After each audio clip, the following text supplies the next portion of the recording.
Itsuki was once just a normal child, but one day his entire life changed when monsters suddenly attacked the earth. Those monsters killed his parents right in front of his eyes. Left alone in this world, he swore that he would kill every single monster. 10 years later, the day finally arrived when he could awaken his power and become a hunter. He stepped onto the stage as the world's most powerful hunters watched, placing his hand on the awakening stone. But little did he know, fate had other plans for him. He awakened the most mysterious talent, Limit Breaker, a power no one knew anything about.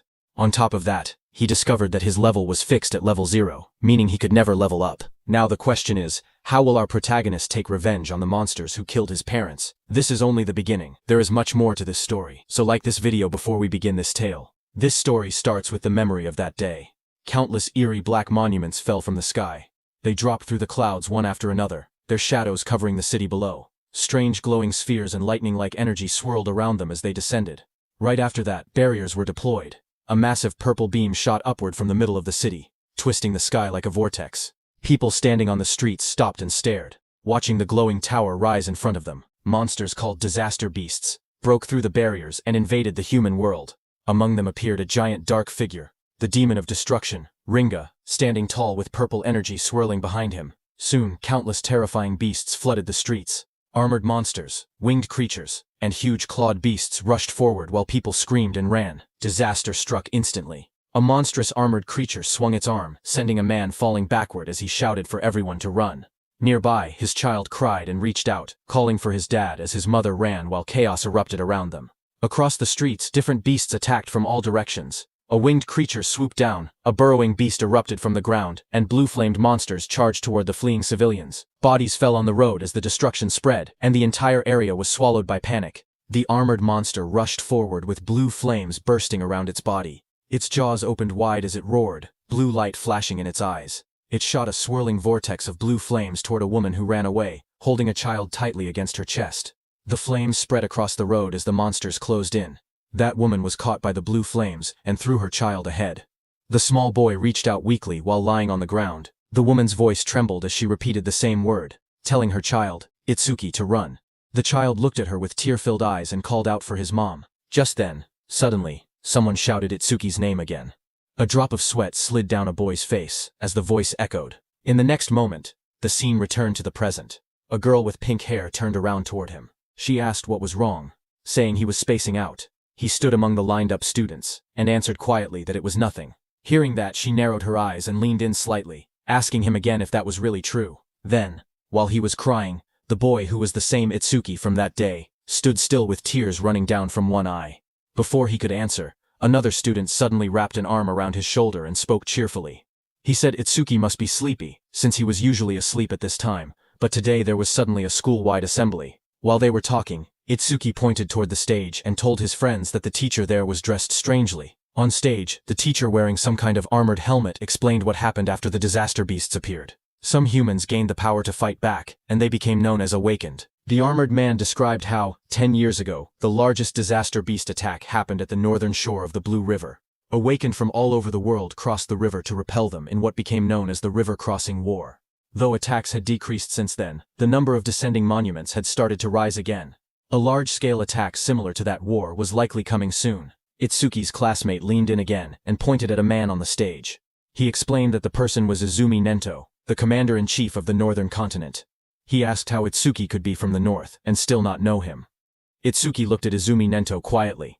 He said the name sounded familiar and admitted he once imagined a hunched old man with a long beard. But the person on stage looked stranger than he expected. Itsuki's classmate grinned and told him he understood. But despite the odd appearance, Izumi Nento was the first awakened. It was thanks to him that humanity knew about the monuments and the disaster beasts. Itsuki's friend spoke excitedly, saying that this man was the strongest awakened. He added that even Tiwajin, known as the light of humanity, was his student. The scene shifted back to the armored man, as he explained that recent research showed even ordinary people who had not awakened yet had a chance of gaining power by touching a monument. Izumi Nento stood on the stage, his long cloak spreading like black flames.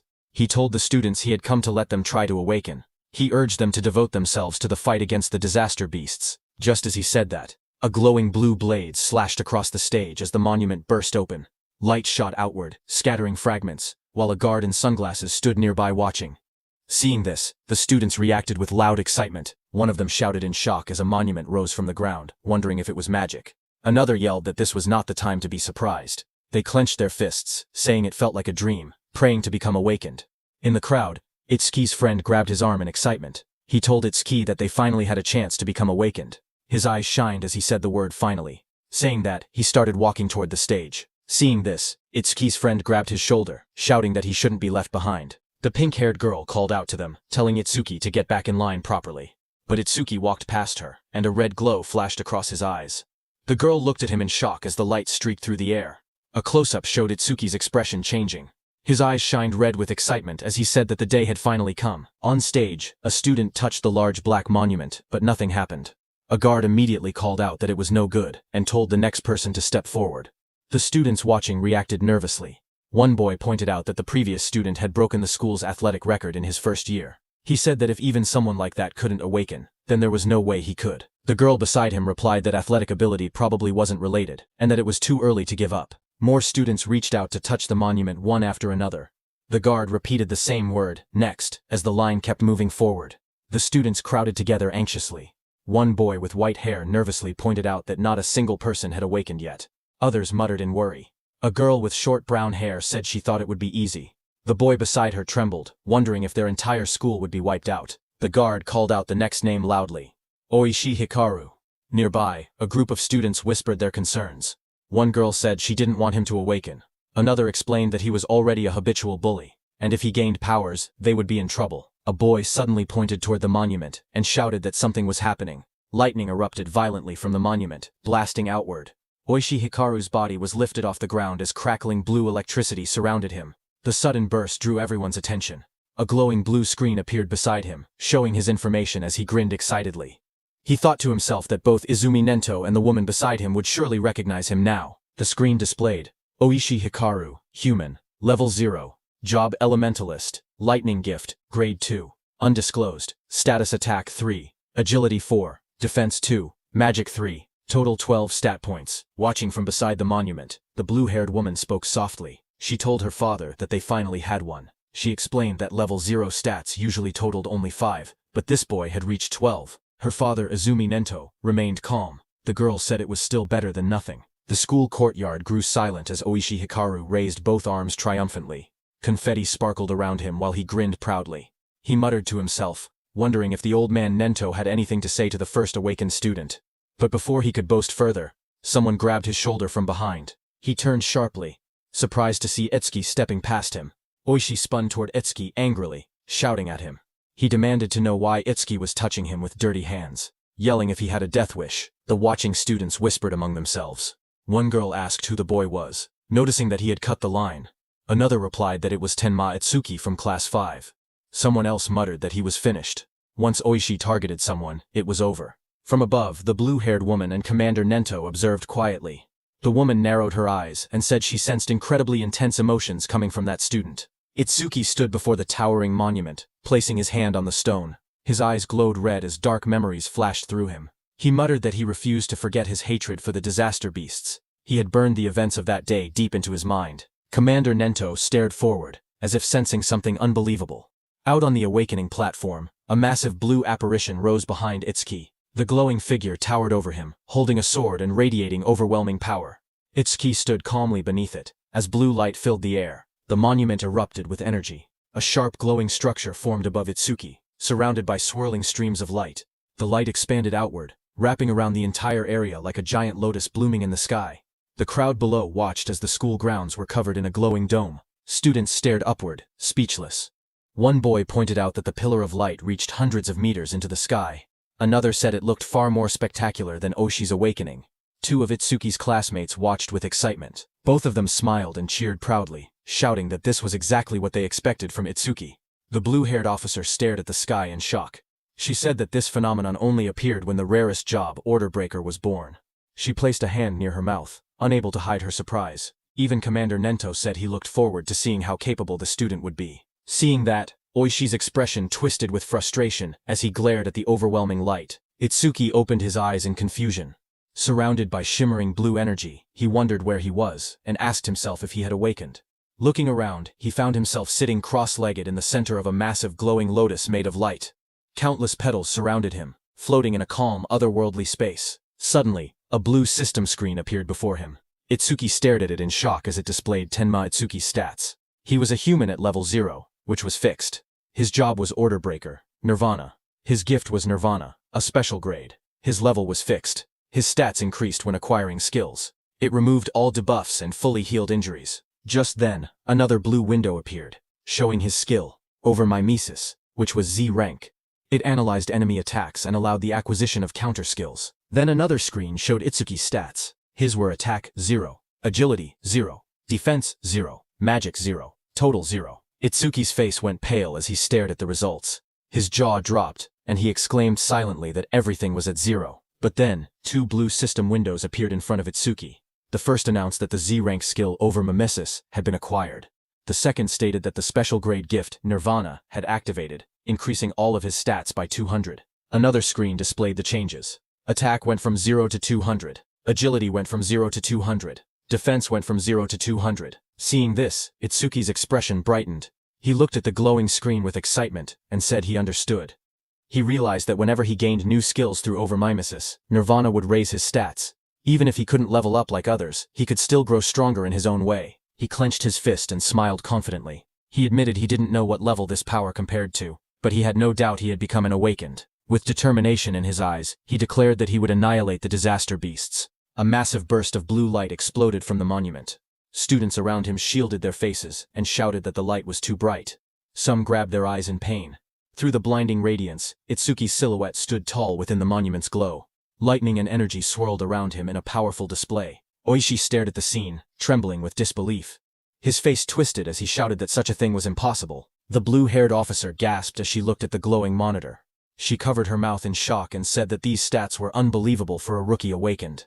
Even Commander Nento admitted that it was hard to believe, but stated that Itsuki was undoubtedly among the strongest of all new awakened in history. Outside, Itsuki stepped out of the light, petals of blue energy swirling around him, watching his silhouette shine with power. Just one word left Commander Nento's mouth: the strongest. A system window displayed his public information. Tenma Itsuki human, level 0 fixed. Job Order Breaker, gift special grade, undisclosed, skill undisclosed, status, attack 200, agility 200, defense 200, magic 200, total 800. In the crowd, students and teachers erupted in cheers. They shouted that Tenma's stats had shot up all at once. Someone cried out in disbelief, saying they never imagined their school would have someone this amazing. An older teacher yelled that this feat would go down in school history. But among the cheering crowd, Oishi trembled with rage. Lightning crackled around him as his eyes glowed red. He clenched his teeth and glared at Itsuki, furious that the cheers he believed should have been his were now stolen away. Oishi's rage exploded as lightning surged across his body. He shouted that a loser like Itsuki should stay a loser. Students around him backed away as sparks crackled through the air, their faces tense with shock. Electricity flooded the entire hall, and Oishi stepped forward with a crazed expression. He declared that he would eliminate Itsuki using his newly acquired skill. Above the crowd, Itsuki stood calmly, staring down from the top of the monument as lightning scattered below him. Itsuki clenched his fist as a blue system window appeared. The screen displayed: C-rank skill, Silver Serpent, detected. Over Mimesis activated. Itsuki's eyes sharpened as multiple blue panels began processing. The analysis started at 27%. Then climbed quickly, 57%, 69%, and rising, while lightning flickered around him. Itsuki made his move, and jumped with lightning speed. The floor cracked under the impact as the lightning slammed down. Students gasped when they looked up and realized something was wrong. One girl asked where Itsuki had gone. Another student said they saw a flash of electricity. And then Itsuki suddenly vanished. Oishi looked around in confusion, wondering where Itsuki was. A glowing blue window reached 88% as Itsuki appeared behind Oishi like a shadow wrapped in lightning. His eyes shone with a blinding horizontal beam. Oishi froze in terror. Sweat poured down his face as he realized Itsuki was behind him. He panicked, unable to move. Itsuki placed a hand on Oishi's shoulder. His voice was cold as he told Oishi to consider himself lucky for being born human. He added that if Oishi were a disaster beast, he would have killed him about 100 times already. Oishi trembled uncontrollably, fear tightening his entire body. Moments later, Itsuki casually stepped forward while Oishi collapsed onto the ground. Another student shouted in shock, asking when Itsuki had moved behind him. Someone else laughed nervously, saying Oishi must have been so scared his legs gave out. Another warned them to be quiet before Oishi heard them. A new panel floated above Itsuki, showing 94%, then rising quickly. Blue energy swirled around him as the progress reached 99%. Itsuki glanced at the glowing screen and commented that maybe the analysis was fast because it was only a C-rank skill. The display turned pitch black and flashed. Analysis progress 100%. Lightning exploded around him as a new message appeared, saying C-rank skill Thunderbreaker acquired. Itsuki stood in the center of the crackling blue electricity, his body glowing as the newly gained power wrapped around him like living lightning. The students watched nervously as the light began to glow again. One of the boys stared in shock, saying it was happening once more. Another student, wearing sunglasses, adjusted them with a grin, saying it was a good thing he had brought them. Inside the glowing space, Itsuki appeared sitting calmly with a thoughtful expression. He realized that every time an analysis finished, he was forcibly brought into this strange place. In front of him, the system windows appeared, stating that the analysis of Silver Serpent was complete, and the skill Thunderbreaker had been acquired. Another window opened, showing the description of Thunderbreaker Level 1. The skill allowed him to absorb C-rank and lower lightning attacks into his body. When releasing the absorbed lightning energy, his agility would increase by 50%. It also had a passive effect. Each time he absorbed a C-rank lightning attack, his agility would permanently increase by 5%. Another message added that all his stats had increased by 10. All debuffs were removed, and his injuries were fully healed. Outside, the students shielded their eyes as a massive burst of blue light exploded from Itsuki's body. The lightning wrapped around him in swirling arcs as he stood in the center of the arena steps. The electric pressure pushed outward, and the crowd instinctively stepped back or covered their faces. Someone shouted that Itsuki was now cloaked in lightning from head to toe. Another student panicked, saying Itsuki's lightning was even brighter than Oishi's. Oishi, who had attacked him earlier, stared with trembling eyes, unable to believe how Atsuki had learned a skill like that. Atsuki's body glowed intensely as the system displayed his rising stats. It showed each attribute increasing: attack, agility, defense and magic, all rising from 200 to 210, bringing his total from 800 to 840. Just then, the students looked up at the sky in confusion. One of them said it had been sunny just a moment ago. Another asked if it was rain. A third student lifted his hand, trying to feel the drops, when someone suddenly shouted that something was falling. A dark, coffin-shaped object wrapped in lightning descended from the stormy clouds. The rain poured harder as it crashed down toward the school grounds. The woman with blue hair and glasses saw it and shouted in shock, calling it a monument. She questioned why it had appeared here of all places. Commander Nento quickly announced that the school-wide assembly was cancelled, and ordered everyone to evacuate outside the school grounds, just like in their drills. He realized that there was no doubt the target was him. The woman turned to Commander Nento and told him that they should escape too, since combat wasn't their specialty. But Commander Nento beside her shook his head. He warned that if they ran, everyone else would panic. He pointed ahead, telling her to look, because the boy standing there was calmer than both of them. Ahead of them, lightning exploded around the descending object. Students ran in all directions, fleeing in fear. Only one boy, Itsuki, remained still in the middle of the field, bathed in a faint blue glow. From behind, the blue-haired woman shouted at him, demanding to know why he wasn't running. A massive dark pillar crashed down from the sky, shaking the ground as debris exploded outward. Rain poured heavily around it. Nearby, a group of students panicked. One boy shouted that disaster beasts were coming and urged Itsuki to escape. But Itsuki, with glowing red eyes, stood still. His voice was cold as he declared that he would exterminate every single one of them. His friends stared at him in shock. One of them yelled that he would die if he didn't run. Another insisted that since he had only just awakened, he couldn't possibly fight disaster beasts. They told him to leave everything to the other awakened, but Itsuki shook his head. He calmly told them to trust him. The pink-haired girl hesitated, worry written all over her face. Finally, she shouted that if he died, he shouldn't blame them. She grabbed the other guy's clothes and dragged him with her. The glasses-wearing boy asked her if it was really okay to let him go, reminding her that the enemy was a disaster beast, a walking weapon of mass murder. As the two ran off, Itsuki looked ahead with a crazed smile. His eye glowed bright red through the rain. He muttered that his first enemy after becoming an awakened was the one who killed his parents, and that it was lucky. Lightning curled around him as he stepped forward. A glowing panel appeared beside him, displaying the status of the creature before him. It was Skeleton Soldier 10369. Level 8. Gift. Grade 2. Defense increases by 100%.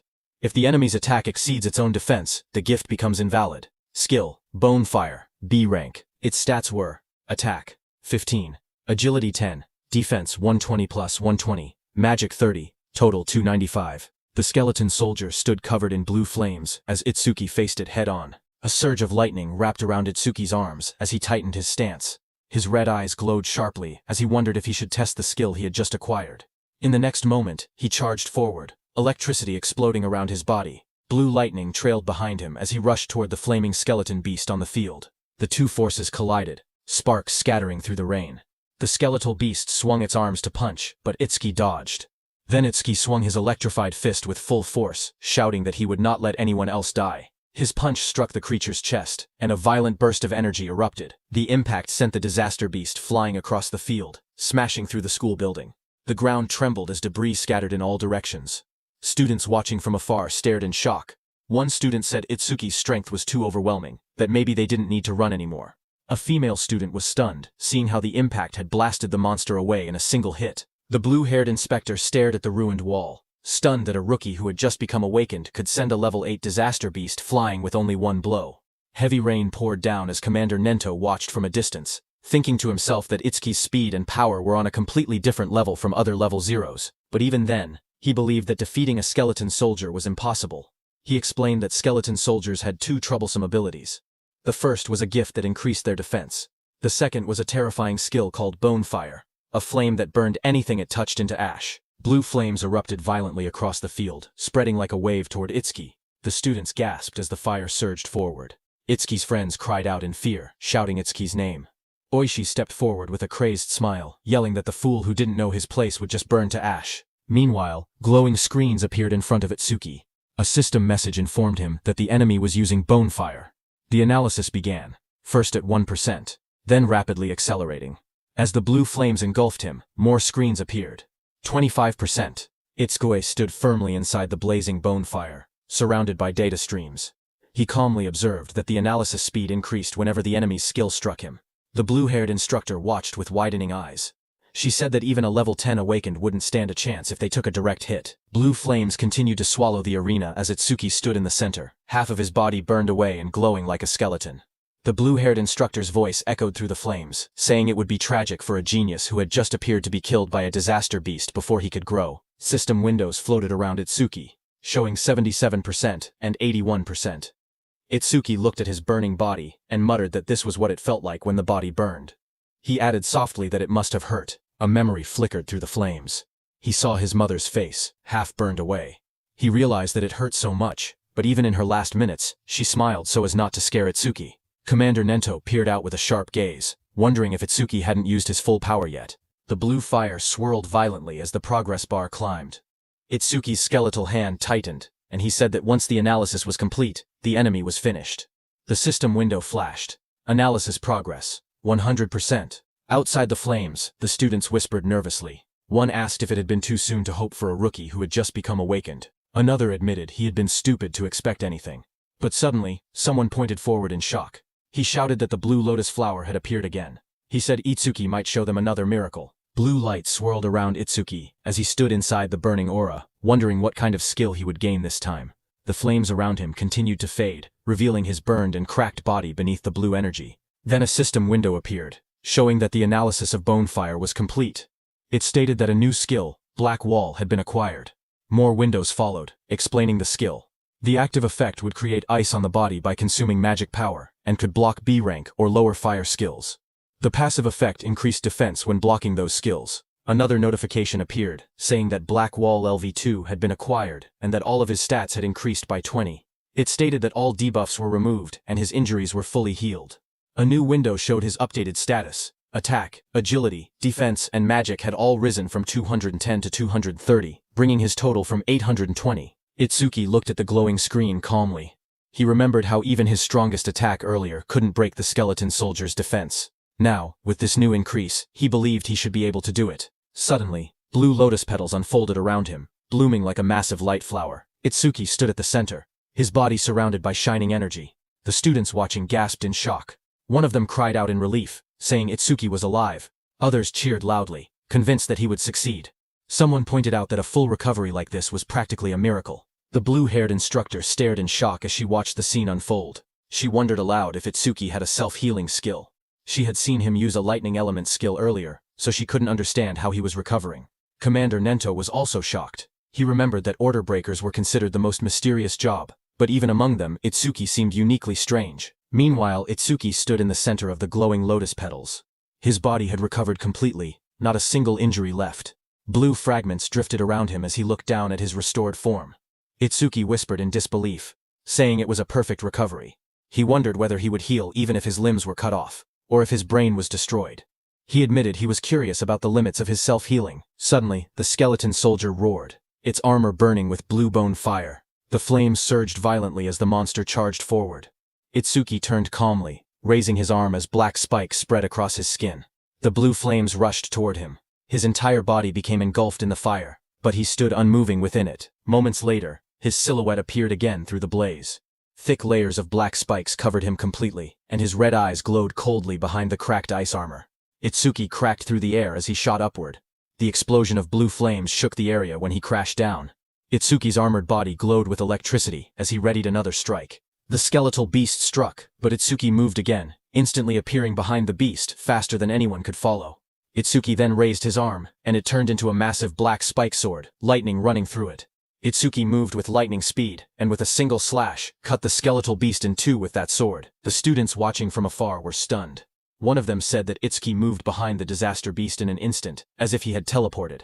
Another said that only awakened people could track movements like that. Oishi was also stunned, saying she couldn't see Itsuki's movements at all. She compared it to what she had seen before. The blue-haired instructor questioned if someone like Itsuki could really be a rookie. On the other hand, as the dust settled, Itsuki stood alone. As the black spikes on his body disappeared, he kicked and destroyed the skeleton beast's head. He was stunned to realize that it not only generated solid armor to protect his body, but could also shape that armor into any kind of weapon he wanted. A divine skill that combined both offense and defense. Suddenly, someone shouted his name. Itsuki turned his head in surprise as his friend rushed toward him and wrapped him tightly in a relieved hug, saying he was glad Itsuki had won because he had been worried the entire time. Itsuki stayed still for a moment before asking about Saya. His friend pulled back and admitted that Saya had been watching earlier with a face that looked like she might cry, but now she was nowhere to be seen. Itsuki looked toward the crowd, wondering why she didn't come. He scanned the students in the distance, confusion growing.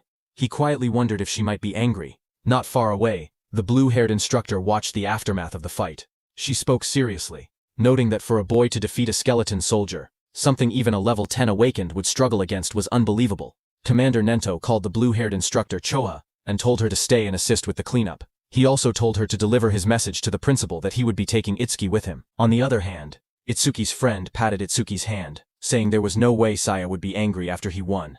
He guessed that Saya was probably scared of falling behind Itsuki, so she might have gone to touch the monument instead. Itsuki lowered his gaze slightly and murmured that he hoped that was the case. Just then, a voice called out to him, asking if he was Tenma Itsuki. Itsuki turned and noticed someone approaching. Commander Nento, wearing a long cape, stood before him. Itsuki looked up at him in silence. People watching from a distance began whispering among themselves. They saw that Izumi Nento, a famous figure, was talking directly to Itsuki. Some wondered if he intended to take Itsuki as a student. Others doubted it, saying the only person Commander Nento had ever accepted as a student was Tiwajin, humanity's strongest. They insisted that no matter how strong Itsuki seemed, something like that wouldn't happen. Itsuki's friend stepped away nervously and said he would go look for Saya. Commander Nento then looked down at Itsuki and spoke calmly. He told Itsuki that he was quite special. Itsuki looked at Commander Nento and repeated the word softly, asking what he meant by calling him special. Commander Nento observed Utsuki closely and saw dark energy gathering around Utsuki. He told Utsuki that his heart seemed filled with anger and hatred. Utsuki stood in the darkness, a glowing light shining across his eyes.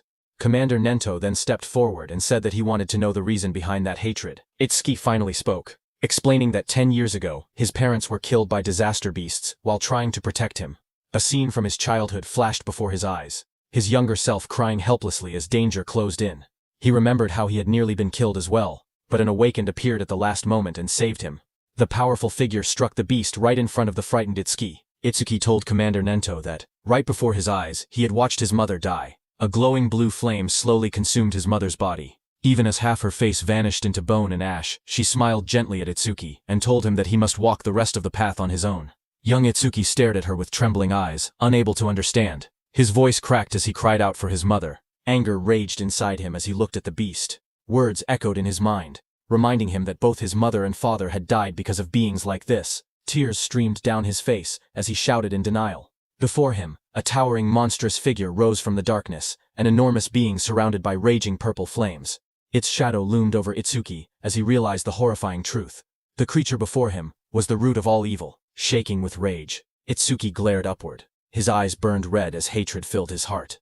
On that day, He swore a vow. He would kill that demon, and every last creature of its kind. In the present, Itsuki clenched his jaw, a tear slipping down his cheek as he shouted that he would kill all of its kind. Commander Nento looked at him and commented that even with a heart consumed by hatred, Itsuki still shed tears. Itsuki raised a hand to his face and explained calmly. Ever since he witnessed the tragedy of his mother's death, his left eye had stopped producing tears, but his right eye had begun crying on its own. Thanks to that, he said, he never forgot his hatred for the disaster beasts. Commander Nento then asked if Itsuki would become his student. He promised to get him into the Salvation League and help him gain the immense power needed to take revenge on the disaster beasts. Itsuki repeated the words quietly, asking what the Salvation League was. Commander Nento then explained. He told Itsuki that to counter disaster beasts more efficiently and scientifically, the governments of the 5 continents had gathered strong awaken from around the world and created an official organization.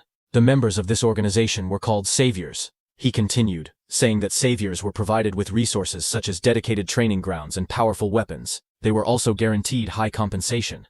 Even trainee saviors received 10,000 gold per month. Itsuki listened in surprise, realizing that 10,000 gold was enough to buy a car. Commander Nento then warned that such generous treatment was not given for free. Saviors were expected to constantly fight disaster beasts on the front lines and protect people's safety. Itsuki stood shirtless, his expression calm as he spoke. He said that he did not care about high pay or special resources. What mattered most to him was something else. Determination filled his eyes. His gaze sharpened as he clenched his fist. He declared that what mattered most was fighting disaster beasts on the front lines. With unwavering resolve, he announced that he wanted to become a savior as well. Commander Nento then explained the process. He said that the Salvation League held an exam every February, known as the National Salvation League Tournament, with more than 10,000 participants. Each contestant earned points based on performance, but only those who ranked within the top 100 were allowed to become saviors. Hearing this, Itsuki asked what the highest record in history was. Commander Nento told Itsuki that it would not be very useful as a reference. He explained calmly that the record was 115,000 points, set by Tiwajin 11 years ago. He added that passing required only 30% of that score, while securing first place required at least 50%. Itsuki silently recalled the name Tiwajin, the strongest awakened, known as the light of humanity, the one Rikuru had mentioned. Commander Nento told Itsuki that Jin was special, and that comparing himself to Jin would only bring despair. But even so, Itsuki should still have confidence, because he believed Itsuki could one day stand shoulder to shoulder with Jin. Itsuki stood shirtless on the training ground, his expression steady. With unwavering determination, he declared that he would surpass Tiwajin. Hearing those words, Commander Nento's eyes widened inside the helmet, reacting with surprise. He remembered something from the past, a time when he had stood with Tiwajin, and told him that he had become incredibly popular. The younger generation was trying to follow in his footsteps, but Tiwajin warned that following alone would never win the war against the disaster beasts. Someday someone would surpass him, just as a new sunrise replaces the setting sun. Tiwajin said that he looked forward to that day. Seeing Itsuki's resolve, Commander Nento thought that the sunrise Tiwajin had been waiting for had finally appeared. A few hours later, Commander Nento took Itsuki to another place.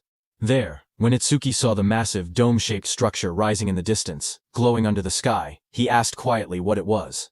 Commander Nento explained that these monuments acted as passages connecting the human world to the world of disaster beasts. He said that if the beasts were killed but the monuments were left untouched, new beasts would simply appear again. He pointed at the massive dome-shaped building, and explained that this facility was created to isolate monuments that couldn't be destroyed. Awakened individuals periodically entered it to sweep out the disaster beasts that emerged. This kept the danger under control, and also served as training. Itsuki looked at the building and asked if it was a training facility. Commander Nento, standing beside him, confirmed it, saying they called these places stages. He explained that the number and strength of the beasts inside couldn't be controlled, making it extremely dangerous. Commander Nento told Itsuki that the beasts in this specific stage were especially strong. Among all rookie-level stages, this one had the highest mortality rate. Because of that, people called it the rookie's graveyard. He told Itsuki that when Jin was still a rookie, he had cleared this deadly stage in 3 minutes and 14 seconds. Commander Nento turned to Itsuki and said that if Itsuki truly intended to surpass Jin, then 3 minutes would be his limit. As Itsuki walked toward the giant facility, Commander Nento told him that if he could clear the stage within 3 minutes, he would accept him as his student. Hearing that, Itsuki's eyes sharpened with determination.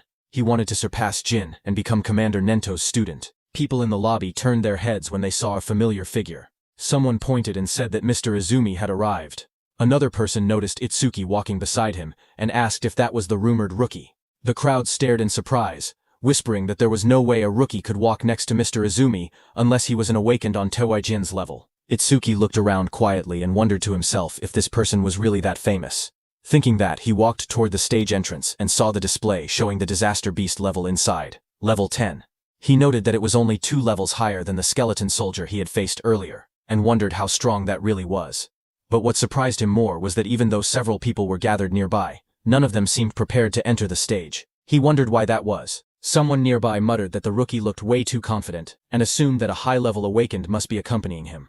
Another wished they could be taken along too, while someone else joked that the rookie probably came just to flirt with the receptionist, saying that with a decent face, he was getting cocky. At the counter, the receptionist approached him with a polite smile.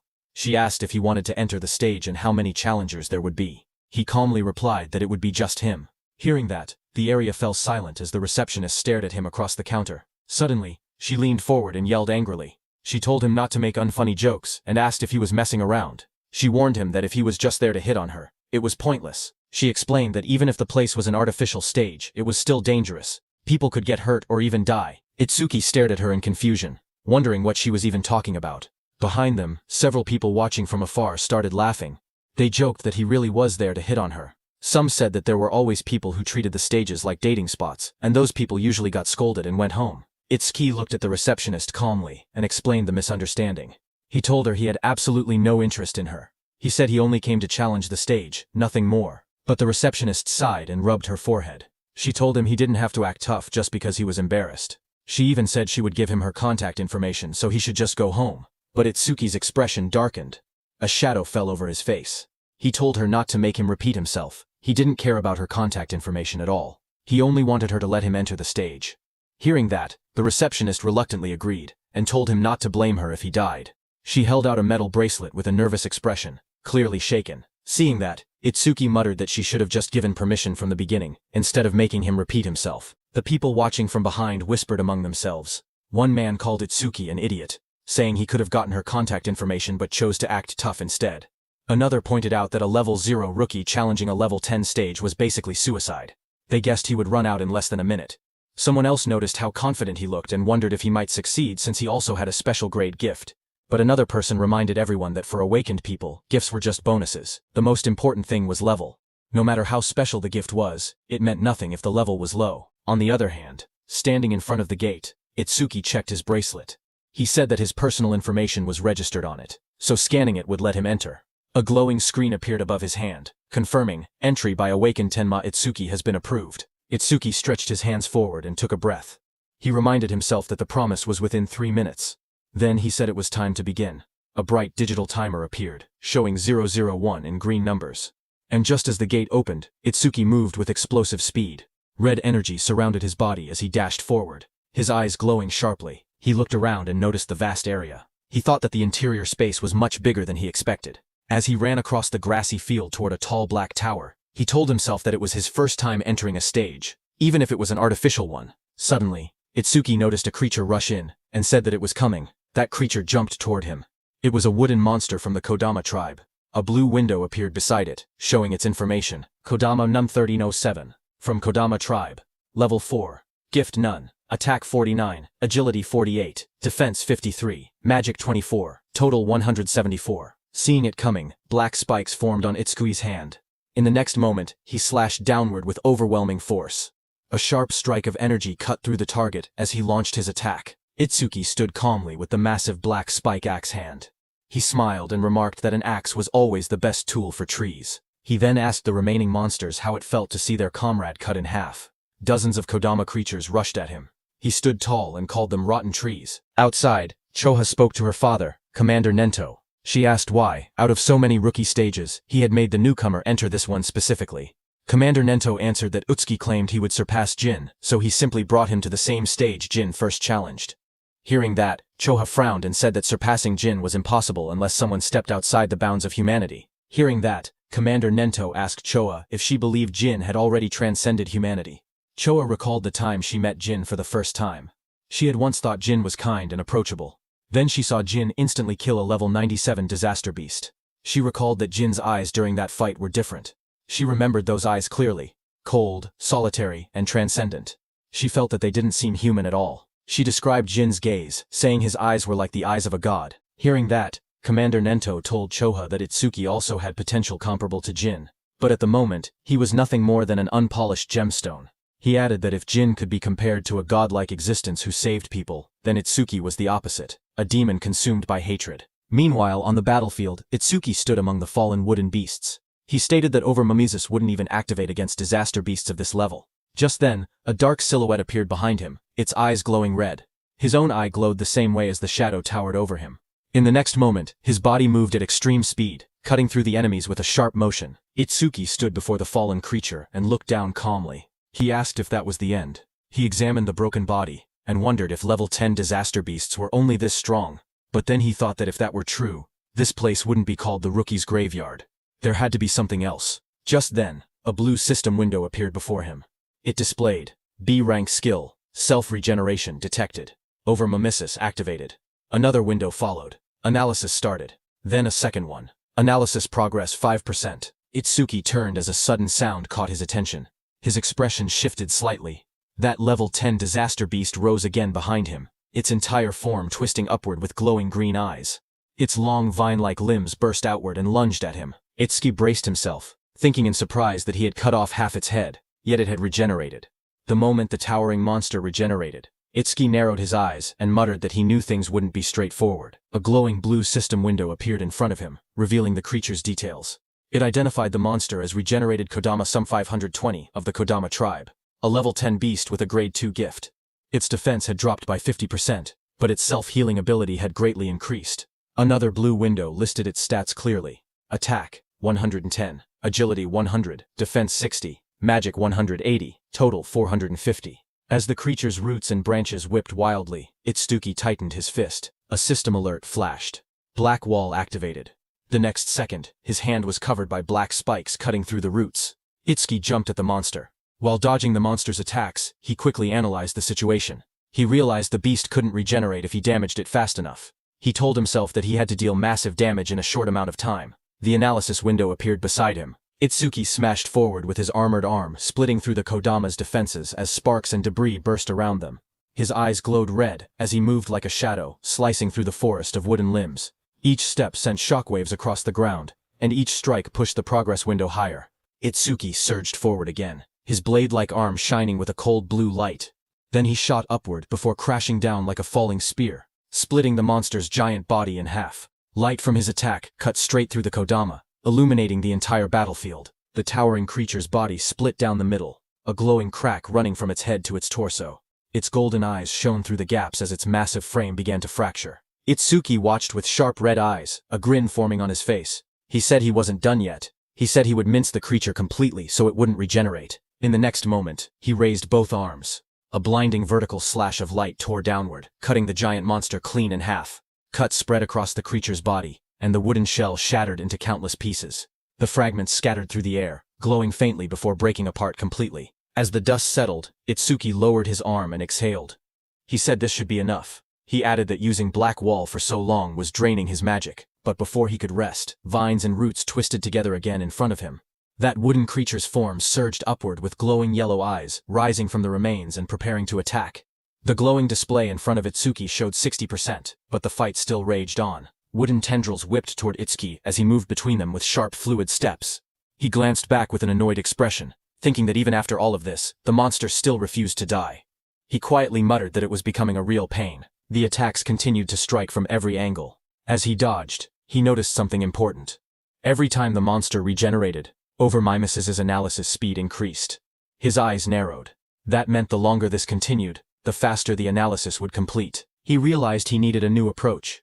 He decided to cancel Black Wall to conserve his remaining magic, and instead rely on Thunderbreaker to avoid the attacks while keeping his distance. Continuing this pattern until the analysis finished would be the winning strategy, but there was a problem. He didn't have much time left before the 3-minute limit ran out. Lightning crackled across his arm as the display climbed to 75%. Determination hardened his expression. He activated Thunderbreaker and Black Wall at the same time, pushing his offense to the extreme while forcing the monster to repeatedly regenerate. Doing so, he thought, would increase the analysis speed even further. Power surged around him, arcs of lightning dancing across his arm as he charged forward with a cold, focused expression. The creature's wooden body split down the middle, its golden eyes glowing through the cracks. Electric sparks flashed violently as he fought. If Overmimus failed when his magic hit 0, he knew he would die right there. The percentage rose to 80%, then 85%, as he forced his body forward through the storm of wooden strikes. He told himself that if he died now, then everything he'd done would amount to nothing. Lightning gathered in his arm as he unleashed another powerful strike. But right before hitting the monster's head, his magic power hit 0. Finally his body staggered. Blood dripped from his mouth. He lowered his head and quietly muttered, "Damn it." Itsuki stood pierced by sharp wooden spikes, his body battered and barely holding on. He lowered his head as white steam drifted off his wounds. He quietly admitted that his magic seemed to have finally run out. Then a glowing window appeared beside him, showing 99%. Seeing that, Itsuki's expression sharpened. Blood streamed down his chin as his eyes glowed coldly. He declared that, just as he thought, Overmimesis did not need magic to activate. With a strained smile, he announced that this match was his win. The window in front of him then showed. Analysis progress, 100%. A bright lotus-shaped energy began expanding around him, glowing blue and cracking the wooden spikes. A system window appeared, saying self-regeneration analysis complete. Lotus burst acquired. The lotus continued to bloom outward, pushing everything away as more spikes shattered. Another window displayed the details. Lotus burst, LV2. Active effect consumes magic to deal explosive damage to enemies within a 5-meter diameter. Power scales with magic consumption. Passive effect. Each time Lotus Burst defeats a living creature of level 1 or higher, all skill ranges increase by +1%. The Lotus opened fully. A pink glow surrounded Itsuki as his wounds rapidly healed. Another window appeared. Lotus Burst, LV2, acquired. All stats +20. Remove all debuffs and fully heal injuries. The monster watching him narrowed its glowing yellow eyes. A final window appeared. Lotus Burst activated. Itsuki brought his hands together and clapped. A burst of force erupted instantly, followed by a roaring explosion of flames that engulfed everything in front of him. A blazing wave swept outward, and the monster's shadow shot through the smoke and sparks. When the flames settled, he stood there with blood running down his cheek, his hands still extended from the technique he had just used. With a calm breath, he looked ahead and said that Lotus Burst wasn't bad. Smoke rose around the scorched crater at Itsuki's feet as he examined the destruction. He noted that using only a third of his magic produced this much power, and sweeping away weak disaster beasts would now be far easier. But he admitted he never expected Overmimesis to restore magic that had already reached 0. As he stepped forward, something on the ground caught his attention. He stopped, staring at a glowing green crystal beside him, and quietly asked what it was. Meanwhile, outside, the receptionist stared anxiously at the bright red screen. She said that almost 3 minutes had passed since the rookie Itsuki went inside, yet there was still no sign of him coming out. She pointed at the display, where the status window showed. Challenge in progress. Stage level 10. Challenger Tenma. Itsuki. Time used 2 minutes 09 seconds. Seeing this, she nervously added that they should call the rescue team quickly. Choa adjusted her glasses and spoke calmly.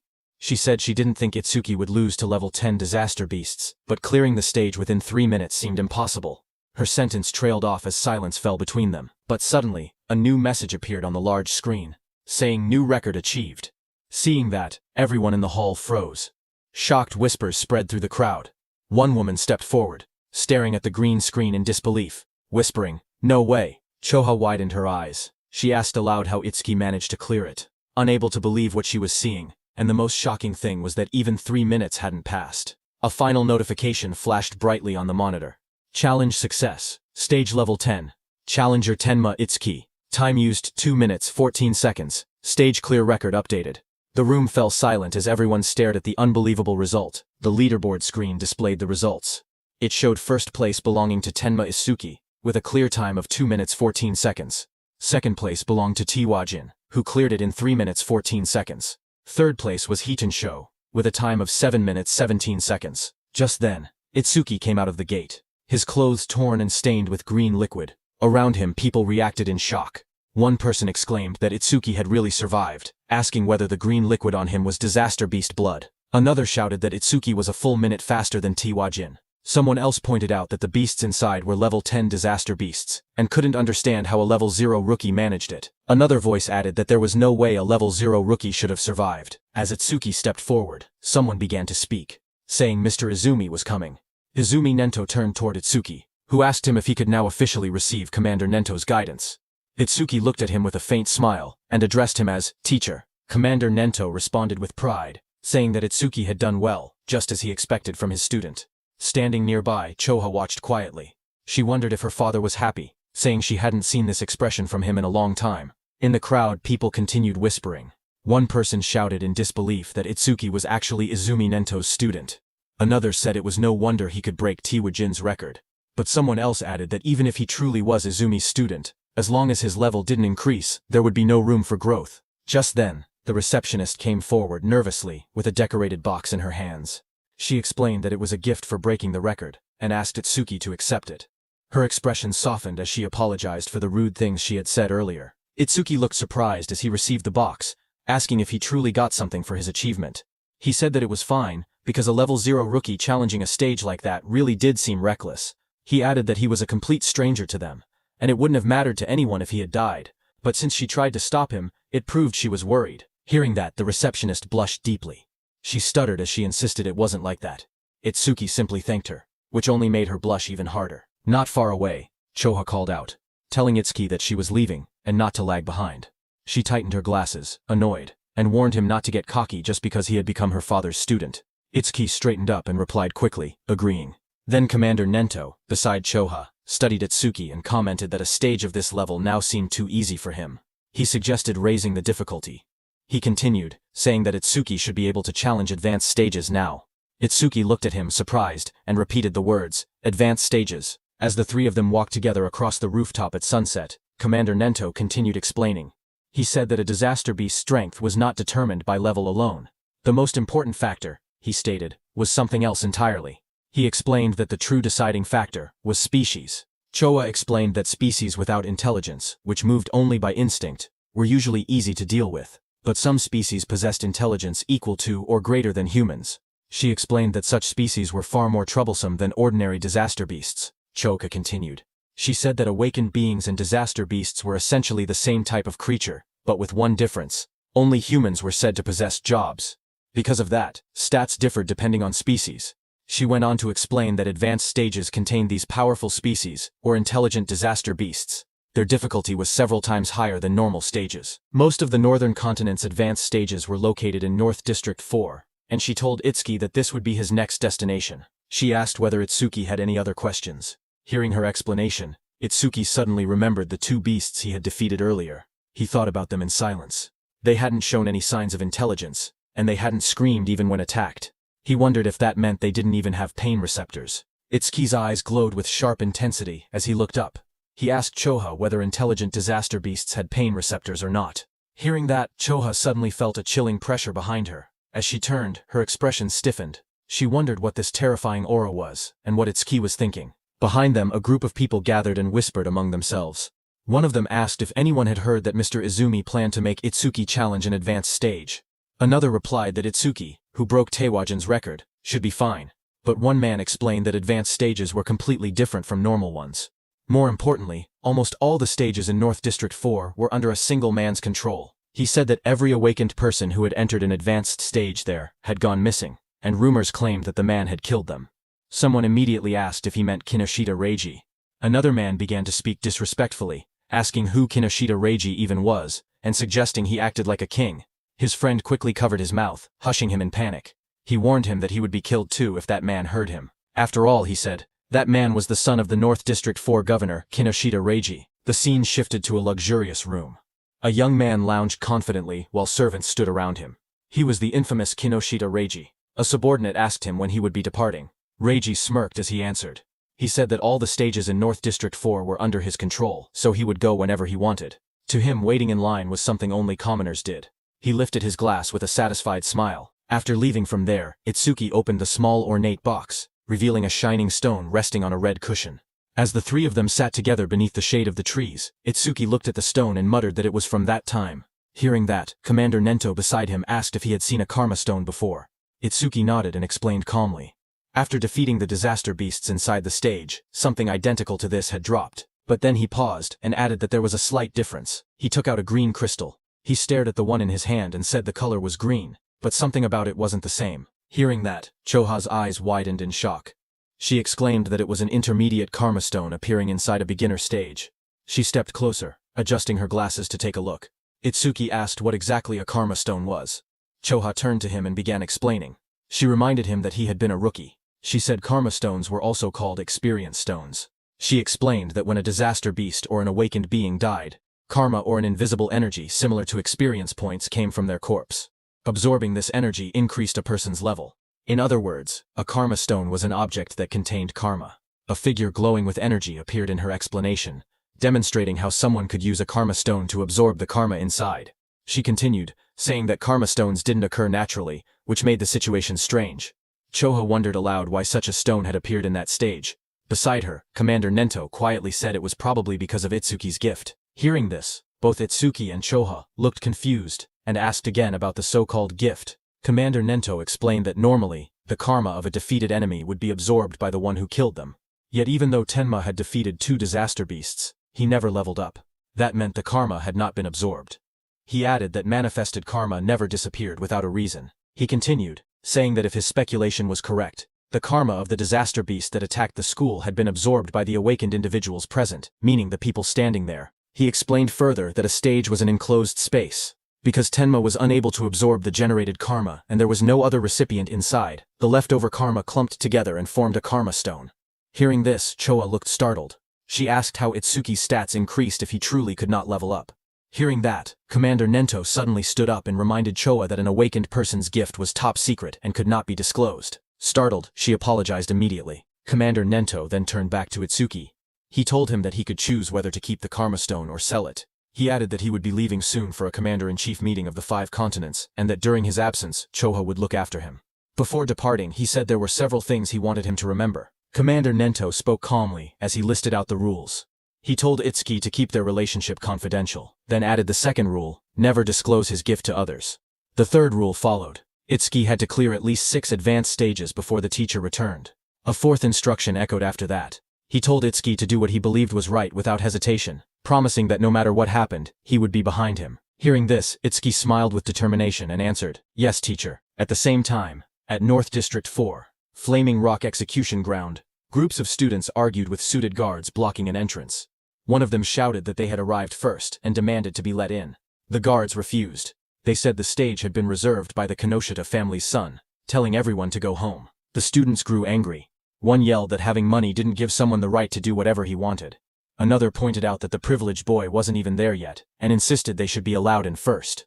Their frustration rose. One threatened to report the situation to the awakened guild, saying he didn't care who the rich kid was. But before he could finish, a dark figure with glowing red eyes appeared behind them, cutting off their complaints. In the next moment, a powerful attack blasted forward. The students were thrown aside as a muscular fighter struck with overwhelming force, scattering them in an instant. Another student rushed forward, attacking the muscular man. A sharp white arc cut through the air as it struck with full power. But the attack landed directly on the muscular man's body and bounced back, sending shockwaves bursting outward. The impact echoed loudly across the ground. The blonde student watching from behind stared in horror. He muttered in disbelief that his B-rank skill, Earth Spine, had not worked at all. The muscular man turned, his face shifting into a terrifying form with glowing red eyes and metallic markings. He shouted that the attack didn't hurt or even itch. The blonde student trembled. He thought to himself that Earth Spine was a technique meant to pierce anything. He wondered if the man in front of him was actually a monster. Before the student could react, the monstrous man lunged forward and grabbed him, his red aura flaring violently as he towered over the frightened student. The muscular man smacked the blonde student's head. The blonde student slammed down violently. Blood burst from his mouth as his eyes rolled back, his body twisting from the impact. Around him, the spectators reacted in shock. They whispered that a level 7 and a level 8 student had been killed instantly without being able to defend themselves. They said the big guy was far too strong. Someone identified him as Oga Takuru, one of Kinoshita Reiji's 4 pillars and a level 12 gold elementalist. Hearing that, the crowd understood why things had turned out this way. Oka held one of the defeated students by the neck and warned everyone. He said he would not forgive anyone who tried to enter the stage without Reiji's permission. If anyone resisted, he would treat them the same way he treated the 2 lying on the ground. The other students watched nervously as Takuru lifted the struggling blonde student off the floor. The blue-haired student remained unconscious beside him. Oga shouted that nobody should think about helping them. The group of bodyguards in suits stood nearby, laughing. One of them told Oga not to go too far because the trash was watching. Another warned that if he kept beating weak students, the teacher would hear about it. Their laughter echoed through the area. Oga only scoffed. He tossed the blonde student aside with a flick of his arm, showing no concern at all. The injured blonde student collapsed forward, but before he could hit the ground, Itsuki caught him. Blood dripped from the student's nose as his body went limp in Itsuki's hands. Around them, the other students whispered in shock. One of them asked who the newcomer was and wondered why he didn't listen when they told him not to interfere. Another panicked voice said that a level 0 person was definitely going to die. Someone else stared at Choa and muttered that the beauty beside him looked familiar. Not far away, Oga glared at Itsuki. He shouted that nobody was allowed to pass without Reiji's permission. He warned that if Itsuki didn't want to end up like the unconscious student, he should just go home quietly. Hearing that, Itsuki lowered his head slightly. He calmly said that he understood. He wouldn't be able to enter the stage unless he defeated this man. Beside him, Choa raised her hand, saying she would contact the North District 4 administrator because this kind of behavior couldn't be allowed. But Itsuki stopped her. His eyes glowed bright blue as he said it wasn't necessary. He repeated what his teacher had told him, that he should do what he believed was right without hesitation. He then turned to Choha again and spoke plainly. He said he would leave the treatment of the injured students to her. Then he turned to Oga. As Itsuki stepped forward, a thought appeared in Oga's mind as he stared at him. He wondered who this man was. A status window floated beside Itsuki, showing his information. Tenmatsuki, human, level 0, fixed, job, order breaker, gift, special grade, skill, undisclosed, status, undisclosed. Seeing this, even though Itsuki was level 0, he stood firmly without any fear. Oga wondered if Itsuki had a rare job that allowed him to stay calm like this. Oga suddenly felt something strange. Even with his higher level, he felt pressured. He told himself that rare job or not, he was 12 levels ahead.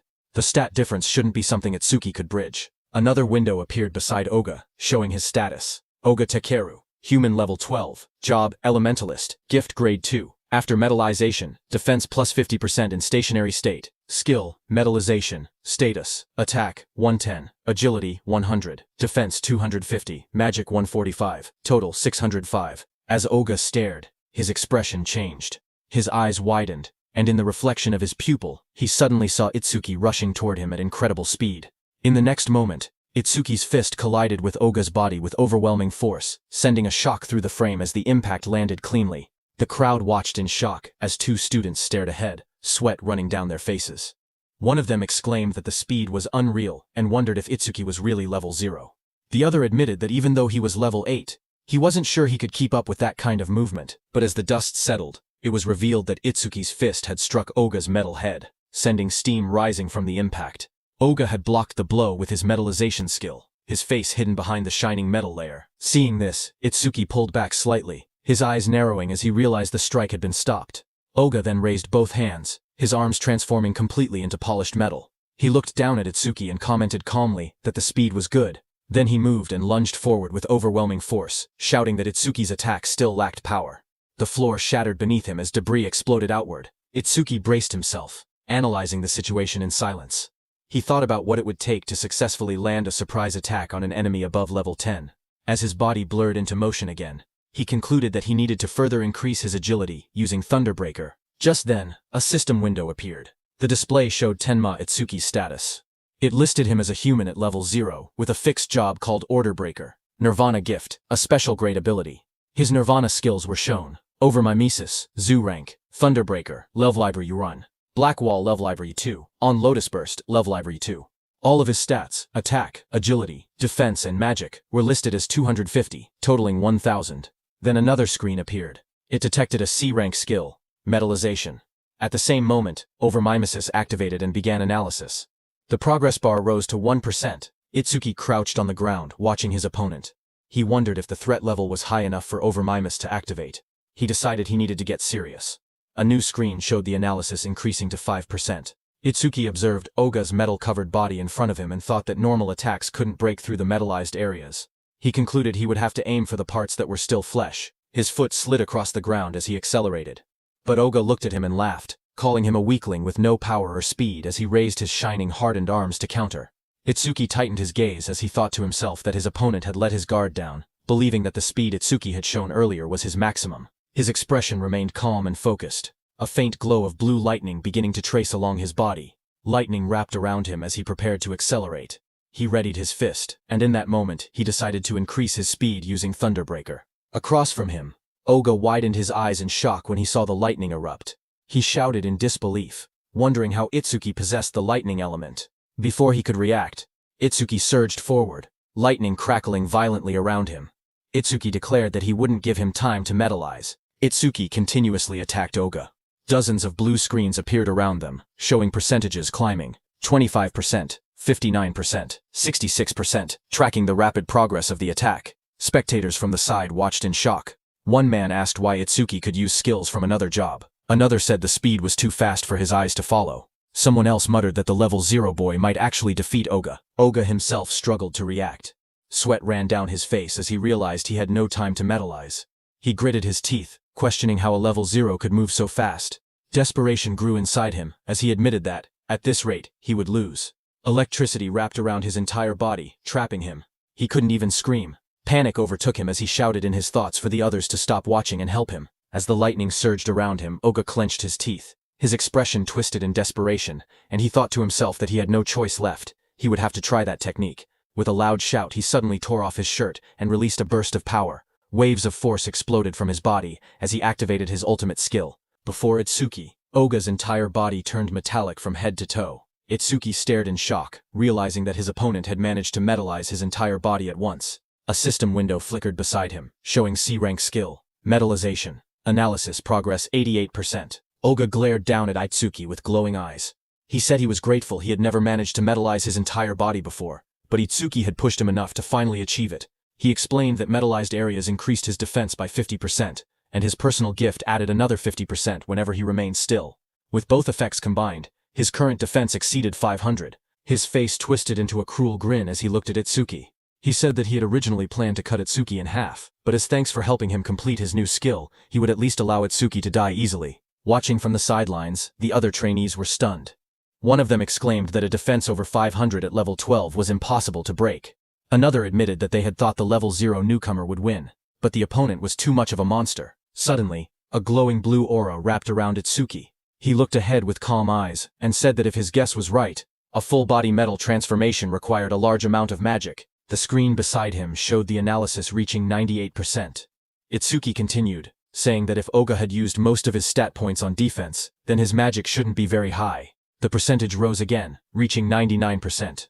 Across from him, Oga growled and denied it, calling Itsuki's reasoning nonsense. Even while refusing to believe it, he wondered if Itsuki was truly level 0, surprised by his sharp intuition. Itsuki kept his relaxed smile. He said he wouldn't bother using a boring tactic like draining Oga's magic down to 0. Instead, he declared he would finish the fight quickly. At that moment, the blue screen flashed. Analysis progress reached 100%. High above, a blue lotus-shaped aura began to bloom. Choha, watching, whispered that the lotus had appeared again, and realized that Itsuki was about to become even stronger. Others stared at the giant lotus forming around him. One man questioned if this lotus was really a level 0 skill.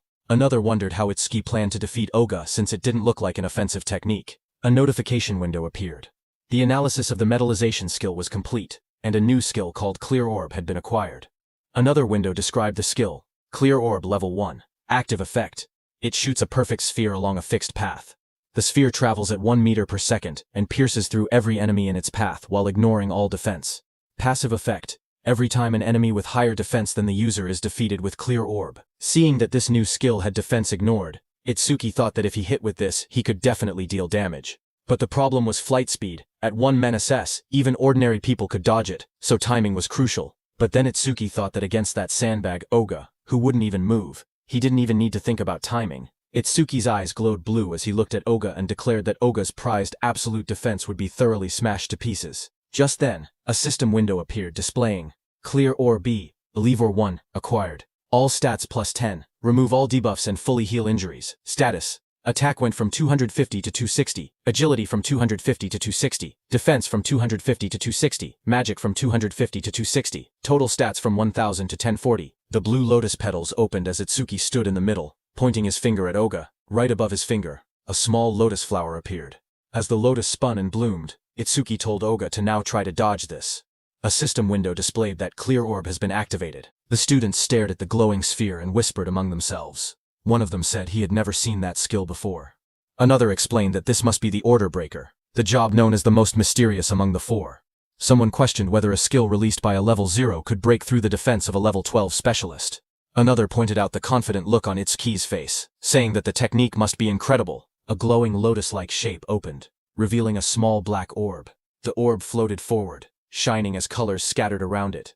The onlookers watched silently as the orb drifted through the air. Some students stared in confusion. One boy complained, saying it was just a tiny ball. Another asked if they were being serious, and called it disappointing. Oga glared at the orb. He mocked the attack, saying that such a small sphere couldn't make him move or cancel his gift, calling it naive.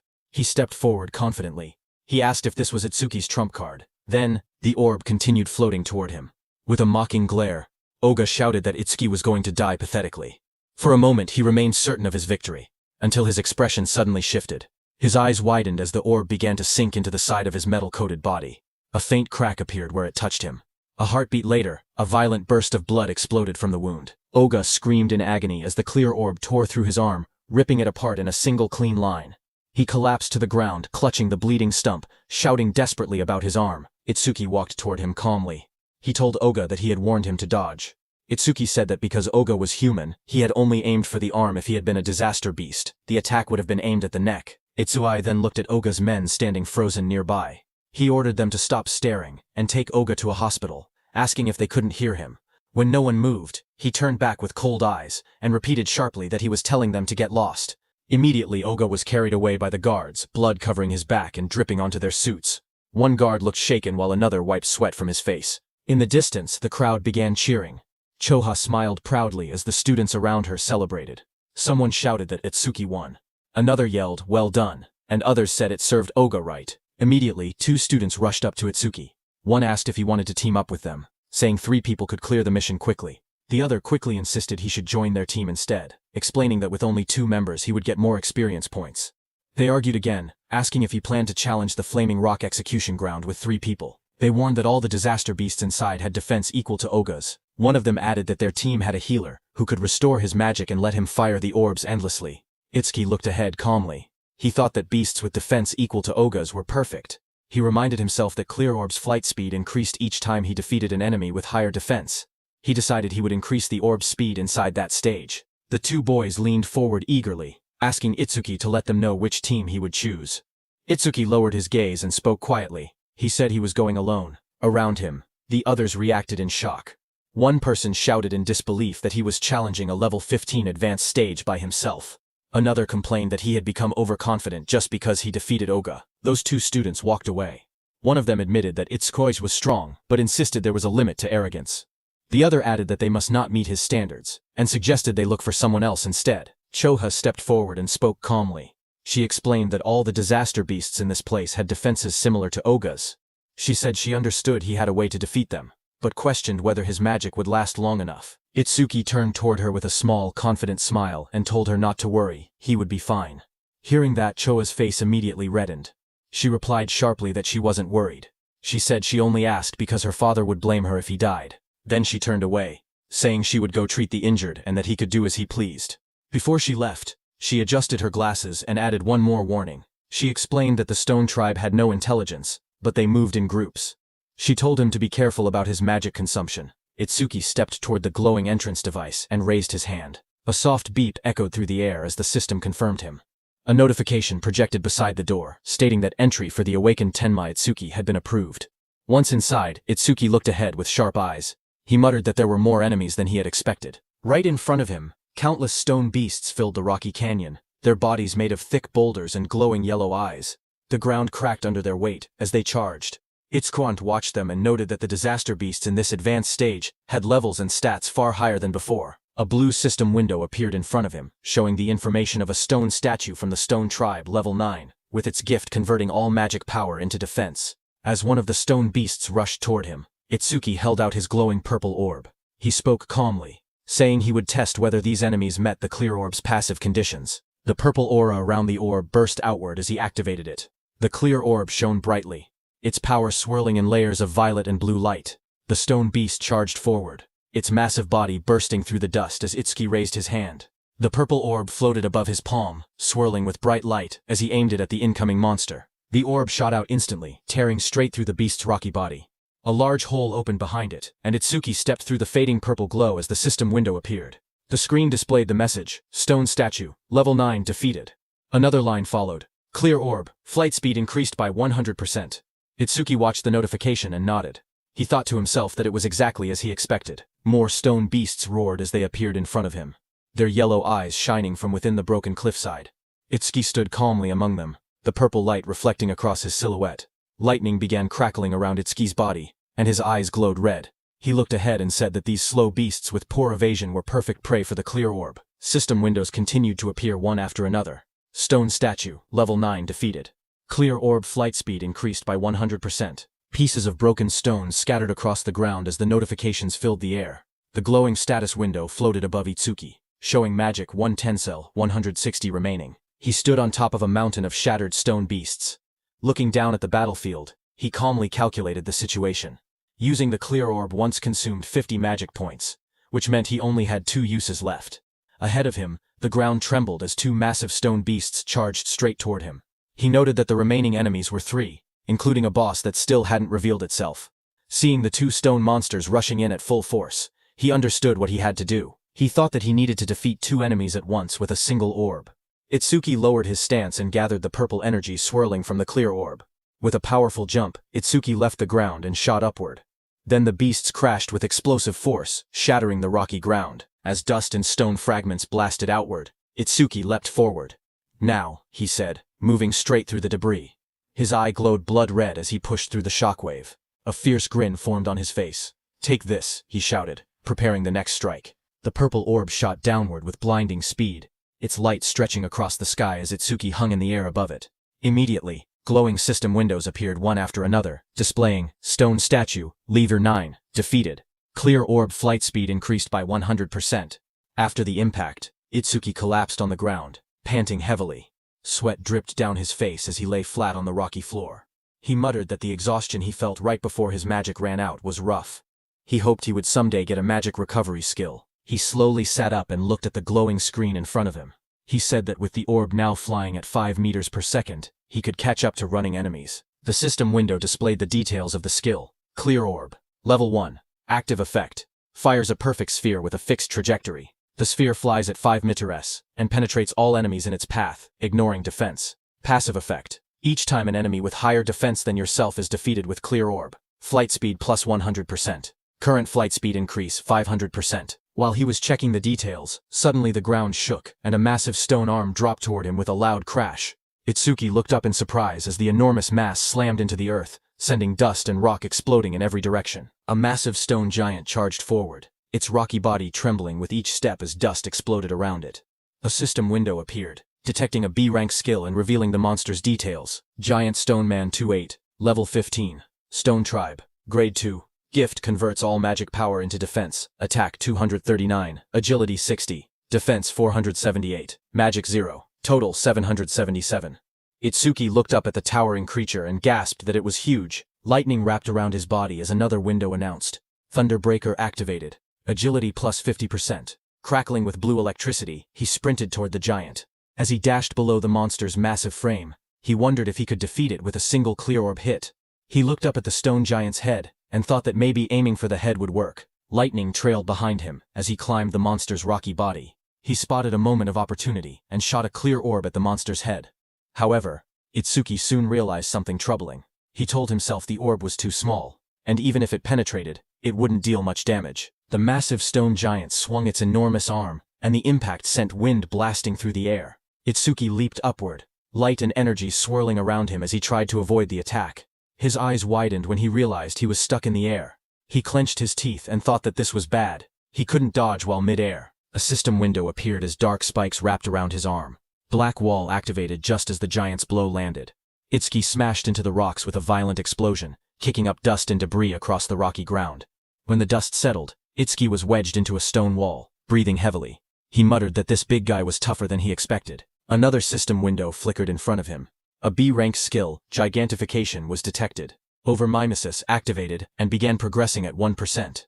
Seeing that, Itsuki looked up with a confident grin. Realizing the monster grew huge because of a skill, he said this would be easy. With one hand, he grabbed onto the giant's stone body and prepared for his next move. Meanwhile, outside, one of Kinoshita Reiji's men got the news of what had happened to Oga and froze in shock. Behind him, Kinoshita Reiji, dressed in a golden vest, sat calmly. He narrowed his eyes and warned his man not to make noise in front of him.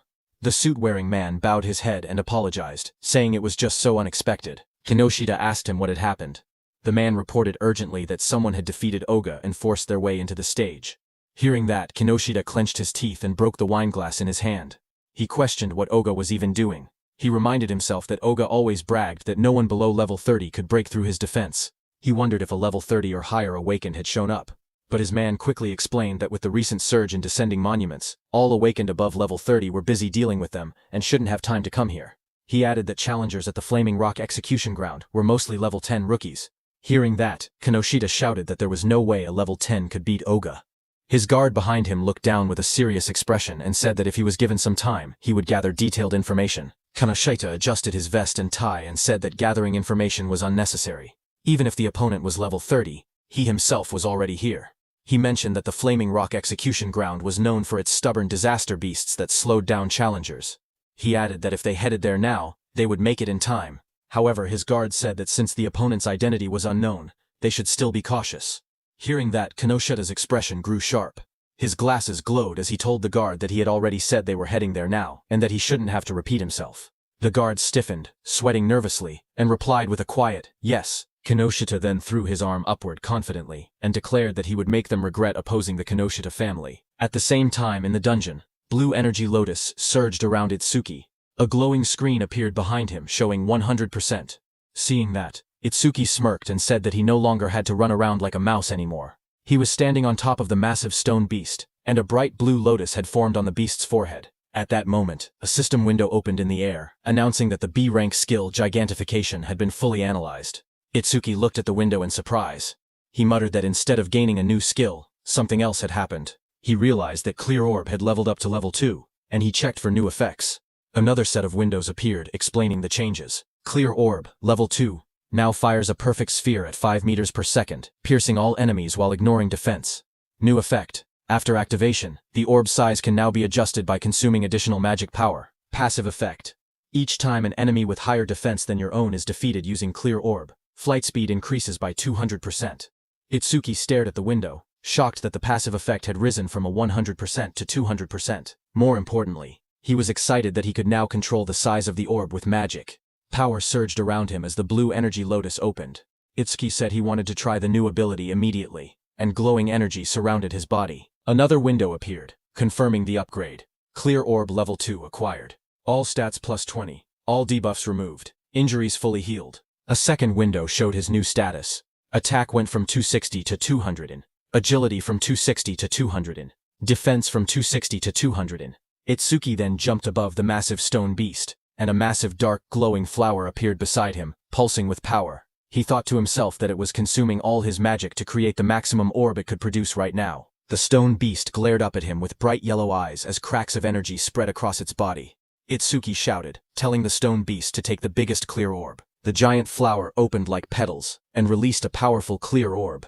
The massive orb shot downward and struck the stone beast, blasting through its body as Itsuki unleashed the attack with full force. After landing the blow, Itsuki lowered his hand and smiled.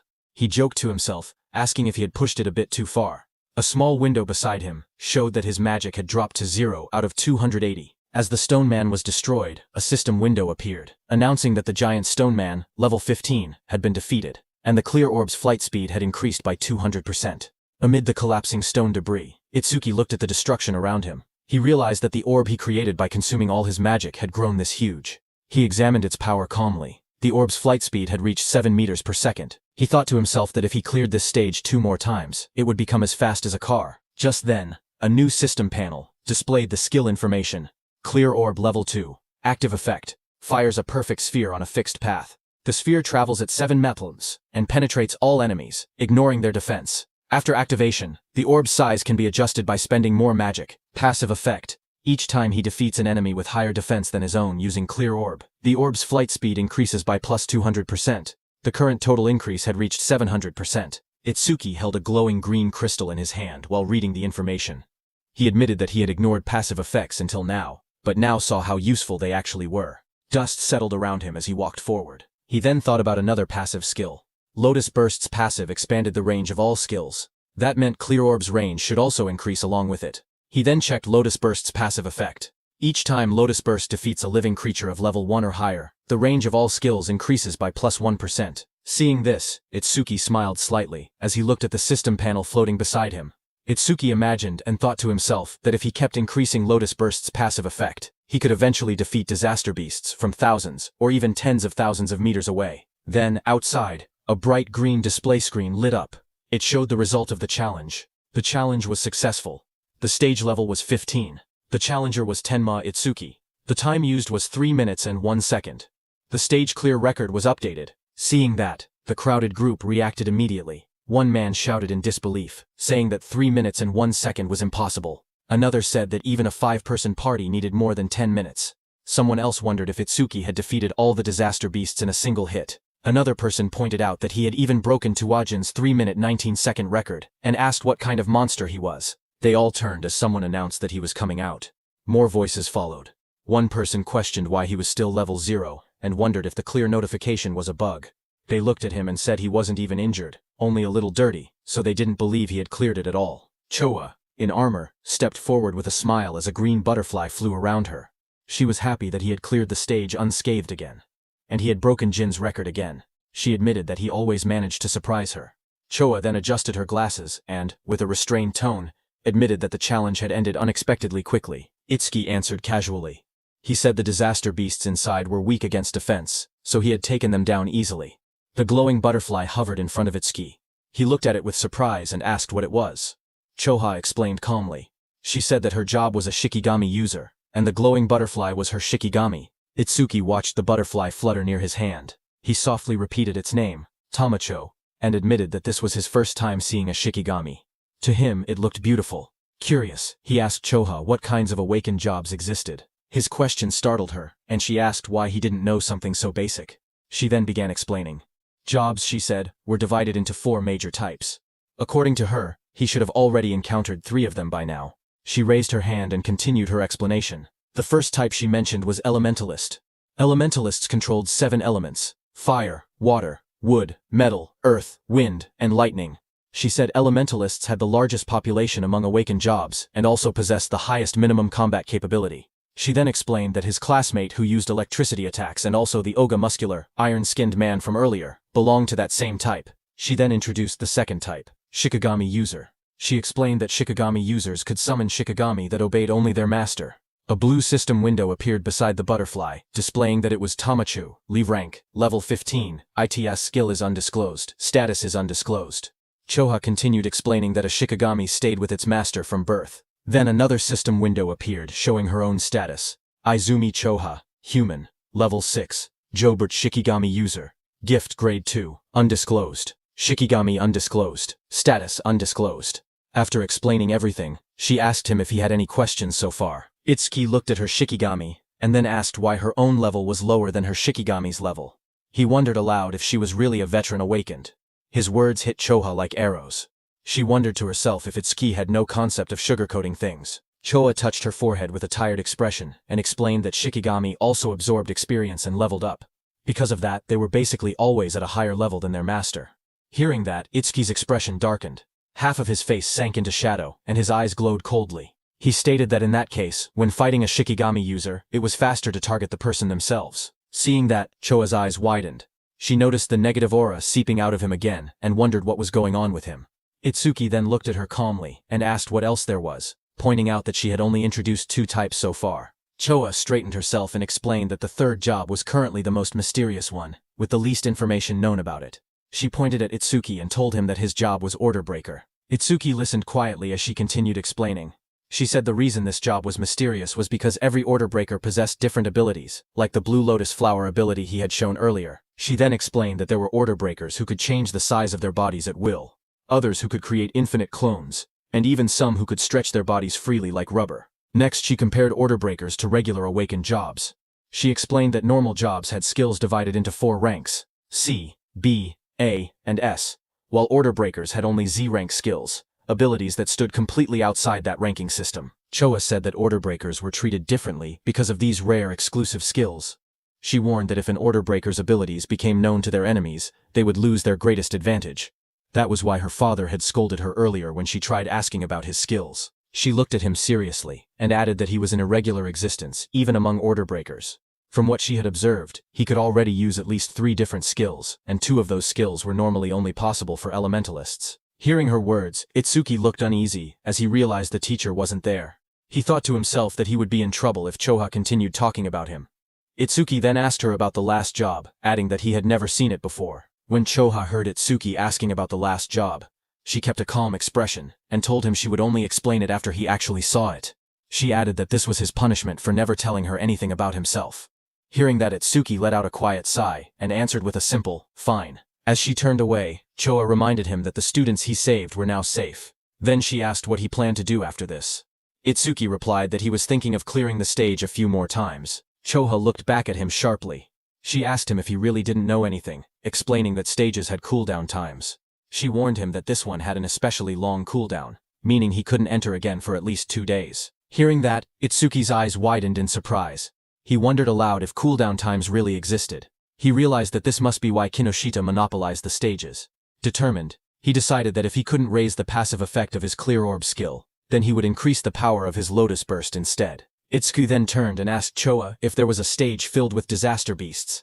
Choha thought for a moment, trying to remember any stage filled with disaster beasts. She then smiled confidently and chose a stage for him. She explained that in that stage, the levels of the disaster beasts were not very high, but the number of them was enormous. The place was called Locust Wasteland. She explained that there were at least 100 locust-type disaster beasts, even by a conservative estimate, and many awakened people backed out just from seeing how many there were. She then looked at him seriously and asked what he planned to do, since it would be difficult without AoE skills. For those who didn't know, AoE meant area of effect, or area attacks. Itsuki answered firmly that he was going. In his thoughts, he remembered that he hadn't used Lotus Burst in front of her yet, so she didn't know he actually had an area attack. A shocked Choha asked him again if he was really going. She reminded him once more that without AoE skills, he would have a really hard time. But Itsuki told her not to worry, saying he would be fine. Some nearby awakened individuals became shocked as they listened. One of them asked if he was really going to the Locust Wasteland, and said he must not know fear. Another person whispered that once Kinoshita Reiji heard about Oga, he would definitely come. The group decided to leave quickly. They said they should get out before getting caught in the crossfire. Then, a few minutes later, Kinoshita Reiji arrived there, and looked around the empty area. He asked in shock why there wasn't a single person present. His bodyguard in a suit stood behind him, and reported that the target had gone somewhere. Kinoshita Reiji asked how it was possible. It had only been 30 minutes since the target entered, yet the target had already cleared the Flaming Rock execution ground. His bodyguard said it was hard to believe, but seemed to be true. He then asked what Kinoshita planned to do now. Kinoshita Reiji gritted his teeth and said the target was making a fool out of him. He then said that if the target had used skills, there should still be magic traces left behind. He ordered his bodyguard to contact the Hound, and make it track the target. Kinoshita Reiji shouted angrily for them to capture the target alive no matter what, saying he would make the target taste what living hell was. At the same time, inside a dim alley lined with machinery, a man pressed his back against the wall, hidden in the shadows. His panicked thoughts echoed as he regretted taking the assassination request. He muttered to himself that he never knew Kinoshita Reiji had such a strong subordinate, and cursed himself for accepting the job. That same man slumped to the ground, exhausted and trembling. He breathed heavily and admitted that without his earth escape technique, he would have been killed. Sweat dripped down his face as he caught his breath. He slowly peeked around a corner, whispering that he should be safe now that he had gotten this far. His eyes widened with fear as he carefully watched his surroundings. Suddenly, a massive beast lunged toward him with its jaws wide open. The monster's sharp teeth and glowing red eyes filled his vision as it attacked. Before he could react, the creature pinned him to the ground. He choked as its fangs pressed against him. A voice spoke nearby, calm but cold. The speaker approached and looked down at the scene. He ordered the beast called Death to loosen its grip, saying the man seemed to have something to say. The giant wolf-like creature eased up slightly as the man lay helpless beneath it. The wounded man lay on the ground with blood on his face. With fear in his trembling voice, he asked how they had managed to find him. In front of him, the long-haired man in the coat explained calmly. He said that their beast, Death, had a sharp sense of smell. The creature could sense the scent of death coming from people like him. That man was the Hound Kinoshita Reiji had been talking about. His name was Charles. He stepped forward, tipping his hat as he walked. He said that Death could smell the death they were giving off. Filled with terror, the injured man begged for his life. He cried and pleaded for them not to kill him. Charles looked down at him with a cold smile. He said that the request was difficult, because Mr. Kinoshita would get angry.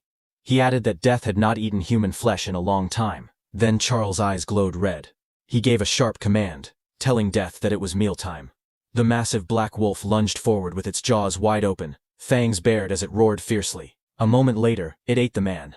The wolf stood beside the long-haired man in a trench coat. The man looked at it calmly and said that it had finally leveled up. A glowing blue panel appeared, showing the creature's details. Death Hound, Dwangpritzing. Level, 16. Skill, Death Smell, C rank. Detects all magic traces in an area and identifies the magic source. Second skill, Respawn Desire, V rank. After the Shikigami dies, its respawn time is greatly reduced. Status, Attack 250, Agility 250, Magic 150. Just then, the man's phone began vibrating. He glanced at the screen and answered the call. He told the person on the other side that he had finished things there. As he listened, his expression changed. He asked if Oga had been badly injured. He wondered aloud if someone had struck that stubborn Oga's weak point. Finally, he replied that he understood and said he was on his way.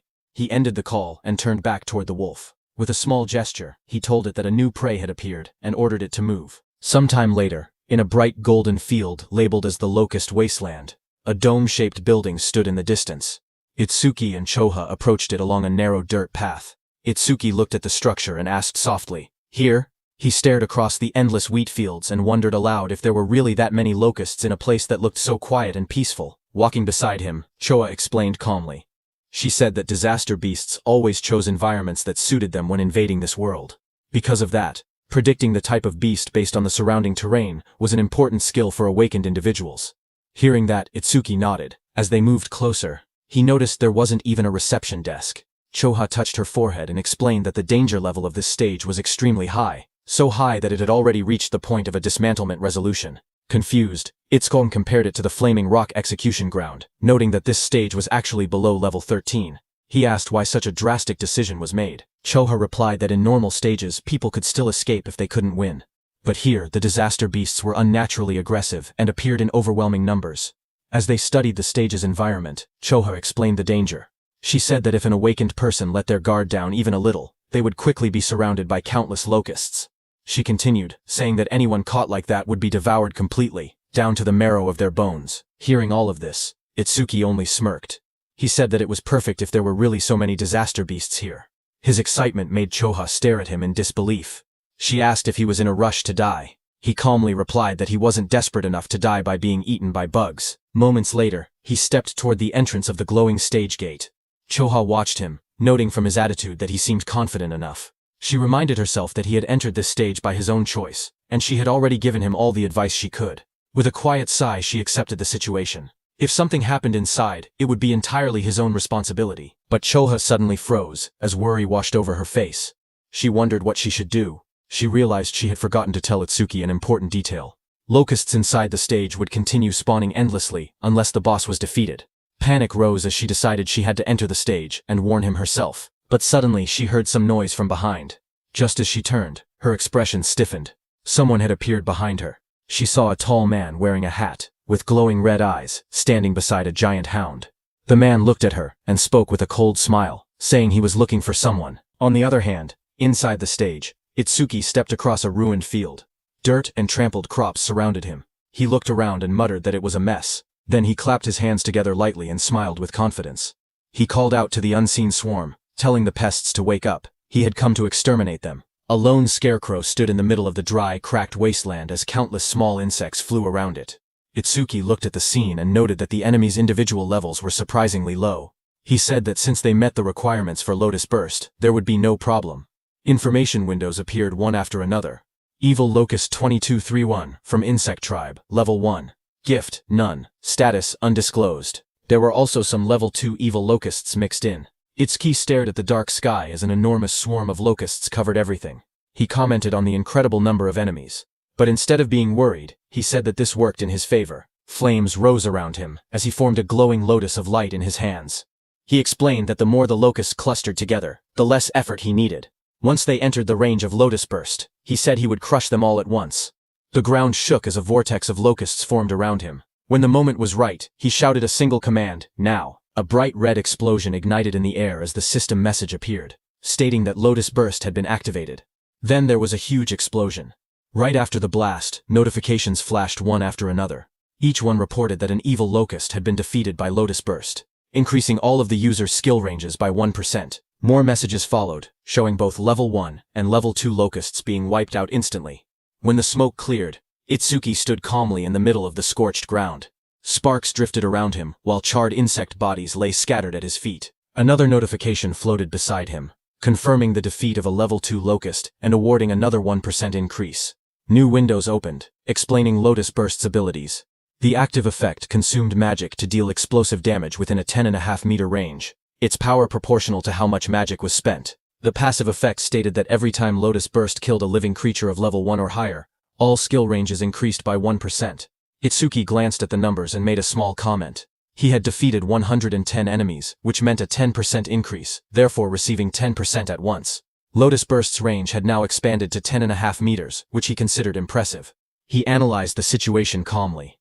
Against disaster beasts of this level, consuming 10% of his magic to output 10% of his firepower should be enough. Taking his remaining magic and recovery speed into account, he could probably use about 10 more shots. If he gained even 100 kills per use, he could increase his total skill range by 1000%. Another screen displayed his magic level, 252 out of 280. He looked at it and muttered that things would go much more smoothly if stages didn't have cooldown times. But suddenly, Itsuki noticed something.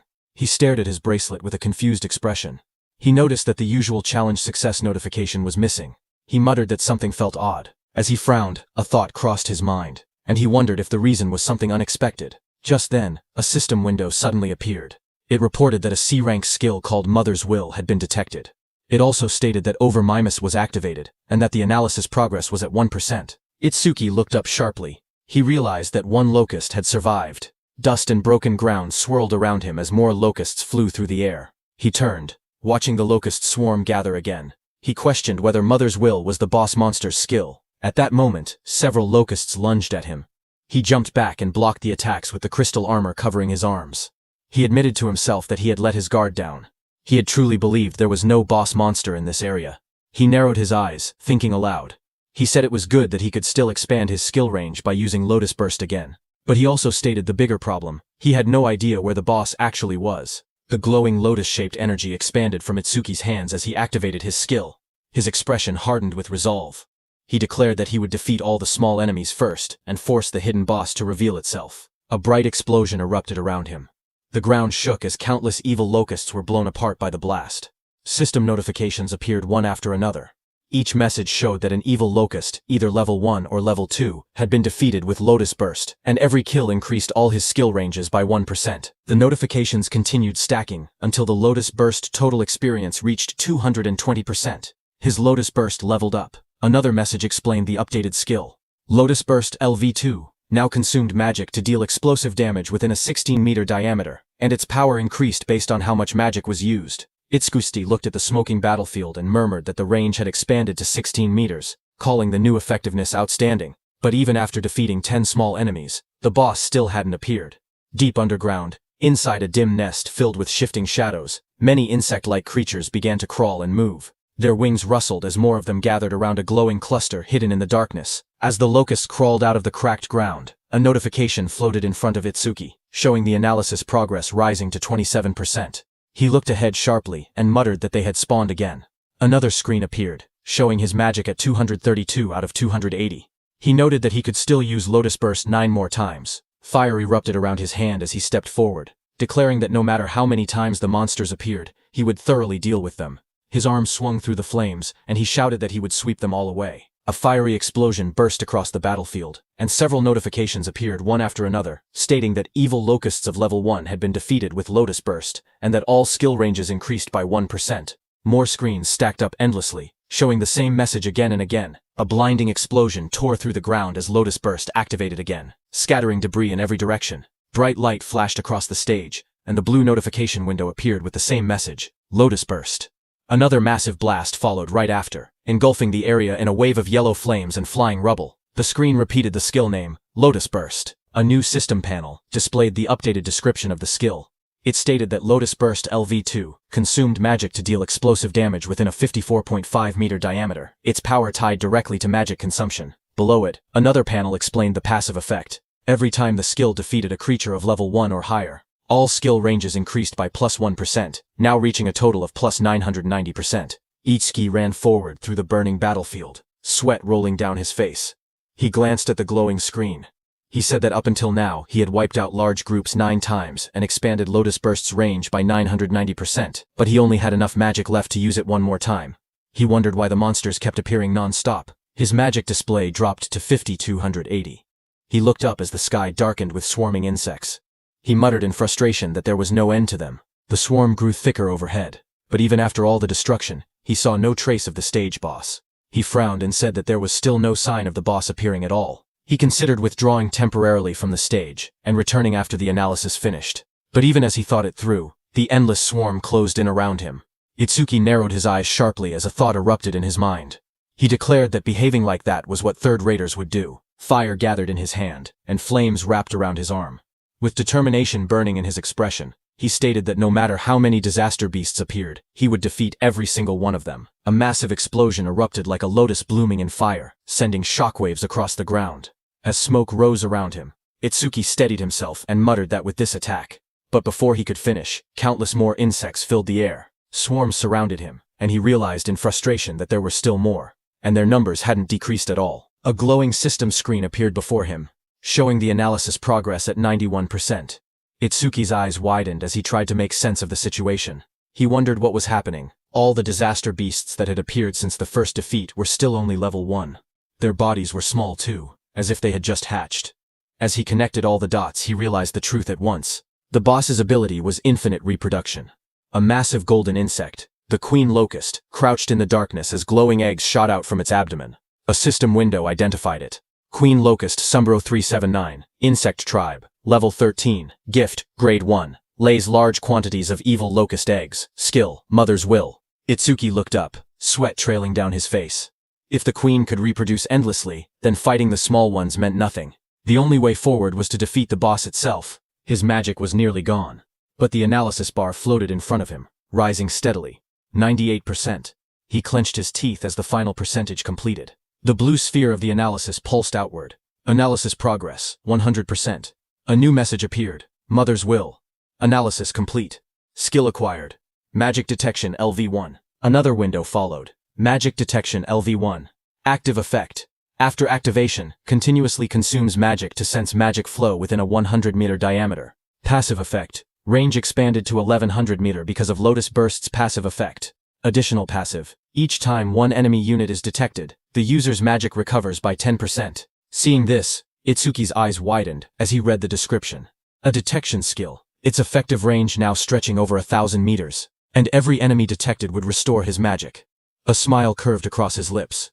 The passive effect was perfect for this stage. Hunting the smaller creatures again and again would now benefit him greatly. He tilted his head slightly, his eyes shining with confidence. He thought that leaving the queen alone for a moment and clearing out more enemies wouldn't be a bad plan at all. As he lowered his gaze, he thought quietly to himself. He realized he had been keeping Choha waiting. For now, he decided to finish clearing the stage before returning. A blue system window appeared before him, announcing that magic detection level 1 had been acquired. All of his stats rose by 10 points. All debuffs were removed, and his injuries were fully healed. Another window displayed the updated numbers. His attack increased from 2OD to 290. His agility rose from 2OD to 290. His defense moved from 2OD to 290. His magic stat climbed from 2OD to 290, where Turening his total grew from 120 to 1160. Itsuki then raised his hand to his forehead, as swirling energy surrounded him. He activated the new skill, focusing intently. He began locating the boss using magic detection. Wide ripples of energy spread out from his body, expanding across the entire area like rings on water. The waves traveled far into the distance, lighting up the surroundings as they moved. Down below, the massive golden insect boss lifted its head, its yellow eyes glowing as the waves passed over it. Itsuki's eyes suddenly sharpened. In the next instant, he spotted the reaction in the distance. He slowly raised 2 fingers and pointed them forward, a confident smile forming on his face. A surge of dark, swirling energy formed at his fingertips, twisting the air around him. He was going to use his clear orb skill. Amid the chaos, his steady voice echoed. He said that even if the enemy used its children as shields, it would be useless. The clear orb began to glow, merging with the power of Lotus Burst. A bright lotus-shaped light burst outward, illuminating the battlefield. He declared that with Lotus Burst's passive effect, and the clear orb's current flight range, the attack would definitely reach its target. A system window appeared, stating that the clear orb's flight distance was now 120 meters. In the next instant, the glowing orb shot across the field like a streak of purple lightning. Wind burst apart in its wake as the queen locust recoiled in shock, spreading its golden wings wide to escape. But Itsuki was already behind it, surrounded by crackling blue crystal. His transformed figure loomed like a shadow. Lightning surrounded Itsuki as he appeared above the queen. Looking at her, he said, "Checkmate." He slammed his attack down, overpowering the queen with sheer force. He cut down the queen into pieces. Immediately, the whole insect swamp was disturbed. Seeing that, he realized the swarm fell into chaos after losing its queen. Itsuki turned toward them with cold eyes. Flames erupted from his crystal-covered arm as he promised to send the remaining creatures to their mama right away. After the lotus burst explosion, all insects fell to the ground. Itsuki stood in the settling dust, looking at the battlefield calmly. He stated that all his skill ranges had increased by 1210%, that Lotus Burst's explosion radius now reached 65.5 meters, and that the clear orb's flight distance had expanded to 131 meters. A system window appeared, describing Lotus Burst at level 2. It explained that the active skill consumed magic to cause explosive damage within a 65.5 meter diameter, its power tied to magic consumption. The passive effect showed that every time Lotus Burst defeated a living creature of level 1 or higher, all skill ranges increased by 1%, now totaling plus 121-10%. A second notification appeared, showing the flight distance of the true ball, 131 meters. Itsuki looked at the result and smiled, saying it had been a good harvest. He held a green leaf in his hand while sitting on the ground, surrounded by rising dust. He then thought to himself that when the cooldown ended, he would challenge it again and raise Lotus Burst's passive effect to 5 digits. As he returned to exit the dungeon, a new notification appeared, stating new record achieved. Another line reported time used, 17 minutes 7 seconds. Standing in front of a glowing blue portal, Itsuki looked at the timer and noted that it had taken 17 minutes. He thought that Choha must be worried. He imagined Choha waiting outside. He believed that when he returned safely, she would probably act aloof again, yet he knew she was actually kind and considerate. He thought her inability to be honest was somewhat cute. Stepping out of the portal, surrounded by a swirl of blue energy, he lifted his hand and greeted her, saying he was back and sorry for worrying, but then his eyes widened sharply, shock filling them. Right in front of him, Choa appeared injured, blood on her lips. A man with glowing red eyes held her up by the collar. He looked down at Itsuki and spoke coldly. He said that going solo and coming out of the stage safely could mean only one thing. Itsuki was the guy Reiji had been looking for. Charles in the wide-brimmed hat looked at Itsuki and spoke calmly. He said the timing was perfect. He had been trying to get information about Itsuki from Choha, whom he had captured, but even in her current condition she refused to talk. Charles added that Choha had more backbone than most men. Across from him, Itsuki stepped forward. His voice was cold as he told Charles to let go of Choha with his filthy hands. He warned that if Charles did not do so now, he would only be half killed. Hearing that, Charles laughed loudly. He mocked Itsuki and told him not to get cocky, calling him just a level 0 rookie. But in the next moment, blue electricity burst from Itsuki's body as he shot forward with incredible speed. His eyes glowed with a sharp red light as he charged toward Charles.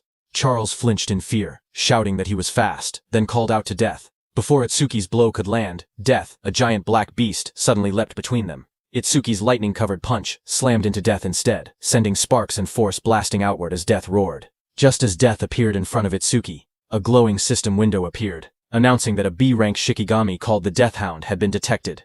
Another window followed, showing that overmimesis had activated, with analysis beginning at 1%. When Itsuki saw the notification, he realized the truth. This dog was a Shikigami, which meant the man wearing the hat was its user. The analysis window continued to rise, reaching 12%. Charles narrowed his eyes as he watched Itsuki move. He noted that there were no wasted movements and that his opponent's speed was extremely high. He understood now why Oga had lost. Oga likely did not even have enough time to metalize before being defeated. But Charles showed no fear. He grinned and declared that he had Death and a hostage. Behind him, Choa struggled weakly in his grasp. Hearing this, Itsuki shouted her name, his expression tightening in alarm. Itsuki, who stood firm and was holding Death's snout with one hand, got distracted.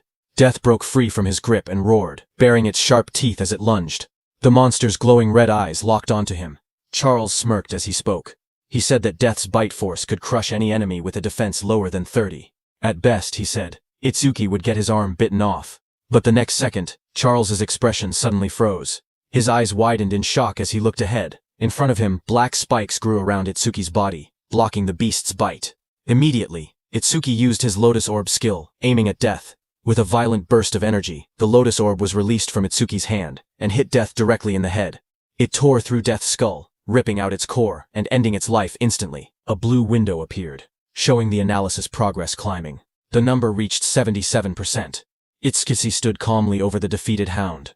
He explained that without a Shikigami user was basically defenseless. Charles stared at him in disbelief. He wondered if Itsuki did not know that as a rookie, the Shikigami could respawn.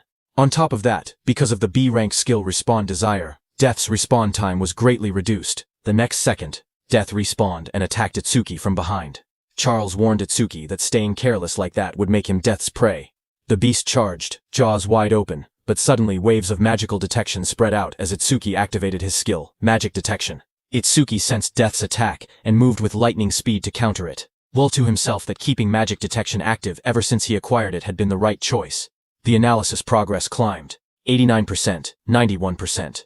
Itsuki glanced at Charles, who was watching while holding Choa, and noted that the analysis would finish soon. He thought that if the blue lotus appeared from over Mimas, Charles might become wary. The progress bar reached 95%. Seeing Itsuki move and kick Death without even looking back, Charles started sweating. He realized the truth: this opponent had more power and more speed than Death and even possessed detection skills. He panicked, realizing he could not launch a surprise attack at all in this situation. Charles pulled Chosha in front of him and tightened his grip around her neck.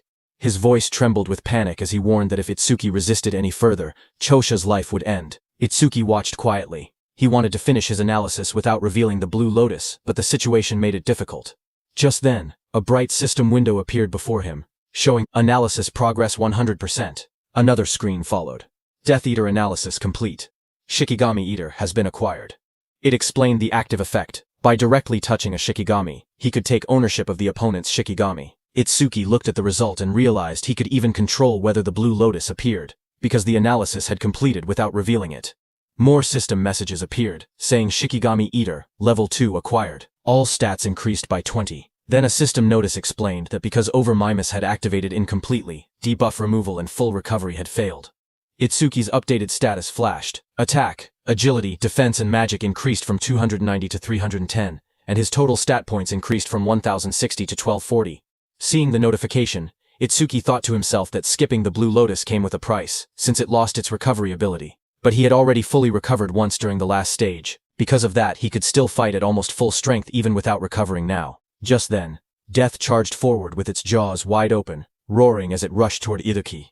In that moment, Itsuki realized something important.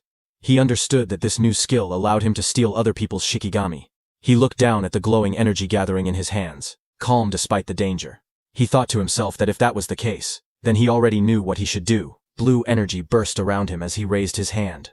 With sharp determination, he placed his hand on top of Death's head, deciding that he would take Charles's dog. Blue flower petals erupted like a storm. Death's body was wrapped in swirling petals of energy as the power pulled it away. The next second, Itsuki stepped forward with overwhelming speed and kicked Death, sending it blasting across the field. Death went flying and fell behind Charles. Seeing that, Charles panicked. He stared at the scene and cursed angrily, calling Death a useless mutt. He shouted in frustration, demanding to know what he had fed it all that experience for. Charles tightened his grip on the injured Choka and shouted in rage. He warned that if Itsuki resisted any further, he would snap her neck. Choka, battered and barely conscious, forced her eyes open. With a trembling voice, she told Itsuki not to worry about her. Across from them, Itsuki slowly raised both his hands in surrender. He called out, telling Charles not to touch her. Seeing that, Charles smirked coldly. He said that if Itsuki had been obedient from the beginning, Choa wouldn't have had to suffer like this. Itsuki glared at Charles and asked why he was being targeted, saying he didn't remember doing anything to earn such a grudge. Hearing that, Charles sneered, accusing him of still trying to probe for information. He then explained that it didn't matter, because Itsuki would meet him soon anyway. He told Itsuki that Kinoshita Reiji was furious that Itsuki had entered a North District 4 stage without permission. He introduced himself, saying he was Charles the Hound, sent under Reiji's orders to capture him. Hearing that name again, Itsuki muttered that he needed to meet Kinoshita directly and talk things out. Charles grinned and said that Itsuki would meet him soon, but only in a battered body. He then announced that Death would bite off his legs next and warned that if Itsuki wanted Choa to stay alive, he was forbidden from using that strange ice again. Charles pointed at Itsuki and gave the command, telling Death to bite off both of Itsuki's legs. Hearing that, Itsuki narrowed his eyes. Instead of fear, a cold determination filled them. He told Death to prove it was worthy of being his Shikigami. In the next instant, Death turned and lunged, not at Itsuki, but at Charles, sinking its teeth into its former master. Taking advantage of the moment, Itsuki moved at lightning speed, appearing behind Choha. Blue sparks burst around him as he caught her gently in his arms, pulling her away from danger. Charles screamed as he stared in shock. Sweat ran down his face as he shouted, asking why Death was attacking him. Its own master. Shikigami Death stood beside Itsuki with glowing red eyes.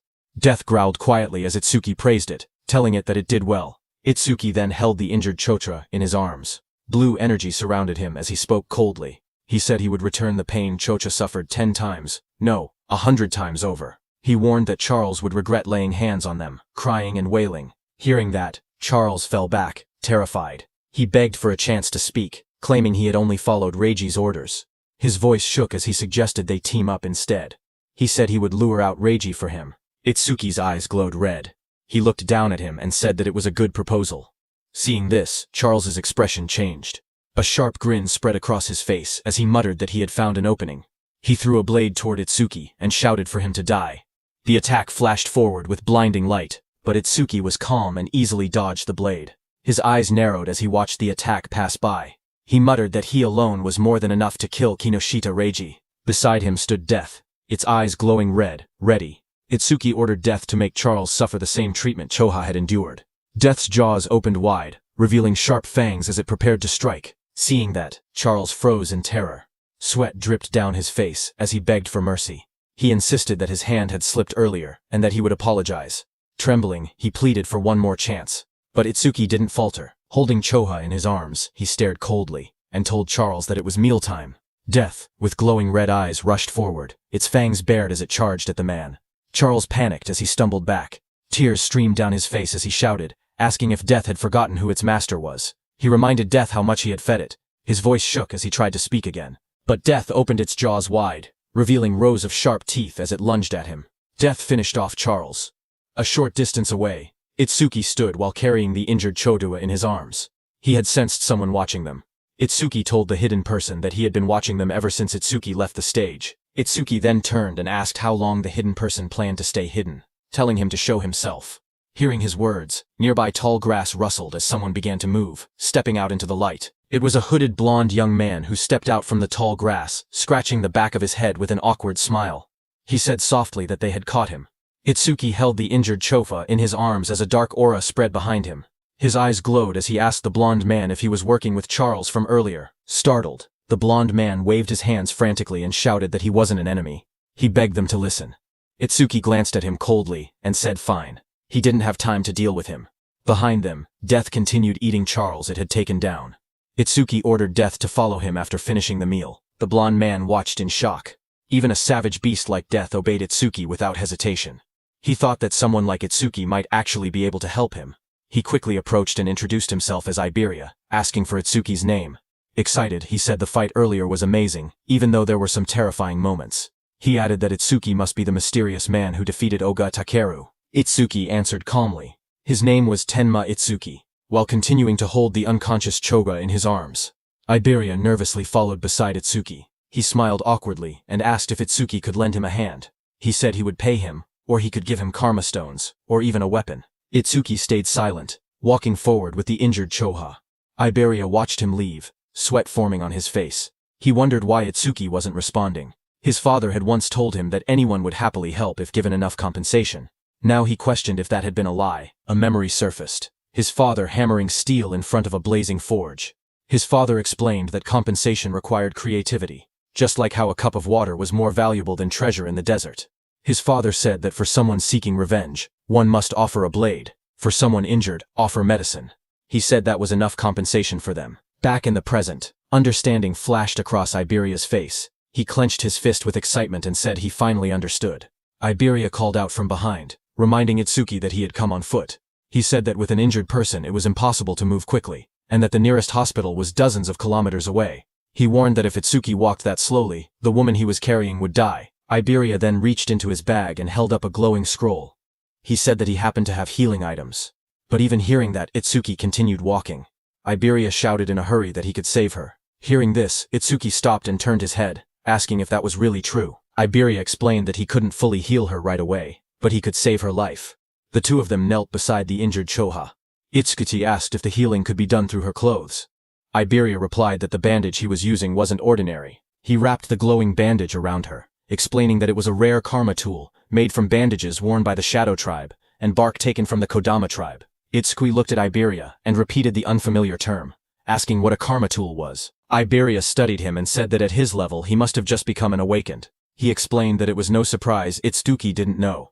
Iberia explained that modern weapons didn't work on disaster beasts. Guns were useless against them, so firearms couldn't be used in real combat. However, crafters were able to forge special anti-disaster beast items known as karma tools, created from monument materials and the body parts of disaster beasts. He said that karma tools were divided into 4 ranks depending on the crafter's skill and the materials used. The 4 ranks were normal, rare, epic, and unique. Iberia then explained using a simple longsword as an example. Normal karma tools weren't much different from regular weapons, except they were capable of damaging disaster beasts and awakened beings. The sword was labeled an ordinary longsword. The next weapon was the ocean sword, rare, which increased agility and magic. Iberia said that rare karma tools boosted their owner's stats. The third weapon was the blood sword, epic, which increased attack power and absorbed blood to raise the blade's temperature and reduce an enemy's self-healing by half. Iberia explained that epic karma tools not only boosted stats but also possessed special effects. Iberia continued by explaining the final rank of karma tools, which was the holy sword, unique. It granted increased attack and agility. Its unique effect allowed the user to obtain the inexhaustible magic sealed inside it, enabling infinite magic usage. Iberia said that the ultimate goal for every crafter was to create a unique karma tool, weapons with massive stat boosts and powerful one-of-a-kind effects. Iberia went on to explain that crafters themselves didn't have much combat power, and there were very few of them. But because they could forge karma tools, all awakened people respected them. Hearing that, Itsuki asked Iberia if his father was a crafter. Iberia smiled and replied that his father wasn't just any crafter. He explained that countless crafters couldn't create a unique karma tool even once in their entire lives. Across the 5 continents, there were only 10 crafters who had achieved that level. Then he proudly added that 3 of those 10 unique tools were made by his father. That was why everyone called his father the crafter king of the northern continent. Saying that, Iberia grinned proudly. Finally he turned and saw that Itsuki wasn't even looking at him. He got angry and shouted, asking Itsuki if he was even listening. He complained loudly that he was explaining everything kindly, while Itsuki was being rude. He shouted at him not to ignore him, but Itsuki didn't respond. Instead, he quietly examined the crossbow in his hands and said that it was the same crossbow Charles had been using. Iberia was shocked, seeing that even after hearing about his father, Itsuki didn't look surprised at all. He muttered that any normal awakened person would have already been flattering him. Meanwhile, Itsuki kept studying the weapon, and thought that having it would let him reduce how often he needed to use the clear orb, and also lower the risk of exposing his abilities. Iberia looked at it and told Itsuki that this weapon was a rare karma tool.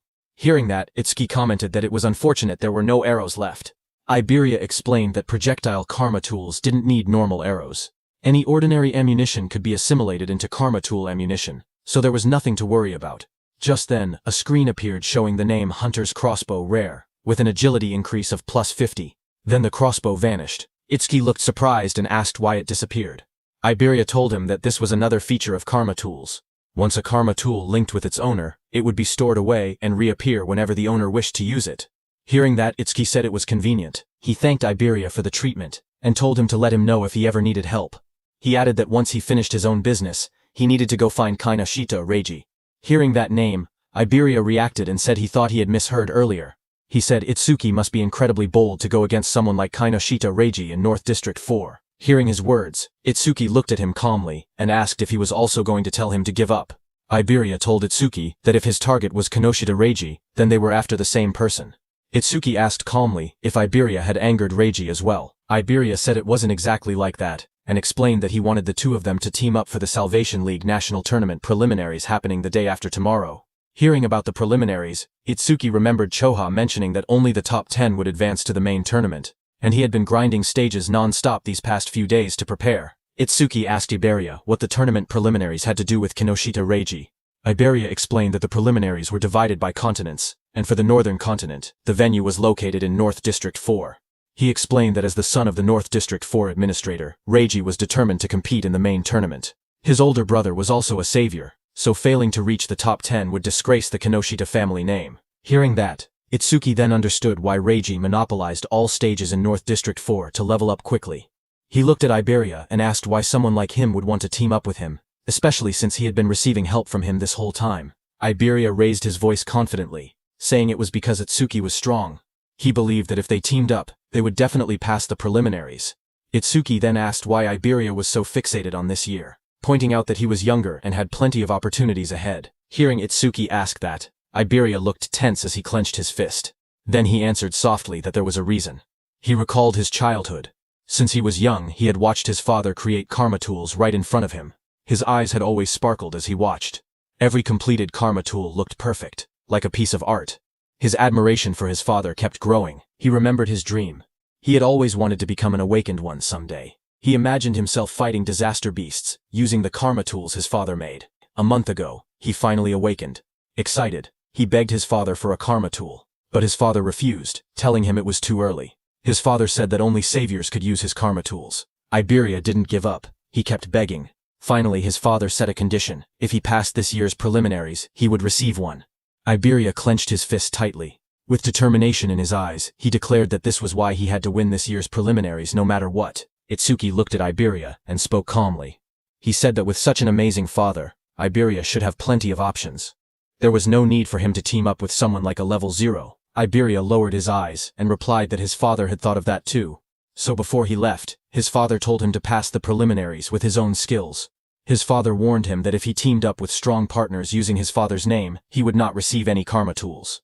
Hearing that, Itsuki commented that his father seemed strict. Iberia explained further that according to his information network, most strong participants had already been bought off by Kinoshita. What remained were lone wolves who disliked teaming up, or groups with fixed members. He had no prospects for teammates. With excitement, Iberia grabbed Itsuki's hand and explained that 2 days ago, he had heard news that someone had defeated Oga Takeru, one of the 4 pillars, and even broken stage records. Because of this, he dug for information continuously, and eventually found his way here. Itsuki first freed his hand, and then agreed to team up. He said the team was no problem, but first he wanted to take Choa to the hospital. With excitement, Iberia declared that he would come along. From now on they were a duo. Iberia then said they needed a duo name. He brought up possibilities, combining Tenma Itsuki and Iberia. He suggested Iba 10, but rejected it because it sounded like a store name. He tried Ibaitsu, then Tenmaria, then Tenibe, changing ideas one after another. Nearby, Itsuki carried the unconscious Choha in his arms. He looked tired and thought to himself that he was in trouble, because Iberia talked even more than Rikuru. Suddenly, Itsuki thought about Rikuru and Saya. He wondered how they were doing and whether they were participating in the preliminaries now that both had awakened. Just then, Iberia suddenly brightened with an idea. He said that since both of their names contained the letter I, they could call their duo Double I. Far away, as Itsuki thought of Rikuru, Rikuru suddenly sneezed while training. Saya looked at him and asked if he had caught a cold. Rikuru scratched his head and said maybe someone was talking about him. Maybe Itsuki. Saya lowered her gaze and quietly asked how long it had been since the attack incident. She said she never expected them to be apart for so long, and wondered if Itsuki was doing well. Rikuru looked at her strangely. He said that if she was that worried, she should have gone to see Itsuki after the disaster beasts were defeated. Saya blushed deeply and bowed her head in embarrassment. A moment later, she thrust her hands forward and released a burst of water, sending Rikuru flying back as he shouted in surprise. Rikuru shouted that attacking suddenly was unfair, but Saya quickly replied that fair or not, it was sparring practice and he was the one who left an opening. Just then, their teacher appeared behind them. Both students straightened up in shock.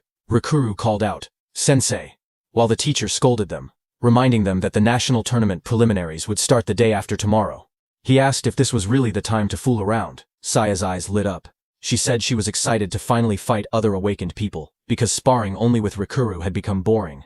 A glowing screen appeared beside her, revealing her stats as an awakened water elementalist. Rikuru looked at his own status window as well. He said he had never been to North District 4 and had heard it was a prosperous town. He said he wanted to see it with his own eyes soon. Elsewhere, someone opened a metal case holding 3 sharp crystal stones. It was Kinoshita. He looked at the crystals and frowned impatiently. He commented that the hound still hadn't arrived and said it was unusual for him to be late. His bodyguard standing behind him wondered if something unexpected had happened. Hearing that, Kinoshita's expression darkened. He muttered that those useless fools had failed again. His glasses glowed red as a message appeared, saying the Karma Stone had been used and experience had been gained. His bodyguard asked if they should send people to search. Kinoshita looked frustrated and said to forget about that person. The national tournament preliminaries were the top priority now. He muttered that if he failed, his father would lock him in the confinement room again. Then he asked about the matter he had assigned his bodyguard. His bodyguard reported the results. Out of the 3,113 participants in the northern continent, he had persuaded 87 to cooperate. All of them were level 5 or above, just as ordered. Hearing that, Kanoshita smiled and said his subordinate had done well, and that he was the only one he could rely on. He then took another glowing stone. His bodyguard told him that it was the last karma stone. Light surrounded Kinoshita as he broke it. The experience was absorbed, and his level went up. Power surged around Kinoshita as lightning burst from his body. He said it was enough and that he would use this strength to crush the commoners. A status screen appeared, showing Kinoshita Reiji, at level 12, Job Lightning Elementalist, Gift Grade 2, Attack 135, Defense 130, Agility 168, Magic 170, Total Points 603. Then few hours later, a bright blue teleportation column formed outside the hospital, as Itsuki stood calmly in the front of it. He lowered his head, said sorry to his teacher, as he had let Choha end up in such a condition. His teacher Commander Nento came out of the teleportation portal and asked what he wanted to do. He said he could dispose of Kinoshita if Itsuki wished. Itsuki looked up and answered firmly, telling his teacher to leave Kinoshita to him. His teacher agreed. He told Itsuki to explain the details of what happened later. Nearby, Iberia watched in amazement. He realized that the Northern Continent Commander-in-Chief had been Itsuki's teacher. Iberia understood why Itsuki wasn't surprised even after hearing who Iberia's father was. Iberia thought that Izumi Nento was truly a mysterious person. He even wondered if he should ask for his autograph later. Then, in the hospital room, Itsuki calmly explained what had happened and told his teacher that that was why he chose to participate in the Salvation League National Tournament preliminaries. His teacher said he understood and turned toward Choha, asking how she was feeling. Choha smiled softly. She said Tamacho had treated her, so she had fully recovered. A glowing green butterfly floated near her hand. She added that Iberia's rare karma tool had also helped in her healing. Hearing that, Izumi Nento looked at Iberia in surprise. He said that since Iberia possessed the rare karma tool Kodama Bandage, crafted by Aiden, he must be Aiden's son. Iberia was surprised to hear that. Realization hit him as he thought to himself that Izumi Nento knew about karma tools, and even recognized his father. He reminded himself that he needed to show the dignity of the Crafter King's eldest son. He pointed proudly at himself, and shouted with confidence that he was Aiden's father. Hearing that, everyone stared at him in silence. Then Itsuki told him that he had gotten it backwards. Hearing that, Iberia lowered his head, hiding his red face behind his hand. In a shaky voice, he apologized, and admitted that Aiden was his father. Commander Nento cleared his throat and tried to shift the atmosphere. He said he was grateful that Iberia had saved his daughter. He added that once the preliminaries ended, he wanted to visit Aiden together with Tenma. He then reminded Itsuki and Iberia that they had to prepare for the tournament, and told them to head out. He promised that he and Choha would come to watch tomorrow. Iberia raised his fist excitedly, and agreed. He told Commander Nento that he could relax because they would definitely pass the preliminaries. Beside him, Itsuki stood quietly and nodded. After they left, Choha commented that her father had really taken a liking to Tenma because she remembered how, when he used to meet with Jin, he would always bring her along to meetings. Hearing that, Commander Nento told her that because of childhood trauma, whenever Itsuki faced disaster beasts, powerful self-destructive impulses would awaken inside him. But Itsuki's self-destructive impulses weakened only when someone he wanted to protect was nearby. He explained to Choha that this was the reason he placed Choha by Itsuki's side. Hearing that, Choha realized that her father wanted her to become Itsuki's friend, become his weakness, and become the person he wanted to protect. Choha repeated the thought quietly, wondering if she was truly the one Tenma wanted to protect. While she was lost in her thoughts, the commander then stood up and revealed to Choha that the disaster beast attack at Itsuki's school had been planned, not a coincidence. Hearing that, Choha reacted with surprise. Commander Nento added that more traitors were joining the disaster beasts, and that similar attacks on commanders-in-chief had happened across other continents as well. The commander turned toward a large window, his silhouette dark against the night. He said that for now humanity's future was pitch black. Then he added softly that Itsuki would surely be the one to illuminate it. His voice rang out that Itsuki would become a light of hope. Then, at the national tournament preliminary venue in North District 4, the massive circular arena sat in the middle of the wasteland. Inside, a crowd gathered. Itsuki looked around and remarked that there were more people than expected. Iberia explained that once news spread that Commander Nento would be watching, many who originally refused suddenly decided to participate. The number of contestants rose from about 3,000 to nearly 5,000. On the side, Reiji glared in frustration. He muttered that Izumi Nento had increased the number of unpredictable variables far more than expected. His subordinate tried to calm him, saying the newcomers were just last-minute riffraff who didn't have time to form teams, so Reiji's side still held the numerical advantage. He told Reiji that he had ordered the recruits to tie red ribbons on their right arms so they could be identified as allies. On the other side of the arena, Rikuru and his group noticed the ribbons. Rikuru asked if red ribbons were trending now, and wondered if they should wear them too. Saya beside him commented that since Commander Nento was coming to watch, maybe Itsuki would also appear.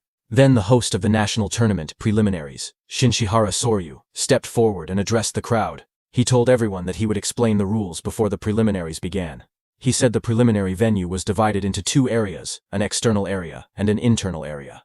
In the first stage, the participants would start from 4 different directions in the external zone. A large diagram of the arena appeared on the screen, showing the outer ring and the inner circle labeled as the internal area. Soryu continued explaining that the first challenge was a race based on time. Everyone had to reach the internal area as fast as possible. The moment someone entered the inner zone, their rank would automatically be recorded on the bracelet they were wearing. Only the first 50 to arrive would advance to the second stage. Then a hologram of the bracelet lit up, showing how it displayed the rank of the participant. Some competitors reacted immediately. Rikuru raised his arm and commented that the bracelet had a surprising function. Hearing that, Saya beside him thought that eliminating thousands of people in just the first stage was extremely harsh. Next, Soryu explained that each person was allowed to carry up to 2 karma tools. Participants were also free to team up with anyone they wanted, and use any method necessary. Results were all that mattered. As the rules were being announced, Iberia nudged Itsuki and pointed ahead excitedly, asking Itsuki to look. He was pointing at the Reiji team in front of him.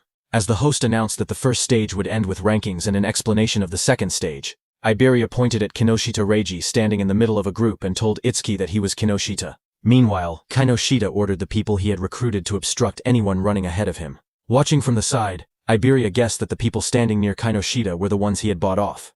He suggested that they should rush into the internal area as soon as possible. His plan was to launch a surprise attack once Kinoshita lowered his guard after entering the interior. But before he could continue explaining, Iberia suddenly froze with a shocked expression. He saw Itsuki walking toward Kinoshita. Shocked, Iberia asked if he had even been listening. One of Kinoshita's men noticed Itsuki approaching. He asked who Itsuki was. Another man warned everyone to be careful because Itsuki didn't have a red ribbon. Just then, from high above, the host raised his voice and declared that the first stage was beginning. The host looked at the students and commented that more and more young people wanted to join the Salvation League, which he found reassuring. But suddenly, a voice told him that having numbers without quality was meaningless. It was a black-haired man.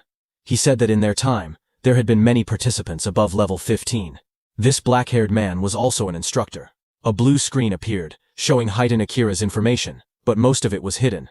Instructor Soryu corrected him, saying that only 2 participants had reached that level in Haiten's year. That year, Haiten Akira was at level 18, and along with him was Taewajin at level 21.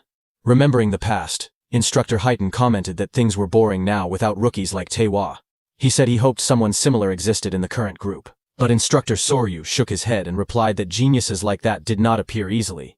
Instructor Haiten stepped forward and asked Commander Nento about a rumor. He said he had heard that a student from the northern continent had defeated a level 8 skeleton soldier right after awakening and later became Commander Nento's pupil. Instructor Soryu widened his eyes and asked if it was true, calling it ridiculous for someone to defeat level 8 monsters immediately after awakening. Commander Nento, covered in dark flames, answered calmly, saying that the rumor was true. Hearing this, Instructor Haiten asked if that person was in the group they were watching. Instructor Soryu thought that since this was Azumi's second recognized pupil after Taewajin, it meant the student must possess exceptional talent. Examiner Soryu looked at the participants list and wondered who the mysterious participant could be. The tablet displayed the first candidate. It showed Horino Rikuru, a level 10 metal elementalist. Examiner Soryu noted that Rikuru's gift was only an ordinary grade 2, and decided it couldn't be him. Another profile appeared. Kisaragi Saya, a level 11 water elementalist with a grade 1 gift. She specialized in support-type abilities, so he assumed she wasn't the one either. The next image revealed Hanyu Kana, a wood elementalist at an unusually high level 16. Seeing this, he guessed she must be the hidden talent. But when he looked at Commander Nento, he didn't say anything. Seeing that, Instructor Soryu realized that his guesses seemed incorrect, even though Hanyu had the highest level among all participants. Just then, Instructor Haiten pointed out that among this year's participants, there was even someone at level 0. But Instructor Sorya didn't think much of it, and remarked that there was always one person every year who joined the tournament out of curiosity, only to get beaten badly and withdraw soon after. On the other hand, Kinoshita's group burst into laughter as Kinoshita pointed toward Itsuki, shouting in disbelief that a level 0 had really joined the competition. His team laughed loudly, mocking Itsuki and asking if he had gotten lost. Hearing them, Itsuki stepped forward silently and raised his hand, showing the mechanical glove of Charles on his hand. Kinoshita froze when he saw the glove. He stuttered, recognizing it as something belonging to Charles. Fear spread across his face as he demanded to know who Itsuki was. Itsuki stared directly at Kinoshita, and asked if Kinoshita was the one who had been looking for him this whole time. Hearing that, Kinoshita grew furious. He refused to believe it. He shouted that there was no way a level 0 could have defeated Oga. He insisted that Itsuki must have been sent by someone just to shake him up. He then pointed forward and yelled for his group to attack. The men beside him grinned confidently and stepped forward. They said they would handle it and make Itsuki regret provoking them. While Kinoshita's men stayed back to block Itsuki, with a burst of purple lightning, Kinoshita rushed toward the center, saying he didn't have time to deal with trash like Itsuki. As Kinoshita left, his remaining men formed a circle around Itsuki, ready to attack him. From the watchtower, Instructor Haydn watched everything, and thought that there were 3 level 6 fighters and 2 level 7 fighters present, so there was no need to wait for the results. He thought that if Itsuki just begged for mercy now, he might survive. On the ground, Iberia also grew nervous and started calculating the situation. He thought he could take down one opponent, but even with Itsuki's strength, fighting 4 enemies at once would be impossible. That meant he had no choice but to use a certain technique.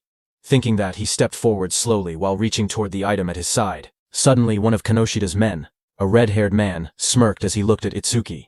He said he had expected a strong opponent to appear, but the first one they encountered was just level 0 trash. Hearing that, Itsuki lowered his head slightly, his face hidden in shadow as he told the man in front of him to move. The red-haired man widened his eyes in surprise on hearing that. He hadn't expected such blunt words.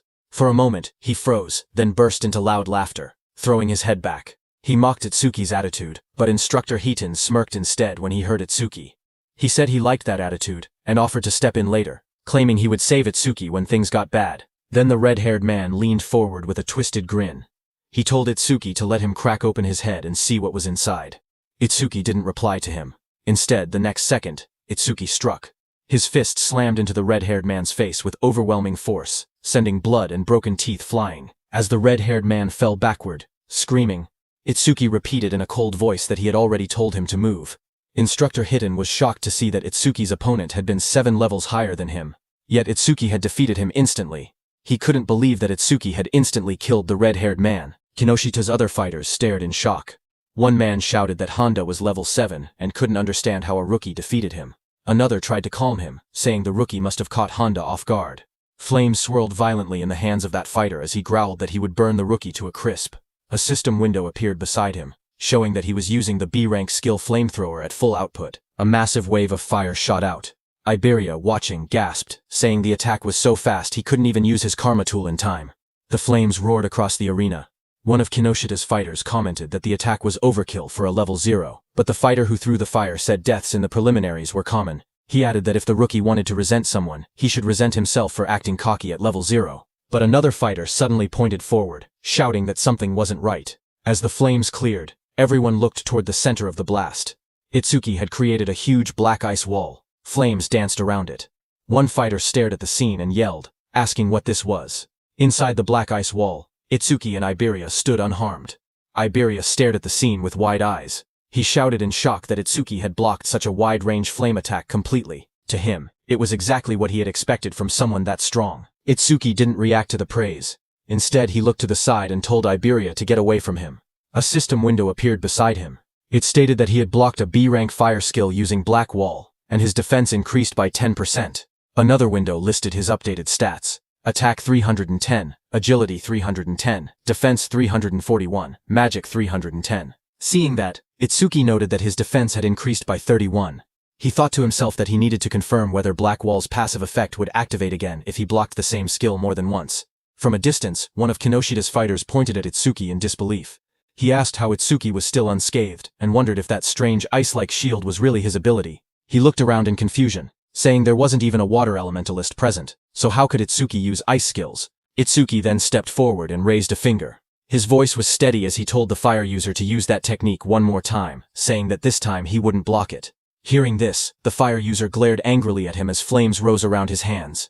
He asked if Itsuki was making fun of him. He shouted that Itsuki shouldn't go back on his word. Itsuki calmly replied that he promised. Hearing that, the fire user gathered even more flames.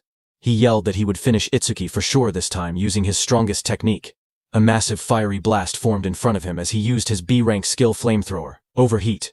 Seeing the fireball coming, Itsuki just stood there, unfazed in front of the swirling firestorm. He noted that the power was stronger than before, but it was still just a fire attribute skill. A wave of flames roared forward, engulfing Itsuki and the whole area around him. Seeing that, The fire user pushed both hands out desperately. Another fighter behind him looked shocked and said he was taking things too seriously. But the fire user muttered that the attack's power probably rivaled level 8. Sweat dripped down his face as he felt his magic drain instantly. He thought to himself that this was his ultimate technique. It felt wasteful to use against a level 0, but he declared that the farce would end now. But the next second, the fire user fell back in shock, his eyes wide and sweat dripping down his face. He stared at Itsuki standing calmly before him and shouted that it was impossible. Across from him, Itsuki examined the black ice covering his arm. He muttered to himself, realizing something. When the same skill came from the same target, Blackwall's passive effect no longer activated a second time. With a quiet nod, he said that he understood. He stepped forward confidently. Cracks of heat and smoke spread across the ground as he declared that the verification was over, and now he would finish this. Seeing this, the fire user trembled. He couldn't believe that his ultimate technique had been defeated so easily.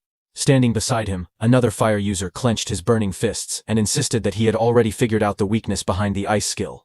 He charged in with blazing attacks. Flames burst around him as he unleashed his B-rank skill, Fire Barrage. Fireballs shot toward Itsuki from every direction. Surrounded by heat and swirling flames, he looked unfazed. He asked calmly if they were planning to win just by numbers. His whole body got covered by black ice as a glowing notification appeared, saying Blackwall activated.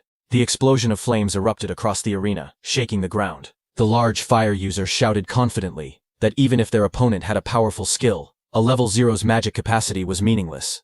He claimed that if they drained all of Itsuki's magic so he couldn't produce water anymore, they would win.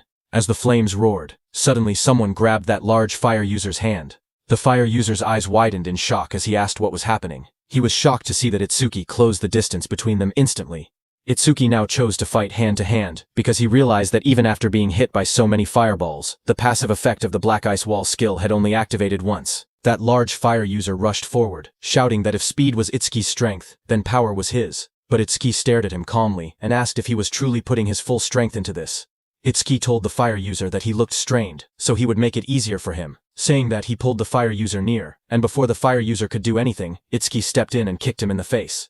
The blow landed so hard that the fire user's face twisted. He staggered, unable to get up. Itsuki looked down at him calmly. He analyzed the system message, noting that his defense increased by 31, not 34, which meant the calculation was based on his original defense before enhancement. Just then, another window appeared showing that he had blocked a B-rank fire skill, gaining a 10% defense boost.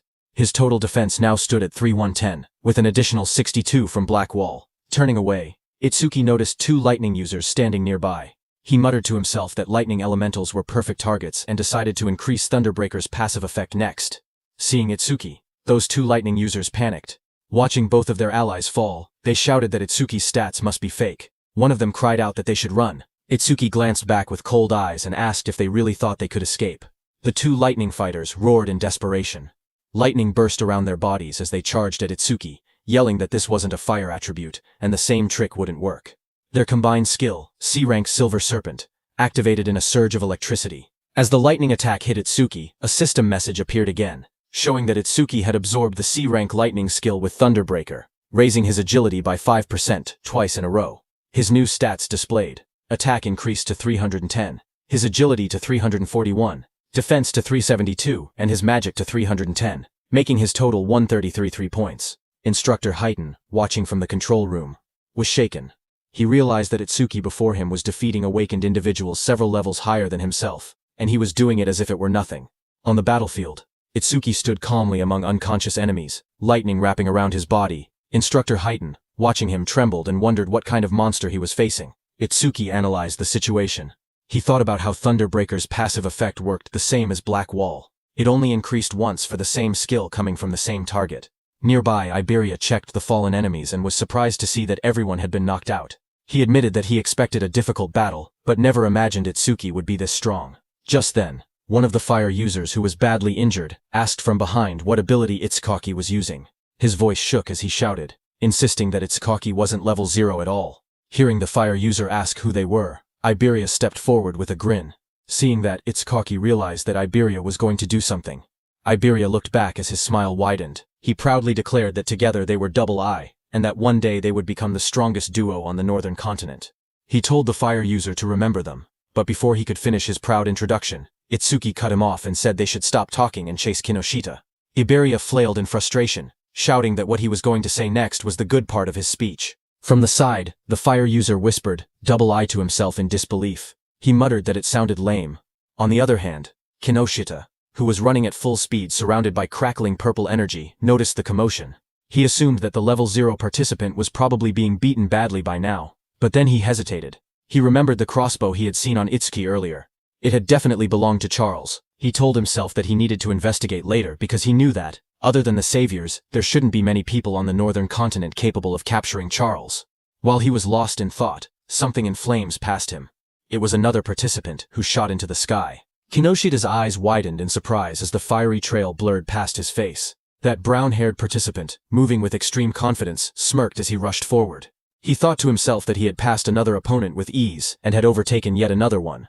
Unlike the brute force types, he considered himself someone who specialized in pure speed. But before he could enjoy that pride, a violent surge of purple lightning hit him from behind. It swallowed him completely. The brown-haired boy screamed as the electricity tore through his body. He crashed onto the ground, coughing out smoke. Still stunned, he muttered in disbelief, wondering how an attack managed to hit him even while he was running at full speed. He struggled to understand who could possibly land such a blow. Just then, a shadow appeared behind him, followed by a sharp kick, smashing that brown-haired boy's head into the ground. It was Kinoshita, wrapped in purple lightning, stepping forward. He looked down coldly and declared that this was what happened when someone dared to run ahead of him. He then turned and shouted at the group he had hired, telling them to get it together. He reminded them that they needed to conserve stamina for the second stage, and ordered them not to waste time on the trash in front of them. Commander Nento, seated in the control room, looked down at Kinoshita and asked Instructor Soryu if that arrogant boy was the son of the North District 4 Administrator Kinoshita Genkyo. Instructor Soryu said yes, and wondered what kind of education he had received to act like that. Choha was also there and was very angry, but Instructor Soryu told them that what Kinoshita was doing wasn't against the rules, so they couldn't intervene. Kinoshita stood surrounded by flames and crackling power. He said that thanks to the others clearing obstacles for him, their stamina was almost full. He confidently declared that they could pass the second stage easily like this. He looked at the gigantic blue barrier ahead, and said that the internal area was right in front of them. He called the entire process surprisingly easy, but suddenly, lightning burst across the sky, and someone shouted, calling Kinoshita's name. Kinoshita's eyes widened in shock. A cold sweat rolled down his cheek as he turned his head sharply, startled by the sudden shout calling his name. He asked who called him by name. The group behind him immediately panicked. Some of them raised their hands in fear, insisting it wasn't them. One man stuttered that he didn't do anything. Another voice said the call came from behind. Just then, someone suddenly pointed, saying it was the level 0 rookie. Whispers spread through the crowd as they cleared the way to look back. From behind, two shadows appeared, moving forward. Hearing that it was level 0, Kinoshita was shocked, thinking it shouldn't be them. But as those two figures came forward, they turned out to be Itsuki and Iberia. Kinoshita recognized Itsuki instantly and shouted that it was that guy. Kinoshita froze. His eyes trembled as he realized that his men had been taken down. He gritted his teeth, saying there had been too many enemies for just a level 0 and level 7 to handle. But then his expression twisted. He convinced himself that Itsuki must have bought them off. Kinoshita leaned forward with a furious glare. His voice dropped into a snarl as he demanded to know how far a level 0 trash planned to follow him. Rain poured heavily as Itsuki and Iberia stood side by side. Itsuki told Kinoshita that he would stay here until the matter was settled. Standing beside him, Iberia admitted that he had made it this far only because of Itsuki. Every enemy they met had been taken down instantly, and without Itsuki he would have been defeated long ago. Ahead of them, Kinoshita turned and raised his hand. He said he was too busy to deal with them himself, but he would prepare some playmates to handle them. Then Kinoshita's eyes glowed red as he shouted for his men to take out Itsuki. Hearing that, his group of armed men stepped forward. One of them mocked Itsuki, saying he was just a level 0 kid. Another said he had guts for calling Kinoshita by name and promised to drill manners into him. Someone else laughed and said he would show them hell. Iberia stared in shock as he counted their numbers. It was no less than 100 people. Fear tightened his voice as he asked what they should do. Itsuki grabbed him by the hood and pulled his head down, telling him to keep it low. Iberia looked up in surprise and confusion. Blue lightning ripped across that group of men before they could understand anything. Itsuki, using his lightning skill, moved very fast. He reached Kinoshita and grabbed him from behind. Kinoshita's expression froze as the lightning wrapped around his collar. Before anyone could react, Itsuki pulled Kinoshita off his feet and slammed him into the ground with overwhelming force. And before Iberia could understand anything, Itsuki threw him toward the blue barrier. Both Iberia and Kinoshita landed on the ground. Shock filled their faces as they didn't understand what had just happened. In front of Kinoshita, Itsukoshi stepped forward and said it seemed he hadn't been clear. Then he corrected himself and told Kinoshita and his men that until everything was settled, no one was going anywhere. His cold gaze made everyone freeze where they stood. Inside the internal area, Saya dropped to her knees, breathing heavily. A screen beside her showed her result. Internal area arrival rank 4th place. She complained that the guys wearing red ribbons had all teamed up and obstructed them again. Beside her, Rikaru lay on the ground, catching his breath. His own screen showed internal area arrival rank 5th place. He said that if they had acted separately, they might have fallen before reaching the area. Rikaru looked up, shocked, saying he thought they were pretty fast. But now he realized there were people even faster. A huge man holding a large hammer stood nearby. He was Ubo Gale, who ranked in 3rd place. He clicked his tongue, annoyed that he only placed 3rd. At his feet, a cat-eared girl stretched lazily. She was Akagami Shion in 2nd place. There was a cat on her back that yawned. Akagami Shion told her she had just eaten, and was already hungry again. Then the two looked toward another girl across the room. She was Hanyu Kana in 1st place. She sat calmly on the ground, a cloak draped around her. They whispered that she was already level 16. Looking at all of them, Saya thought about Itsuki. She said he would definitely act alone, and if he was obstructed like they were. But suddenly Rikuru pointed upward, panicked, saying someone was flying toward them. She slowly lifted her head, eyes widening as she looked up at the sky. A man was thrown across the ground, landing hard as the notice showed. Internal area arrival rank 6th place. That was Iberia, who pushed himself up and shouted desperately, calling out Itsuki's name. Saya and Rikuru both heard it. Rikuru stared in surprise and asked if that boy had really said Itsuki. Saya looked over and confirmed that she heard the same thing. As they looked out into the arena, they saw a silhouette standing in the rain. Saya recognized the posture and muttered that there was no doubt. They realized the truth, it was Utsuki. The scene then shifted to Itsuki himself. He stood firm under the falling rain, and repeated his earlier words that until they settled this, he wasn't letting anyone go anywhere. From inside the control room, Instructor Soria watched the scene unfold. He noted that the rookie was only 1 step away from entering the internal area. He wondered why he was so focused on Kinoshita Reiji. Choha watched Itsuki with a worried expression. Sweat slid down her cheek as she looked toward the scene in front of her. Instructor Soria then turned to Instructor Heighten beside him and told him calmly to help Itsuki if things became dangerous. But Instructor Heighten's eyes widened slightly as he looked at Itsuki. He muttered the name Tenma Itsuki, remembering how, just moments earlier, Itsuki had moved with incredible speed. He admitted to himself that he wasn't sure he could have done something like that at the same age. Far away, under the rain, Kinoshita was furious. He spoke with frustration, saying that Itsuki kept interfering again and again, so he warned Itsuki to prepare himself. He lifted his gaze, and his voice grew heavier. He said that what was about to begin wasn't just a battle, it was complete subjugation. Across the field, a huge group of fighters stepped forward through the rain. Their eyes glowed red as they surrounded Itsuki. Kinoshita's voice explained what it meant, a 100-on-1 group attack. The moment rain slid down his face, Itsuki's eyes narrowed with cold determination. Passing the preliminaries didn't matter anymore. Right now, his top priority was avenging Choka. Across the field, Kinoshita screamed with bloodshot eyes. He pointed forward and yelled for everyone to kill Itsuki. In an instant, dozens of fighters charged toward him, lightning and flames clashing as the battlefield erupted into chaos. One man, covered in blazing fire, rushed ahead of the others. He shouted that nobody was allowed to get ahead of him and claimed Itsuki's head as his own. Flames wrapped around his arms as he used his C-rank skill, Fire Punch, and lunged straight at Itsuki. But Itsuki didn't move. He simply raised his arm and grabbed the fiery fist with his bare hand. The fire user froze, shocked. In the next second, Itsuki swung his fist and punched him in the face. He slammed him into the ground with overwhelming force, ending the attack in a single motion, the impact cracking the floor around him. The others watching were shocked. One of them shouted in disbelief that their companion had been knocked out with just a single punch. Another quickly tried to calm everyone, saying they had many people on their side and there was no way they would lose to someone who was still level 0. More voices joined in, urging everyone to attack together. Itsuki stood calmly as they prepared to charge. He muttered the word perfect as a system window appeared in front of him. It stated that he had blocked a C-rank fire skill using Black Wall, and his defense had increased by 10%. Itsuki then raised his clawed arm, flames swirling around him. He declared that he would end this farce quickly. The fiery lotus in his hand glowed brighter as the system announced, Lotus Burst, activated. The flames wrapped around his whole body, spinning wildly, and then Suki clapped. A massive explosion erupted. The fire burst outward like a wave, blasting everyone off their feet and sending bodies flying across the arena. The dust settled, and everyone stared at the ruined ground. Rikuru trembled as he looked at the destruction. He asked in shock if this overwhelming attack was really Itsuki's skill. Behind him Saya covered her mouth, unable to speak. Gaku rushed over, asking what had just happened. Beside him, Xian calmly stroked her small cat, saying that Mi-chan should be able to swallow an explosion of this size without any problem, speaking as if the blast meant nothing.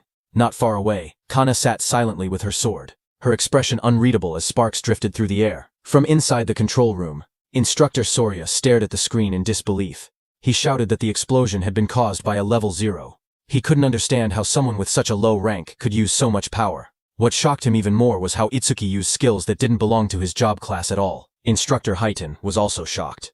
Chof couldn't believe her eyes because she never knew Utsuki had learned an AoE skill. She thought back to the Locust Wasteland incident and finally understood why he had been so confident back then. She looked at him, wondering just how many trump cards he had. On the battlefield, Itsuki stood calmly. His suit was torn, and faint flames glowed around his clawed hand. He thought that 30% of his power would be enough. Since his opponents were human, he reminded himself to hold back and not to kill them. Kinoshita looked at the destruction in front of him. Smoke filled the air as the ground cracked open. Bodies lay scattered across the arena. Itsuki was standing in the middle. He looked straight at Kinoshita and said that he was the only one left. Seeing that, Kinoshita panicked, sweating heavily. He shouted that there had been over 100 people, and they were all taken out instantly. He asked why Itsuki was targeting only him.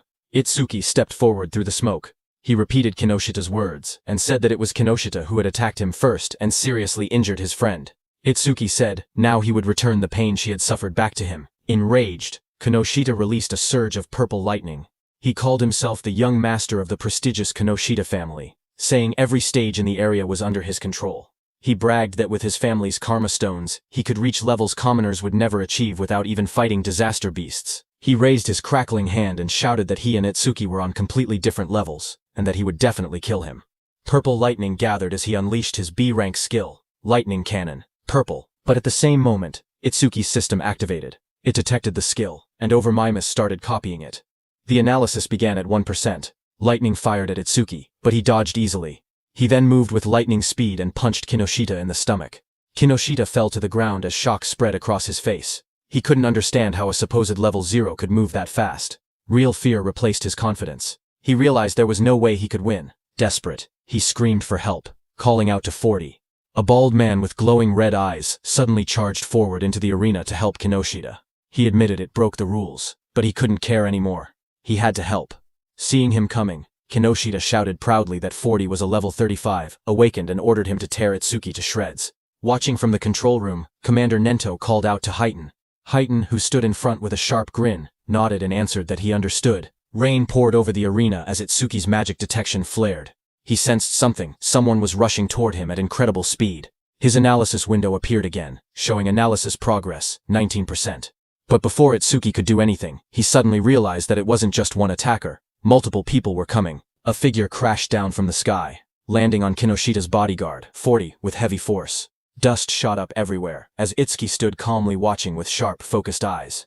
His expression didn't change. He simply observed the incoming threat. But then he realized that it was Instructor Haiten, who sat calmly on top of Kinoshita's bodyguard. Without even looking back, he told Utsuki to keep going. Utsuki then turned and stood in front of Kinoshita, surrounded by glowing purple lightning. He stared down at the trembling Kinoshita, and said that it looked like his lifeline wouldn't be coming anymore. Seeing Itsuki, Kinoshita panicked. He stuttered and begged for a moment, explaining that his father was the North District 4 administrator, and his brother was a member of the Salvation League. Sweat rolled down his face as he warned that touching him would cause trouble. Before he could finish, a scream tore through the air, long and painful. The next moment, Kinoshita lay flat on the cracked ground, unconscious. Rain fell lightly around him. Itsuki walked away slowly, his coat swaying in the wind. He then looked up at the control room and muttered softly that this settled the score for Choha. From the control room, Choha looked toward him while blushing, realizing that he did this for her. Instructor Soria was surprised to see that Itsuki had really beaten Kinoshita Reiji, but he wondered why Itsuki was suddenly looking their way. Meanwhile, the system window showed Itsuki that his analysis was at 99%. He thought to himself that if he paused it now, he could reset his condition once during the second stage. He stopped the analysis just before completion. Just then, from the internal area, Saya shouted Itsuki's name. Hearing her voice, Itsuki froze for a moment. His eyes widened as he recognized it. He turned slowly toward the sound. He whispered her name, Saya. As he saw her standing in the internal area with Rikuru and Iberia, Saya stood in the rain, holding her arm as the cold wind hit her. She looked up and softly asked Itsuki to hurry inside. She told him he would catch a cold if he stayed out any longer. As Itsuki came inside the internal area, Saya smiled gently and said it had been a while. In front of her stood Itsuki, whose arrival rank in the internal area was 7th place. Just then, suddenly, Rikoro and Iberia rushed toward Itsuki, shouting his name. Rikoro cried that he wanted to see him, calling him a bastard out of frustration and relief. Both of them hugged him tightly, crying that they were glad he was safe. But when both of them saw each other hugging Itsuki, they glared at each other. Rikoro demanded to know who he thought he was, crying on Itsuki like that. Iberia pointed at himself in confusion, asking who he was. With a proud grin, Iberia raised his fist and declared that he was Itsuki's partner. Hearing that, Rikuru shouted angrily at Itsuki, saying he never heard about him teaming up with someone else. He called him a traitor. Saya looked at them with surprise, while Itsuki stood quietly beside them. Soria thought it was rare for Itsuki to make friends. Iberia and Rikuru started arguing. Iberia asked how Itsuki was a traitor, and whether Rikuru had been in a duo with him. He demanded to know their duo name. Rikuru yelled back, asking why a duo name even mattered, and saying they weren't kids. He then asked if they themselves had a duo name. Iberia immediately puffed up with confidence and said, "Of course." Hearing that, Rikuru asked him to say it. Itsuki, watching from the side, quietly whispered for Iberia not to say it. But Iberia's eyes shone dramatically as he proudly announced the duo name, Double I. He insisted it took a lot of effort to come up with it. Hearing that, Rikuru fell to the ground laughing, saying Double I sounded lame. Iberia became frustrated and shouted that it was a good duo name. Just then, Instructor Soria walked out onto the high platform.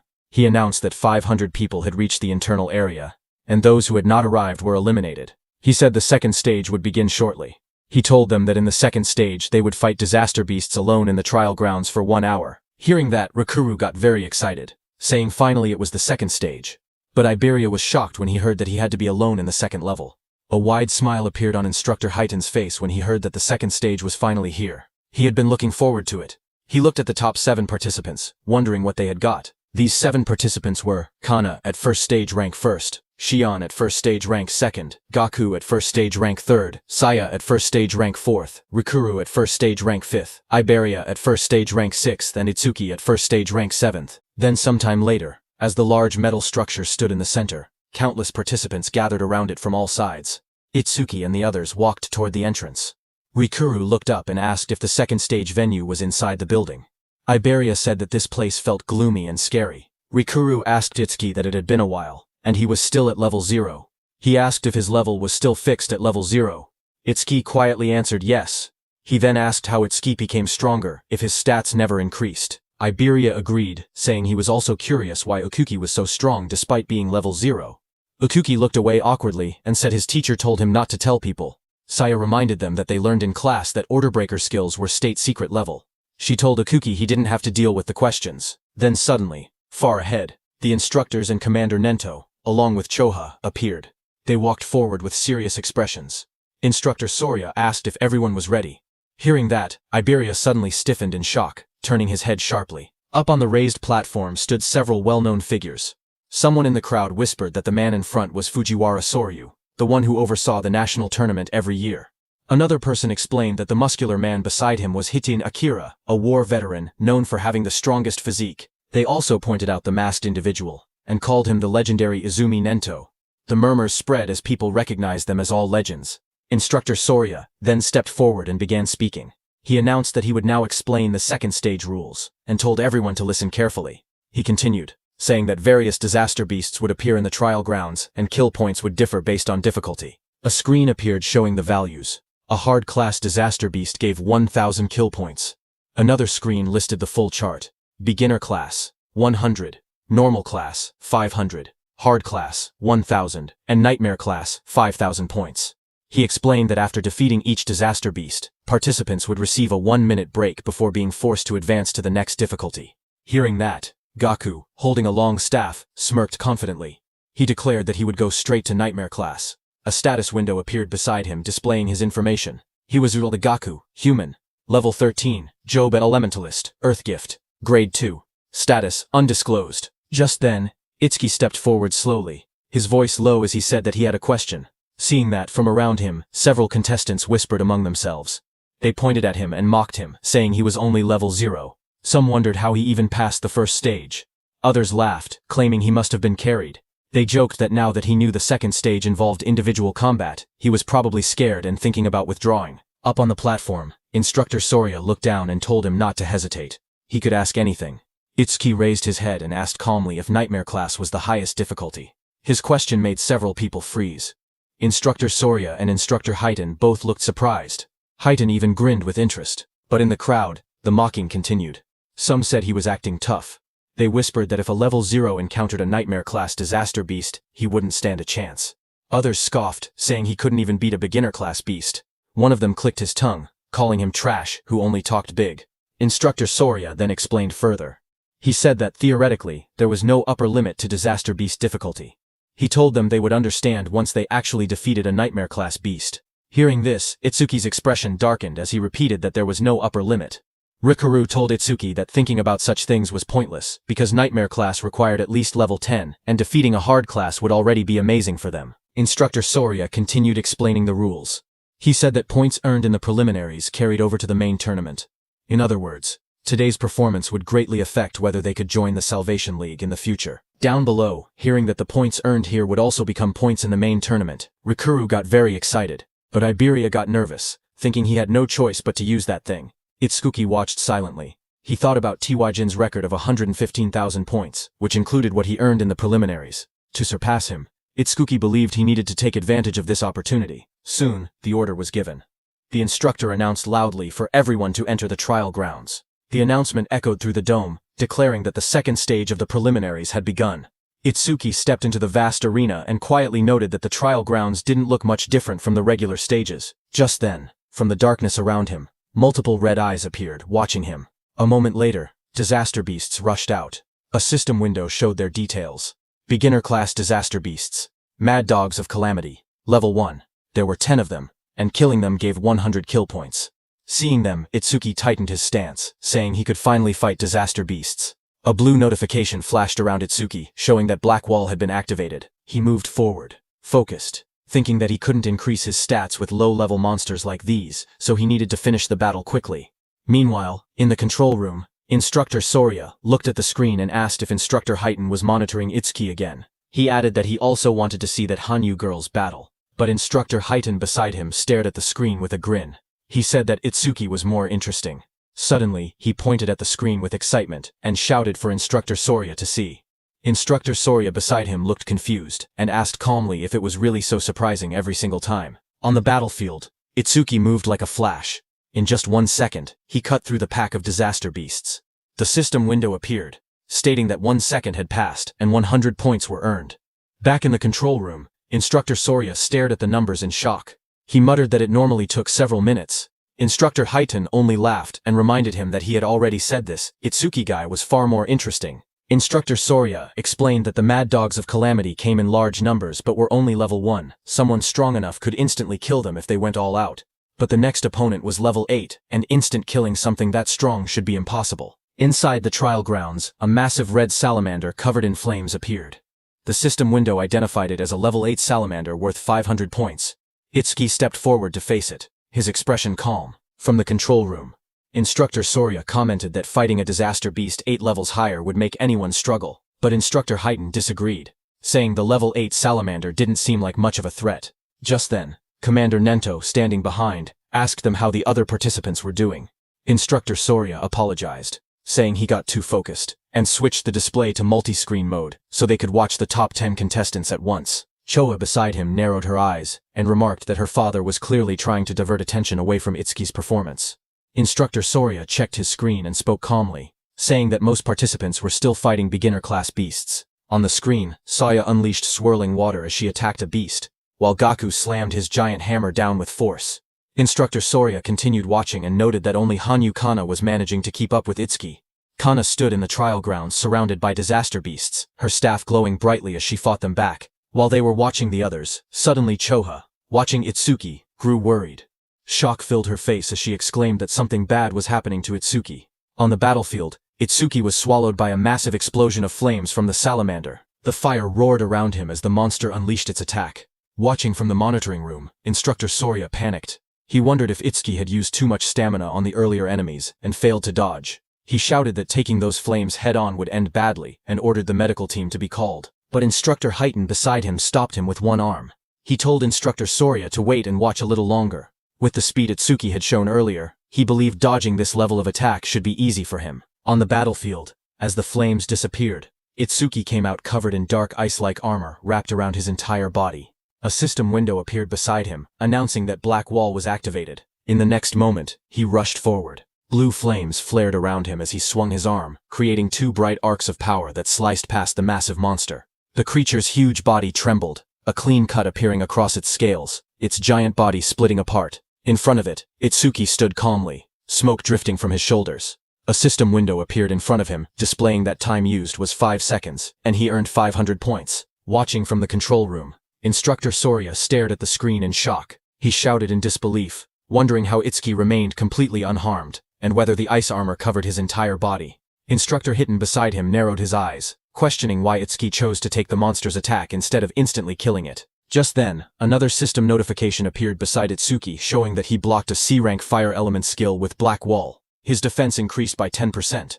Itsuki looked at the message and thought to himself that he needed to take every chance available to increase his stats. Just then, a blue screen appeared beside Itsuki, showing his updated stats. It stated that his defense had now risen to 484. A full status window opened. It displayed, Tenma Itsuki, Human, Level 0, Fixed, Job, Order Breaker, Nirvana Gift, Nirvana Special Grade. Skills, Overmimesis, Z Rank, Thunderbreaker Level 1, Black Wall Level 2, Lotus Burst Level 1, Clear Orb Level 1, Magic Detection Level 1, and Shikigami Eater Level 1. His status was, Attack 310, Agility 341, Thunderbreaker Increase, 10%, total 1395 points. Then another screen appeared, counting down. Remaining break time, 58 seconds. There was an option to skip break. Itsuki lifted a finger toward the yes option, and pressed it. He calmly decided that he wanted to test his enhanced defense against the next disaster beast. From the control room, instructors observed the next trial. Instructor Heighten asked Instructor Soria if this upcoming difficulty would test a participant's speed and combat sense. Instructor Soria nodded. On the battlefield, as the next stage monster, a glowing blue creature appeared next, an Aleki rhino. Instructor Soria continued the explanation that the rhino stored electricity in its horn when charging and could unleash a double physical lightning attack. A status window showed that it was a hard-class disaster beast, level 10 Aleki rhino that gave 1,000 kill points. Instructor Soria warned that taking the attack head-on carried two risks. With low defense, the horn would pierce the body, and with low lightning resistance, the shock would paralyze the body, leaving the person unable to move. Instructor Soria quietly explained that to defeat the Aleki rhino, there was only one method. He said a fighter had no choice but to rely on speed, using clever movements to wear the beast down and strike only when it was exhausted. But then his eyes widened. He suddenly leaned forward, shocked, and asked aloud what Itsuki was planning. Inside the arena, Itsuki calmly stood before the massive blue rhino. He reached out and placed his hand on the creature's glowing horn. Itsuki examined the horn closely and said that this horn was perfect for testing his defense. The rhino didn't like Itsuki touching it. The Aleki rhino let out a heavy breath, electric sparks rippling across its body as it prepared to attack. Power surged through its horn. The next second, the rhino hit Itsuki with its thunder horn, sending him flying upward, heading straight toward the rooftop. The impact sent Tenma flying backward as swirling energy wrapped around his body. Chulsha saw him fall and screamed his name in panic.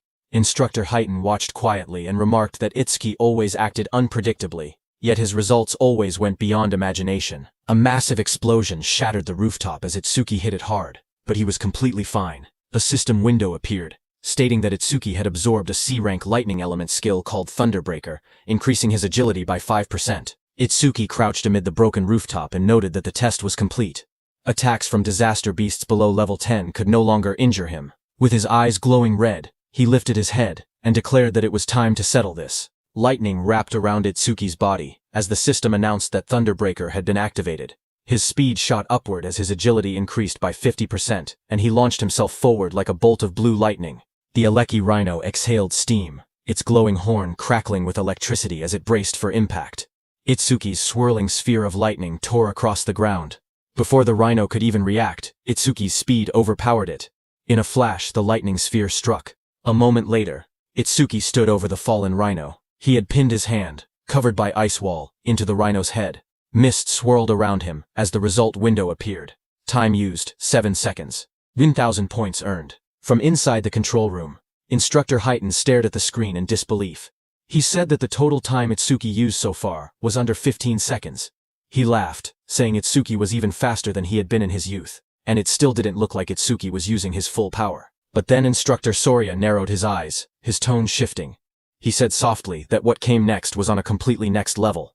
Its sharp claws moved swiftly, slicing enemies into shreds. Iron chains shot out, and a giant mouth opened wide, ready to swallow everything. The creature's massive body was covered in a rigid, armor-like exoskeleton. Instructor Soria explained that a ferocious disaster beast possessed all these traits. It was the most powerful creature in the preliminaries, and the greatest goal for every participant. A system window appeared, showing the identity of the monster. Nightmare-class disaster beast, Inferno Giant. Level 15. Kill points 5,000. The giant charged forward with a roar as chains rattled around its body. Seeing that, Itsuki raised his hand and purple energy gathered around his hand. A system notification came, saying his skill Clear Orb activated. The next second, a beam of dark purple energy shot forward, striking the giant. The impact tore through its body. Itsuki lowering his hand after using his skill. A system window appeared below him. It announced that the Inferno Giant, level 15, had been defeated, and the Clear Orb's flight speed had increased by 200%. Inside the control room, both instructors and Commander Nento stood frozen.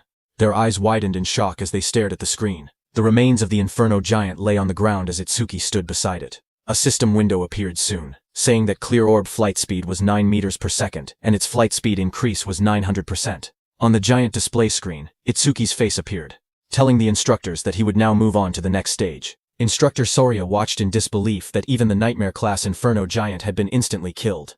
Just then, a new window flashed as Itsuki killed another beast. It showed that time used was 3 seconds, and he earned 5,000 points. On the other hand, a massive beast with glowing red eyes opened its jaws wide to attack, but a torrent of blue energy burst out like a violent stream and killed it.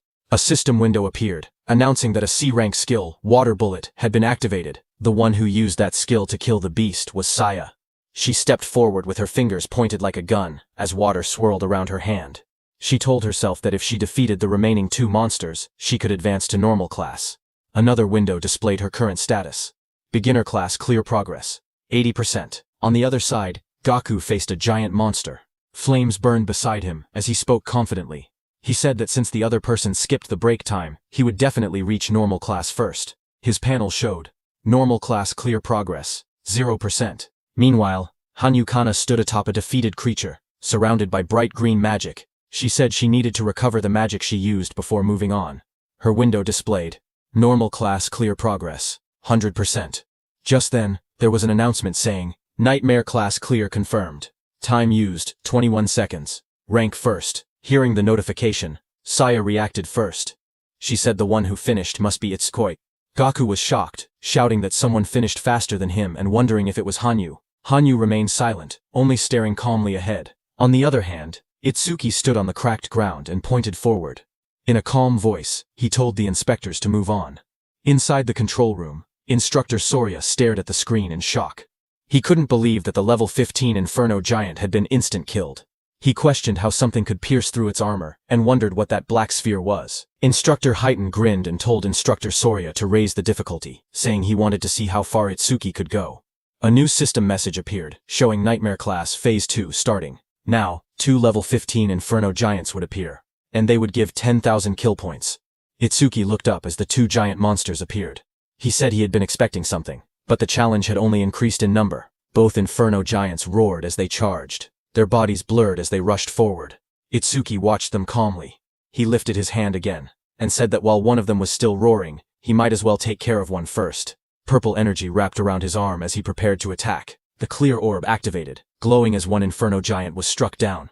The system window appeared, announcing that the level 15 Inferno Giant had been defeated, and the clear orb's flight speed had increased by 200%. Another window followed, showing the orb's speed, 11 meters per second, with its total increase reaching 1100%. From the control room, Instructor Soria stared in shock. He shouted that it was another one-hit kill, and questioned what that strange sphere was. He wondered aloud if there was no limit to how many of those spheres could exist. Instructor Heighten stepped forward, watching the screen closely. He admitted that Itsuki's skill was extremely powerful, but warned that it carried a fatal flaw. Instructor Soria beside him turned slightly, and asked what flaw he meant. Back inside the battlefield, the remaining Inferno Giant crashed down in front of Itsuki. Dust exploded upward as the huge creature roared with glowing red eyes. Itsuki looked at the charging beast and muttered that its speed was faster than any disaster beast he had ever encountered. Watching from the control room, Instructor Heighton explained that Inferno Giants were often mistaken for being slow because of their large bodies. But that assumption was wrong. Instructor Soria asked what he was trying to say. At that moment, Itsuki moved forward. Purple energy wrapped around Itsuki's arm as he aimed. His eyes glowed sharply, and dark cracks of power spread around him. A system window appeared, announcing that the Clear Orby skill was activated. Itsuki shot, and at the same moment, the Inferno Giant rushed toward him with chains rattling and red light burning in its skull. At the same time, Instructor Heighton explained the Inferno Giant's traits. He said that as a racial trait, the Giants had no magic power, but their other stats were greatly enhanced. Despite their huge bodies, they were technically a speed-type race. Just as he said that, on the battlefield the Inferno Giant moved to the side with lightning speed and dodged Itsuki's clear orb. A glowing window displayed its information. Inferno Giant of the Giant Tribe, level 15, unable to use magic, but all other stats raised by 25%. Its attack, agility and defense numbers flashed on the screen. Itsuki stared in shock. He couldn't believe that such a big monster moved that fast and dodged his attack. Back in the control room, Instructor Heaton analyzed the situation. He said Itsuki's black ball caused massive damage but wasn't actually very fast. Itsuki had taken advantage of the giant's habit of roaring before fighting to catch the first ones off guard. He added that Itsuki clearly had good combat sense, but if he couldn't increase the black ball's flight speed, he wouldn't be able to advance any further. As he said that, the Inferno Beast charged at Itsuki with overwhelming force to punch. The Inferno Giant hit Itsuki with so much power that Itsuki's body shot forward like a cannonball, tearing across the battlefield and smashing into the ground with explosive impact. Dust and shockwaves rippled outward as the ground cracked under the force. Through the cloud of debris, Itsuki pulled himself up from the crater. He calmly noted that from mid-range, this Inferno Beast's attack could still be dodged. In the control room, Instructor Soria commented that even knowing the attack wouldn't land, Itsuki still used it, meaning he probably had no other moves left. But Instructor Heighton didn't believe it. He wondered if that were the case, then why was Itsuki smiling? Lightning flickered around Itsuki's face, as he grinned, blood running down his cheek. He admitted that the monster's speed wasn't bad at all. Then he said he would simply close the distance and finish the fight his own way. Saying that, Itsuki moved. A blue notification appeared in the air, stating that Thunderbreaker had activated. Lightning burst across the ground as the shockwave exploded. He shot upward like a streak of blue light, electricity trailing behind him. The giant monster looked up as he rose through the air. The monster swung its massive fist, wrapped in spinning force, aiming straight toward him. Its punch landed hard, crashing into the ground as the impact spread in wide circular shockwaves. From the control room, Choa covered her mouth in shock, her eyes trembling as she watched. Instructor Soria stared at the screen, panic rising in his voice. He said this attack was nothing like the Aleki rhinos. If Itsuki took a direct hit, even he wouldn't survive unharmed. He ordered the rescue team to be called immediately, but Commander Nento told Instructor Soria to wait. Instructor Soria was shocked to hear that. Instructor Heighton watched the battlefield and spoke calmly. He said the monster's strike had tremendous power, but power meant nothing if the attack didn't land. Down below, the monster raised its massive metal fist, but there was no blood. The monster looked at the crater, its red eyes glowing and its chains rattling. It looked around for Itsuki in confusion. Then a voice called out from behind, telling the monster he was here. The monster turned, its jaw opening wide in surprise. Its glowing eyes widened even more when it realized Itsuki had slipped behind it without it noticing. Before the Inferno monster could react, Itsuki's powerful clear orb tore through its neck, purple energy spraying out violently. High above, Itsuki hovered in the air, lightning and violet aura swirling around him. His expression was fierce and focused as he looked at the monster. The Inferno Giant collapsed, its huge frame slamming into the ground. Chains cracked apart, and its body shook violently before falling still. System messages appeared around him, showing Inferno Giant, level 15, defeated. Clear orb, flight speed increased by 200%. Itsuki landed lightly amid the dust and smoke, red eyes glowing as he surveyed the fallen foe. More notifications followed, saying clear orb flight speed, 13 ms less. Flight speed increased by 1300%. Then another message appeared beside Itsuki, showing time used, 12 seconds. 10,000 points earned. Watching from the control room, Choa smiled brightly and shouted that Itsuki did it. Instructor Soria, watching from the side, commented that it was rare to see Choa so fired up. Hearing that, Choa started blushing. She stammered that she was only praying for everyone's safety. She explained that if young people who carried humanity's future died, it would be a huge loss. Their families would be sad.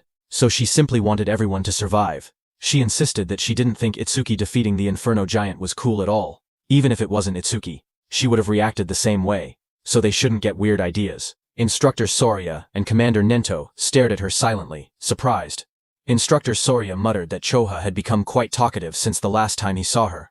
Instructor Soria then turned to Instructor Heighten and asked how he knew Itsuki would dodge the attack. Instructor Heighten replied that Itsuki's normal speed wasn't much different from the Inferno Giant's, but when electricity ran through his body, his speed increased dramatically, and once his speed reached that level, the Inferno Giant's attacks would never land. Instructor Soria agreed and said that Itsuki had succeeded in defeating 2 of the giants, but there were dangerous moments. With his current points, first place was already guaranteed, so if it were him, he would stop there. But Tenma was aiming higher. He was thinking about surpassing Teiwaijin, humanity's strongest. Itsuki raised his hand and got ready, shouting that he couldn't stop even for a second.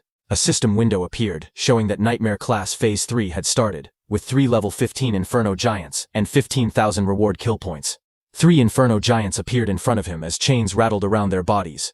Tenma activated his clear orb. A bright purple blast shot upward toward the first giant's head, killing it instantly. Back in the control room, Instructor Heighten smirked proudly. He said that, as expected, Itsuki chose to continue. But suddenly, Instructor Soria turned to Instructor Heighten and asked if he hadn't also gone all the way to Phase 4 in a single attempt. Instructor Heighten replied that he had only gone there once. Hearing that, Instructor Soria said that even with Instructor Heighten's strongest physique, he had only made it to Phase 3.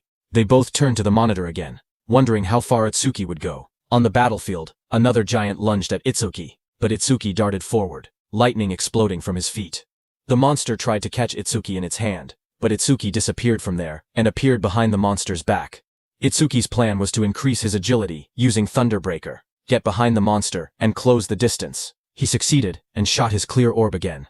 The system window flashed as Itsuki finished his second kill.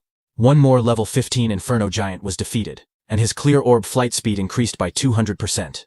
A second notification came, showing that clear orb flight speed was now 17 meters per second. Flight speed increase, 1700%. After killing the second monster, Itsuki floated in the air, breathing heavily, because now it was the third monster's turn. That third monster was right behind Itsuki. It opened its massive jaws, its rows of blade-like teeth glowing red. The monster swallowed Itsuki completely, and closed its mouth shut, its eyes glowing with bloodlust as the sound of cracking bone filled the air. After swallowing Itsuki, the monster stood up, thinking it had won, but Itsuki was still alive inside it. His eyes burned red as he glared at the creature. Flames curled around his arms as he shouted that he would tear it apart from its guts. A system notification appeared, showing that Lotus Burst had been activated at full output. A blast of fiery light erupted inside the monster's jaws as Itsuki's attack struck. The creature let out a distorted roar as flames burst through its mouth. A massive explosion followed. The system window appeared, stating that the Inferno Giant level 15 had been defeated with Lotus Burst, and that all skill ranges had increased by plus 1%, now totaling plus 110%. Another window showed the results. The time used to kill was 13 seconds, and the kill reward was 15,000 points. Itsuki stood alone on the scorched battlefield, surrounded by smoke and molten ground. Back in the control room, Instructor Soria stared at the screen. Shocked, he whispered that this was the same skill that had blown away a huge number of participants in the first stage. On the battlefield, Itsuki exhaled weakly. He said his magic had completely run out. His system window showed that his magic power was 0 out of 310. Itsuki stood over the scorched battlefield, looking at his status window. He muttered that as long as disaster beasts kept spawning, the passive effect of magic detection would continue to replenish his magic. His magic detection was at level 1. Its passive effect was that upon detecting one enemy unit, his magic recovered by 10%. Suddenly, multiple Inferno Giants emerged. Another window displayed. Nightmare Class Phase 4 starts with 4 level 15 Inferno Giants. Kill points were 20,000 points this time. As the 4 monsters' presence registered, Itsuki's magic recovered up to 124. For every monster, his magic power recovered by 31 points. As 4 enemy units were detected, Itsuki's magic recovered by 40%. Back in the control room, the instructors watched the screen. Instructor Soria stated that Phase 4 had begun, and if Itsuki passed it, he would surpass Instructor Heighten's past record. Instructor Heighten replied with a simple yeah, and added that aside from humanity's strongest, Teiwa, no one had ever cleared Phase 4. He said it would be interesting to see how far Itsuki could go. On the battlefield, Itsuki flashed forward, electricity trailing behind him as a giant lunged. He noted that every time the clear orb's flight speed increased, its accuracy also improved. He realized that if he raised the flight speed a few more times, he wouldn't need to get close to point-blank range anymore. Another giant swung through the storm, purple lightning on Itsuki's hand as he stared ahead and reminded himself that his magic was limited. He couldn't afford to waste even a single clear orb. Itsuki rushed forward through swirling purple energy. Dark lightning wrapped around his arm as he threw his hand out, aiming the spinning orb in his palm. But before he could shoot, one inferno beast with red glowing eyes lunged toward him, its metal-like jaws wide open. Chains rattled around its body as it shot forward and grabbed Itsuki's hand. Another similar monster crawled beside it, both of them towering over him. Itsuki's eyes widened in shock when he noticed the iron chains, as he had completely forgotten about them. The inferno beast snapped its head upward, the chains pulling tight across its armored mouth as it roared. Itsuki was dragged by the chains, but as he dashed past the inferno beast at high speed, he struck it with the purple energy clear orb. The monster moved slightly and dodged his attack. The inferno beast swung back violently, punching with full force where Itsuki had been standing. The inferno beast's massive armored hand pinned Itsuki down. He struggled beneath it, his body crushed against the cracked ground. Then the giant tightened its grip, dragging him upward as dust and debris scattered everywhere. Its claws clamped around his torso, squeezing harder. Itsuki was in very bad shape, as he couldn't put any strength into that position. A sickening crack echoed as the giant's grip twisted violently. A skeletal image of Itsuki flashed, showing all the bones in his body snapping under pressure. The giant then slammed him brutally into the ground. The impact split the earth, sending shards of stone flying. His body lay inside the crater, blood covering his clothes as smoke rose around him. Both his arms and legs were completely broken. Back in the control room, Instructor Soria panicked and shouted for Instructor Heighten to go help quickly. Instructor Heighten watched the screen with worry. Sweat slid down his face as he stared forward. He murmured that this must be Itsuki's limit. A memory flashed before his eyes. Just like Itsuki, he himself had once collapsed at the same point. Determined, Instructor Heighten turned away from the monitor. He said he was going to help right now. But before he could move, someone called out for him to wait. It was Commander Nento, who looked at the large screen. He said that Itsuki hadn't given up yet. Hearing that, Instructor Soria stepped forward urgently. He told Mr. Izumi that this wasn't the time to talk about such things. Choha agreed, saying that if they didn't act quickly, Itsuki would die. Instructor Heighten, beside him, also said that Itsuki's situation was desperate, but Commander Nento kept his eyes on the screen. He spoke with certainty, saying he could tell Tenma still had a trump card left. Instructor Soria looked surprised and asked how Commander Nento knew about a trump card. Commander Nento answered quietly, saying it was because of his eyes. The scene shifted to Itsuki's face. His eyes glowed fiercely. Commander Nento said these were not the eyes of someone who had accepted death. Itsuki stood battered and bloody, remembering the looming blue phantom Linga behind him. He thought about how he had exhausted every method to grow strong enough to kill that Linga who had killed his parents. Just then, a system window appeared, showing Overmimesis activated, resuming the analysis. This happened because during the battle with Kinoshita, Overmimesis had activated from Kinoshita's skill B-rank skill, Lightning Cannon. But Itsuki had chosen to stop the analysis at the very last moment. At that time, the system displayed analysis progress at 99% when Itsuki paused it. Now, when the analysis resumed, the progress reached 100%. Blue energy wrapped around Itsuki's body as he rose upward. He stated that he had prepared exactly for a situation like this. A system window appeared, showing B-rank skill Lightning Cannon analysis complete. Thunderbreaker, level 2, acquired. Choka suddenly pointed at the screen with excitement. She said that the usual blue lotus had appeared again. Beside her, Instructor Soria stared in shock and asked if that blue lotus was also one of Itsuki's skills. But he wondered aloud what use it could possibly have in Itsuki's current condition. Instructor Hiden looked toward Choha. He noticed how happy she seemed, and wondered whether she knew something they didn't. A system window appeared, explaining Tenma's new power. It showed the details of Thunderbreaker level 2, active effect. He could absorb B-rank and lower lightning attacks into his body. When releasing the absorbed lightning energy, his agility would increase by 100%. Absorption count, 0.5. Passive effect. Each time a B-rank lightning attack was absorbed, his agility increased by 10%, currently increased by 15%. Blue energy swirled around Itsuki's body. His legs lit up first, then his hands slowly clenched as the power surged. Another window appeared, showing that Thunderbreaker level 2 had been acquired. All stats plus 20. All debuffs removed and injuries fully healed. Just then, the Inferno Beasts attacked the blue energy lotus, as lightning burst outward, but Itsuki pushed himself up from the shattered ground, covered in swirling energy, and blocked their attacks. He declared that his warm-up was over. From that moment on, he said he would be going all out. A status screen appeared beneath him, showing that his attack, agility, defense, and magic had increased from 310 to 330 points each. The total rose from 1240 to 1320 points.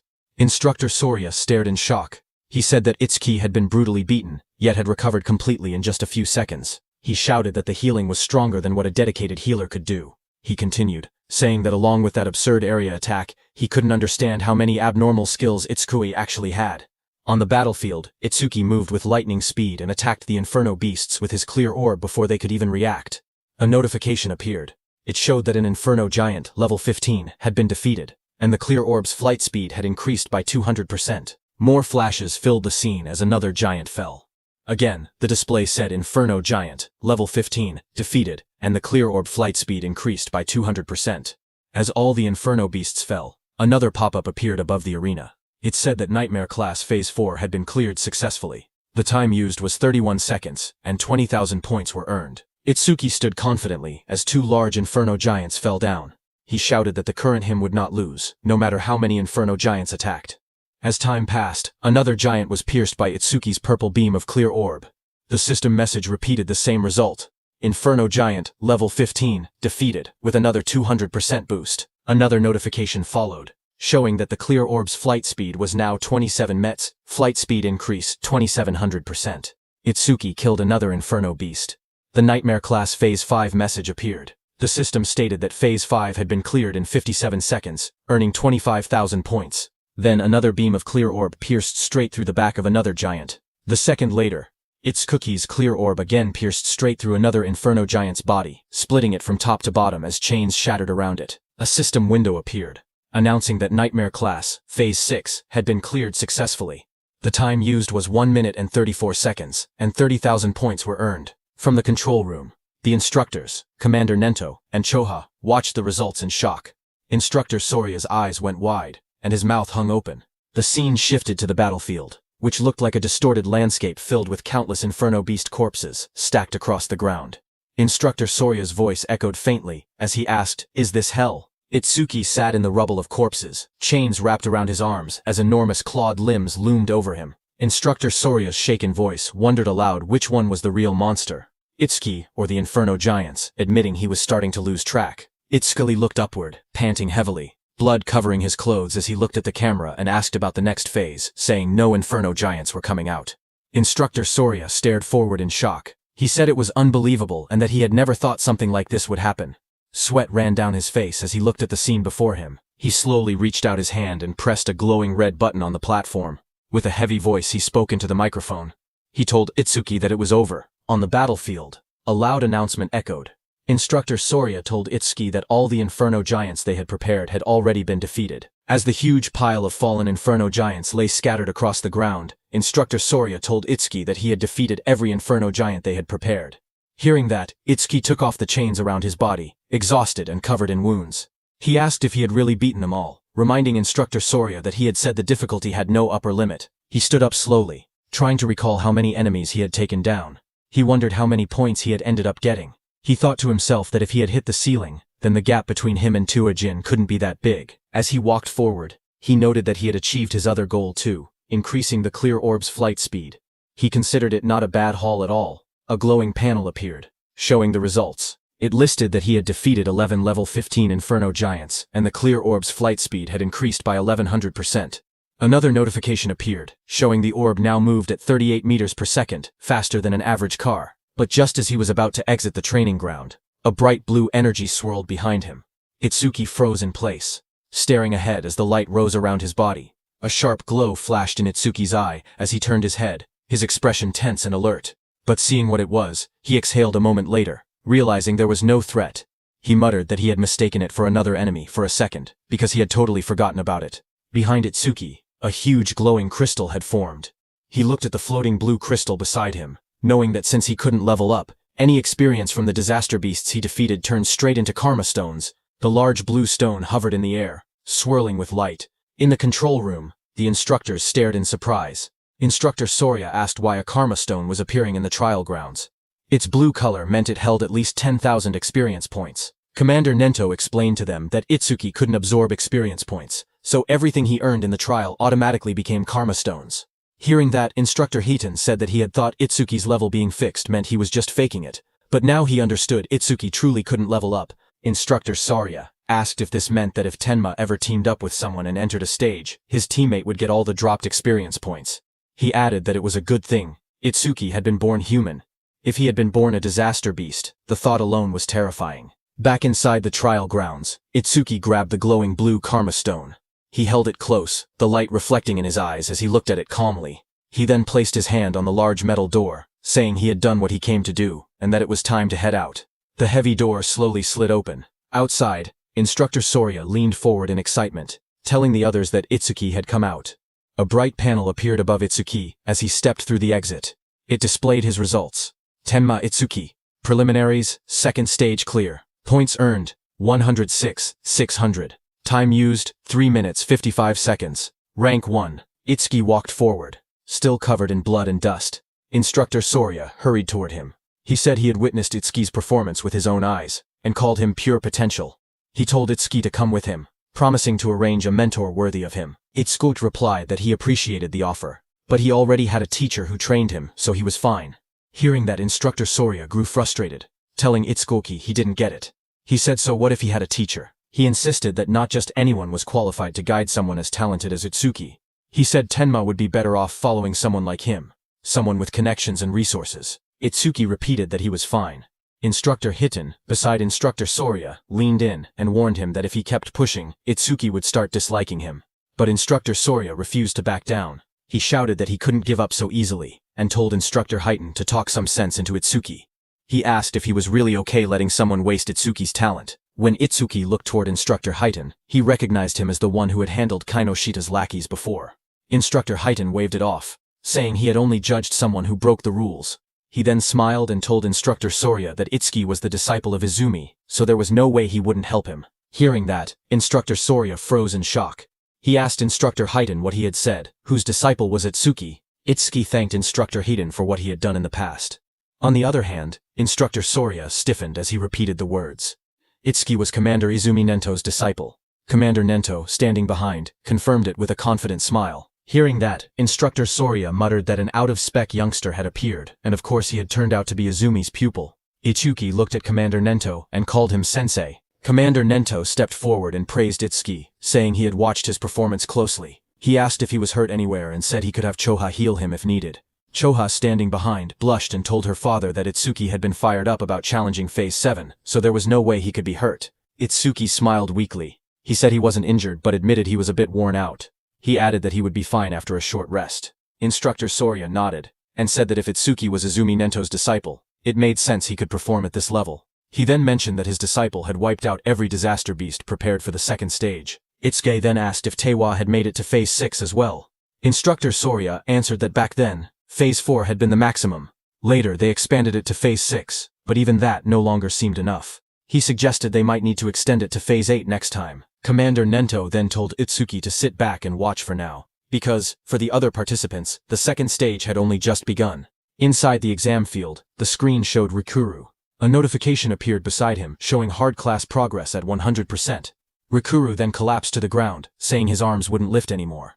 He muttered that nightmare class was beyond him. The screen displayed his result. Horino Rikuru. Second stage challenge over.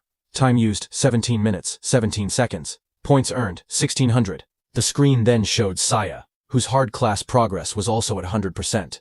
Saya held a massive water sphere overhead with a beast trapped inside. She said she didn't have any high firepower skills, so she was trying to suffocate the beast by trapping it in water. She admitted it was taking too long, and she was about to run out of magic. She whispered that the next difficulty might be impossible. A notification appeared beside her, showing her result. Kisaragi Saya, second stage challenge over. Time used, 19 minutes 01 second. Points earned, 1600. From the control room, Itsuki watched their results. He said Rikuru and Saya had both capped out at hard class. He thought they would get a bit further. Instructor Hiten told him not to assume everyone was as strong as him. He said most participants couldn't even clear normal class. With how fast Rikuru and Saya defeated the Aleki Rhino, he said both of them were guaranteed to be in the top 10. Itsuki then asked why they hadn't been removed from the field, if their runs had already ended. Instructor Sorya explained that unless someone was seriously injured or a special circumstance occurred, participants weren't allowed to leave the trial grounds.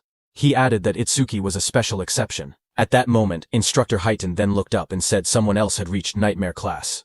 Inside the stage, Uegaku swung a huge hammer down with full force. Instructor Heighten explained that with a rare karma tool, Gaku should be able to take down at least one inferno giant. Another scene showed a silver-haired girl fighting an inferno beast. Instructor Heighten said that the Shikigami user, Akagami Shion, reaching this far was impressive too. Just then, Shion shouted for her cat Michan. Her cat jumped as Shion used its complete form.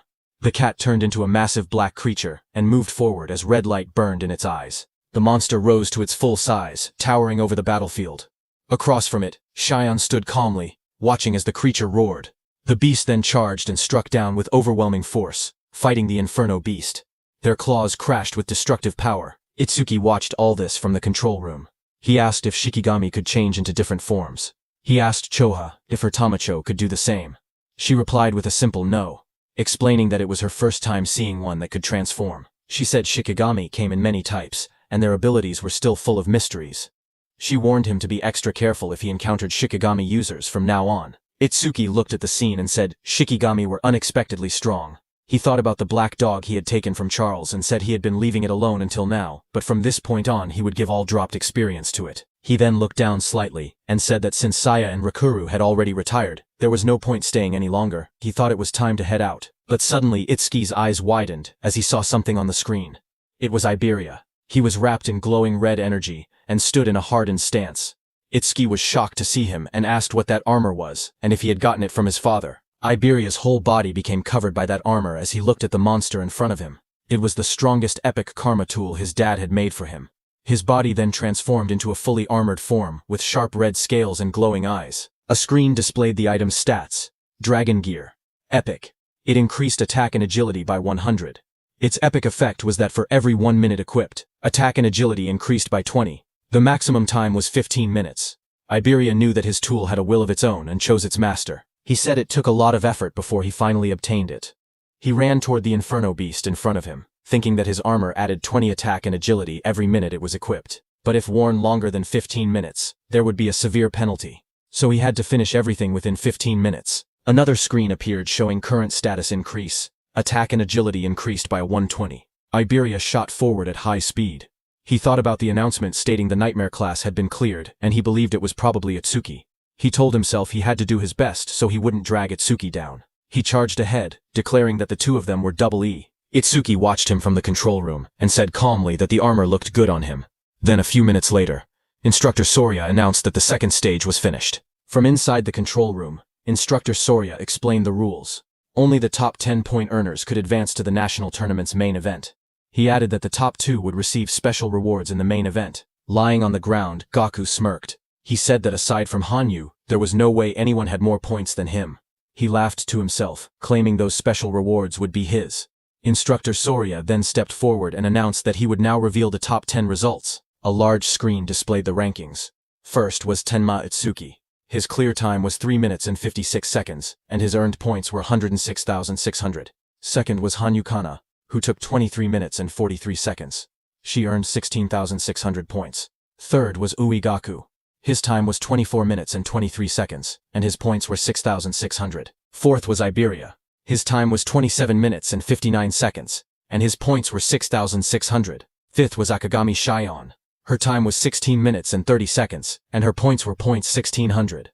She failed at the Nightmare class attempt. Sixth was Horin no Rikuru. His time was 17 minutes and 17 seconds, and his points were 1,600. Seventh was Kisaragi Saya. Her time was 19 minutes and 1 second, and her points were also 1,600. Seeing the results, the crowd reacted instantly. One man shouted in disbelief, saying Itsuki had scored over 100,000 points, far more than even Tiwajin's 60,000. Another said that with a score like that, first place in the entire country was basically guaranteed. An injured man wondered aloud how many Inferno Giants Itsuki must have killed, since each was only worth 5,000 points. Seeing this, Gaku suddenly sat up, shocked that he had fallen to third place.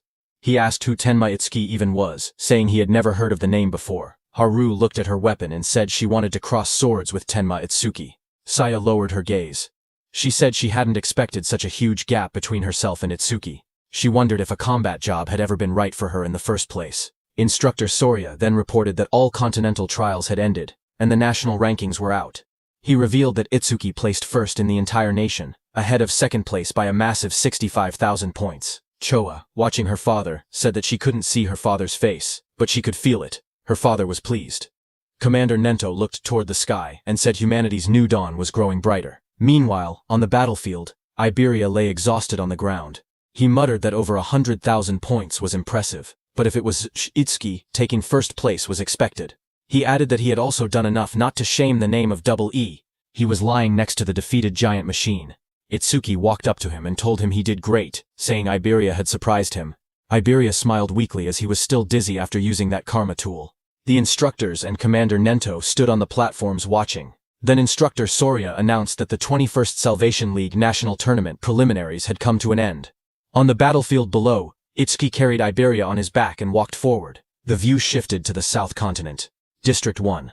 A bright city square lay under the sun, with buildings, pools, and statues arranged neatly. At the center, an old man with long white hair and a beard sat quietly, eyes closed. Nearby, soldiers in armor complained. One of them frowned, saying they had been called out at dawn just to watch an old man meditate. Another soldier warned him to watch his mouth. He explained that the old man was the South Continent Commander-in-Chief, someone who could see the future. A prophet. The old man remained still, his hands resting on his stomach. His name was Balgar, South Continent Commander-in-Chief. One soldier then questioned why, if Balgar could truly see the future, they always received warnings after the barrier had already been deployed. He said that if Balgar really had foresight, he should be able to tell them the stele impact points ahead of time. Another soldier spoke calmly. He said it was true that Elder Balgar could only foresee a tiny sliver of the future. Even so, he explained that Balgar still stood on the same level as the North Continent Commander Izumi Nento, and was considered a pillar of humanity. He said the reason he was called a pillar of humanity was because Balgar's prophecies were correct 10% of the time. At that moment, Elder Balgar suddenly lurched forward, shouting in shock. His attendants rushed toward him in panic. Balgar's voice trembled as he tried to speak. The attendants asked if he was all right, but he pushed himself up with urgency. He shouted again that the North Continent was in danger. His eyes widened, filled with terror. He cried out that a massive disaster beast assault would soon strike the North Continent. Among them, he warned, were disaster beasts with levels that exceeded 100. Then sometime later at night, the leaves rustled softly as the scene shifted to Itsuki standing under the trees. Blue system windows appeared beside him, while he looked ahead calmly. He said that his total stats had finally exceeded 1500. The system display showed his information. Tenma Utsuki. Human, level 0, fixed. His job was Order Breaker. His Nirvana gift was a special grade Nirvana. His skills were listed one by one. Overmimesis. Thunderbreaker level 2. Black Wall level 2. Lotus Burst level 1. Clear Orb level 2. Magic Detection level 1. And Shikigami Eater level 1. Another window showed his status. Attack 330. Agility 380. Defense 462. Magic 330. With passive increases from his skills. His total stat value was 152. Itsuki knew that when a person leveled up, leveling up normally gave 50 stat points. So looking at his status window, Itsuki realized that having 1500 total stats was the same as being level 30 for a normal awakened person. On top of that, Itsuki's agility and defense could increase infinitely through passive skill effects. He remembered how his agility and defense rose by 10%. Not only that, but even his magic also recovered infinitely with the passive effect of magic detection. However, there was no method to increase attack power. He looked down at his hand and wondered quietly if there was any way to do so. Just then, a voice called out from behind, shouting that the food was ready. Itsuki turned his head slightly at the sound, his expression calm. Behind him, Rikuru and Saya were standing. Rikuru raised a spatula happily, and said he had made lots of Itsuki's favorite dishes. Saya stood beside him, smiling gently. Hearing that, Itsuki began walking toward them and said he would think about his problems later. He thought that he might get a new skill that increased attack power through overmimesis anyway. The scene shifted to the dinner table. Dishes were laid out everywhere, filling the table with a large meal. Itsuki sat among the others and remarked that it had been a while since he had eaten Rikuru's home cooking. As he sat down and looked around, he asked where Iberia was, and whether he was still sleeping. Choha said yes, and told him that she had healed all his wounds, and they had fully recovered, but he still seemed extremely exhausted, and remained asleep. While eating, Rikuru said he was surprised that the nightmare-class dungeon that he and Saya couldn't beat was cleared by someone who was only level 7. Hearing that, Saya gasped in shock and covered her mouth. Rikuru looked at her and asked what was wrong, wondering if she was so moved by how delicious his cooking was that she had to cry out. But Saya pointed nervously, and stuttered, telling him that something was behind him. Rikuru turned his head slightly and asked what she meant. Behind him, a dark figure with glowing red eyes stood silently. The shadowy figure suddenly spoke in a low voice, saying it wanted food. Seeing that, Rikuru fell back in surprise, shouting as the shadowy figure moved toward the table. Immediately, the shadow figure started eating. It was none other than Iberia, who sat down and stuffed food into his mouth. Seeing that, Rikuru stood up and scolded him, saying that sneaking up quietly like that was bad for the heart.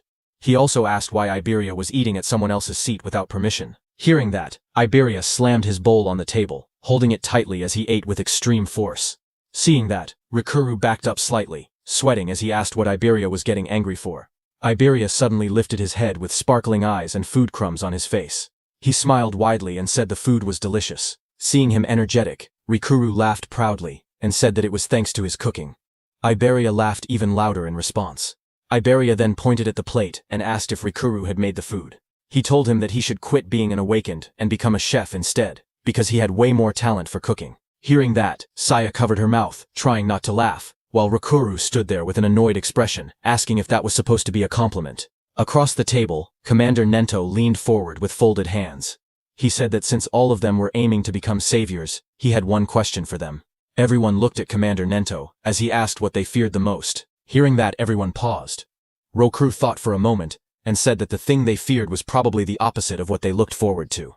He explained his own dream to become a savior, earn money, and enjoy gourmet food while traveling the world while he was still young. He then imagined the opposite of that dream. In his mind, he pictured himself as an old man with a cane. He said that aging would definitely be the opposite. When people get old, he explained, they lose the stamina to travel the world, and their sense of taste might deteriorate so much that they cannot even tell flavors apart. The thought made him shiver, and he said the idea alone gave him chills. Commander Nento then asked Saya how she felt. She looked down slightly, and said she was born into a medical family, and grew up in a hospital. She explained that ever since she was little, she had seen many people suffering from different illnesses. A memory flashed in her eyes of hospital staff rushing a patient on a stretcher past her. A sick elderly patient lay on the stretcher, his face covered with dark spots. His weak voice escaped as he looked towards Saya. Standing there, Saya had been frozen in fear. The sight had become a deep trauma for her. She explained that even a simple cold or fever now filled her with overwhelming fear. Hearing that, Itsuki remembered something. He wondered if that was why she ran away the other day after he let out just a small sneeze. Memories from the past flashed in his mind, where Saya jumped back in shock every time Itsuki sneezed loudly. Hearing her, Commander Nento told them that an awakened person's lifespan was nearly twice that of a normal human, and awakened ones almost never got sick. He told her that she could finally say goodbye to the thing she feared most. Then he turned his gaze to Iberia beside him. Iberia blinked in surprise and asked if it was his turn next. Iberia admitted that what he feared most before was failing the preliminaries, but now his fear had changed. He smiled brightly and said he was afraid of not being able to fight alongside Itsuki. He turned to Itsuki with excitement and asked what he feared most. Itsuki looked surprised and asked why the question was directed at him. But the others wondered the same. Saya asked if Itsuki even had anything he was afraid of. Iberia told him to answer, saying it couldn't be possible that he feared nothing. They tried to imagine it, but none of them could guess what Itsuki might fear. Itsuki finally spoke. He said that after his parents died, he didn't know how to keep living. He explained that he had been overwhelmed with anxiety. Iberia stared at him, shocked, whispering his name. A dark scene appeared, showing Itsuki curled up alone. Helplessness, anger, sadness, hunger. He explained that all of those negative emotions had taken over his body. Itsuki remembered the moment everything changed. He had been sitting alone in the dark, tears running down his face, until Saya and Rikuru appeared before him. Rikuru's gentle voice asked why he was crying alone in a place like that. Saya told him the sky was beautiful and that it was a waste to look down. Young Saya leaned forward, asking if he had caught a cold and whether they should take him to the hospital. Rikuru held out a lunchbox with a bright smile, telling him they should eat something delicious so all his worries would blow away. Itsuki looked up, his eyes filled with tears. He said the warmth the two of them gave him pulled him out of that negative world. He continued speaking. He said that after that day, he met Sensei, met Choha, and even Iberia. Itsuki looked around the table and said they had become comrades. No, more than that. It felt like his family had grown. A soft smile formed on his face. He said that this sense of security was something he hadn't felt in a long time. Sometimes, he thought, he wished this moment could last forever. Itsuki continued speaking while everyone listened. He said the thing he had feared the most was living alone. Across the table, Saya, Rikuru, and Iberia watched him quietly as he shared his thoughts. Choha observed him with gentle eyes. She noted that the atmosphere around Itsuki felt calm and peaceful, completely different from the unsettling feeling she had sensed before. Suddenly, Iberia rushed forward. He called out Itsuki's name and threw his arms around him, shouting that he would never leave his side, not even a single step. Itsuki stumbled back in surprise, trying to explain that this wasn't what he meant. Commander Nento told them that he had asked earlier to confirm whether they might one day regret choosing their path. When they became saviors and faced true danger, regret would be the most unforgivable thing. He told them to remember that a savior's goal was to reach death without regrets. Everyone stood firmly and answered that they would engrave those words in their hearts. Commander Nento nodded and stood up. He told everyone to hurry and finish eating and then rest. He reminded them that Rikuru and Saya needed to return to North District 6 by tomorrow. The next morning, it was time for Rikuru and Saya to go back. Iberia waved excitedly as he called out to Rikuru, asking him to make home-cooked food again next time. Rikuru shouted back that he would as long as Iberia didn't cause trouble for Itsuki. Their voices echoed as they walked ahead, promising to meet again at the national tournament. Seeing that, Itsuki walked up to Iberia, who wiped his tears. Itsuki asked when Iberia and Rikuru had gotten so close. Commander Nento soon gathered them and told them they should head back as well. Itsuki nodded, but his mind wandered. There was something he wanted to ask Saya. He thought he could ask her during the main tournament. As he walked, Itsuki suddenly paused in shock when he noticed Choha. Choha sprinted across the courtyard with urgency. Itsuki wondered why she was in such a rush. A moment later, Chosha reached Commander Nento, slightly out of breath. Commander Nento asked her what had happened. Chosha replied in a serious tone that top-secret information had just arrived from the South Continent. Commander Nento asked Choha what the secret message contained. Choha explained that the information carried an extremely high clearance level. It was something only saviors above level 50 and continent commanders were allowed to know. Commander Nento then looked at Itsuki and Iberia and said that the two of them were also permitted to hear it. Iberia lit up with surprise, asking if he trusted him that much. Chosha began delivering the message. A new prophecy had come from Elder Balgar, the commander of the South Continent.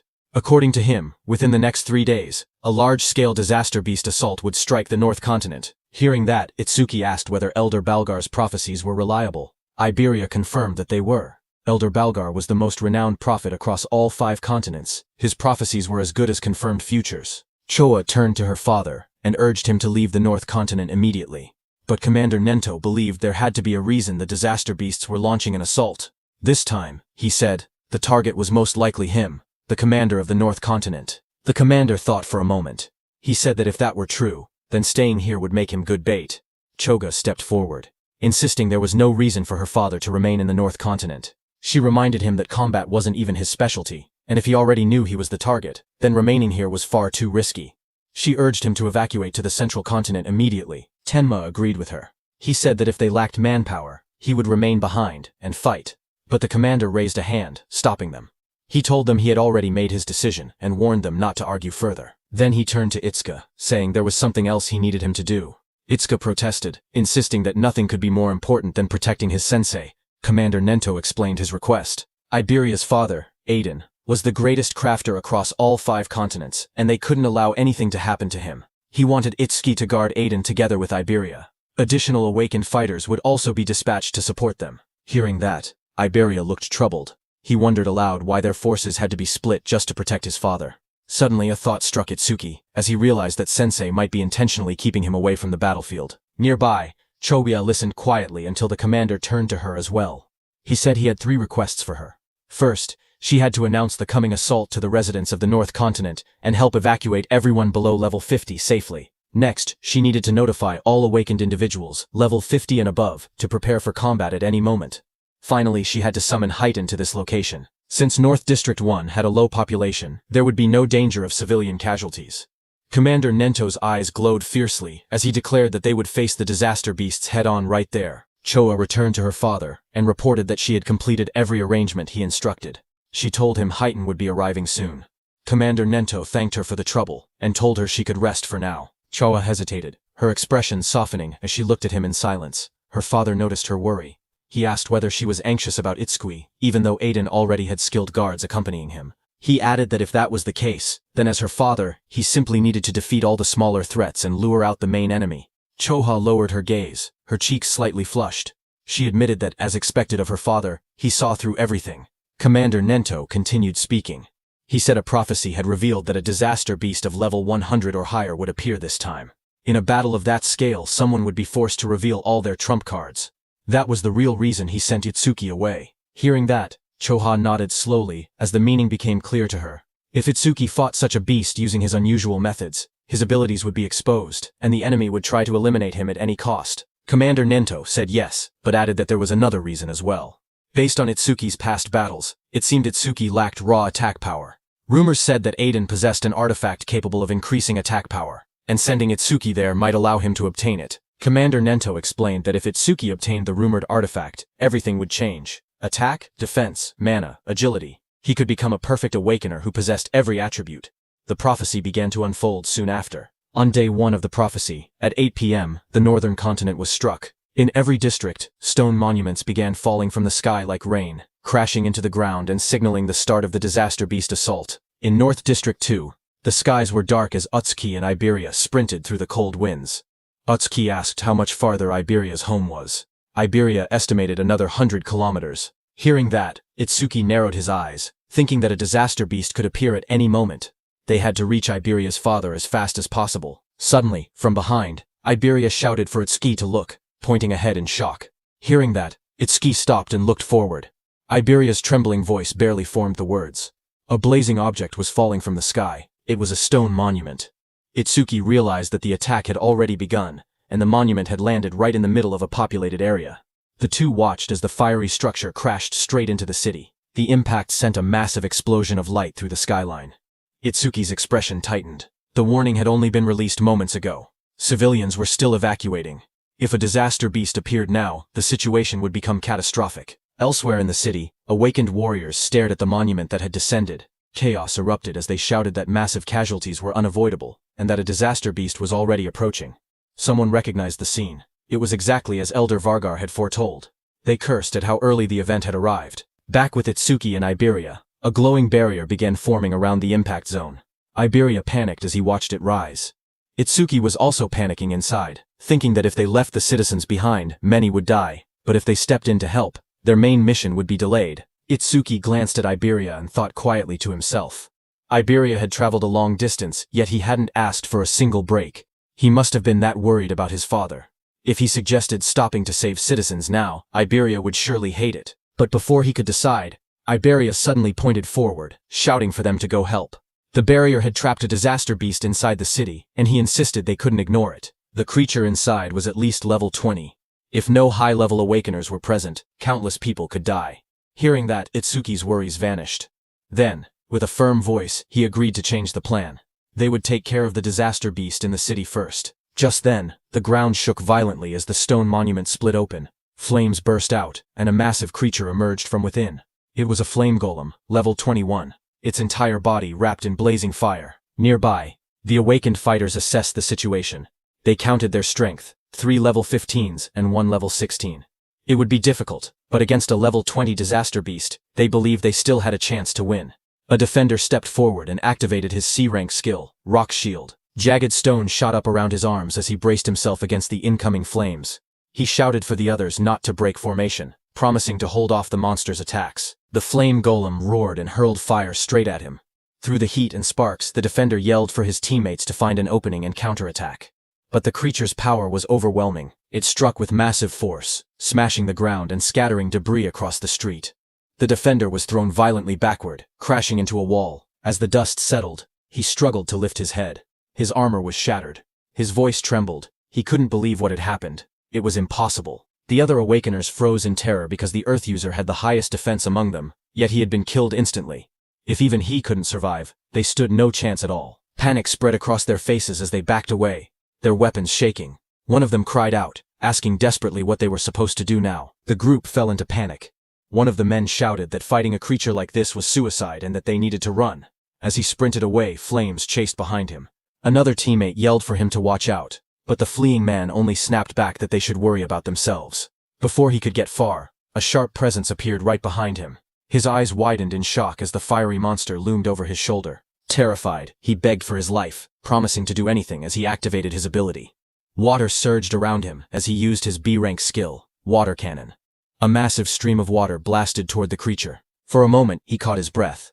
He wondered when the beast had gotten behind him, and regretted shouting something so pathetic. But now, he stood firm.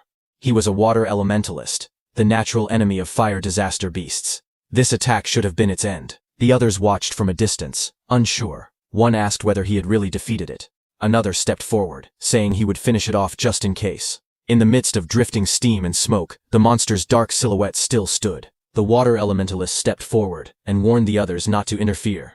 He insisted that since he had defeated the disaster beast alone, he should be the one to finish it.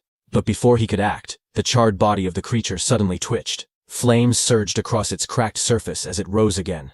The man froze in shock as the beast returned to life, its fiery aura burning hotter than before. Someone shouted for them to kill it quickly. A massive burst of flame erupted from the monster's mouth, lighting up the entire street. One of the fighters stared at the blazing heat, confused and terrified, asking what this enormous flame was. Another voice shouted that it was over, but the flames only grew larger. A violent explosion followed, and the fire shot outward like a shockwave. But before it could hit those awakeners, Itsuki appeared. Using his black ice wall skill, he created an ice wall that blocked the monster's fire attack. As Itsuki was stopping the fire, Iberia turned to those awakeners, calm and fearless. He told them to leave the creature to Double E. Clad in black armor, Itsuki told Iberia not to worry about the monster, and instructed him to evacuate the citizens. Iberia acknowledged with a Roger. A blue screen appeared, displaying new information. Itsuki's black wall's defense increased by 10% due to blocking a B-rank fire element skill with black ice wall. The battlefield shifted as Itsuki prepared to face the fiery disaster beast alone. Those awakeners stared at Itsuki, who had blocked the giant flame so easily. One of them asked Iberia if he and his companion were saviors. Iberia explained that they weren't saviors yet, but he declared that someday he would become one stronger than Tiwajin himself. Hearing that, the awakeners were shocked, saying he talked big for a kid. Iberia walked over, annoyed, and asked what they were doing being saved by a child. One of the awakeners immediately argued back, insisting that no one asked for help and that he was going to defeat the beast anyway. Someone else wondered aloud if a mere awakener could really handle a disaster beast like that. Their eyes shifted to Itsuki. One man whispered whether the ice-like armor covering his body was some kind of artifact. On the other hand, Itsuki narrowed his eyes, remembering something his sensei told him before they left. His memory showed his sensei warning him about the black sphere he could release. Its power was immense, but it required chanting time, and its flight speed wasn't fast compared to strong disaster beasts. Missing the first attack would only put enemies on guard, making them harder to hit afterward. His sensei advised him to avoid using the black sphere unless absolutely necessary, keeping it as a trump card for critical moments. The memory ended with his teacher's voice telling him to listen carefully and only use that black sphere under the right circumstances. His teacher's words echoed in Itsuki's mind. He should only use his strongest attack when he was certain he could take down the opponent. Looking at the crowded battlefield below, he realized he couldn't use the penetrating true sphere here. There were too many people around. Down on the streets, civilians stared up at him in shock. Some wondered if he was an awakener who came to help. Others pointed out the equipment he wore, guessing he must be a high-level awakener. High above, the fiery disaster beast roared as it swung its massive body. Itsuki, covered with lightning, shot forward, slamming straight into the creature's rocky surface. He made up his mind. If he couldn't use his special skill, he would suppress the beast with brute strength instead. With full power, he punched the beast. Explosive impacts echoed through the buildings as he drove the monster backward. His movements blurred with speed as burning fragments scattered everywhere. A bright system window flashed, showing that Itsuki's Thunderbreaker activated Thunderclap Wave. Lightning surged across his entire body as he appeared above the beast. The beast raised its head, its eyes glowing red, fire swirling around it. Itsuki struck again, driving the massive creature through the ground with overwhelming force. Dust and flames erupted as the beast crashed hard, its body half buried in the shattered street. The ground trembled from the impact. Lightning wrapped around Itsuki as he rose into the air, his entire body glowing with blue energy. Flames raged around him, but he shot downward like a meteor, slamming into the massive creature below with overwhelming force. The impact shook the entire street. A huge shockwave burst outward, cracking the ground and sending flames scattering. A crater formed where the blow landed, smoke rising from the broken asphalt. People watching from a distance stared in disbelief. One person said the disaster beast was being pushed back completely, even though it was supposed to be powerful. Another mentioned that the awakener looked like he was only 18.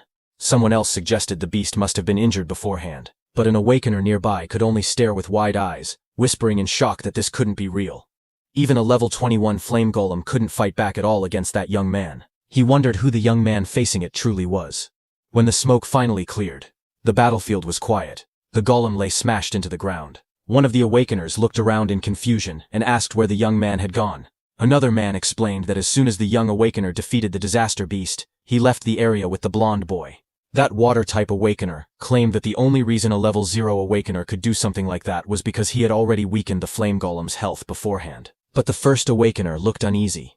Even he, a level 15 awakener, couldn't track the young man's movements with his eyes. He said that the power to send a flame golem flying with bare hands was unbelievable. He added that if his status showed level 0, his real strength had to be comparable to level 30. On the other hand, Itsuki and Iberia were already running. While running, a thought troubled Itsuki.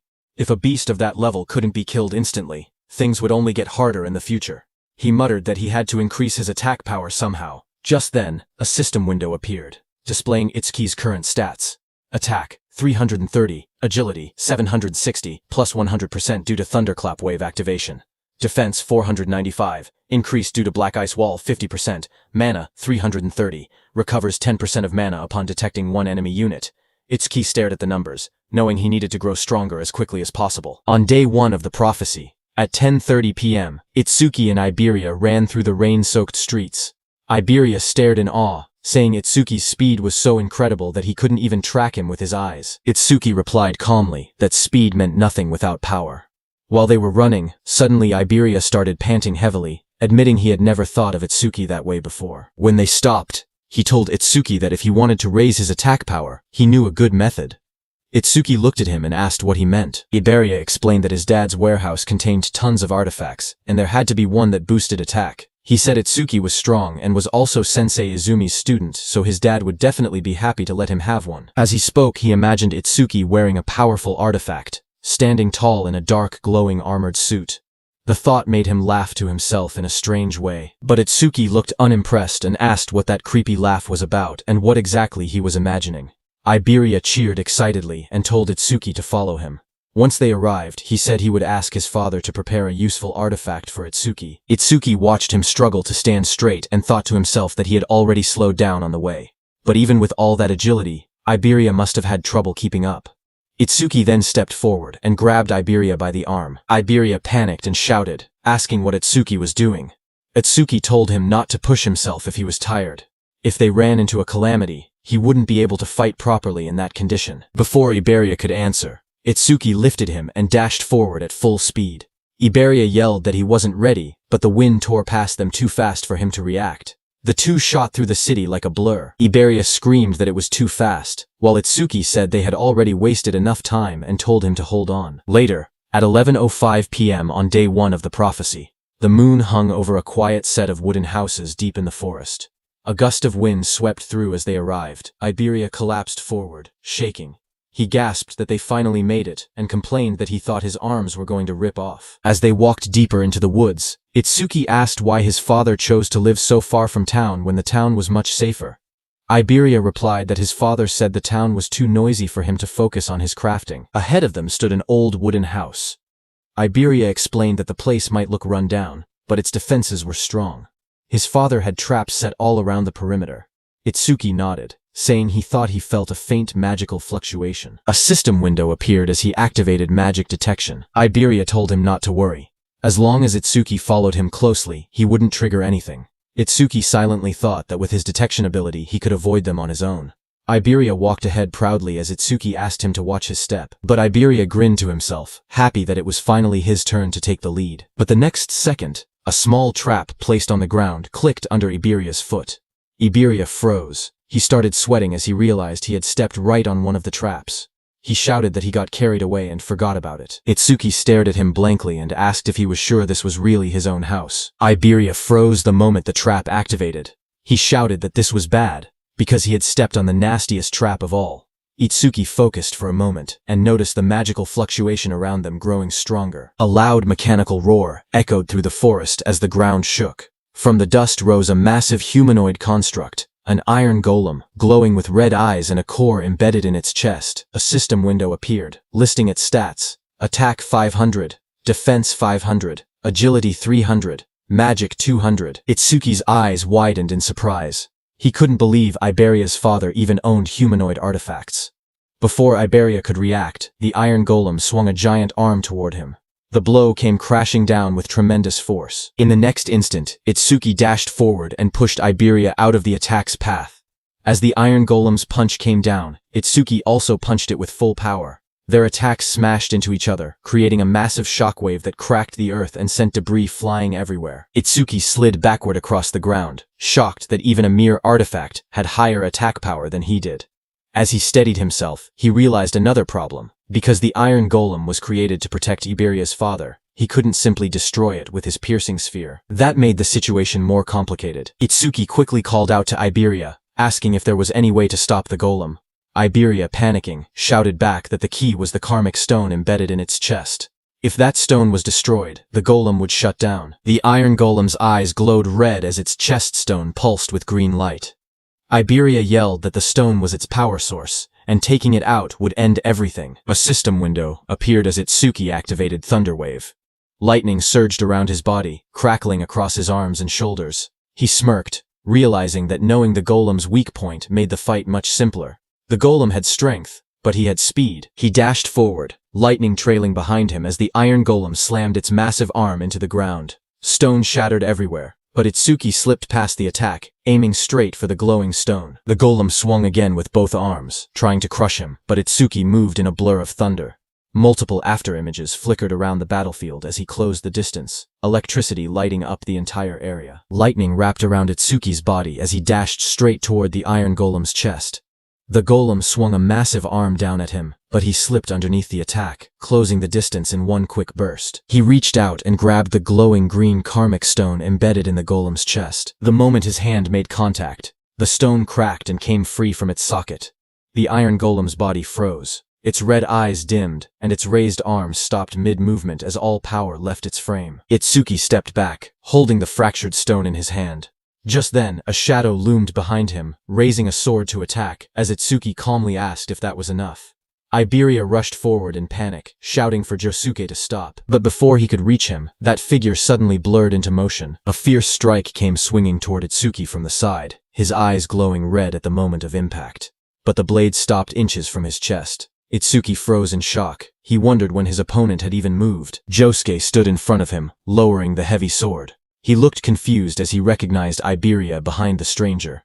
He admitted that he had thought the intruder was just a group of lost bandits. Smoke drifted from the sword as Josuke introduced himself. Itsuki stepped forward calmly, but confusion rose in his eyes. He questioned why he hadn't sensed any magic until the moment of the attack. Josuke's gaze moved between Iberia and the newcomer as he asked who this person was. Just then, Itsuki glanced down, startled to see that the massive sword in Josuke's hand had vanished without a trace. Iberia quickly jumped in, explaining that the stranger was his friend, Itsuki Tenma. He boasted that Itsuki was level 0 but incredibly strong. He added that they had formed a duo and were trying to decide on a team name. Before Iberia could continue, Itsuki told him to never mind that, and instead asked where Iberia's father was. Josuke told them that his master was in the back and warned Iberia to be careful. Just then, an older man with a white beard stepped out from the back of the forge. Iberia recognized that man as his dad. The old man stepped forward, his expression dark and heavy. Even Josuke quietly noted that he didn't seem to be in a good mood. Iberia ran up to him excitedly, waving his arms. He shouted that he had passed the qualifiers. The old man remained silent. Iberia proudly continued. He explained that he had ranked 4th in the region on nightmare difficulty and demanded the reward he was promised, being allowed to choose any artifact he wanted. But before he could finish boasting, a sharp slap struck his cheek. Iberia's head snapped to the side, his eyes wide in shock. He touched his face with trembling fingers and asked why his father had hit him. The old man glared at him furiously, his voice rising as he demanded that Iberia hand over the dragon gear. He accused him of stealing it. Iberia staggered back, clutching his cheek. He shouted that he had only borrowed an epic artifact, and complained that there was no need to hit him. His father pointed angrily at him from the ground. He warned that the dragon gear caused irreversible damage if worn for too long. He added that if Iberia ever took it without permission again, he would not be so lenient next time. Frustrated, Iberia turned and ran off into the forest, yelling that he would never use his father's crappy artifacts again. The dragon gear dropped from his shoulder and landed on the ground behind him. The old man then turned toward Itsuki and asked if he was Izumi's second student. Itsuki nodded politely. He introduced himself as Itsuki Tenma and explained that his sensei had sent him to protect Mr. Aiden because of a prophecy about a massive calamity approaching from the north. Mr. Aiden responded that he already knew. He studied Itsuki closely and muttered that Izumi was demanding and rarely accepted disciples. He wondered why a strict master would choose someone who looked as plain and ordinary as this kid. But then he suddenly froze, his eyes wide. He asked in shock if Itsuki's level was fixed. Itsuki said yes as a glowing status window appeared beside him, showing his information. Itsuki Tenma, human. Level 0, fixed. Job order breaker. Gift undisclosed. Skill undisclosed. Stata undisclosed. Itsuki stood calmly, the blue display shining around him. Mr. Aiden narrowed his eyes and stared at Itsuki carefully. With suspicion in his voice, he asked if Itsuki was using some kind of karma artifact to fake his stats. Itsuki calmly replied that he was not. Mr. Aiden looked at him again and finally seemed to understand something. He muttered that now it made sense why Nento Izumi had specifically requested that particular item. Walking slowly with his hands behind his back, Mr. Aiden explained that Itsuki's master was someone who carefully calculated gains and losses. According to him, Commander Nento always demanded something in return. Itsuki responded honestly. He said that his master had only asked him to guard Aiden, and that he had not heard anything about a reward. Mr. Aiden then explained the truth. Commander Nento had contacted him and said that in exchange for allowing his disciple to protect him, he should give that disciple a certain karma artifact. Hearing this, Itsuki looked surprised. He wondered quietly if his master had really done that for him. Still calm, Itsuki said that it was fine. Even without an artifact, he would properly protect Aiden. Mr. Aiden shook his head and said that was unnecessary. He had plenty of artifacts, so he did not mind giving one away. However, he admitted that he had simply been curious about why Commander Nento had specifically chosen something he considered a failure. Itsuki looked confused and asked what he meant by a failure. A memory flashed as Mr. Aiden explained that the artifact was originally a masterpiece designed to draw out an awakened person's attack power to its absolute limit. He raised a glowing golden crystal in his hand as a system window appeared, revealing the artifact's information. Its name was Critical Crystal, unique. Critical, attack power is doubled during a critical hit. Critical rate 99%. Unique effect, the user's attacks generate critical hits. The golden crystal shined brightly in Mr. Aiden's hand, but as Mr. Aiden held the glowing crystal, something unexpected happened. A crack suddenly formed across its surface. His eyes widened in shock as the golden crystal split with a sharp sound. The artifact's power changed instantly. The rank of the artifact became unknown, and a mysterious broken effect appeared. A system window appeared, revealing the new information. Broken critical crystal, rank unknown. Effect, attack power is multiplied by 10 during a critical hit. Critical rate 0%. It increases by 1% every time an enemy unit with higher attack power than the user is defeated. Broken effect, the critical rate resets whenever the user levels up. Mr. Aiden showed the cracked crystal to Itsuki and explained its problem. Because the critical rate reset every time someone leveled up, it was completely useless for a normal awakened person. Anyone who trained hard to increase their critical rate would lose it the moment they gained a level. He said that was exactly why he had been confused when Commander Nento specifically requested this artifact. But after seeing Itsuki's stats, he finally understood the reason. Itsuki carefully reached out and took the broken crystal into his hand. The red cracks inside the golden crystal glowed faintly as energy flowed through it. Mr. Aiden smiled slightly and said that Itsuki was quite special. He admitted he did not know how Itsuki became stronger, but since Itsuki would never level up, the artifact was perfect for him. He then explained that as Itsuki continued defeating Calamity Spirit Beasts, his critical rate would slowly increase. Eventually, it would reach 100%. Just as he said that, Itsuki used the crystal. Golden energy began swirling around him as the crystal reacted. Golden energy suddenly burst out from the crystal and wrapped around Itsuki's body. The power surged violently as the artifact synchronized with him. As Itsuki struggled, Mr. Aiden told him that in the future every single attack Itsuki made would be buffed 10 times. Hearing that, Itsuki clenched his fist as the golden aura intensified around him. With the power flowing through his body, he unleashed a technique, Iron Fist of Destruction. A system window appeared, confirming that the artifact had been equipped. Equipped.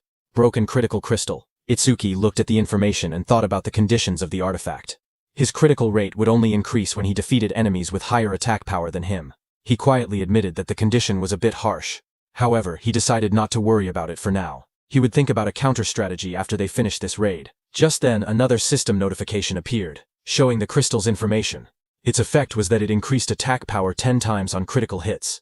Its current critical rate was 0%, but it would increase by 1% for every kill of a stronger enemy. The broken effect was that it reset upon leveling up. After observing the artifact's reaction, Mr. Aiden spoke again. He said the artifact seemed to be equipped properly, and that it was truly compatible with Itsuki. Itsuki then admitted that he had actually been struggling because his attack power was low. He thanked Aiden, saying the artifact helped him a lot. Aiden waved his hand dismissively. He explained that he created the artifacts, while others used them to fight the calamity spirit beasts. Both of them were simply doing their part for the survival of humanity, so no thanks were necessary. As he spoke, Aiden turned and began walking away. He added that unless someone already knew his location in advance, there was no reason for beasts to attack such a remote place. For now, he told Utsuki to rest. Just as Aiden finished speaking, something strange suddenly appeared in the sky above the forest. Aiden's eyes widened in shock as he noticed a massive pillar of energy descending from the sky. The atmosphere trembled as the force rushed downward. A loud impact followed, as the energy slammed into the forest.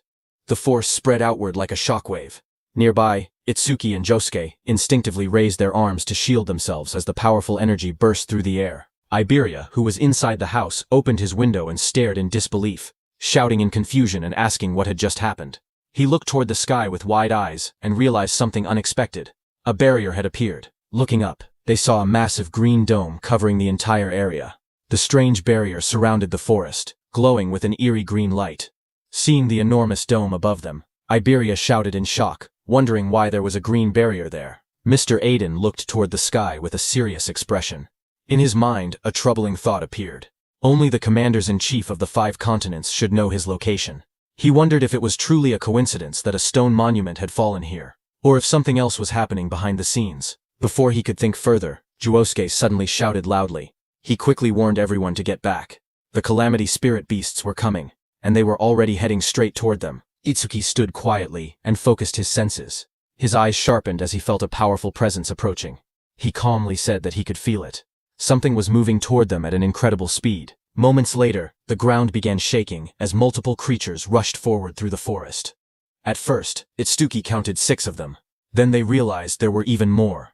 The monsters burst out of the trees, charging straight toward them. One of the creatures revealed itself clearly. A system window appeared, identifying it. One horned demon from the horned demon tribe, level 14. Seeing the monster rush forward, Itsuki shouted that they were here. The demon lunged toward Itsuki with its massive arm raised, aiming a brutal strike at him, but Itsuki stopped its attack with his bare hands. The next second, Itsuki pierced the monster's body with his black ice wall. Blood burst out as the blade tore through its flesh. At the same moment, a system notification appeared. Activating black ice wall. More monsters rushed forward from different directions, opening their jaws wide as they attacked together.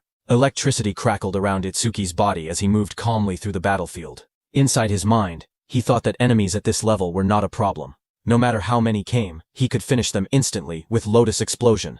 However, he hesitated, thinking that Josuke might not be able to withstand the shock of a Lotus Explosion, and it was still risky. Itsuki glanced behind him and remembered that Aiden and Iberia were hiding in the shed right behind him. If he used Lotus Explosion recklessly, the blast might catch them as well. Because of that, he held back his power and continued fighting the monsters directly instead. After defeating the surrounding monsters, Itsuki stood quietly among the fallen enemies. Looking at the battlefield, he calmly admitted to himself that he was probably more suited for fighting alone. Just then, he suddenly paused. He sensed something unusual. Itsuki frowned slightly as he felt another surge of mana spreading through the area. This new wave of power felt far stronger and more intense than the ones that had appeared before. Moments later, a massive creature revealed itself. A system window appeared, identifying the monster. 2-horned guardian beast of the horned demon tribe. Level 24. At the same time, far away in a dark and terrifying realm, towering demonic structures stood beneath a crimson sky. Inside a sinister palace, the most powerful demon emperor, Linga, sat on the throne. An orange-haired figure standing in front of him spoke calmly. He reported that the first wave of the advance party had already been teleported to the human realm, consisting of lower-class slave demons. Then he asked another question. Among the 8 demon kings, which one should be entrusted with leading the main force? At that moment, Demon Emperor Linga said that thanks to the eye he had left behind during the last descent into the human realm, the demon race had already discovered the existence of a certain important person.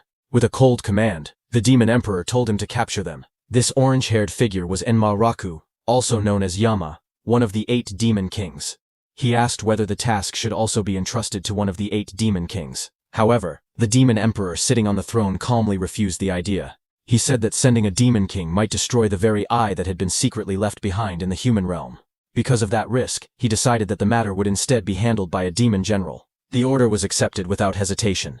Demon King Yama simply replied that it would be done as commanded. Then Demon Emperor Linga declared that the command of the main force would be completely handed over to Inshokuma, also known as the ape-eating Demon King. The scene then shifted to a terrifying beast-like demon. This was one of the 8 demon kings, Inshokuma. Demon Emperor Linga said that since Inshokuma had not eaten a living human in a very long time, he was certain that Inshokuma must be extremely hungry. At the same time on the battlefield, while Itsuki was fighting, a loud scream suddenly echoed through the area. Hearing it, he immediately recognized the voice. It was Iberia. His expression changed as he realized something was wrong.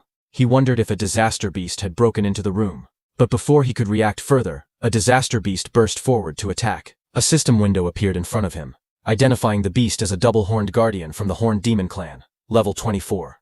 The beast attacked with overwhelming force, striking toward him without hesitation. Seeing the situation, Itsuki's eyes sharpened. He realized that things had reached a critical point, and he had no choice but to use that power. As the attack came crashing down, Itsuki quickly glided on the ground and dodged it. At the same time, he aimed at the beast and used Clear Orb. He judged that the creature's attack power was likely higher than his own. However, if he managed to defeat it, he could increase his critical rate. A system notification appeared, explaining the effect of the broken critical crystal. It stated that attack power would increase tenfold during a critical hit, and the critical rate would increase every time he defeated an enemy stronger than himself. However, the critical rate would reset whenever he leveled up. With determination, Itsuki shot the Clear Orb. A beam of purple energy shot into the sky, cutting through the darkness like a sharp spear as the attack was released. Another system message appeared, saying Clear Orb was activated. After the beast died, another system notification appeared, telling Itsuki that his critical rate had increased by 1%. Looking at the result, he calmly confirmed that it had risen just as he expected. Without wasting time, he turned and spoke to Josuke. He told him that he would take down the disaster beast that had broken into the room, and that everything here would be left to him. Josuke, who was engaged in battle, immediately accepted the responsibility without hesitation. Lightning flashed as Itsuki ran toward the cabin where Iberia and Aiden were. At the same time, inside that cabin, Iberia was pushed back and hit the wall. He stood there, injured and covered in blood. Lowering his head, he admitted that it was useless. Without his dragon gear, he knew he could not win. Pain filled his body as he struggled to stand, realizing how desperate the situation had become. As the disaster beast came toward him, Iberia quietly muttered that if it had come to this, then there was only one option left. As the monster lunged forward with its terrifying jaws wide open, Iberia cried out for help, calling Itsuki's name. But in the next second, someone appeared behind the disaster beast. It was Iberia's father, Aiden. He swung his massive weapon down with overwhelming force, hitting the beast on the head. Watching this, Iberia was shocked. He wondered how his dad, who was a non-combat class, could face a disaster beast without any fear. Seeing that nothing happened to the beast, Aiden remained calm and called it stubborn. Aiden's attack made the beast furious, and it turned around in anger. It immediately charged at Aiden at full speed. Seeing it coming, Aiden stood firmly and declared that he would leave the rest to him. He was saying that to Itsuki, who appeared there just before the monster's attack could hit Aiden. Itsuki moved instantly, his body wrapped in crackling electricity as he intercepted the attack. The beast tried to strike again, but Itsuki stepped in from behind, and using his black ice spike, pierced through the monster's body. A system message appeared, announcing that his black ice wall had activated. Blood splattered as the creature's massive frame was struck down. After the clash ended, Itsuki apologized to Aiden for being late. He explained that it had taken a little time to deal with the lookouts. Aiden then asked about the situation outside. Itsuki immediately used his magic detection skill, but he could no longer sense any magic fluctuations from outside. Seeing that, he told Aiden that Josuke had likely wiped out every last disaster beast. As they went outside, the battlefield was covered with the bodies of disaster beasts. Iberia looked around in shock and stammered in disbelief, wondering if Josuke had really done all of that by himself. Josuke immediately warned everyone not to lower their guard. He explained that unless they destroyed the barrier, disaster beasts would continue spawning from within it without end. As time passed, they would only grow stronger. With a firm expression, he declared his intention to head toward the barrier and destroy it while eliminating as many disaster beasts as possible along the way. Looking at Itsuki, he added that if any beast managed to slip past him, he would have to deal with it. However, Itsuki stated that he would be the one to slaughter every disaster beast within the barrier. His eyes were filled with hatred as he instructed Josuke to remain there and protect Aiden and Iberia. Seeing Itsuki's expression, Aiden narrowed his eyes. He muttered that those eyes showed no trace of fear. Instead, they were filled with a burning thirst for battle. Finally, with firm resolve, Aiden declared that they would leave the destruction of the barrier to Itsuki. Josuke warned Itsuki seriously. He explained that if the barrier was green, then the disaster beasts inside would be at least level 250. He asked if he was truly prepared for something like that. Without hesitation, Itsuki answered calmly that he was sure. Lightning crackled violently around Itsuki as he ran toward that green barrier. A sharp smile formed on his face as he admitted that finally, he could fight to his heart's content. Seeing him go, Iberia immediately spoke up. He declared that if Itsuki was going, then he would go too. He told Josuke to look after his old man. But his father, Aiden, stopped him. Iberia protested, asking why not. He reminded them that they were a team. Aiden answered bluntly, telling him to stop pretending they were a team. He said it was pathetic. He added that he and Itsuki lived in two completely different worlds. Iberia clenched his fist, anger rising in his voice. He argued that they had walked this path together all this way and demanded to know what he meant by different worlds. Aiden also shouted, telling Iberia that a team was meant to support one another and cover for each other's weaknesses. Aiden's eyes widened with anger as he spoke harshly. He told Iberia that he was not supporting Itsuki at all. Instead, he said he was only dead weight at this rate. His voice grew even colder as he warned that he would end up getting Itsuki killed. Hearing that, Iberia froze, shock spreading across his injured face. Aiden continued, saying that he was not just talking about him alone. He explained that Itsuki was special. No one else from his generation could even stand on the same stage as him. Then he asked Iberia if he had ever truly seen the look in Itsuki's eyes when he faced a disaster beast. He told Iberia that those were the eyes of someone drowning in hatred. At the same time, while Itsuki was running toward the barrier, a system window appeared showing, "Mana 5 enemy units have been detected. 50% of Itsuki's mana recovered." Itsuki noticed it immediately. He realized that 5 disaster beasts must have just come out of the barrier. He calmly acknowledged that this had brought his mana back to full. Ahead of him, massive disaster beasts with sharp purple spikes and rows of jagged teeth emerged, blocking his path as lightning continued to crackle around his body. Lightning surged wildly around Itsuki as he faced them. His eyes burned with determination as he shouted for them to get out of his way. A system window suddenly appeared, showing Lotus Blast had activated. In the next instant, a massive explosion erupted in the forest, flames bursting outward with overwhelming force. Another system message appeared showing, 5 enemies defeated with Lotus Blast. Range of all skills increased by 5%. His critical hit rate increased by 1%. Now his broken critical critical rate was 2%. Itsuki moved forward through the fading flames, his expression calm but focused. He admitted to himself that the double-horned guardian's defense had been far too high. It had taken 80% of his mana just to bring it down with Lotus Blast. Even so, he firmly decided that he would not allow a single one of them to reach Iberia or the others. In the distance, smoke and fire from Lotus Blast rose above the trees. Josuke turned toward the explosion in shock and demanded to know where it had come from. Iberia immediately realized and stated that it was Itsuki's skill and that he must have run into disaster beasts in the forest. Josuke stared toward the forest, his expression serious. He thought that an explosion of that scale was not something a mere level 0 should be able to trigger. A troubling thought crossed his mind. He wondered if the reason Itsuki could not level up was because of a debuff from his gift. Meanwhile, Itsuki reached and stood before that glowing green barrier. He quietly acknowledged that this was the green barrier. He realized that the disaster beasts inside seemed to be on a completely different level from the ones he had faced so far. He immediately activated his mana detection. However, Itsuki was shocked to see that his mana detection could be blocked. Because of that, he could not judge the number or strength of the disaster beasts inside. Then he remembered something his teacher once said. The level of disaster beasts inside a barrier could be determined by its color. Gray barriers contain disaster beasts from level 1 to 25. Green barriers contain disaster beasts from level 26 to 50. Blue barriers held level 51 to 75. Purple barriers held level 76 to 100. Red barriers contained level 101 and above. Since this barrier was green, the disaster beasts inside were between level 26 and 50. Itsuki looked at his hand calmly and concluded that if he killed them all, they would drop a massive amount of experience. Itsuki then summoned his Shikigami, Death Hound. White petals of light swirled around him as a massive spectral hound formed at his side, its sharp teeth glowing in the darkness. Just as the Death Hound appeared, a system window displayed its information. Death Hound B rank, level 16. Skill, Death Smell, C rank, detects all traces of mana within the area to locate and track the source. Respawn design, Death's Craving, B rank, drastically reduces respawn time after the Shikigami dies. Its attack stat was 250, agility was 250. Defense was 150, and mana was 150. The Death Hound's glowing eyes shone in the darkness as it stood beside Itsuki. Itsuki placed his hand on the hound's head and told it that it would receive all the experience that dropped later. However, he made one thing clear. Until he gave the order, it was not allowed to lay a single finger on them. The green barrier loomed in front of him as the hound crouched low, teeth bared and ready. Before entering the barrier, Itsuki's eyes sharpened. He declared that every disaster beast inside the barrier was his prey. Meanwhile, on Prediction Day 1 at 11:30 p.m., Commander Nento was seated in a garden when Choha arrived there with a man. She informed her father that the awakened guards had arrived. A young man stepped forward confidently. He introduced himself politely, saying that from that moment on, he, a first-class savior, would serve as Commander Nento's protector.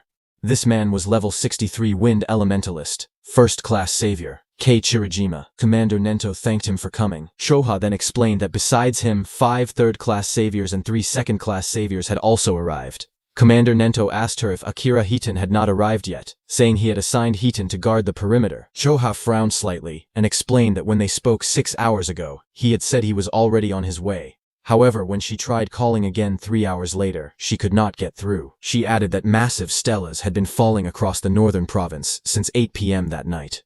Because of that, she thought he might have run into trouble along the way.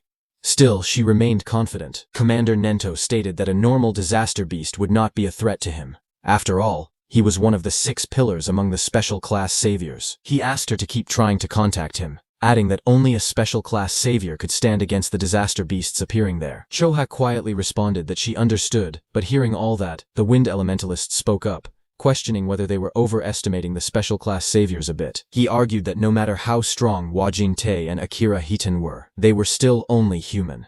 He continued confidently, saying he did not believe there was such a vast gap between the special class saviors and those in the first class. They might struggle a little, but there was no way they could not defeat a disaster beast that a special class savior could. Commander Nento told the Wind Elementalist that it was good to be confident, but thinking one could stand on the same level as a special class savior was another matter entirely.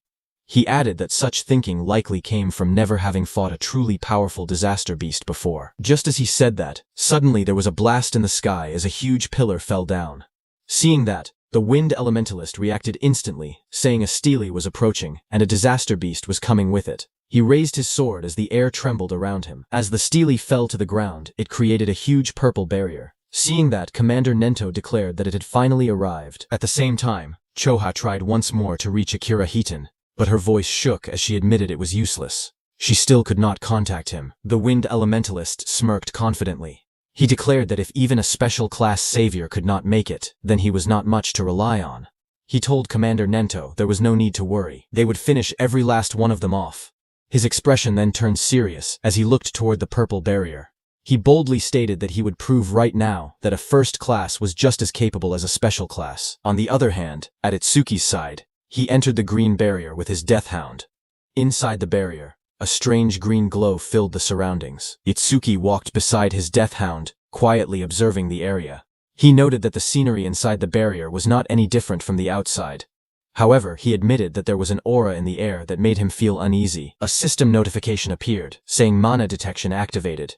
Itsuki focused and sensed the fluctuations of mana inside the barrier from where he stood. But just as he expected, he could not grasp the situation outside. After observing carefully, he concluded that the inside and outside of the barrier seemed to be separate spaces. Just then, his mana detection detected 5 enemy units, which restored 50% of Itsuki's mana. Itsuki calmly observed the surroundings and said that he now had a general idea of where the 5 detected units were located. He then turned to his death hound and gave it a clear order. It was to stay there and wait. If it found any disaster beasts that had fled, it could eat them. After giving the command, he softly praised it, calling it a good boy. Another system notification appeared, showing activating Thunderbreaker, roaring wave. Blue lightning began to crackle around his body as his eyes sharpened with focus. He decided that he should start moving as well. At that moment, 2 muscular disaster beasts charged forward at high speed, their claws digging into the ground as they rushed toward him. Suddenly, electric energy surged through the air as one of the beasts reacted in surprise. It was Itsuki. He activated his Black Wall skill and struck the 2 disaster beasts. With a single attack, he killed both of them by piercing their bodies with Black Wall. Just then, 2 more beasts appeared. Lightning exploded across the battlefield as Itsuki struck the first disaster beast directly. Blue energy tore through its body, and blood burst from its wound as it was slammed into the ground. The second beast immediately rushed forward, but Itsuki's electric current surged between them like a roaring wave. The ground cracked under the force as his attack ripped through both monsters. While Itsuki was killing those 4 one-horn beasts, suddenly a 2-horn beast charged at him. Blue lightning surrounded Itsuki as he drove forward with unstoppable momentum. He dodged the beast's attack and jumped high, A system notification appeared, activating clear orbs piercing sphere. A glowing purple sphere formed around Itsuki's finger. It shot forward with incredible force, piercing straight into the beast's chest and drilling through its armored body. The impact cracked the monster's armor apart as the energy pushed deeper inside. That beast fell to the ground. A system notification appeared, showing critical rate increased by 1%. Itsuki landed on the ground, lightning still flickering around him. His broken critical crystal had reached 3% critical rate. After killing those 5 beasts, Itsuki immediately moved forward. Seeing that his critical rate had gone up again to 3%, he calculated that statistically, this meant about 3 critical hits for every 100 attacks. He thought maybe he would get to see his first real critical attack soon. While moving, something else caught his attention. This was the first time he had seen a stele from this close. He narrowed his eyes and thought that if he broke the stele, then the barrier should disappear. He thought 1 hit should be enough. But at that moment, a system notification appeared, showing 1 enemy unit detected and 10% of his mana restored. Itsuki's eyes widened as he realized that there was still 1 left. Immediately, he used all the force in his body to stop himself. Lightning cracked violently around his legs as he stopped. Just as he stopped, many sharp spikes came toward him at full speed. He immediately jumped back and dodged those spikes. A sharp thought crossed his mind. If he had not sensed the mana fluctuation and stayed on high alert, he would have already been impaled. He fell back, crouching low as debris scattered around him. His eyes narrowed as he saw those spikes coming from behind the stele. Itsuki realized that this 6th monster was hiding behind the stele. He stared at the disaster beast's shadow carefully, realizing it was a different kind of disaster beast than the ones before. Meanwhile, from far away, Iberia watched the large green barrier curve over the forest like a dome, glowing faintly in the night. Worried, Jusuke told Iberia that even Itsuki might not be able to stop all the disaster beasts, so he told Iberia that it was dangerous outside and that he should wait inside the room. Iberia, who was still shaken by his father's words, lowered his gaze and asked Josuke if he would really end up letting Itsuki die someday. Josuke told him that Master Aiden had a habit of exaggerating, so he should not worry too much about it. But Iberia admitted that, looking back, he felt like he had really just been dead weight. Josuke then explained that the level of disaster beasts inside a green barrier usually ranged between 20 and 50. He asked Iberia honestly whether he had the confidence to defeat even a level 26 disaster beast. Iberia quietly answered that he did not. Not at all. Seeing his discouraged expression, Josuke told him not to be so down. He clarified that he was not saying Iberia was useless. When he himself had been about that age, he had not even had the courage to step into a green barrier and fight a disaster beast. Iberia looked at him in surprise and asked if that was true, even for Josuke. Josuke's expression turned serious as he explained that the difference between gray barrier disaster beasts and green barrier disaster beasts was not simply a matter of levels. Iberia asked him if there was something else. Josuke told him that the disaster beasts inside gray barriers had no intelligence. They were merely creatures that endlessly repeated cycles of slaughter and destruction. They were strong, yes, but with a proper plan, there were many ways to defeat them. Then, with a serious tone, he explained that inside a green barrier, things were different. Inside a green barrier, just like humans, there could be disaster beasts with intelligence. At the same time, on Itsuki's side, from behind the green stele, a towering armored beast surrounded by crackling blue lightning appeared. This was a level 34 square general beast. The beast wondered if it had made a mistake, as it realized that Itsuki possessed a detection-type skill. Seeing that square general beast, Itsuki's face darkened. He said that, as expected, the disaster beasts inside this barrier were different from any he had encountered before. At that moment, Josuke told Iberia that among the youth of the same generation as Itsuki, only a few could stand against a disaster beast of that level. And the reason Iberia seemed like a burden to Itsuki was not because of immaturity. It was simply because Itsuki was too strong. On the other hand, when Itsuki saw that the creature had seen through his skill within seconds, and on top of that, it could even speak the human tongue, a smile formed on his face. He said that he had finally met the intelligent disaster beasts he had only heard rumors about. The beast looked down at Itsuki and asked what he was muttering about. Was he begging for his life? The beast sneered, saying it had thought Itsuki was strong, but he was only level 0. To it, Itsuki was nothing more than a coward who could not stop trembling just from looking at it. Hearing that, Itsuki smiled faintly and admitted that he was simply excited. He revealed that he had wanted to ask their kind something for a long time, and since the creature could speak, he asked it to give him an answer. The disaster beast looked down at him and agreed. It declared that if this was his final wish, it would grant it. Flames suddenly flared around Itsuki as his expression changed. His eyes glowed red, and a dangerous smile spread across his face. Then, with burning intensity in his gaze, he asked the creature a single question. "Do he feel pain?" Hearing this, the disaster beast sneered at him and mocked him. It declared that a mere human thinking he could make it feel pain was ridiculous. It warned him not to get cocky. With arrogance in its voice, it proclaimed that inflicting pain was their exclusive privilege. In the next moment, the disaster beast launched itself into the air. Its blue spikes came toward Itsuki with overwhelming force. The attack crashed down violently, sending shockwaves through the ground, but Itsuki vanished from his place. Lightning cracked around his body as he rushed straight toward the monster. In an instant, he closed the distance and drove his fist into the creature's chest. The impact echoed loudly as his strike connected, sending the beast flying. It hit the ground, sending dust and debris flying everywhere. Itsuki watched with wide eyes, wondering if he had gotten him, but then realization struck him. The beast's magic was swelling even more. From the smoke, the beast attacked again with its spikes. Itsuki jumped and dodged, but noticed that even the beast's antenna had grown faster. Still, he remained confident, because when it came to speed, he believed he still had the edge. Itsuki used his black ice skill, creating a blade on his hand, but when he struck the beast with it, frustration crept into his thoughts. He cursed under his breath, realizing his power was too low. He could not even cut off the monster's head, and his attacks barely did any damage. The disaster beast stared at him in disbelief. At that level, it said, he should not be able to move that fast. It demanded to know his real level. Then it dismissed the thought entirely, saying that no matter how fast Itsuki was, he was still nothing more than an insect. The beast lashed out again, its massive tendrils slicing through the air and crashing down repeatedly.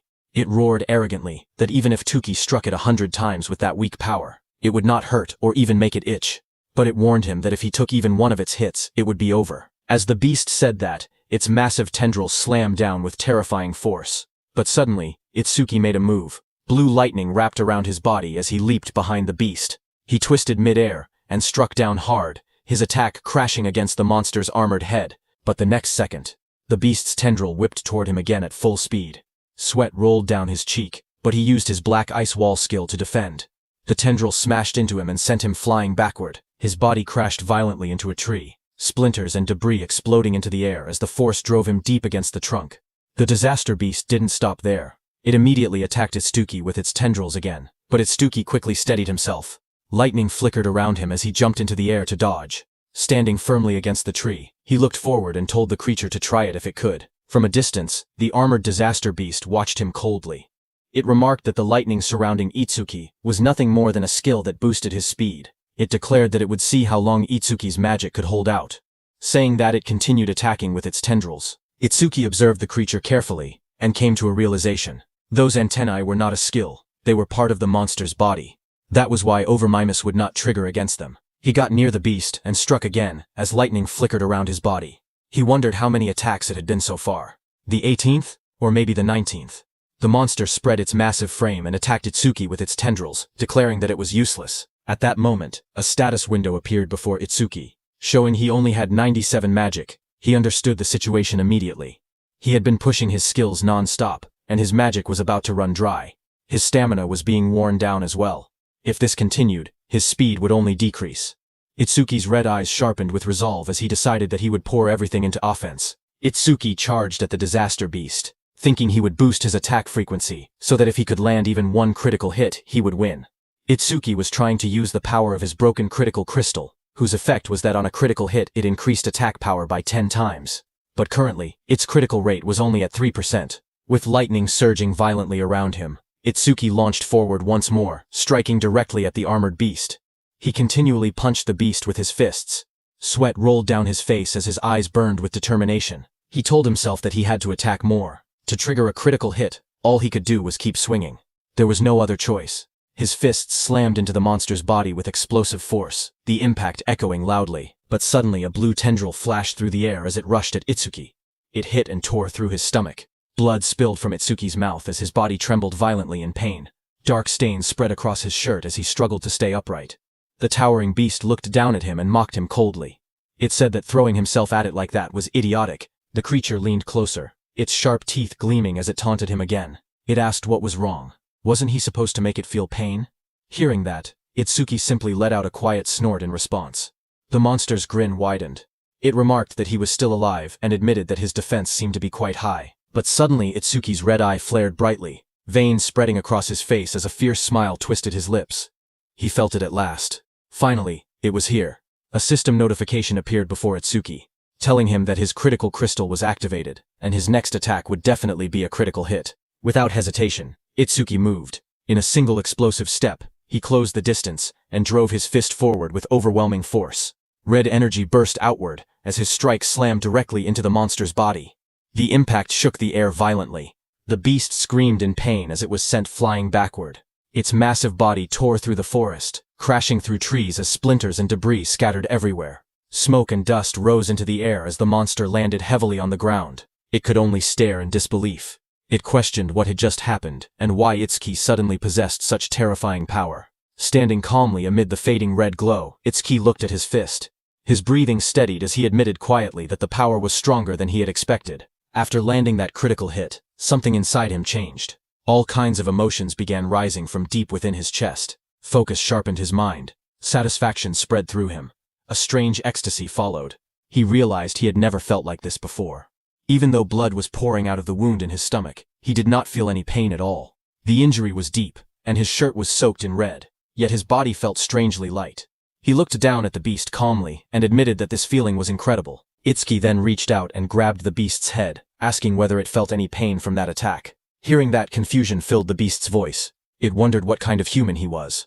Humans were supposed to be weak and fragile. It even accused him of clearly being over level 40, saying that showing fake stats was cheating. But as Itsuki grabbed the beast's head, it panicked and shouted, asking what he was about to do. Itsuki told the beast that until now, all the disaster beasts he had faced lacked intelligence.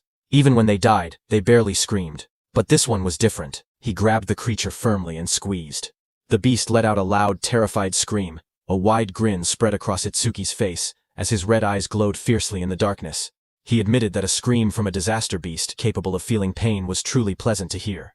The creature trembled in terror. It stuttered in disbelief, asking if he was really going to crush its head. Panic consumed it as it declared that he was no human, he was a demon. Ignoring its fear, Itsuki tightened his grip. In the next instant, a violent sound echoed through the forest as he crushed the beast's head without hesitation. Blood splattered across the tree behind them. A system notification appeared, showing his crit rate increased by 1%. Itsuki stood before the fallen body and calmly stated that it was finally done. Another notification followed, saying broken critical crystal crit rate was now at 4%. As the tension faded, Itsuki felt the strange excitement from earlier slowly disappear. The special sensation that had filled his chest was vanishing. Then reality returned.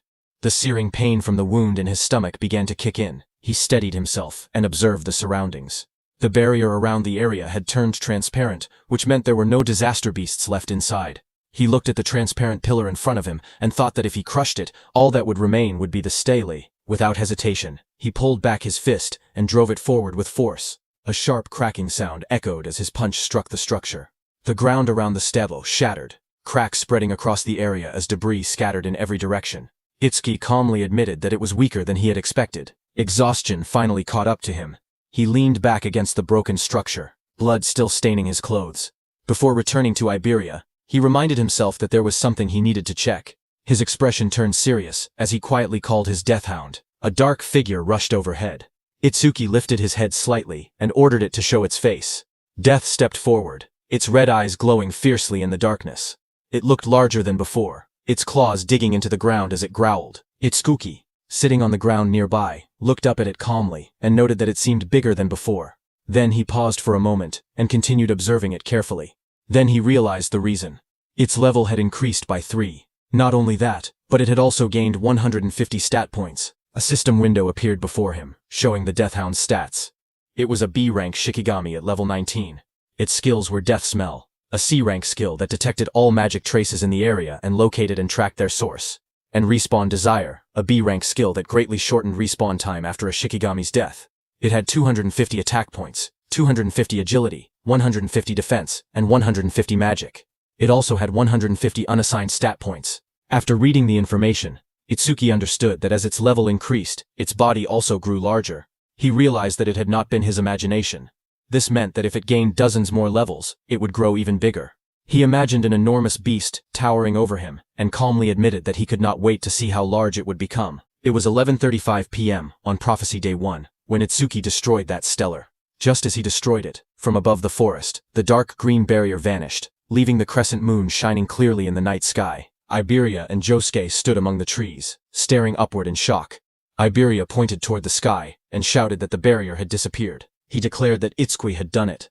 Seeing that Itsuki had destroyed the green barrier in about 10 minutes, Josuke admitted that there were probably no intelligent disaster beasts inside, but even so, that speed was incredible. He acknowledged that Itsuki was already far stronger than he himself had been back then. Meanwhile, Itsuki leaned against Death's large body.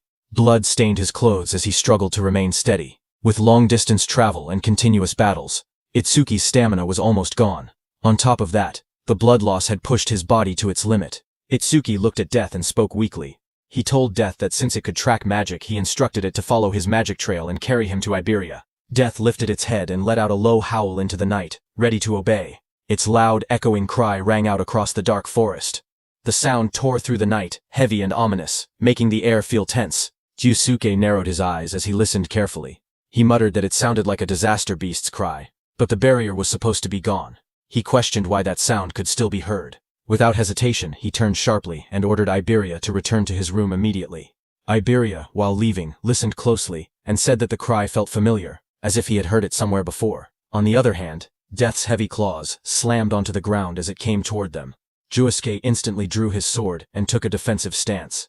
His expression turned serious as he sensed the presence moving closer. He shouted that it was getting closer and closer. Then, with firm resolve, he declared that wherever it had come from, if it truly was a disaster beast. The next second, the massive Death came out of the forest with its jaws wide open, sharp teeth glinting under the moonlight.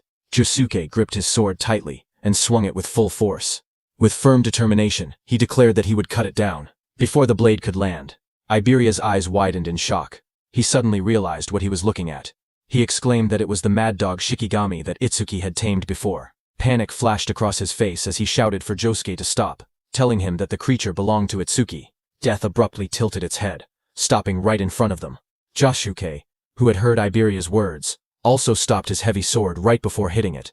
Itsuki, who was lying on Death's back, fell onto the ground. Standing there, Josuke stared at Death in disbelief and questioned whether it was Itsuki's Shikigami.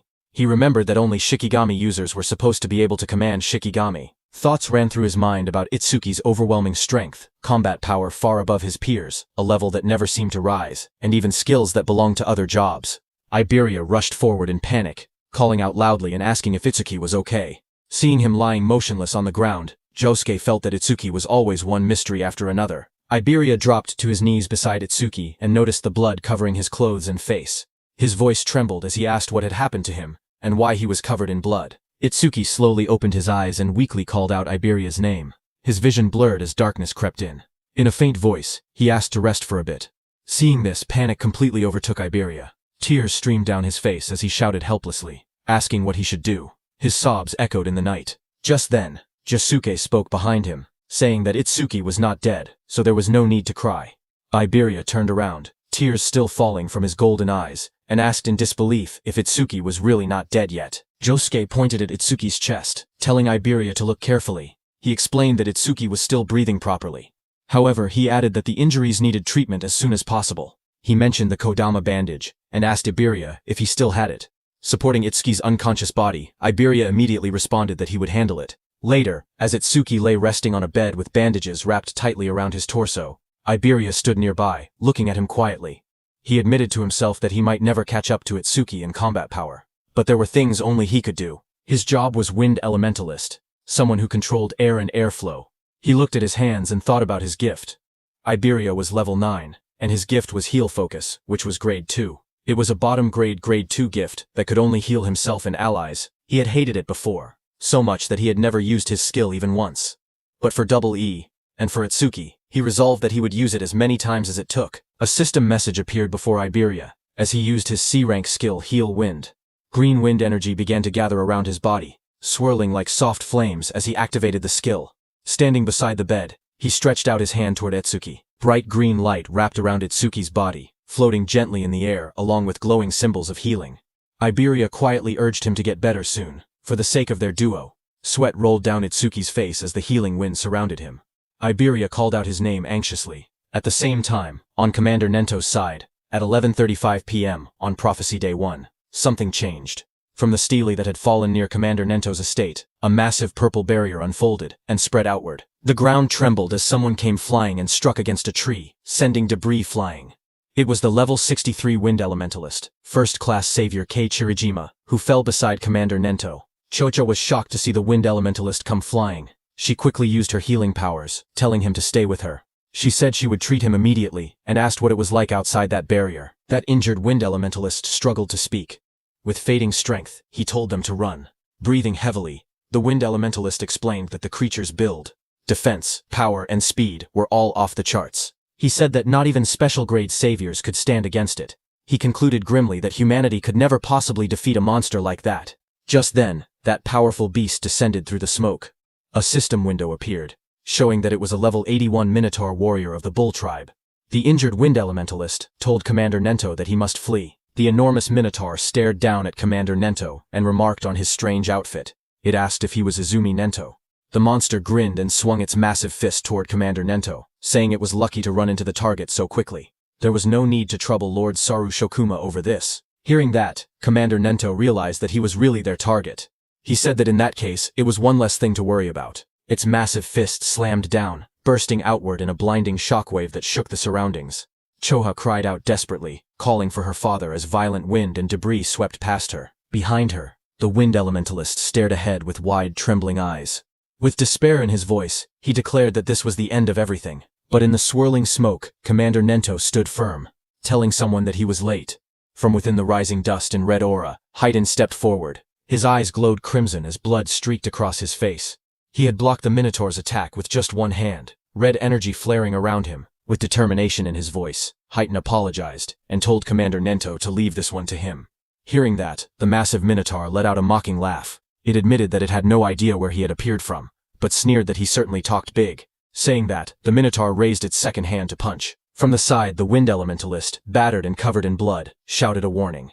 He told Haiten to be careful, stressing that the monster was strong. Ignoring the warning, Haiten moved. With red energy swirling around his body, he drove his fist forward and struck the towering creature with explosive force. The impact landed squarely against the Minotaur's massive body and created a hole.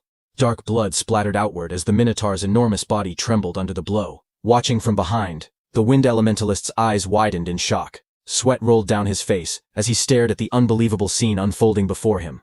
Looking at the red aura surrounding Haiten, he wondered if this was the power of a special-grade savior. He admitted that he had thought special-grade saviors were still human in the end. But now, looking at Haiten standing before the Minotaur, he realized the truth. Haiten was no longer human. He was a monster with strength beyond common sense. Nearby, Choha gasped in relief and excitement. She exclaimed that they had done it, and wondered if that meant the crisis was finally over. But Haiten's expression remained cold as he declared that the real show was only just beginning. At 11:40 p.m. on Prophecy Day 1, the barrier near Izumi Nento's estate changed from purple to red. Inside the red barrier, a voice wondered how Lord Saru Shokuma would torment humanity. The one who said that was the level 37 Red Flame Demon King. He said he would love to watch it from there. Behind him, another massive being appeared. It was the White Ogre, level 49. The Red Flame Demon King glanced forward and remarked that White Ogre had been thinking the same thing. But then a third voice spoke calmly, warning the others not to do anything unnecessary. Their mission was clear: to capture that person. He added that if they failed, they already knew what would happen. This third figure was a level 87 Demon General, Curse of Frost, the King of Resentment. The Red Flame Demon King asked the Demon General why they had not been sent directly to the target's location, but instead into the same barrier as Lord Saru Shokuma. The Demon General explained that if all three of them were inside the same barrier, it would glow purple and stand out too much. At the same time, one of the 8 Demon Lords, Saru Shokuma, roared as crimson energy surged violently around him. The Demon General explained that the red barrier created by Lord Saru Shokuma would instead attract nearby strong humans. With humans distracted by the red barrier, they would be able to carry out Lord Ringa's mission without interference. The Demon General continued, stating that while Lord Saru Shokuma drew their attention, they would head toward their true destination. The Red Flame Demon King then asked him if he knew where that destination was. The Demon General's eyes glowed beneath his hood as he reassured them not to worry, saying Lord Ringa would guide them through the demon eye left in the human world. That eye had the ability to see coordinates and even the scenery it witnessed. Just as he said that, Itsuki lay on the bed, drenched in sweat as if trapped in a nightmare. Suddenly, his eyes snapped open. One eye remained normal, but the other glowed an ominous red. The demon general's voice rang out as he told the Red Flame Demon King that right now, the demon eye was in the same place as their target. On Prophecy Day 1, at 11:35 p.m., Itsuki lay asleep on his bed after Iberia healed him. In his dream, he found himself standing in a vast, pale space that felt like a dream. Small Itsuki ran toward his mom and shouted excitedly. He told her that he had finally found a disaster beast that could feel pain, just like they did. His face was filled with pride and joy. He declared that he had crushed its skull, and that now her death had finally been avenged, but before he could finish, his mom gently called out to him. She told him to stop. Her voice was calm but firm. She explained that there were things far more important than revenge. Small Itsuki looked at her in confusion, and asked if anything could be more important than wiping out every last disaster beast. His mom gazed at him softly. She told him that he should not use his power for vengeance. Instead, he must use it to protect the ones he loved. Hearing that, small Itsuki's eyes widened in disbelief as he shouted that it was impossible. His body trembled with rage. With his fist clenched tightly, he declared that he would never forgive the disaster beasts that had killed her and his father. His voice echoed through the empty space as he swore that he would make sure every last one of them was dead. His eyes glowed red with fury, his expression twisted by anger and grief. His mom stood quietly before him, her gaze calm and steady. There was no anger in her eyes, only a gentle understanding. After a moment of silence, she softly told him that it was time for her to go, and slowly started to disappear. Her words froze him in place. Small Itsuki rushed forward in panic, shouting and asking where she was going. His voice trembled as he told her that he still had so much more to say. His mom looked at him gently as her body slowly began to dissolve into drifting light. In a soft voice, she called his name and pleaded with him not to let hatred consume him. Her form continued to scatter into glowing fragments, fading little by little into the surrounding emptiness. Small Itsuki reached toward her desperately, his hands stretching out as if he could still hold on to her. His voice broke as he cried out for his mother. Their fingertips nearly touched, but the light swallowed her hand before he could reach it. Tears welled up in his wide eyes as he stared helplessly at the space where she had been. Moments later, he stood alone. A tear slid down his cheek as he looked upward, his expression lost and hollow. Behind him, a dark presence emerged. A cold voice mocked him, saying that shedding tears for the dead was typical of a lowly creature. Hearing that, Itsuki's jaw tightened. He returned to his adult form. His eyes burned with emotion as he struggled to contain his feelings, fury and sorrow mixing within him. He clenched his teeth as he recognized the presence before him. He called it by name, Linga, the devil of ruin. From the swirling red abyss, a towering demonic figure, Linga, emerged. Its body was muscular and covered in dark, twisted markings. Horns curved from its head, and a crimson aura pulsed around it like a living flame. Linga looked down at him calmly and asked if he had finally come back to his senses. It remarked that he only took the form of a child when he was with that woman. Rage exploded within Itsuki. With blazing eyes, he shouted at the demon, calling it a bastard. His body burned with fury as he jumped toward Linga, shouting that he would kill it. Red energy surged violently around him, but as his punch passed through Linga's body, Linga only sneered. It told Itsuki not to be in such a hurry, promising that he would taste that feeling again soon enough. The air trembled as dark purple power gathered around Linga's body, swirling like a storm that froze Itsuki. Then, in a cold whisper, Linga declared that true despair that was what awaited Itsuki. As he spoke, the space around Itsuki shattered, and he fell into darkness. While falling, Itsuki's muscles tensed, veins bulging as fury burned through him. With blazing red eyes, he roared into the void, shouting that he would kill Linga, no matter what it took. His voice echoed fiercely through the shattered space. In the next moment, everything snapped. He jolted upright, drenched in sweat, his breathing heavy and uneven. His eyes trembled as pain throbbed through them. A dream, he muttered to himself in confusion. In front of him, he saw Iberia and his death hound standing nearby. Suddenly, Itsuki pressed his hand against his face, wincing. His eyes were not even injured, yet they hurt unbearably. Slowly, realization dawned on him. Come to think of it, he blinked, noticing something strange. His wounds, they had healed. Just moments ago, he had been in critical condition. He wondered if Iberia had used the Kodama bandages to fix him up. He slowly shifted his gaze toward the side of the bed.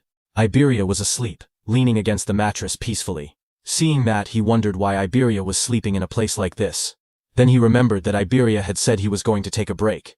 He reminded himself that he had to make sure Death did not bark, or it would wake him. In the corner of the room, Death stood silently. Its glowing red eye stared forward. When Death saw that Itsuki had awakened, it barked in excitement. The thing Itsuki was trying to dodge eventually happened at the bed. The next second, Iberia's eyes snapped open. Without hesitation, he thrust his hand forward, releasing a burst of swirling energy toward Itsuki, shouting that it was a disaster beast and that he had to protect Itsuki. The wind spiraled through the room, wrapping around Itsuki as he sat on the bed, but he remained calm.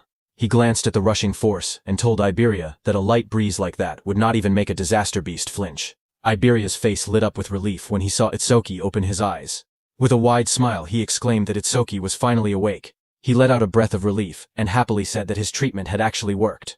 Without hesitation, he threw himself forward and hugged Itsuki tightly. Itsuki, still sitting shirtless on the bed, looked slightly stunned.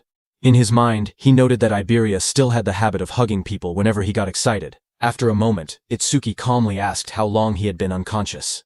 Iberia replied that it had been about 3 hours, though it did not feel that long to him. Itsuki calculated quietly. 3 hours meant it was around 3 a.m. on the second day of the prophecy. He then asked if Josuke and Aiden were safe. Iberia smiled confidently and assured him that they were fine. Not a single disaster beast had appeared since then. Even so, Itsuki's expression turned serious. The memory of the dream lingered in his mind.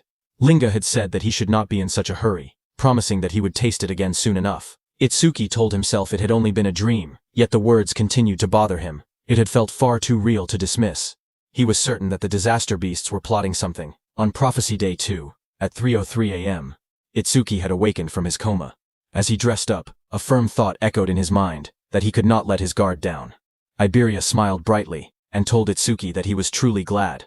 It really looked like Itsuki had made a full recovery. Itsuki stood in the room, thinking that the reinforcements the teacher had mentioned should be arriving at any moment. He moved toward the door and said that, for now, he would go check the situation with Josuke. As they walked outside under the night sky, Iberia suddenly asked Itsuki what the name of that dog Shikigami was. Itsuki told him that it was just Deathhound. Hearing that, Iberia reminded Itsuki that a Shikigami user was free to give their Shikigami any name they wanted. He even offered to pick one himself, confidently claiming that he had great naming skills. Itsuki calmly replied that he was not a Shikigami user. Hearing that, Iberia blinked in surprise. He admitted that it was a shame, since he had really wanted to name it. Hearing that, Itsuki silently resolved that he was definitely not going to let Iberia name that thing. As they continued walking, Josuke, who was casting magic on that mechanical golem, noticed Itsuki and said that Kodama bandages alone would not have been enough for someone to recover this quickly. He concluded that it looked like Iberia had finally used his actual ability. Hearing that, Itsuki looked at Iberia and admitted that he had not seen him using any skills earlier. He asked if Iberia was a healer type. Iberia hesitated slightly and replied that he could use offensive skills too. However, he added honestly that they did not really do much damage. After that, Itsuki turned to Josuke and asked if any other saviors had arrived since he had been knocked out. Josuke answered with uncertainty, saying no. He then asked why Itsuki was asking. Itsuki explained that the teacher had said they were dispatching nearby saviors. It had already been a full day, so they should be arriving soon. Josuke reminded Itsuki that they were deep in the forest. Even Itsuki would not have arrived so quickly without Iberia's guidance. Itsuki listened carefully. He admitted to himself that Josuke had a point, but he could not shake the uneasy feeling inside him. Something about the situation felt wrong. As the night grew quieter, the forest seemed to change. It felt as if something malevolent was slowly drawing closer. High above the forest, several saviors moved quickly through the dense trees. Their path curved sharply as they advanced deeper into the woods under the cover of night. As they ran, one of them called out to his teammate, Kobayashi, and asked how much farther it was to their destination. Kobayashi replied that it should only be a few more kilometers, and told them to bear with it a little longer. Another member shouted excitedly that once they finished this mission, they would finally be promoted from apprentices to third-class saviors. Even so, he could not help but comment that the place was far too remote. It was hard to believe that the greatest crafter in the northern province lived this deep in the woods. Suddenly, a sharp voice cut through the air as a woman ordered everyone to stop. The group reacted instantly, skidding to a halt on the forest path. One of them quickly asked what was wrong and whether she had picked up a strange vibe. The woman answered that something was approaching from the front. From the darkness ahead, a deep voice spoke calmly, asking if they had noticed him. Hearing that, one of the saviors shouted in alarm. He recognized it immediately and yelled that it was a disaster beast. He ordered everyone to take their battle stations. The group quickly drew their weapons, readying themselves for combat. Out of the shadows stepped the Red Flame Demon King. Behind him stood the White Oni. The air around them felt heavy and threatening. The Red Flame Demon King looked at the group with a faint smile and asked where they were all going in such a rush. His red eyes glowed brightly in the darkness as he asked if they were headed to the same destination as him. Fight broke out, and one of the saviors was engulfed in roaring flames, radiating intense heat and destruction. The one who killed him was the Red Flame Demon King. He stood calmly in a long robe, observing the aftermath of the devastation. He remarked with cold indifference that it was astonishing how a single fireball could cause such destruction, concluding that humans were truly fragile creatures. Turning his attention to his companion, he called out and asked White Oni if he had finished on his side. At that moment, White Oni completed his attack and struck another savior with overwhelming strength. He slammed his fist down, crushing his target into the ground with a violent impact. Blood splattered across the cracked earth as White Oni lifted his hand, looking at the flattened savior embedded in the crater. The Red Flame Demon King commented mockingly that his body was as flat as a pancake, adding that White Oni was certainly a cruel one. A red-haired savior stood on a slanted tree trunk, watching them in fear. She pointed out that there wasn't even a barrier nearby, and demanded to know where they had come from. The Red Flame Demon King smirked as he raised a blazing fireball in his hand. With a confident and casual tone, he remarked that they had traveled quite a long distance to get there. Seeing the fireball in his hand, the red-haired woman became terrified, tears streaming down her face as she closed her eyes and accepted her death. At that moment, a demon general appeared in the distance. His presence was overwhelming as he told the Red Flame Demon King that he must not kill them. The Red Flame Demon King frowned in annoyance and replied that he had been bored for ages, warning the demon general not to interfere now that he was finally having some fun. Before he could act further, a sharp chilling sound cut through the air. In an instant, jagged ice crystals erupted around the Red Flame Demon King, encasing his body in thick, glittering frost. The demon general advanced steadily, asserting his authority, and warning that if the order was ignored again, the consequences would not be so light. Frozen and struggling within the ice, the Red Flame Demon King's expression shifted from arrogance to alarm. Realizing the danger, he hurriedly admitted that he understood and pleaded for the spell to be released, fearing that his body would not be able to withstand the freezing power any longer. The demon general released his spell, and the ice around the Red Flame Demon King shattered and fell to the ground. The Red Flame Demon King exhaled heavily, steam rising from his blazing body as he recovered from the freezing attack. With lingering unease in his voice, he admitted that he had thought he was going to freeze to death. Watching the demon general stop the Red Flame Demon King, sweat rolled down the red-haired girl's face as a fragile hope surfaced in her mind. She wondered if they were going to let her go. The Red Flame Demon King crossed his arms, his fiery aura flaring as he spoke with a curious tone. He recalled the order that they were not allowed to kill the target, and the owner of the magic eye. So he questioned the demon general whether this red-haired girl possessed some kind of special power as well. With glowing blue eyes, the demon general responded calmly that she had nothing like that. He explained that his actions were not about her. Instead, he stated that he simply wanted to test the new ability bestowed upon him by Lord Linga. Saying that, he raised his hand toward the red-haired girl. Seeing this, the red-haired woman became extremely frightened, and before she could do anything, dark energy surged around her. Her body convulsed violently, shadowy tendrils wrapping around her as she screamed in agony. Moments later, the violent transformation subsided, and she slumped forward, her head hanging low as her hair fell over her face, leaving her eerily still against the tree. Observing the scene, the Red Flame Demon King remarked with casual indifference that she had ended up dying anyway. The demon general corrected him, stating that she was not dead but simply undergoing demonization. Suddenly, the woman's head snapped up. A glowing sigil ignited on her forehead, and her eyes turned bright and unnatural as dark energy pulsed around her transformed face. The oppressive aura signaled that the change was complete. The Red Flame Demon King, intrigued, repeated the term demonization, waiting for an explanation. The demon general told him that humans who undergo demonization become completely subservient to Lord Linga. In other words, this red-haired woman was now on their side. As the transformation finished, the woman dropped to her knees and bowed deeply before the demons. In a submissive and obedient tone, she addressed him as the Wrath King and asked for his orders. The demon general issued his command in a cold, authoritative tone. He instructed the newly demonized woman to hide her identity and remain undercover within the human community until the day Lord Linga descended. Bowing her head obediently, she acknowledged the order, and replied that she would do as commanded. The demon general continued, outlining her cover story. He told her that when the time came she would report that her team had been attacked by disaster beasts in the forest, and that she was the only survivor, saved by the sacrifice of her comrades. With her head still lowered in submission, she answered simply that she understood. Satisfied, the demon general ordered her to get going. Moments later, the woman's eyes, now shadowed and eerie from demonization, stared forward blankly. But in the next instant, her expression shifted. Shock flashed across her face, as if a fragment of her original will had resurfaced. Startled, she stumbled backward in the forest, her breathing quick and uneven.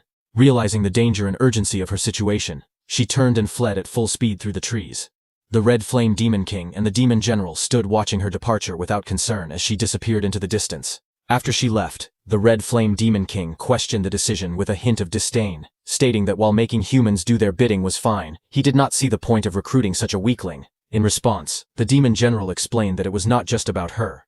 He revealed that tens of thousands of humans had already been demonized, including the Awakened. He said that when Lord Linga unified the world, these infiltrators would play a crucial role. With the explanation given, the Demon General walked ahead and ordered them to stop dawdling and follow him, emphasizing that the mission was more important than ever. On the other hand, at Prophecy Day 2, at 3:05 a.m., the golem that Otsuki had destroyed before was completely repaired, its glowing eyes and sturdy frame radiating power. Observing it, Josuke explained that the Iron Golem's stats were roughly equivalent to a level 30 Awakened, making it a valuable asset to compensate for their labor shortage. However, Iberia remarked that they likely would not even need such assistance if Josuke and Itsuki were present. While discussing their preparations, Josuke suddenly brought up Itsuki, asking where he was.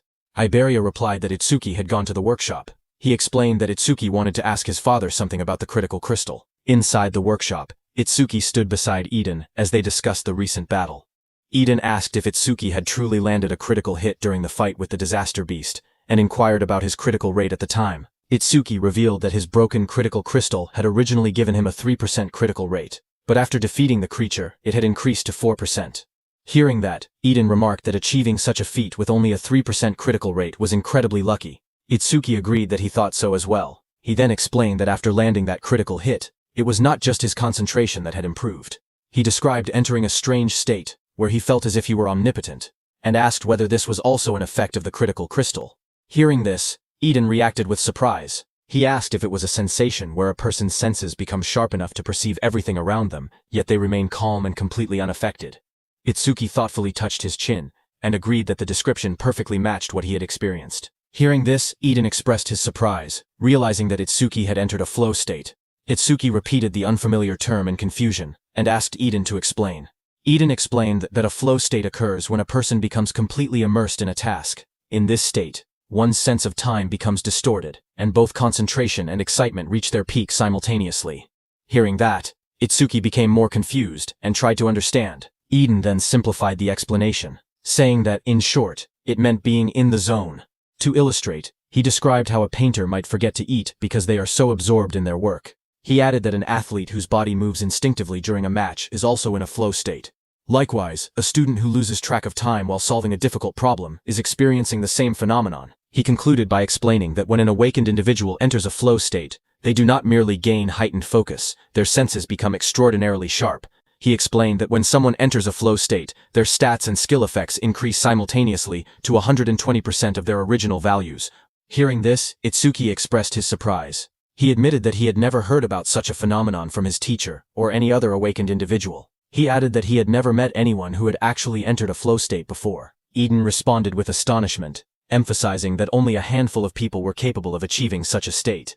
He went on to explain that entering a flow state requires the awakened individual's own skill, a clear and focused mind, and a great deal of luck. If even one of these elements is missing, entering a flow state becomes impossible. Itsuki, absorbing this information, remarked that he had not realized the requirements were so strict. Eden then stated that it was no exaggeration to say that entering a flow state marks the boundary between a genius and an average person. He added that among the awakened across the 5 continents, including Wajin-Te, there was not a single person who could enter a flow state at will. Itsuki was shocked to hear that not even Wajin-Te could do that. Eden told Itsuki that he had first entered a flow state 2 years after becoming an awakened. He noted that while 2 years was considered quite early, for Itsuki to achieve it after only a month of being awakened was truly extraordinary. But suddenly Eden noticed Itsuki's distracted expression and paused, asking if he was listening. Itsuki snapped back to attention, his gaze sharpening as he sensed something unusual. Turning slightly, he informed Eden that 3 individuals with immense mana were approaching. Eden initially speculated that they were likely awakens sent by Nento Izumi to act as his guards. However, as Itsuki focused more closely on the energy, his expression hardened. The rough and stagnant aura did not feel like that of awakened individuals. It felt more like the presence of disaster beasts. Without hesitation, he decided to investigate just in case. Moving swiftly, he headed for the exit. As he went, he reflected that he had already wiped out the disaster beasts within the barrier, and that there were no signs of new ones being deployed nearby. Even so, an uneasy feeling lingered, and he hoped it was merely his imagination. In the next moment, he slid open the door and stepped outside. As Itsuki stepped outside, Iberia greeted him with a bright expression, saying that Itsuki was finally out. Noticing Itsuki's tense demeanor, Josuke beside him asked what was wrong and why he seemed so on edge. Itsuki, still alert, explained that he had felt a sudden surge of mana and thought it might be a disaster beast. Josuke reassured him, stating that there were no barriers being generated in the area, so that shouldn't be the case. Iberia added that even if it were a disaster beast, he had already reactivated the Iron Golem, meaning they could easily handle any common threat. Before his words could settle, Iberia's expression froze in shock, as a violent impact shattered the Iron Golem. The massive golem was destroyed in an instant, its body cracking and collapsing amid sparks and debris. Everyone was stunned, realizing that the Iron Golem had been taken down before it could even react. Josuke immediately raised his weapon, while Itsuki stood ready with electricity crackling around him. In the distance, 3 terrifying figures emerged, and one arrogantly declared that since there were only 3 opponents, it would be an easy task. It was the Demon General, the Red Flame Demon King, and White Oni. Their overwhelming presence confirmed that what had arrived was far more dangerous than a mere disaster beast. On Prophecy Day 2 at 3:01 a.m., the demons stood in front of Itsuki and the others, surrounded by a thick crimson aura. Their presence felt overwhelming. Itsuki narrowed his eyes as he observed them carefully. He could immediately tell that they were far stronger than the monsters inside the barrier. The pressure they emitted was on a completely different level. He focused on the Demon General standing at the front. The magical waves radiating from the Demon General were enormous, unlike anything he had ever seen before.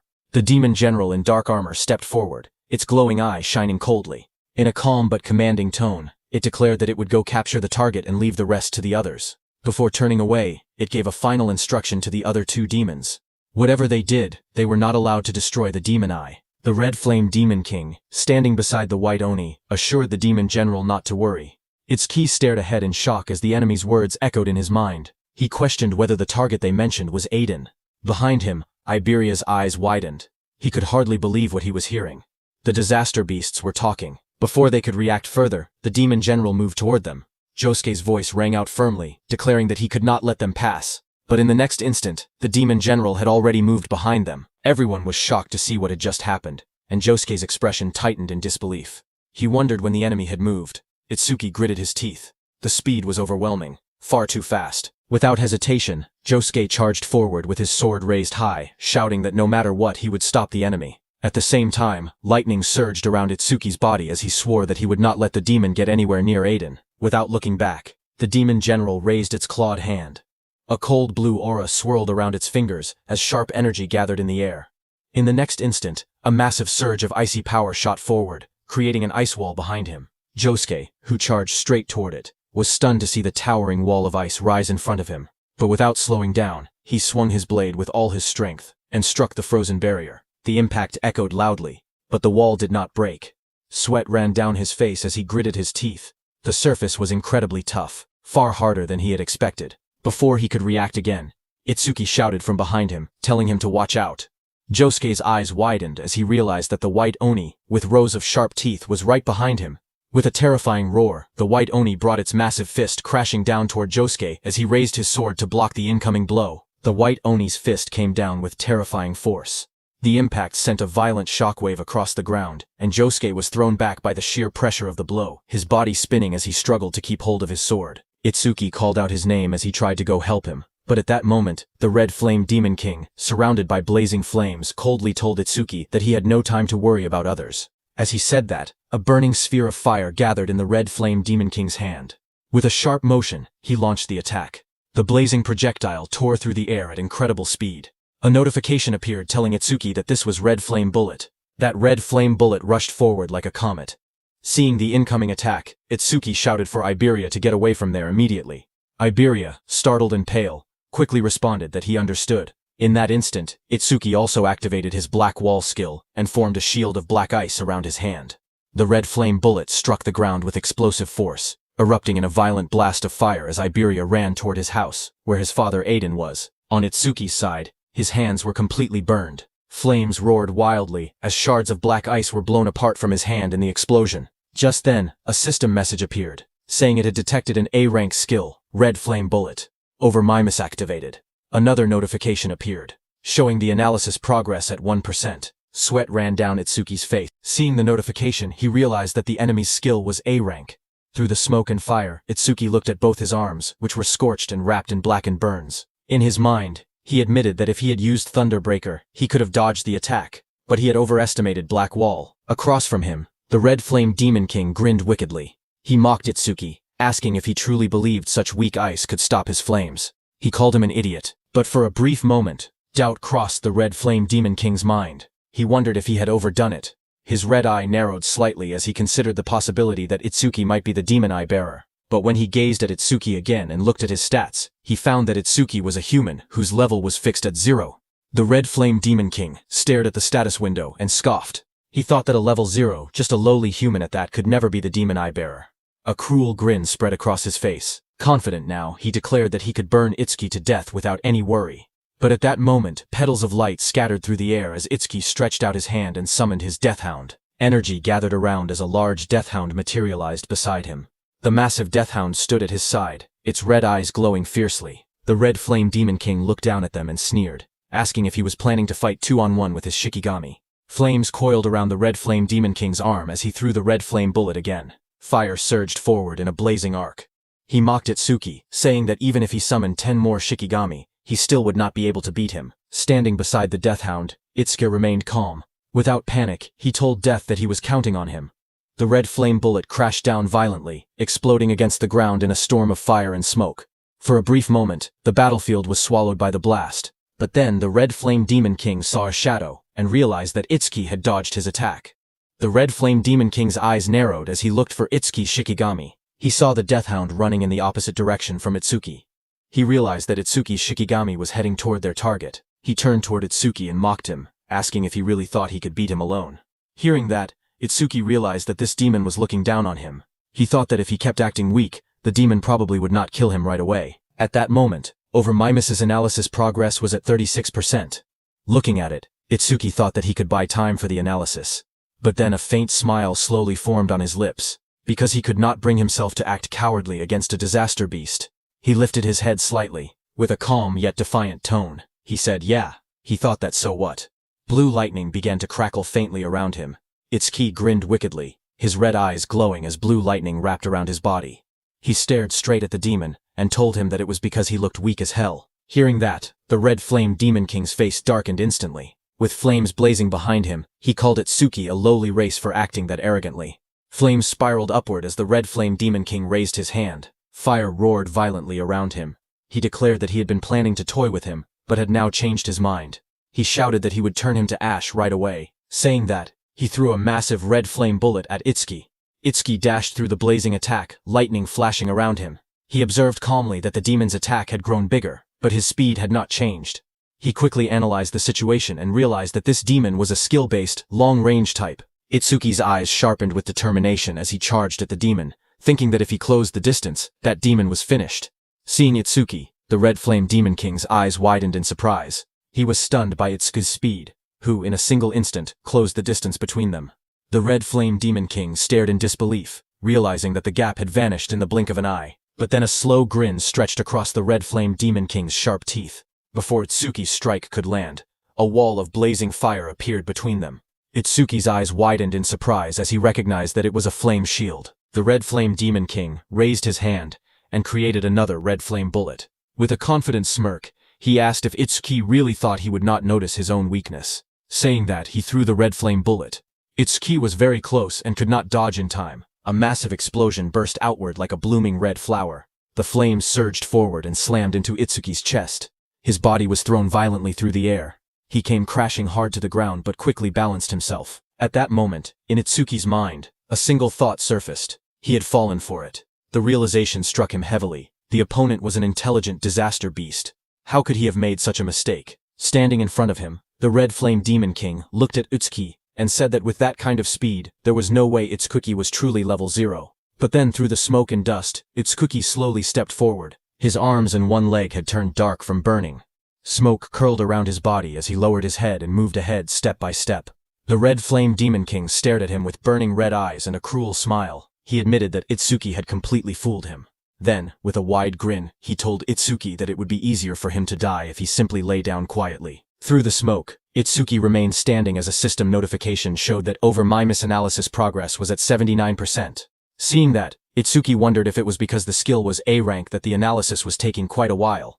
Another notification appeared, showing that the analysis progress was at 80% and increasing. On Prophecy Day 2 at 3:14 a.m., In the quiet darkness of the night, Aiden's wooden workshop building stood under the faint glow of moonlight. From within the shadows, a voice called out Aiden's name. It was the Demon General. He stated that Aiden had created 3 unique grade artifacts, 16 epic grade artifacts, and countless rare grade artifacts. The Demon General declared that Aiden was the most talented crafter among the human race. Aiden, who stood there, responded dryly, asking if summarizing his life's work like that meant that the Demon General was planning to kill him.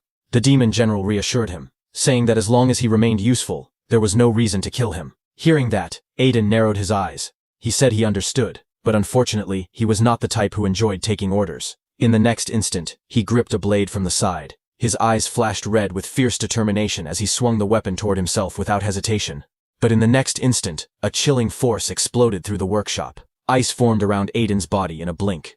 Sharp blue crystals spread across his arms, chest, and beard, locking him in place before he could kill himself. Aiden's eyes widened in shock. He realized that his entire body had been covered in ice in an instant. The skill was at least A rank. The Demon General looked down at him coldly and told him to give up, because whether he lived or died was a decision for him to make. Aiden struggled and tried to resist, but the frost continued to bind him firmly. Hidden nearby, Iberia watched the scene unfold. Sweat rolled down his face as he covered his mouth to keep quiet. He thought that at this rate, his father was going to be kidnapped. He wondered what he should do. Should he launch a surprise attack? Before he could decide, a sudden blur tore through the room. A massive deathhound rushed forward at incredible speed. Seeing that, Iberia's eyes widened as he recognized that it was Itsuki Shikigami. The deathhound lunged forward with its jaws wide open, red eyes blazing and fangs fully exposed. Its roar shook the workshop as it stretched out a claw toward the Demon General. But the Demon General's figure turned slightly, his glowing blue eye fixed on the charging deathhound. In the next instant, jagged pillars of ice erupted violently upward. The freezing energy burst from the ground and engulfed the deathhound mid-charge. Ice spread across its body in a split second. The frozen deathhound crashed down hard onto the floor, sending shards of ice scattering across the workshop. The Demon General glanced toward the entrance in irritation. He wondered what the 2 demons outside were doing to let a Shikigami slip past them like that. Behind him, Aiden, still bound in layers of ice, stared in shock. He questioned whether reinforcements had arrived.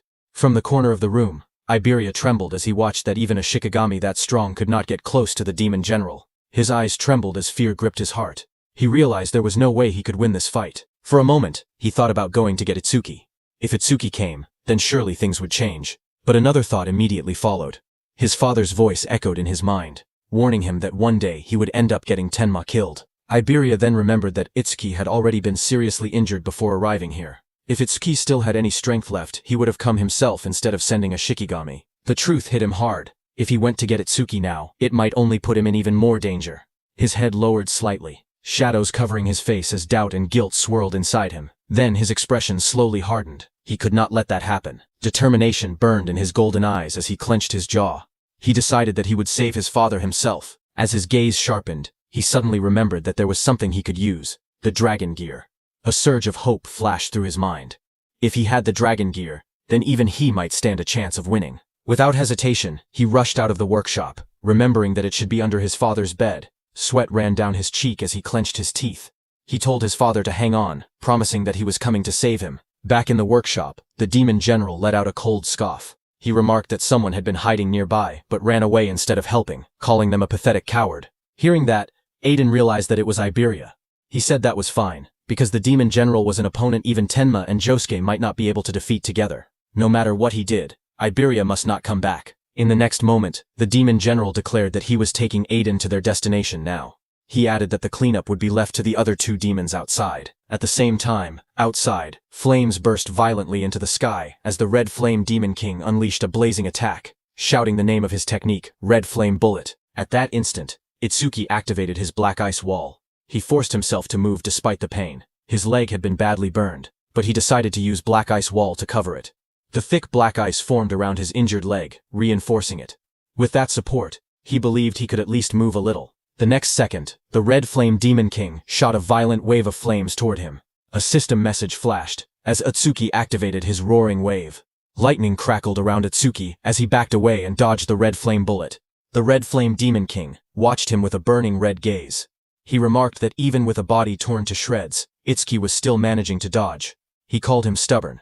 But he had noticed that Itsuki's speed had dropped significantly. Flames coiled wildly around the demon's massive frame as he spread his arms, fire erupting behind him like a blazing crown. He questioned how much longer Itsuki could keep dodging. He unleashed another red flame bullet. A massive sphere of fire shot forward, tearing through the air. Itsuki twisted his body mid-movement, lightning flickering around him as he barely avoided the blast. His eyes sharpened when he noticed that the Red Flame Demon King was using both hands this time. The Red Flame Demon King's voice boomed again as he used rapid fire. In the next instant, multiple red flame bullets rained down like meteors. Itsuki's eyes widened in shock as sweat rolled down his cheek. Red flame bullets surrounded Itsuki from every direction, closing in like a cage of flames. In the next instant, explosions erupted around him. The flame bullets struck the ground one after another, tearing through the battlefield. Itsuki twisted his body desperately, barely slipping past several of them. But as more came crashing down, he realized the truth. There were too many bullets to track. Sweat ran down his face as he clenched his teeth.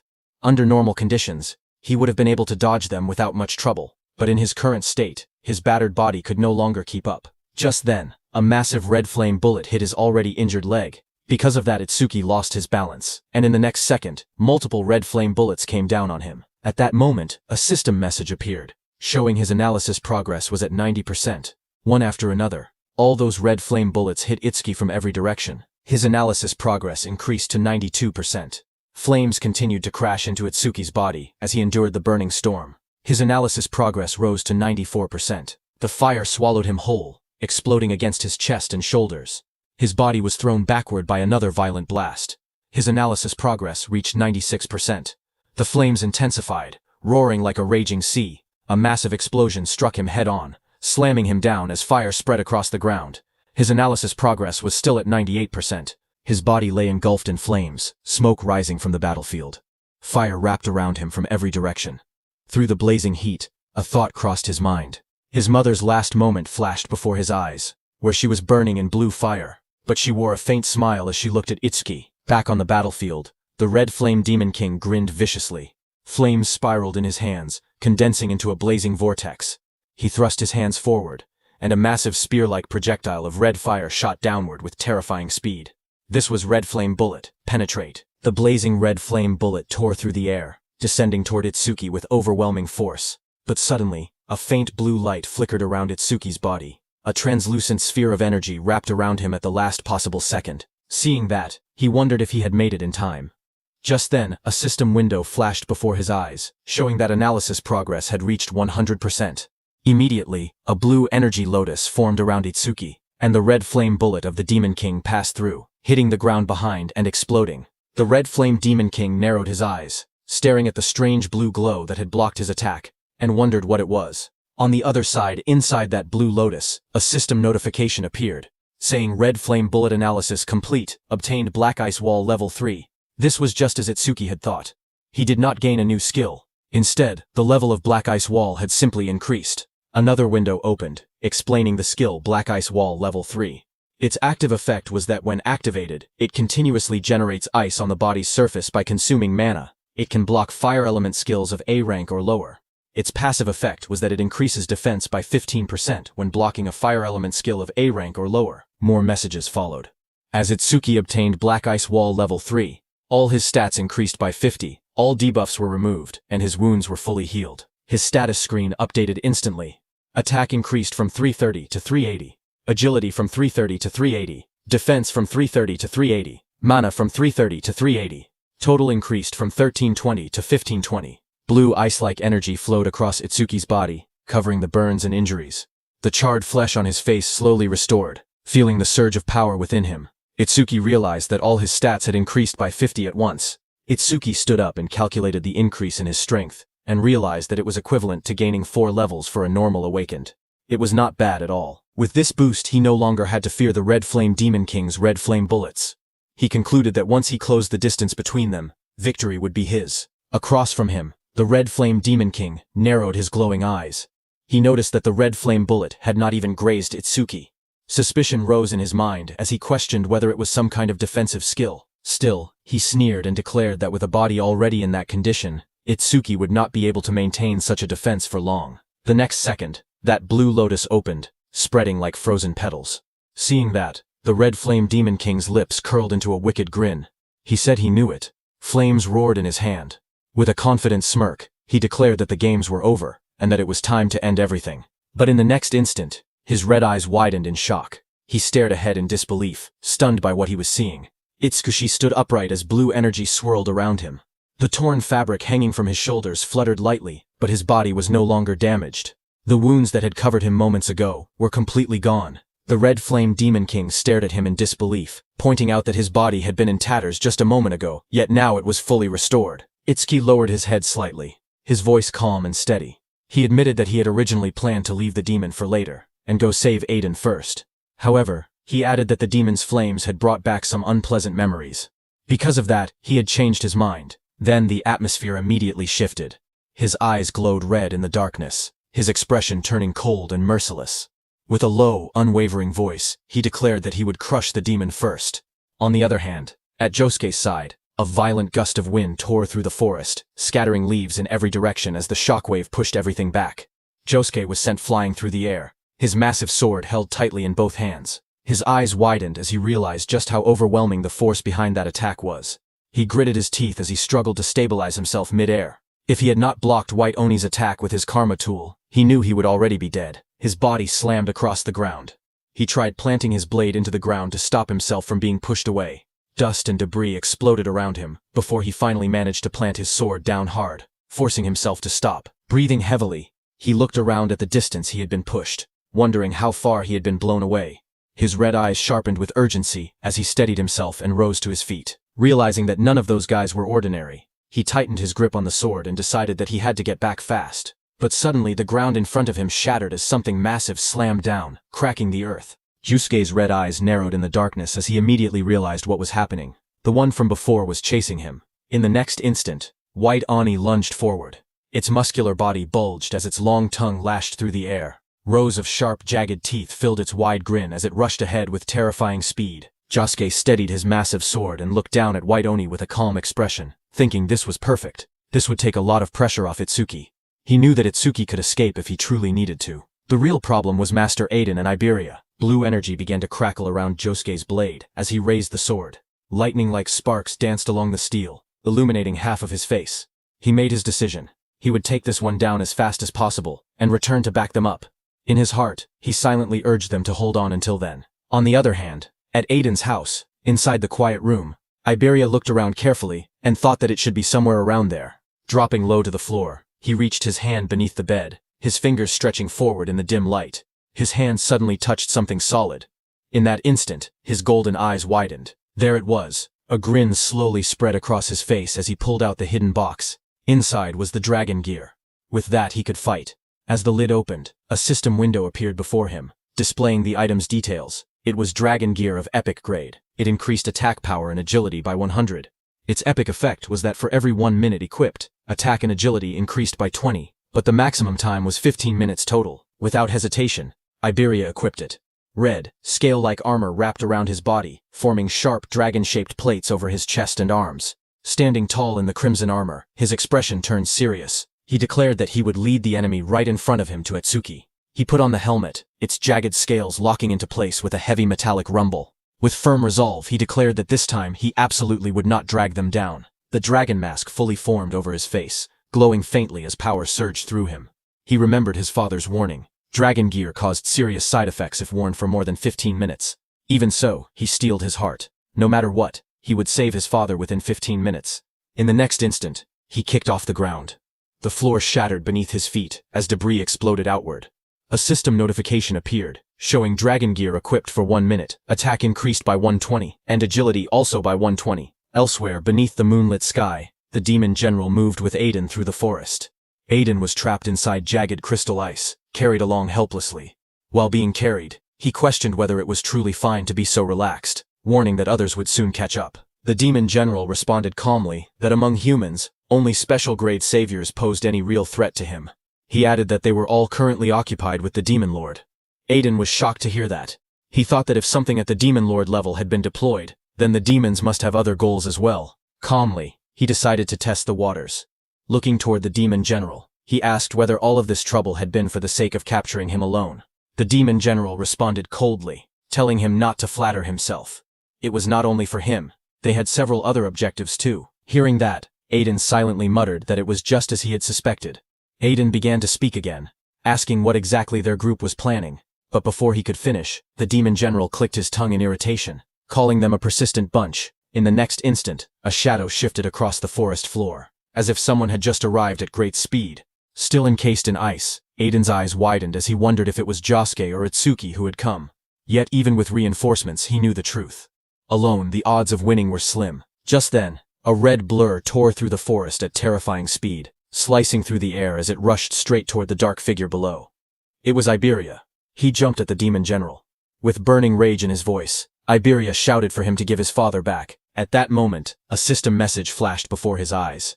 He had equipped the dragon gear for 2 minutes, granting him 140 attack and 140 agility. Seeing him, the demon general's glowing blue eyes narrowed beneath his hood. In a cold, annoyed tone, he muttered that first it was a Shikigami, and now even a human brat had appeared. He shouted in anger, asking what those demons were doing.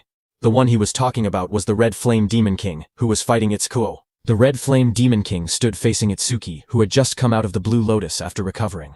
The Red Flame Demon King's eyes widened because he remembered that Itsuki's entire body had been scorched. Sweat slid down his face as he stared at Itsuki in disbelief, asking how he had recovered so much in such a short time. The Red Flame Demon King spread his arms wide as fire exploded around him.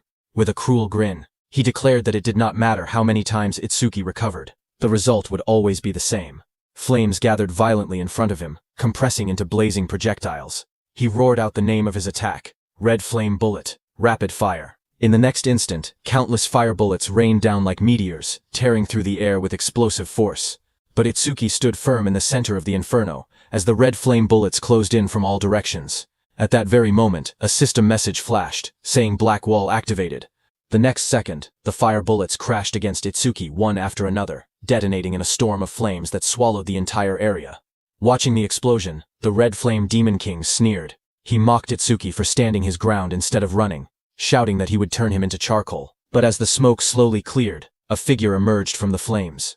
Itsuki stepped forward calmly, his body unharmed beneath the black wall's protection. He stated coldly that that level of flame no longer worked on him. Another system notification appeared, saying he had blocked an A-rank fire element skill with Black Wall, and his defense increased by 15%.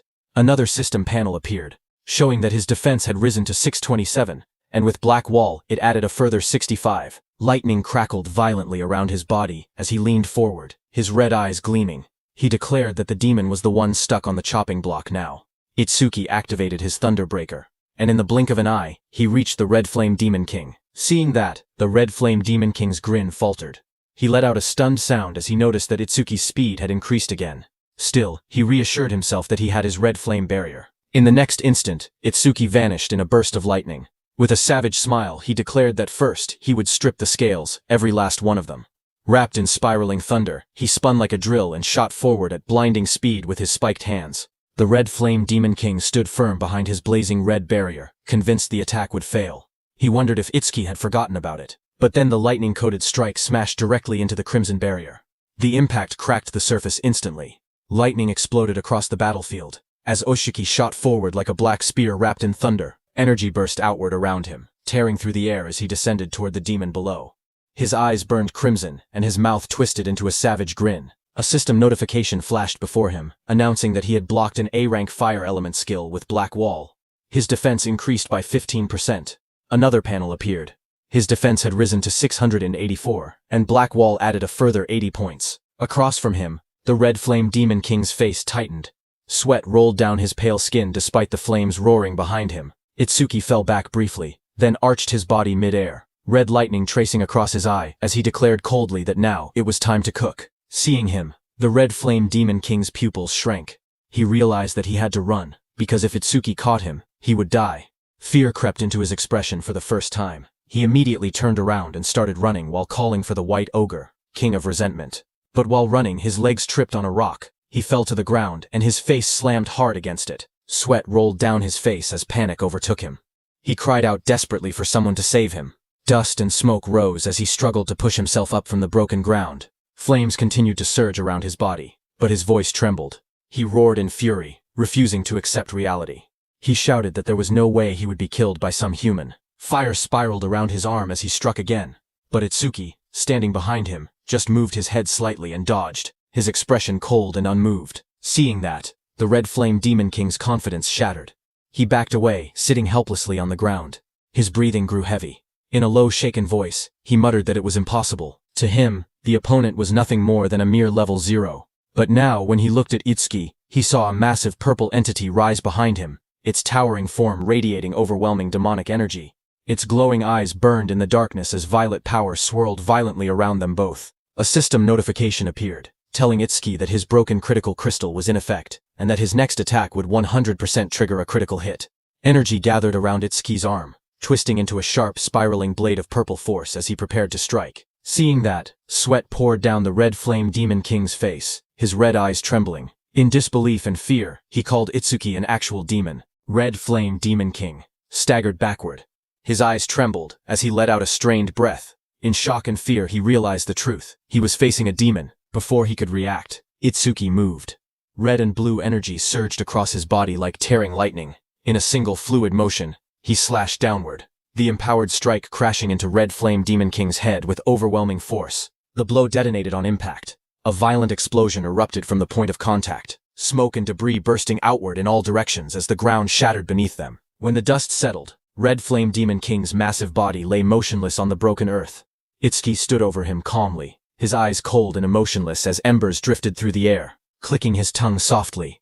He thought to himself that of all times, a critical hit had to trigger now.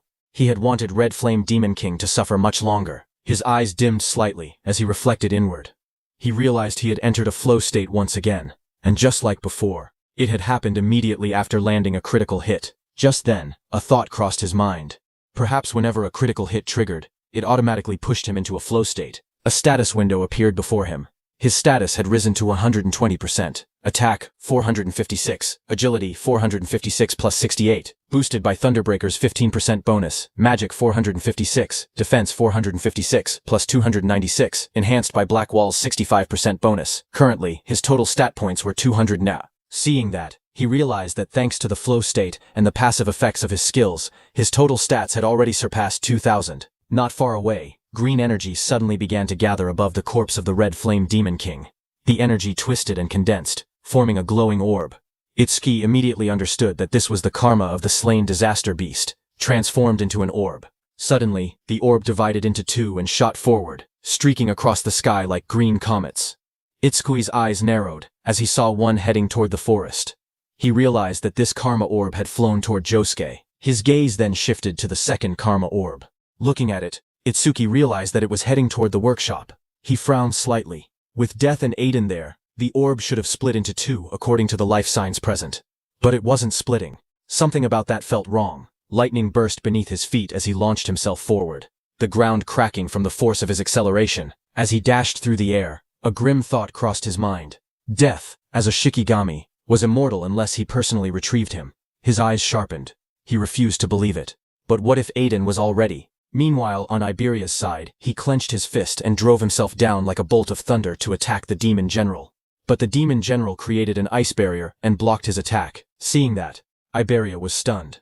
Even his full power strike, boosted by Dragon Gear, failed to break the Demon General's defense. Iberia straightened slowly as a faint red glow pulsed in his eyes. He said that if one attack was not enough, he would keep attacking without pause. Seeing this, the Demon General's cold eyes gleamed. It mocked him, saying he still had not realized the gap between their strength. Seeing that it was Iberia and not Itsuki or Josuke, Aiden was stunned, his face twisted with fury, his eyes blazing as he shouted that he did not need Iberia's help. He ordered him to take off the Dragon Gear immediately.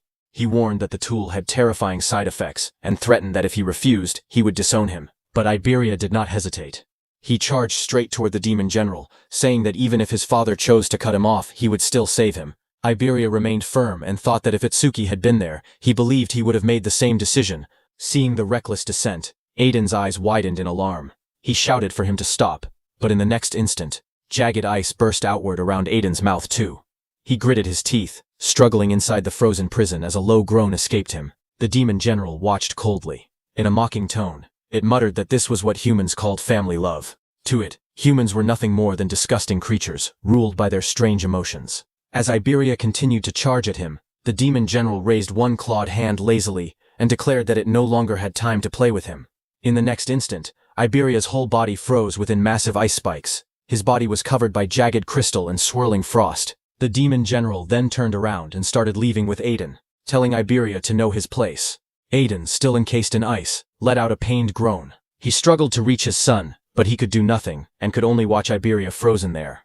As they left, Iberia was left behind in the forest, trapped in thick ice, unable to even move. A system message flashed coldly in the darkness, telling him that he had equipped the dragon gear for 3 minutes. On the other hand, on this prophecy day 2 at 3:20 a.m., the second karma orb arrived at the warehouse where Itsuki's Deathhound had been frozen by the demon general. It was absorbed by Deathhound.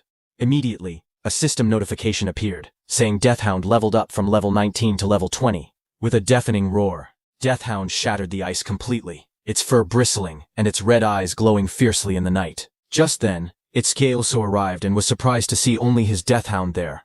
Seeing Itsuki, Deathhound bared its fangs and let out a furious roar. Itsuki immediately noticed that Deathhound's level had increased. He realized that the karma orb had been absorbed by Death. Deathhound lowered its head slightly, its glowing eyes flickering as it growled. Itsuki turned his gaze toward it and asked what had happened to Aiden and the disaster beast. Deathhound turned its head toward the direction where the demon general had taken Aiden. Seeing that, Itsuki turned his head in that direction, and suddenly his eyes widened in shock. Not far away, there was a huge hole in the wall surrounded by jagged shards of ice. Seeing that, Itsuki was stunned, wondering what on earth had just happened. When Itsuki stood in front of that hole in the wall, a powerful surge of purple energy hit him hard. Itsuki stared at it in shock. He could clearly feel an intense magical wave. Blue lightning crackled violently around Itsuki's body as he dashed forward at lightning speed, knowing that he did not have time to wait for Josuke. On the other hand, on Josuke's side, a crimson slash tore across the battlefield, cutting down one of White Oni's arms. But White Oni did not fall. It twisted its massive body and retaliated instantly. Its muscular frame blurred with speed as it swung a heavy strike downward. Josuke barely managed to block with his sword, the shockwave blasting him backward across the ground. Dust and splinters scattered as he skidded to a halt. White Oni straightened its glossy black body. The next second, the arm that had been cut down by Josuke started regenerating. Josuke's eyes narrowed when he saw that the spot he had cut earlier had already healed. He realized that this was a disaster beast with regeneration, and an opponent like that was his worst matchup. But before he could attack again, suddenly the karma orb from Itsuki's defeat of the Red Flame Demon King hit him. Josuke stared at the swirling green energy in shock, his eyes widening as realization struck him. This was a karma orb. He thought that if that was true, then Itsuki had already taken one demon down. Gritting his teeth, he tightened his grip on his sword, and resolved that he had to hold his own as well. Red energy flared around his blade as his eyes glowed fiercely. He analyzed the situation quickly. White Oni's had regeneration, but whenever he aimed for its head or the nape of its neck, it instinctively blocked with its arms. To confirm, Josuke attacked White Oni's head again, but it blocked with its arm. When he tried to attack its neck, White Oni again blocked with its hand. Seeing that, Josuke narrowed his eyes, realizing that the spots it protected so desperately were definitely its weak points. Now that he understood that, he adjusted his stance and steadied his breathing. With renewed determination, he declared inwardly that he could work with this. In the next instant, he lunged forward again, his red blade flashing as he slashed one of White Oni's arms. Red energy flared violently as he swung his blade again, in a brutal arc. In his mind, a single thought echoed.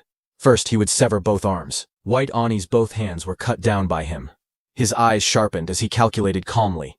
It took the creature at least 1 second to regenerate. And in that 1 second, its weak point would be completely exposed. Without hesitation, he drove forward, red aura blazing around him. Blood spiraled through the air as he launched himself straight toward the monster's core. His face tightened with ruthless focus. His eyes burned red, veins standing out as killing intent flooded his gaze. In that brief opening, he thrust his blade forward with all his strength. The strike pierced deep into White Oni's head. A massive burst of blood erupted from White Oni's body as the blade tore through its exposed weak point. The impact shook the surroundings, crimson splashing in every direction. For that single second, he did not hold back, and the monster paid the price. The massive White Oni collapsed to the ground with a heavy crash, its body slamming against the earth. Josuke stood in front of it, breathing steadily, his expression dark. He thought to himself that for him to struggle this much against a mere mute disaster beast was unacceptable. Without wasting another second, he turned away from the fallen creature. Smoke and dust drifted through the forest as he decided he needed to link up with Itsuki quickly. His eyes narrowed, because he knew that the ice-wielding disaster beast was a real pain. On the other hand, Aiden trembled as sharp shards of ice covered his mouth. His face twisted with strain, and he let out a rough sound of agony. Seeing that, The demon general remarked that Aiden had looked like he had something to say for a while now. It removed the ice from Aiden's mouth and told him to go on and speak. Through clenched teeth, Aiden shouted that whatever their conditions were, he would accept them. He only begged them to let his son go. Hearing that, the demon general's eye flickered coldly. In a low, emotionless tone, it replied that from that distance it could no longer control the ice. Besides, it added, Aiden would soon be completely under their control anyway. The demon general then stared at Aiden and said that, even at a glance, it could tell that the armor the brat was wearing was made from the demon dragon tribe, wasn't it? It explained to Aiden that the demon dragon tribe possessed incredibly strong vitality. Even after death, their blood, flesh, organs, and even their scales could develop a will of their own. It said that the weapons made from demon dragons retained a residue of that will. If someone wore them for too long, the user's consciousness would gradually be swallowed. In the end, the wearer's entire body would be taken over, becoming a genuine dragon. As it said that, Iberia, who was trapped in the ice, lost his mind and roared like an animal. He shattered the ice with brutal force and broke free. His body twisted and expanded as scales formed across his crimson skin. Smoke poured from his mouth, and his eyes burned with a feral glow. He had lost his reasoning and completely turned into a dragon. The scene shifted back in time. It was Prophecy Day 1. While Itsuki was heading towards the green barrier, Iberia walked behind him, watching his back with concern. In his heart, he quietly prayed for Itsuki to stay safe. As Itsuki disappeared into the forest, Josuke suddenly asked Iberia if he really looked up to Tenma that much. Iberia clenched his fist slightly and answered without hesitation that he wanted to become someone like Itsuki. Josuke turned to him and simply asked why. Caught off guard, Iberia blinked in surprise. He stammered as he tried to answer. Josuke's expression remained calm, but his eyes were serious. He told Iberia that by now, he had already met many amazing people. Aiden, Tidwajin and Izumi Nento. Josuke continued, saying that even he himself had gained more fame and battle experience than Tenma. He looked at Iberia with a calm but piercing gaze and asked why it was specifically Tenma he wanted to become like. The question caught Iberia off guard. His golden eyes widened and he hesitated, unsure how to respond. Seeing his reaction, Josuke lightly patted Iberia's shoulder and told him not to worry. He said he was just asking casually. Iberia lowered his head slightly, his expression turning thoughtful. He admitted that, now that he thought about it, he had never really considered the reason before. A question echoed in his mind. Why did he want to become someone like Itsuki? The scene shifted to the past. 10 years earlier, a young Iberia stood in a bright courtyard, holding up a wooden sword with excitement. He shouted joyfully, full of energy and innocence. Behind him, his mother watched with a warm smile. She asked him if he liked his birthday present. Without hesitation, the young Iberia beamed and answered happily that he did. The young Iberia suddenly raised his wooden sword with excitement and declared that he had made up his mind. With sparkling eyes, he proudly announced that he was naming it the Justice Unbeatable Hero Sword. His mother paused for a moment, slightly surprised by the grand name, but she forced a gentle smile and told him it was a nice name. Young Iberia laughed brightly under the sky, lifting the sword high above his head. He boldly declared that he was an awakened one, and told the disaster beasts to prepare themselves.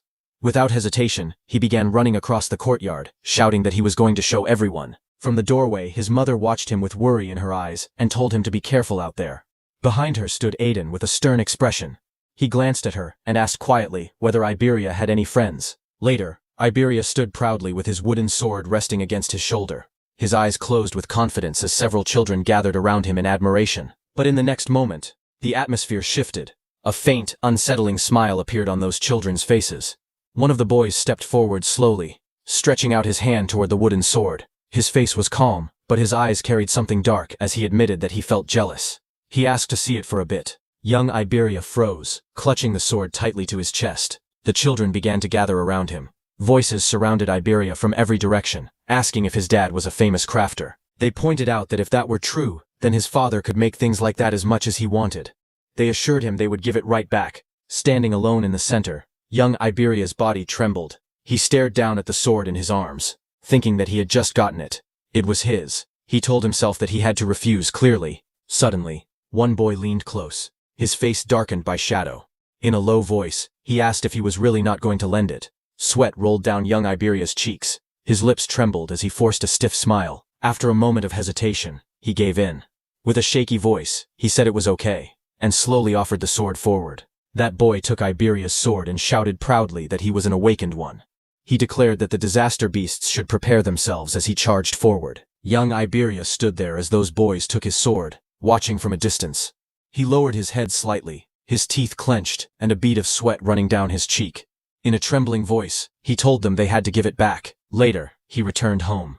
His mother sat calmly on a bench with a book in her hands, while his father was forging swords. Noticing him, his mother smiled warmly and asked if he had fun.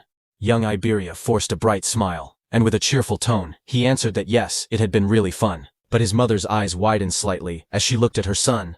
A hint of confusion crossed her face as she suddenly asked where the wooden sword was. Aiden glanced toward young Iberia and muttered that those brats must have taken it again. Hearing that, his mother clutched her book tightly, saying that if it had been taken, they needed to get it back. But Aiden said that even if they retrieved it, other children would just take it again next time. He swung his hammer down with force and shouted that Iberia could not even protect something precious to him, and that he did not even have the courage to call for help. The words cut deeply. He declared harshly that he had not raised Iberia to be this spineless. That night, young Iberia curled up alone in the darkness, hugging his knees tightly to his chest as the echo of those words lingered in his mind. Tears rolled down his cheeks as he lay on his side, staring into the darkness. His golden eyes trembled as a question echoed in his heart. Why was it that he looked up to Etsuki? Then a few months later, inside a quiet hospital hallway, chaos broke out. Aiden grabbed the doctor by the collar, his voice shaking with anger as he demanded to know what it meant that there was nothing more they could do. The doctor, trying to remain calm, apologized and said they had done everything possible. He explained gently that his wife had been frail from the very beginning. Aiden's face twisted in despair. He shouted bitterly, asking if they were supposed to just sit and wait for her to die.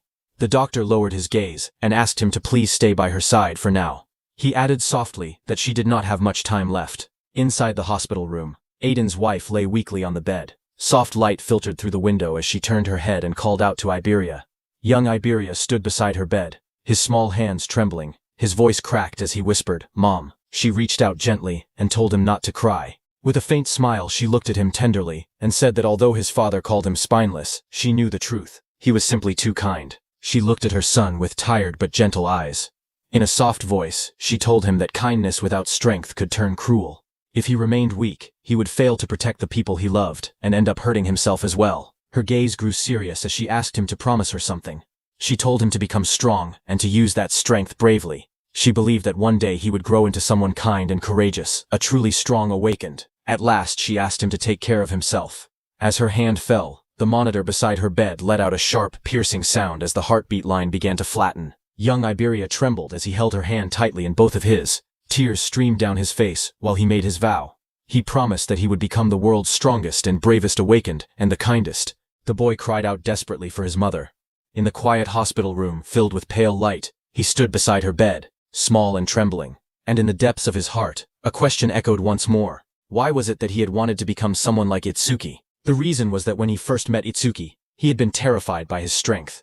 At that time, he thought they would only be temporary allies for a short while. But as they spent more time together, something slowly changed. He began to realize that Itsuki was not just strong. Whether he stood before over 100 awakened or faced a terrifying disaster beast, he never hesitated and charged forward without fear. He possessed an insane courage that never allowed him to flinch, and behind that stern, unyielding face, he sometimes showed a quiet and gentle kindness toward his comrades. In the middle of danger, he would shield them without a word, placing himself in harm's way without complaint. Standing beneath a sky lit with an eerie green glow, Iberia finally understood the truth in his heart. He told Josuke that the reason he had wanted to become someone like Itsuki was because of that strength, that courage, and that hidden kindness. Hearing that, Josuke was surprised and asked if Iberia was still thinking about it. Iberia looked forward with steady eyes and admitted that Itsuki was strong and brave, and that his heart was kind. To him, Itsuki was exactly the kind of awakened he had always dreamed of becoming. Hearing that, Josuke smiled and told Iberia that if Tenma ever heard those words, he would probably be deeply moved. But then Iberia said that a coward with no talent like him could likely never become an awakened like Itsuki. But even so, that did not matter. If he could simply stand by Itsuki's side and fight together with him, that alone would be enough. Back in the present, Iberia, who had been inside the dragon gear for so long, had started to lose all his senses. He exhaled heavily, and his body radiated heat as smoke rose from his armor. Just then, someone arrived and called out Iberia's name. Iberia's red eyes gleamed as he bared his sharp teeth, breathing out hot air in slow, menacing bursts. Sparks drifted through the air as he turned his head. Across from him, Itsuki stood alone without stepping back. Seeing him, Iberia let out a small growl, not recognizing that it was his friend Itsuki. On Prophecy Day 2, at 3:31 a.m., under the dark night sky, Iberia loomed above the forest. his armor glowing faintly as smoke poured from its mouth. Its sharp teeth were bared, and its presence alone made the air feel heavy. Below, Itsuki looked up with narrowed eyes.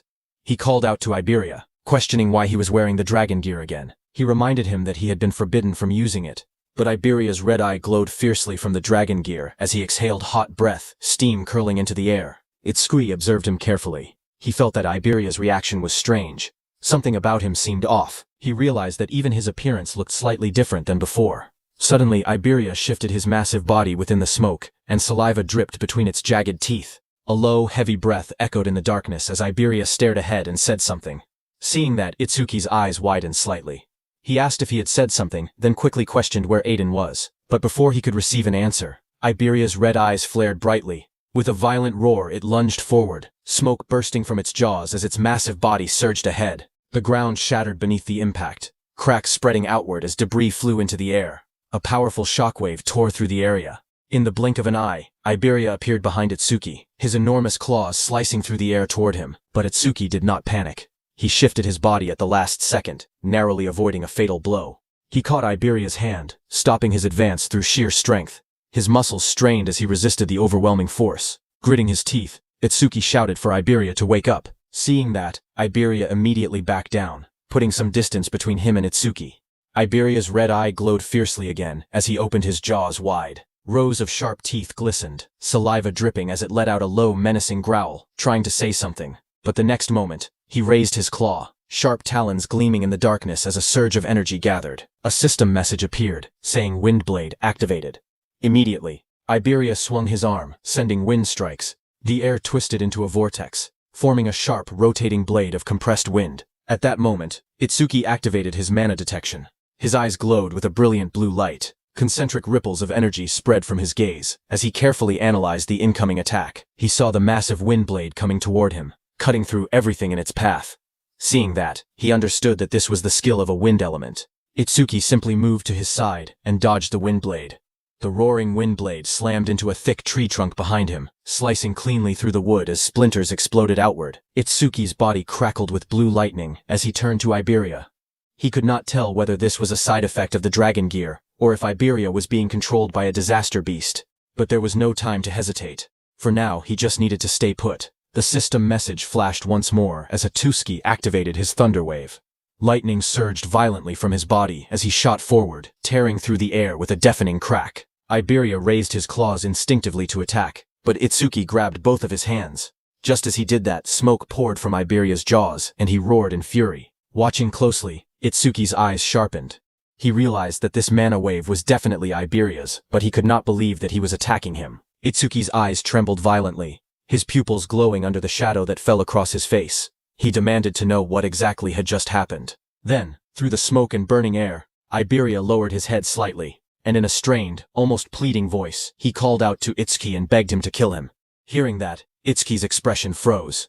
Sweat slid down his cheek as disbelief overtook him. But suddenly Iberia roared, his jaws opening wide as violent shockwaves burst outward. In the next instant, he lunged forward at Itsuki, attacking with his sharp claws. But before his attack could land, a blade flashed through the air. Josuke appeared and blocked Iberia's attack with his blade. He shouted, telling Itsuki to watch out. Josuke then moved. With a powerful twist of his body, he punched Iberia. Iberia was sent flying, crashing onto the ground with a solid impact. The ground shattered where he fell. Itsuki, still catching his breath, told Josuke that Iberia was, but Josuke cut him off, stating calmly that he already knew the worst-case scenario had come to pass. Iberia then moved again at high speed. He started circling them like a storm, his movements forming a complete ring around Itsuki and Josuke, trapping them within a spinning vortex. Itsuki watched carefully and said that at this speed, Iberia had completely lost control. Josuke told him that Iberia had been consumed by the dragon gear. Itsuki's jaw tightened as realization struck him. In a steady but urgent voice, he said that if it truly was the side effect of the dragon gear, they had to take it off him quickly. But Josuke's red eyes narrowed coldly. He told Itsuki it was useless. The gear had already completely fused with Iberia's body. He told Itsuki that he had seen an awakened get taken over by dragon gear before. Once it reached that stage, there was no turning back. Josuke's voice remained calm as he revealed the harsh truth. Dragon gear could not be removed unless the user died. Hearing that, Itsuki's eyes widened in shock. Sweat slid down his cheek as he asked if there was no way. Josuke looked at him firmly and declared that they had no choice but to kill Iberia. Josuke tightened his grip on his blade, his red eyes cold and unwavering. In a firm voice, he declared that he would be the one to finish him off. If Itsuki did not think he could handle it, then he should leave this place. But Itsuki stepped forward and said that he would do it. Shocked, Josuke said that he could not burden Itsuki with such a cruel task. But Itsuki told Josuke that Aiden had been abducted by that ice user disaster beast. He said he would have the Death Hound track them, so Josuke should go and help him instead. Josuke tried to object, but Itsuki cut him off. He quietly pleaded, saying he still had things he wanted to talk to Iberia about. Blue energy gathered around his hand as he summoned his Death Hound. Josuke closed his eyes briefly and exhaled. In a low voice, he said he understood, and that he was counting on him. He then warned that if Iberia got away, Iberia would become even stronger, and his ferocity would increase. Turning his back, he spoke one final time. No matter what, Itsuki had to end his life there. As he said that, Iberia jumped onto a tree and then, at full speed, charged at Josuke, his massive body glowing with blazing orange light. At that very moment, Itsuki moved. Blue lightning crackled around his body as he reached Josuke and created a black ice wall to block Iberia. Josuke shouted for the Death Hound to move, and both of them immediately ran in different directions. As Itsuki blocked him, Iberia backed off again to create distance, and then, at full speed, he charged again and struck with Windblade. The compressed air sliced through the battlefield and slightly touched Itsuki before passing through. Itsuki narrowed his eyes, observing that Iberia had fired a skill but Overmimus had not activated. Seeing that, Itsuki realized that just as he had thought, Iberia did not truly want to hurt him. Across from him, Iberia roared loudly, shaking the air around him. He lunged forward, tearing through the air with explosive force. His glowing red eyes locked onto Itsuki as he activated his 1,000 wind blades. At once, countless streams of compressed wind spiraled into existence. The air twisted violently as wind blades rushed toward Itsuki in waves, but Itsuki did not dodge them and continued walking toward Iberia. Glowing wind blades surrounded him from every direction. For a moment, everything went still. Then blood exploded from all over Itsuki's body as the wind blades tore through him. But even then, Itsuki did not stop and continued walking toward Iberia. Seeing this, Iberia let out a thunderous cry. Tears streamed from his blazing eyes, the sound of his cry echoing across the battlefield. Meanwhile, inside the demon world, one of the right demon kings, Yama, knelt on the ground and reported to Lady Ringa that they had successfully captured Aiden. However, he added that the red flame demon king and the white Oni had both been killed by humans. Lady Ringa remained calm. She stated that there were countless fighters at that level, and as long as Aiden had been captured, that was enough. Yama continued, informing her that Lord Saru Shokuma seemed to be struggling. Lady Ringa replied coldly that it did not matter. They had never expected the elimination of Izumi Ento anyway. His role was simply to hold back most of the special class saviors. Yama then revealed that it seemed Saru Shokuma was fighting only one special class opponent. Hearing that, Lady Ringa's eyes narrowed slightly. She wondered aloud if there was a human besides Tiwajin who could hold Saru Shokuma off alone. She then asked for that man's name. Yama raised his head and told Lady Ringa that according to their insider, that man possessed the strongest body, and his name was Heitan Akira. At the same time, on Commander Nento's side, a massive shockwave tore across the battlefield as Demon King Saru Shokuma and Hiden's fists collided, carving a deep trench through the ground. In the next instant, a streak of red lightning split the sky. Wrapped in violent crimson energy, Demon King Saru Shokuma slammed his fist downward. The impact exploded outward in a thunderous blast, sending debris and dust flying in every direction. The shockwaves continued to ripple across the area, streaks of red electricity tearing through the air like raging serpents. In the distance, Commander Nento, along with Choha and that wind elementalist, watched in disbelief as the destructive force spread without pause. That wind elementalist stared wide-eyed and muttered in shock, wondering how the battle that had started yesterday afternoon was still going. He realized that even his own wounds had almost completely healed during that time. Just then, another explosion erupted, shaking the surroundings once more. Demon King Saru Shokuma and Hiten continued throwing punches at each other. Seeing this, that wind elements trembled, overwhelmed by the sheer intensity. He thought that to witness a battle of this level from such close range was almost unimaginable. Amid the collapsing ground and rising dust, Demon King Saru Shokuma, with blazing red eyes and a savage roar, punched the ground with full force. The earth shattered beneath his hand, the battlefield trembling under the weight of his power. Choha stared at the battlefield with trembling eyes, sweat sliding down her face. She could hardly believe what she was witnessing. Hiten was enduring blows powerful enough to shatter the earth itself. She knew that if Hiten fell, no one would be able to stop that disaster beast. Panic tightened in her chest, and she resolved that she had to do something. But just as she prepared to move, a hand landed firmly on her shoulder. It was her father, Commander Nento. With a calm voice, he reassured her not to worry, saying Haiten was not weak enough to die from attacks like that. In the distance, the battlefield had been torn apart. Saru Shokuma split the land, smoke and debris rising into the sky. Watching the devastation, that wind elementalist stammered in disbelief, unable to comprehend this level of power. Commander Nento beside Choha spoke steadily, saying all special-class fighters were monsters standing at the very top of humanity. They were not to be underestimated. Choha steadied herself and looked back toward the battlefield, fully aware that she was witnessing a clash between beings far beyond ordinary limits. Suddenly Demon King Saru Shokuma's massive fist that had slammed into Haiten slowly started to lift. Demon King Saru Shokuma's eyes widened in surprise. Far below his enormous arm, Haiten stood up again, lifting its massive hand. He was still alive, still full of power. Watching from the side, Commander Nento said it had been a long time since he had seen Haiten's second form. Choha, beside him, turned in surprise. She repeated the words in disbelief, asking what the second form was. Amid swirling dust and a rising crimson aura, Haiten emerged. His body was engulfed in a dark red energy that writhed like flames. His eyes glowed ominously. Watching that, Choa swallowed nervously. She said that his presence felt completely different from before, as though he had become an entirely different person. Commander Nento explained that whenever Haiten entered this state, all of his abilities increased explosively. But there was a price.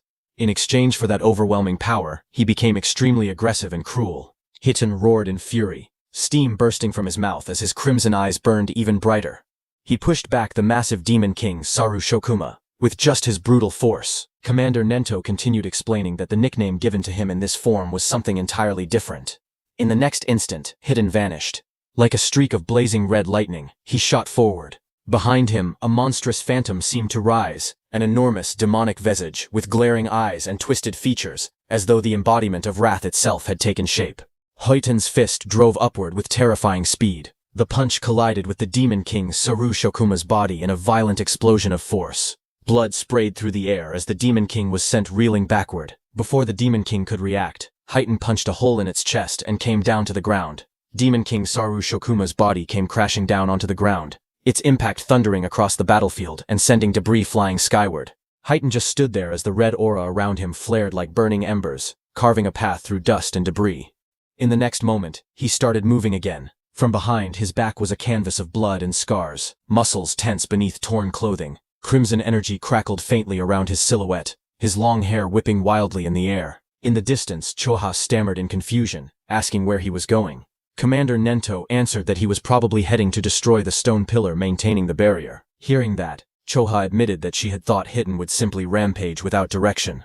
Yet even in that state he was still able to keep his reason just as expected. Commander Nento told her that if Haiten had attacked without caring about friend or foe, then even if his power increased, it would only bring disaster. Such recklessness would mean he could never become a true special-class protector of humanity. On the other hand, Haiten reached the stone pillar.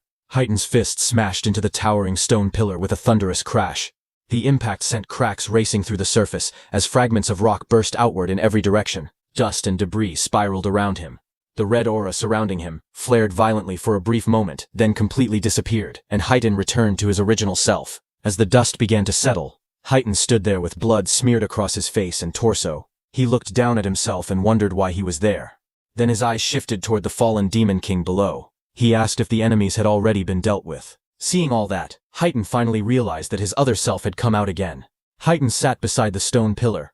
With a faint, almost exasperated remark, he commented that his other self was still as meddlesome as ever. Far above the battlefield, the massive crimson barrier dome started to disappear after Haiten destroyed the stone pillar. Choha looked up calmly and asked if this time it was finally settled. But then Commander Nento brought up what had happened earlier. He pointed out that she had tried to heal Haiten at the cost of her own life, and asked if that was true. Choha answered yes. Commander Nento sighed, and said that it was not like her to act that way. Normally, instead of risking her life for a small chance of victory, she would have suggested retreating first. He added that she was becoming more and more like Itsuki. Hearing that, Choha, flustered, quickly denied it, insisting that it was not like that. Trying to change the subject, she wondered aloud how Itsuki was doing.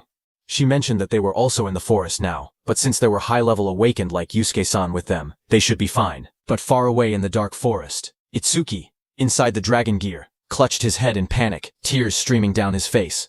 His glowing eyes trembled as he screamed, asking why he was not dodging. Wind strikes tore through the forest as Itsuki continued walking toward Iberia. Blood trailed down his body while those wind strikes rained toward him from every direction. Yet he did not stop. He declared that physical pain numbed the mind.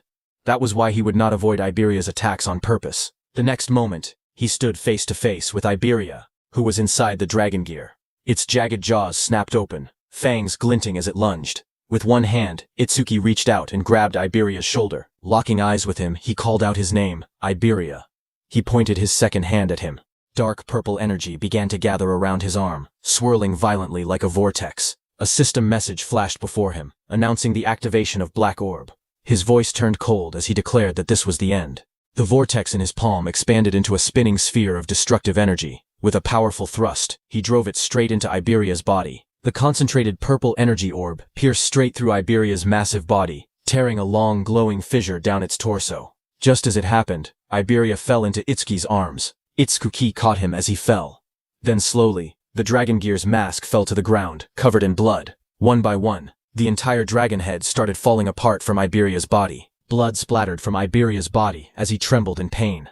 Tears streamed down his face. His body shook as he forced himself to speak. He apologized weakly, saying that he had messed up again. Through broken sobs, he confessed that he just did not want to be a burden to Itsuki. Blood ran down Itsuki's face, dripping from his eye and chin as he held Iberia close. In a steady, unwavering voice, he told him that he had never once thought of him as a burden. Iberia's tear-filled eyes widened. His lips trembled as he asked if that was really true. Itsuki answered that they were simply good at different things. Iberia's trembling hand clutched weakly at Itsuki's clothes as he forced himself to speak again. He said that he had faintly heard it earlier, that the disaster beast was not going to kill his father but control him. Through tears and blood, he placed his hope in Itsuki. He said that if it was Itsuki, he believed he could surely save his father from it. Itsuki told him to leave it to him. Remembering the face of that demon general that had caused all this tragedy, Itsuki's gaze sharpened, his expression turning cold and resolute. He swore that he would crush it with his own hands. Tears and blood streamed down Iberia's face as his trembling hand slowly loosened its grip. With a faint, fragile smile, he said that he was glad he had gotten to talk to Itsuki at the end. His voice was weak, but sincere. In the fading moment between them, he whispered that he was counting on him, calling him Double E with quiet trust. On Prophecy Day 2, at 3:33 a.m., Iberia was dead. Watching from the demon world, Lady Ringa addressed Itsuki coldly. She said that he had done it now, but this was only the beginning. Sitting on her throne, she promised Itsuki something far worse. She declared that she would erase the things precious to Itsuki, one by one, in an even more twisted way. Then sometime later, under the dim night sky, Commander Nento, Choha, and that wind elementalist moved quietly through the deep mountains, their presence small against the vast forest. While moving, that wind elementalist admitted that he had believed everything would be solved after defeating the disaster beast, but he had not expected to escort Commander Izumi this far into the mountains. He knew that it had originally been Heighten's job, but his condition made it impossible for him to continue. As they were moving, suddenly Choka's summoned beast stopped.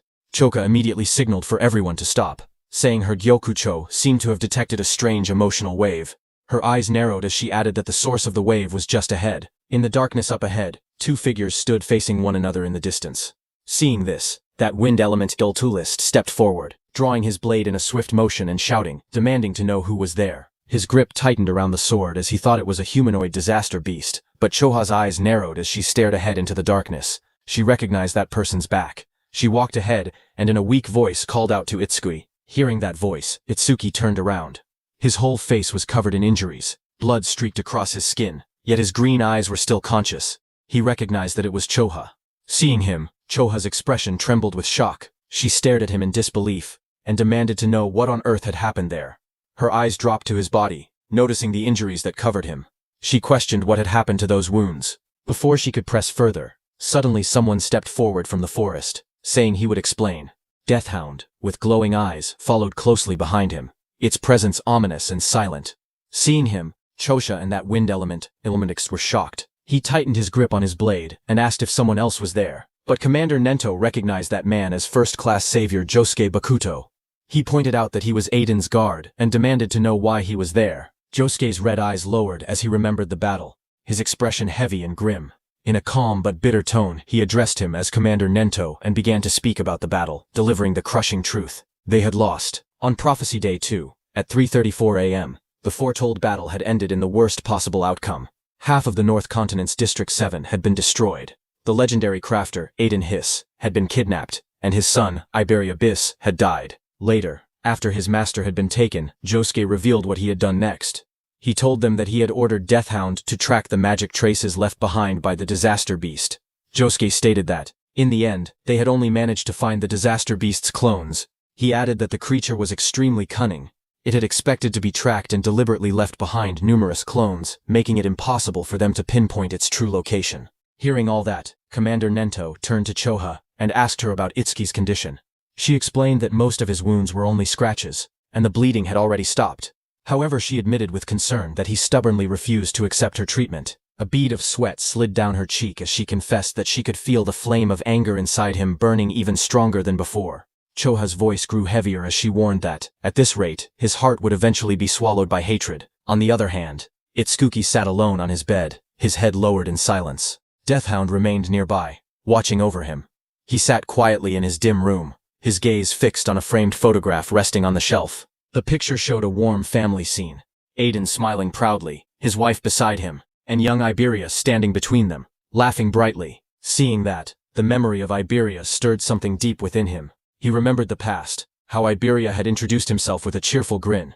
Later, when Iberia got injured, he had helped him, carrying him on his shoulder. And while they created a team, Iberia hugged Itsuki, declaring that he would never leave Itsuki's side. His voice had been firm, filled with unwavering loyalty. He remembered the time when Iberia excitedly told him about Shikigami users, explaining that they could freely name their Shikigami. With bright confidence, he offered to come up with a name himself, boasting proudly about his naming sense. Those lively words echoed faintly in Itsuki's mind as he continued staring at the photograph. Itsuki slowly lifted his head. His green eyes were cold and distant, the pain etched across his bruised body no longer drawing even a flicker of hesitation from him. Deathhound stood before him, its glowing eyes fixed on its master. In a steady voice, Itsuki told it to move. Deathhound responded with a low growl, its presence heavy and ominous. A blue system panel appeared, revealing its status. Deathhound, B rank, level 20. Its attack stood at 350, ability at 300, defense at 200, and magic at 150. Itsuki stepped forward from the bed, his battered body tense with resolve. He declared that they would catch that disaster beast. Then his voice darkened as he declared that he would crush it. A red glow flickered in his eye, burning with ruthless determination. Without another word, he turned and walked toward the door, his broad back streaked with blood, his fists clenched tight. Deathhound silently followed him. But just as he opened the door, he saw Commander Nento standing in front of him. Itsuki was surprised to see him there. He asked why his teacher and everyone else had suddenly come. Along with Commander Nino, Choha, Josuke, and that wind elementalist entered the room. That wind elementalist looked at Atsuki and acknowledged that this injured brat was Izumi-san's second disciple. He had heard that Atsuki alone had created a green barrier and defeated a disaster beast over level 30. But he had also heard that Atsuki had killed his own friend. That wind element thought that there was no denying Itsuki's strength, but he was certainly cold-hearted. Commander Nento asked Itsuki where he was going. Without hesitation, Itsuki replied that he was going to find the ice attribute disaster beast and save Aiden. But Commander Nento rejected his decision. Hearing that, Itsuki's green eyes flared sharply as he demanded to know why. Commander Nento answered calmly that Itsuki was not a savior yet. The Savior Alliance had already classified the incident as a special class danger. He told Itsuki that, to join the rescue, one had to be at least a second-class savior. With a cold voice, he told Itsuki that he did not meet that qualification. Hearing that, blood streaked across Itsuki's face as his expression darkened. His red eyes burned with fury. He asked if that meant that because he was not a savior, he did not even have the right to go and help. Clenching his fists tightly, he shouted that he had promised Iberia he would definitely save Aiden. Even if they tried to oppose him, he would still go. Hearing him, that wind elementalist was stunned and questioned how Itsuki dared speak to Izumi-san like that. Choha thought that her father did not have to say it so bluntly, and wondered whether he understood Itsuki's mental state right now. Silence filled the air, heavy and suffocating. Then Commander Nento's voice cut through the tension as he asked Itsuki a single question. Would it truly be acceptable if someone died because of him? The words struck hard. Itsuki's eyes widened, his breath faltering as the weight of that possibility pressed down on him. Commander Nento continued calmly. He said he understood Itsuki's feelings. What had happened was the result of his own mistake. He had believed the disaster beast was only targeting him, and because of that misjudgment, he had neglected Aiden's protection. He told Itsuki that, after going through so much trouble to capture Aiden, the enemy would not kill him so easily. Still, with Itsuki's current strength, challenging that disaster beast would only mean dying for nothing. Hearing that, Itsuki stood there in silence, his fists trembling at his sides. But then Commander Nento told Itsuki that he possessed limitless potential. Surpassing special class was not merely a dream. As he said that, the sun also rose into the sky, casting golden light into the room. In a calm voice, Commander Nento said that, if the time came, he would tell the Alliance to let Itsuki handle Aiden's rescue himself. Hearing that, Itsuki's battered face lifted slightly. His green eyes were filled with frustration and urgency as he asked what he could do right now to surpass special class. The room fell quiet for a moment. Then Commander Nento told him to join the Apex camp. Tenma repeated the words in disbelief, not knowing what that was. Commander Nento explained to him that Awakened who ranked in the top 10 of the Savior Alliance National Tournament preliminaries were invited to attend the Apex camp in Nakasu, hosted by the Savior Alliance. He said that strong humans like T.Y. Jin and Hitan Akira had all endured that brutal training. Those who survived and overcame it became key forces in protecting humanity. His voice lowered as he revealed one final piece of information. This year's summit camp would be held in 3 days. Commander Nento calmly explained that if Itsuki safely overcame the trials of Apex camp, not only would he rank high in the main tournament, but it would also serve as a shortcut to becoming a special class savior. Hearing that, Itsuki's green eyes steadied. The blood streaked across his face had not yet dried, but his resolve had already hardened. Without hesitation, he declared that he understood, and that he would join Apex camp. Commander Nento nodded slightly, and added that before anything else, they needed to deal with Itsuki's injured body. Soon after, Choha gathered green energy between her hands and poured the healing light over Itsuki's battered form, wrapping his wounds in a radiant glow. As the pain eased and his strength slowly returned, Itsuki's gaze sharpened. He turned slightly and asked Choha if she knew about Apex camp. As green healing light flowed from her hands, Choha looked at Itsuki and said that she knew about Apex camp. However, she asked why he was suddenly bringing it up and told him not to say he was planning to join. Itsuki calmly asked if there was something wrong with that. He added that Sensei had said it was the perfect place to improve one's strength. Chu Hong's expression grew serious. She explained that only the geniuses among geniuses were allowed to join Apex camp. The green light continued to wrap around Itsuki's body as she went on, saying that was exactly why it was so dangerous. She explained that people who had been praised as geniuses their entire lives often realized, after joining Apex camp, that they were nothing special. When that happened, their minds broke. She had seen many like that. Her voice turned firm as she finished her warning. Apex camp was a training ground for geniuses, but it was also their graveyard. Chulaha continued her warning, her voice steady but heavy. More than anything, she explained, the training at Apex camp was brutal, and the level of each stage was extremely high. Because of that, fatal accidents happened every single year. Itsuki listened without fear. A faint smile curved on his lips as he said that it was actually perfect. The green light around Shoha's hands flickered as she stared at him in shock. Itsuki knew that against half-hearted disaster beasts or mediocre awakened ones, his over-mimicry would not even activate. He admitted that he had once been worried he would not find a worthy opponent, but that concern had been unnecessary. His gaze turned sharp and resolute. He declared that he could only grow stronger by fighting powerful disaster beasts at the very edge between life and death.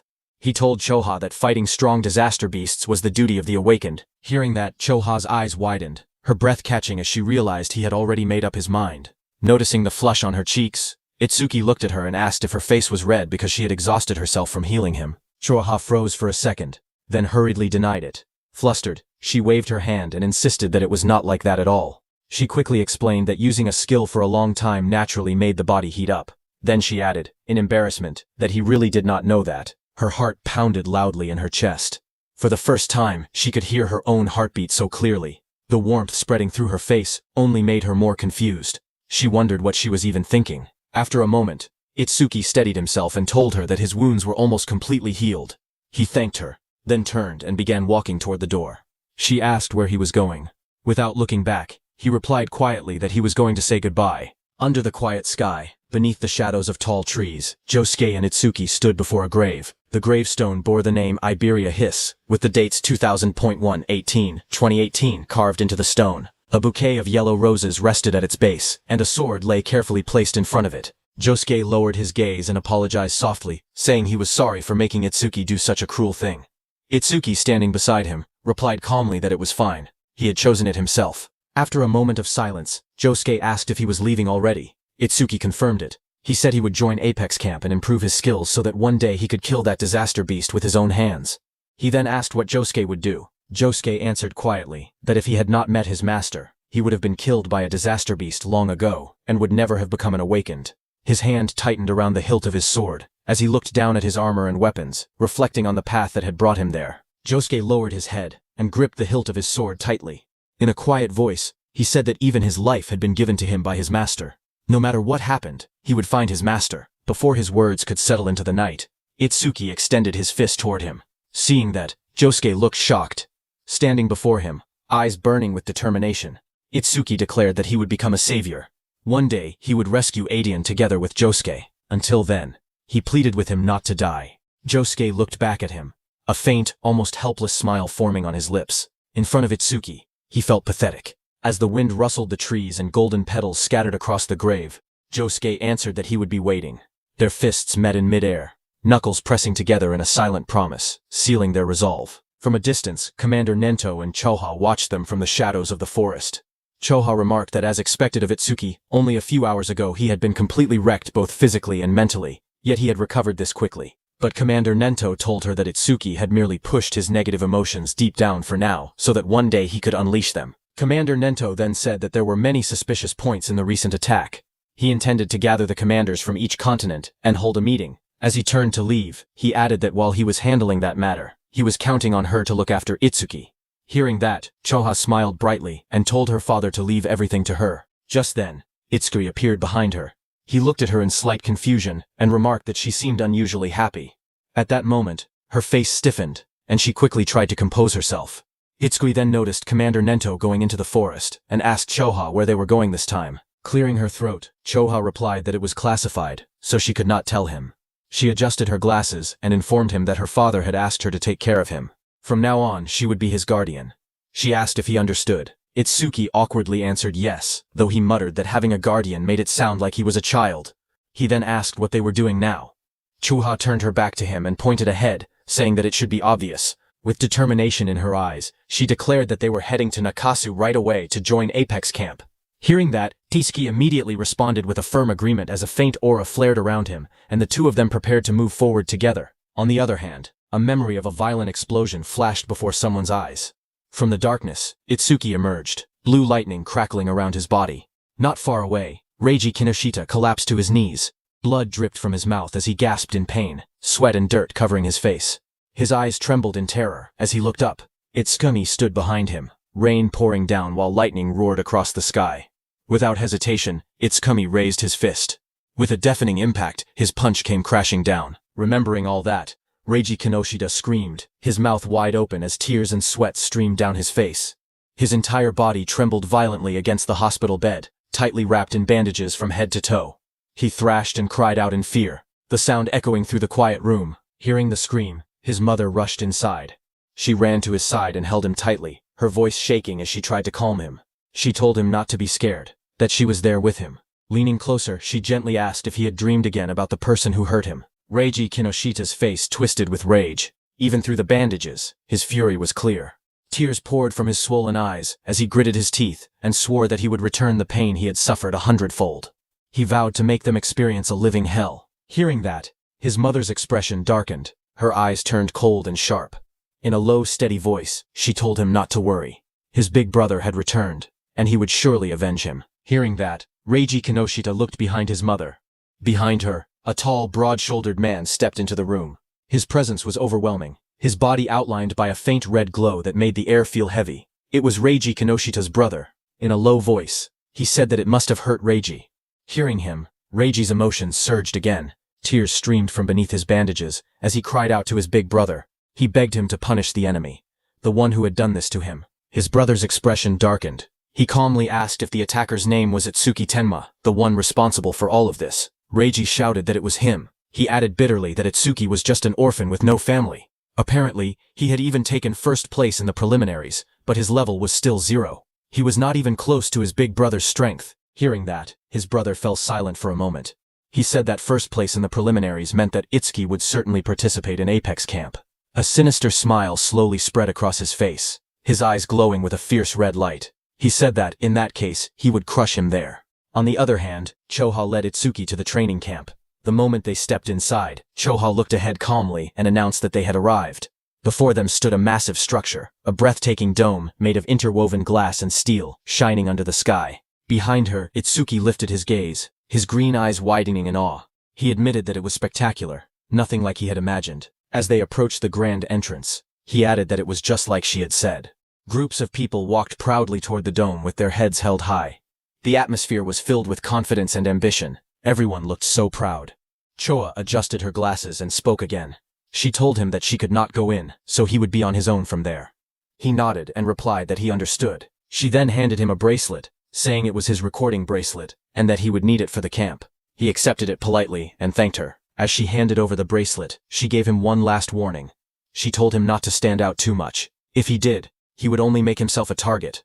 Without turning back, he raised a hand slightly and replied that he knew. She watched him walk away toward the arched entrance of the dome, her expression tightening as she admitted to herself that, with Itsuki's personality, she could not help but worry. Inside the registration area, he approached the counter calmly and politely said that he would like to register. The staff member behind the desk did not look up from his phone. He simply extended his hand and told him to show his bracelet. Itsuki handed it over without hesitation. Inside the registration room, the staff member placed the bracelet onto a scanning device. Blue energy surged to life, swirling around his body like a current of wind. The machine hummed as light gathered beneath his palm. Watching from behind, Itsuki narrowed his eyes slightly. He quietly noted that even the reception staff were over level 40. That was only natural for a place like this. A screen flickered on, displaying his information in clear letters. Name Itsuki Tenma, level 0, job order breaker, gift special grade. The staff member's expression darkened as he read the data. He muttered that Itsuki had gotten in at level 0 and guessed that he had probably pulled some strings in the qualifiers. But he added that tricks like that would not work there. Without the strength to back it up, it would only be a matter of time before he broke. Itsuki remained calm, offering no reaction. After a brief pause, the staff member waved a hand dismissively and told him to pick a room and then pay the fee. Itsuki's eyes widened in disbelief, a bead of sweat sliding down his cheek as the realization struck him. He blurted out that it actually cost money to stay there. The staff member shot him a flat look and replied that it was not a charity. Of course it cost money. Hearing that, Itsuki lowered his head slightly, his expression darkening. He quietly wondered why Choha had not told him. In an embarrassed voice, he admitted that he did not have any money. The staff member frowned and reminded him that he had passed the qualifiers, so he should have earned some points.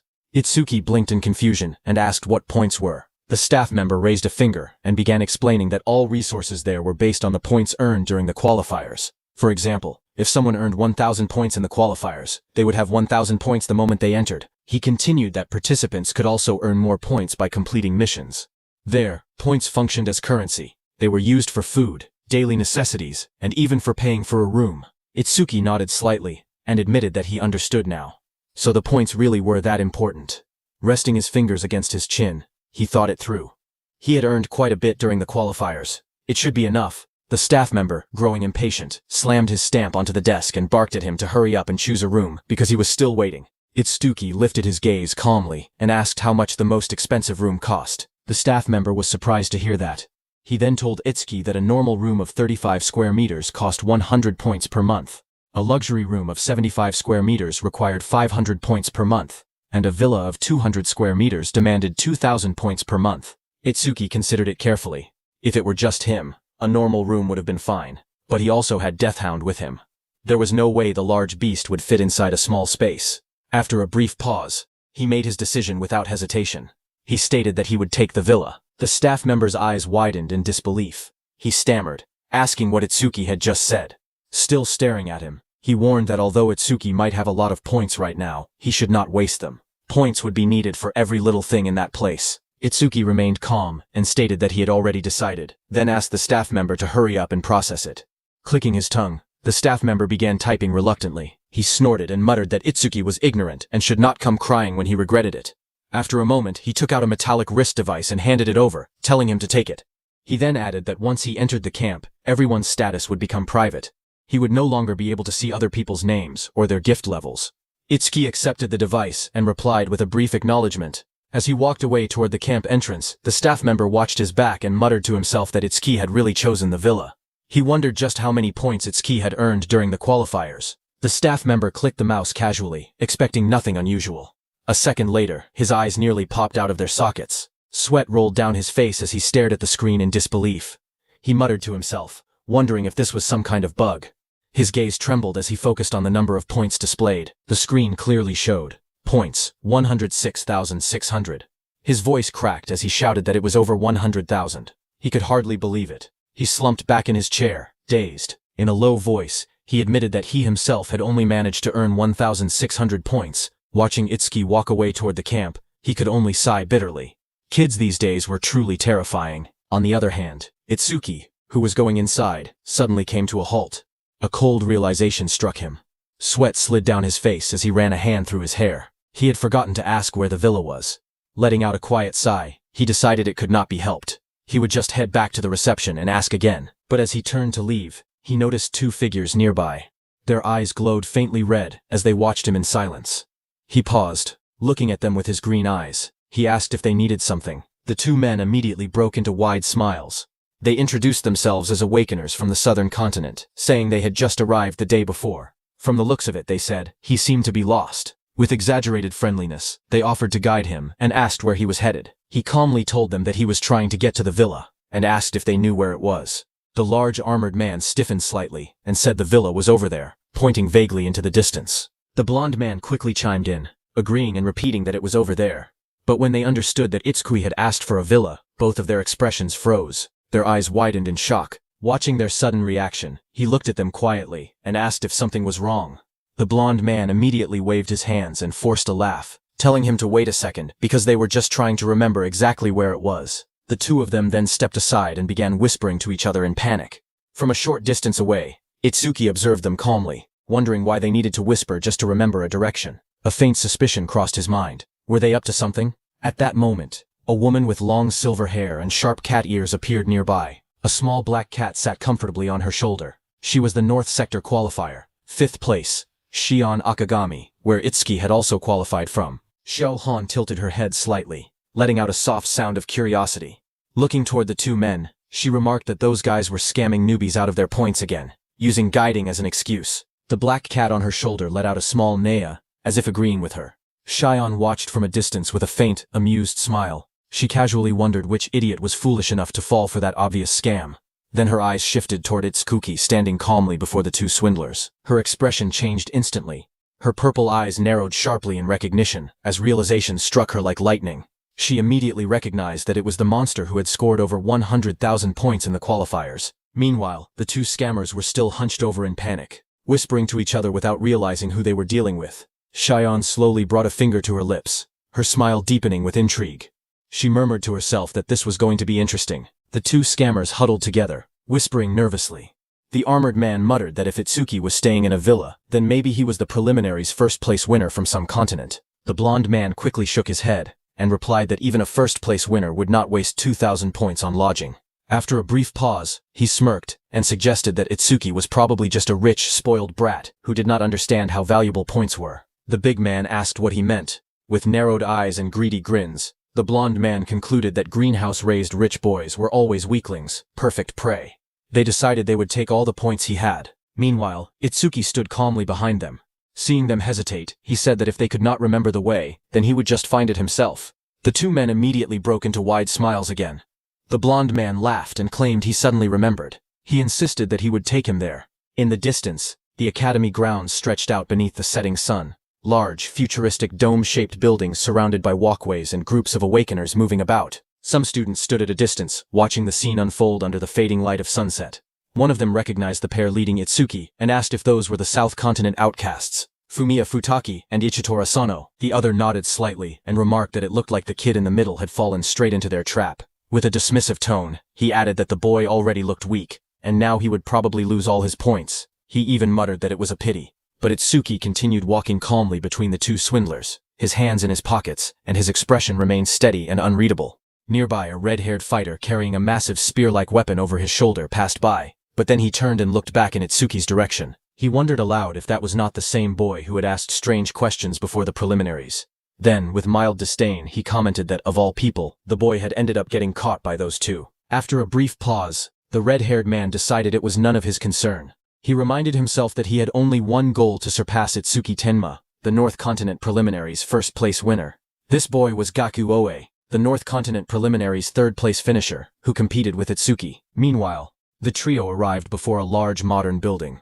The blonde man announced that this was the villa area. Itsuki stared up at the structure and said it was big. Itsuki stood calmly in front of the two swindlers, his face shadowed and unreadable as they grinned behind him. The blonde man rubbed his hands together and told him it was time to pay the guide fee. He let out a greedy chuckle, clearly expecting resistance or panic. Instead, Itsuki turned his head slightly, and in a calm voice, said that since they had guided him this far, he should at least give them a tip. The two scammers froze. They stared at him in disbelief, wondering if he was really going to hand over the points that easily. Itsuki then asked how much they wanted. The armored man hesitated before blurting out that it should be at least 500, but before he could finish, the blonde man snapped at him and shouted that he was an idiot. They should make it 1,000. They demanded 1,000 points instead. Itsuki calmly agreed that 1,000 points was a bit much, but said it was fine. The two men stared at him in disbelief, as he extended his hands slightly and asked if that amount was acceptable. Then he casually asked how to transfer points to someone else. Hearing that, the blonde man leaned in and whispered that Itsuki was not only weak but dumb too. He could not believe someone would pay 1,000 points just for directions. The armored man then added that, in that case, they should not take it personally. They apologized, saying that it had taken longer than expected, so he would have to pay extra. The armored man quickly changed his tone and shouted that the total should be 5,000 points.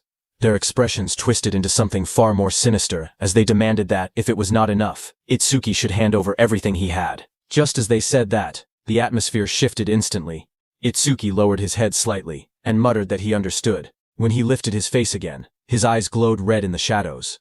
In a cold voice he asked if they were extortionists. Itsuki's body started glowing with a red aura. The blonde man glanced at Itsuki, surrounded by the faint crimson energy, and muttered that something was wrong. It felt as if Itsuki had suddenly changed, but the blonde man gritted his teeth and shouted that it did not matter. If anyone was to blame, it was Itsuki himself for being careless.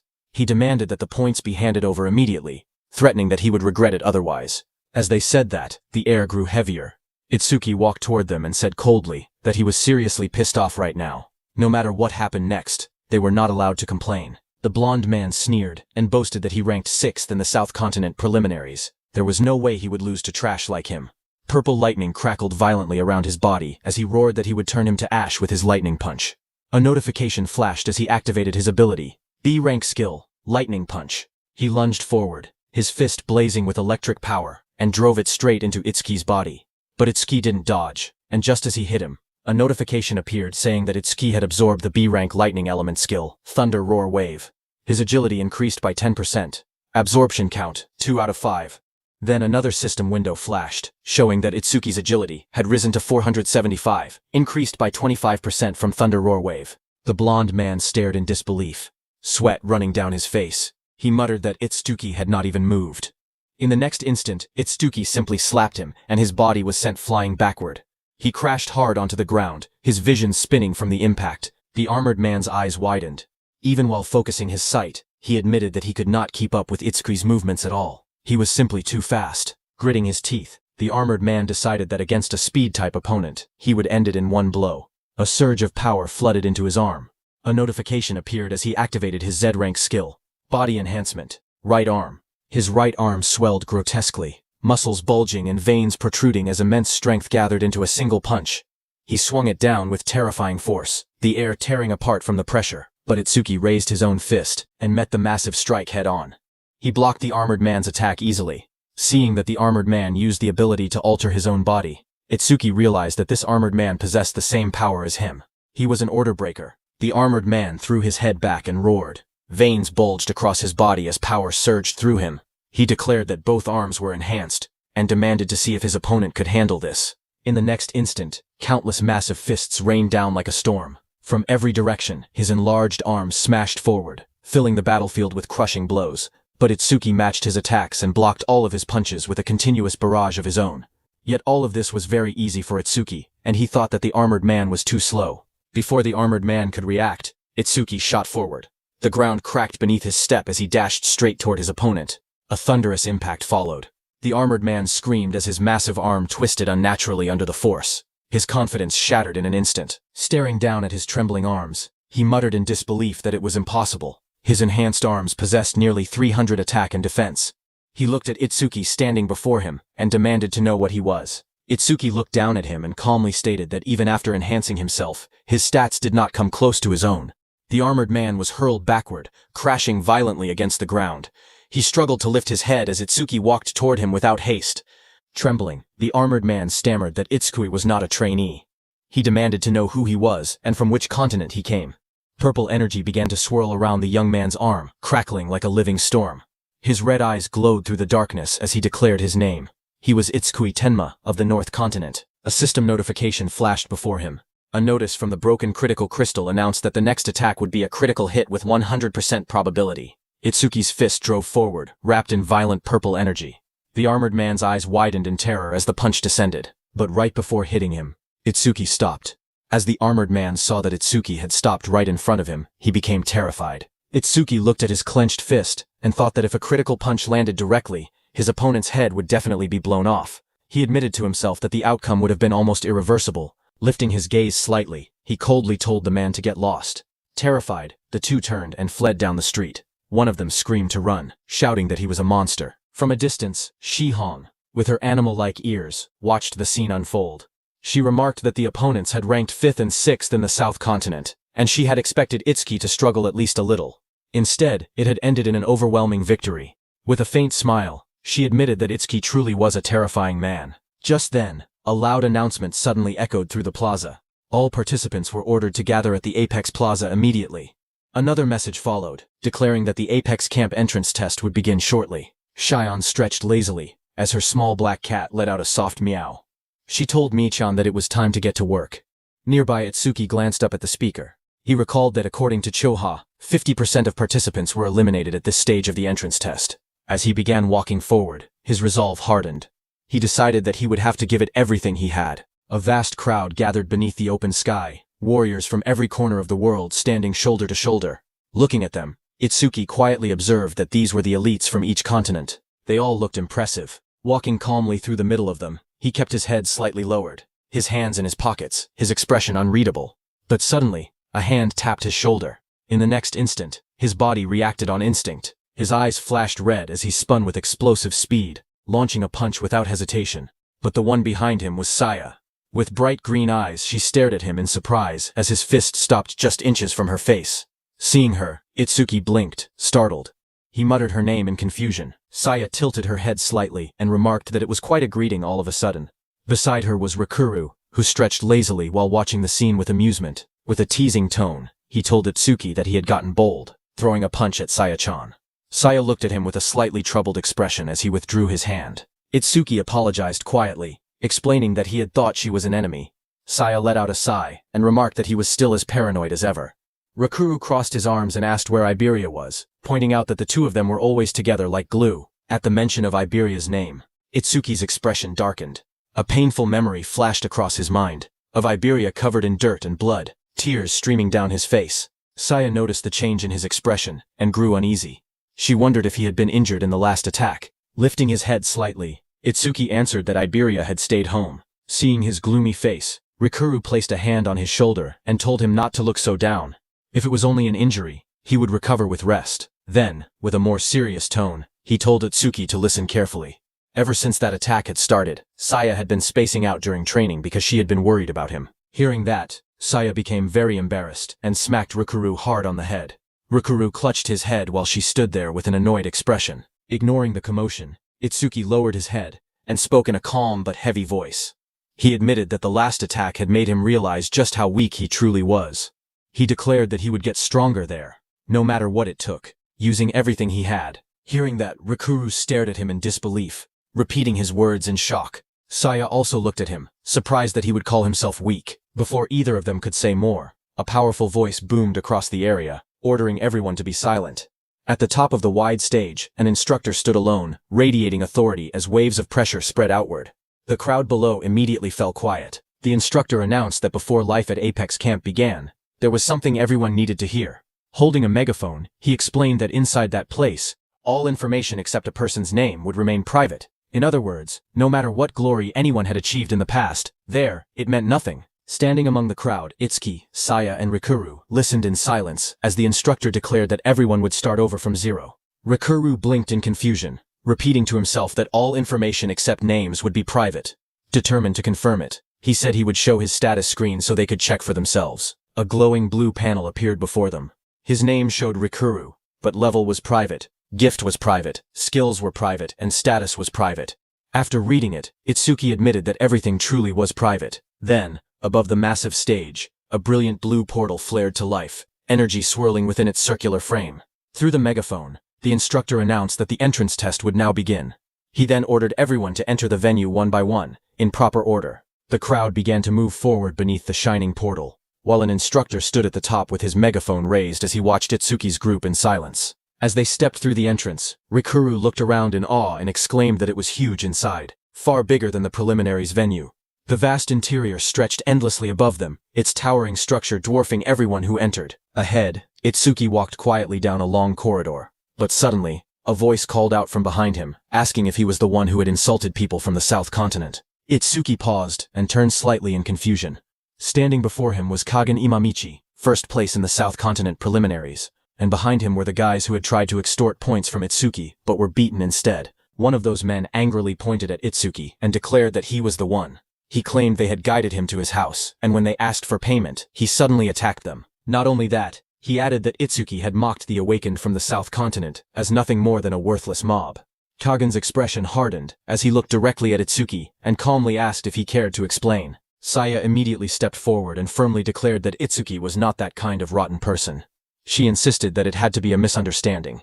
With a sharp glare, Rikuru added that those two had probably tried to extort points from Itsuki and ended up getting beaten instead. Rikuru then pointed directly at Kagen and bluntly stated that Itsuki had simply educated his underlings on his behalf, so he should be thanking him instead. Without warning, Kagen moved.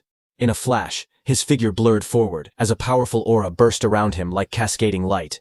His aura slammed into Rikuru, sending him crashing back in an instant. Kagen's voice turned icy as he warned him not to touch him with filthy hands, threatening that he would rip his arm off. Rikuru gritted his teeth in fury, but Itsuki grabbed him from behind, stopping him. He then stepped forward and faced Kagen. Itsuki coldly stated that he had no intention of explaining every little thing. After a brief pause, Itsuki's expression changed in an instant. A crimson light flared within his eyes, glowing intensely against the dark as killing intent poured out of him like a storm. His voice dropped to a deadly whisper as he warned Kagen not to lay a single finger on his friend or he would kill him. The air trembled between them as both of them released their aura and killing intent at each other. One was wrapped in a dark purple aura, while the other was covered in a cold blue aura like two comets about to collide. But before the clash could escalate further, Saya's voice cut through the tension, telling Atsuki to stop already because the test was about to begin. Those two men hurriedly warned Kagen that if he started a fight there, he would be penalized. Kagen clicked his tongue but remained composed. He remarked that there was apparently a training ground in the camp where trainees could fight each other without punishment. He suggested going there after the test. Itsuki's gaze steadied as the red light in his eyes faded. He replied that it was fine by him. Just then, the circular blue portal stopped. People were shocked to see the entrance. On top of that, there was no light inside at all. It was completely pitch black. As the pitch-black space swallowed the light, someone's uneasy voice echoed through the darkness, questioning how they were supposed to conduct a test in an environment like that. But just then, a stage light flickered on, casting pale blue light across the room. A silver-haired instructor stepped between Itsuki and Kagen. With a faint smile, he remarked that he was glad to see everyone so fired up and said he hoped they would keep that same energy until the test ended. Turning his back to the group, he announced that he would now explain the rules of the entrance test. Then, after a brief pause, he added that there was not much to explain, because this test had no rules. The words struck the trainees like a bolt of lightning. Several of them stared in disbelief, demanding to know what he meant by saying there were no rules.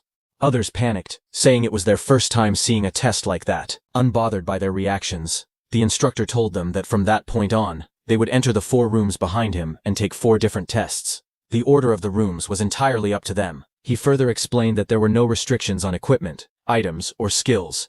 In the end, there was only one goal: to raise their stats as much as possible and pass. The instructor's voice echoed calmly, as he explained that they would be graded based on their performance. A large display appeared before them, outlining the evaluation criteria. Scores above 80 would be considered excellent, and would receive bonus points. Scores between 60 and 80 would be marked for observation and given additional training. However, scores below 60 would be considered a failure, and those who fell short would be expelled. The trainees quickly reacted to the earlier announcement about having no restrictions on equipment and items. Some stared in disbelief, questioning whether it was truly allowed. Others grinned confidently, claiming the test would be easy. One trainee even pulled out a glowing potion, convinced that the freedom to use items gave them an advantage, but not everyone shared that confidence. Rikuru regretted not bringing more supplies from their sensei, realizing that being empty-handed might put them at a disadvantage. Trying to lift the mood, Saya insisted that they had trained hard for this and would definitely be fine. Rikuru then turned to Itsuki and asked which stat test they should start with. Itsuki remained calm and replied that any would be fine, since they would have to take them all anyway. For now he suggested starting with the nearest one. Rikuru glanced at him and commented that he seemed awfully relaxed. As he looked toward the nearest room, his expression suddenly brightened with excitement. With a wide grin, he exclaimed that it was perfect. Itsuki and his teammates stopped in front of a massive door labeled Defense. Without hesitation, Rikuru declared that he was a metal element user, so he was confident in his defense.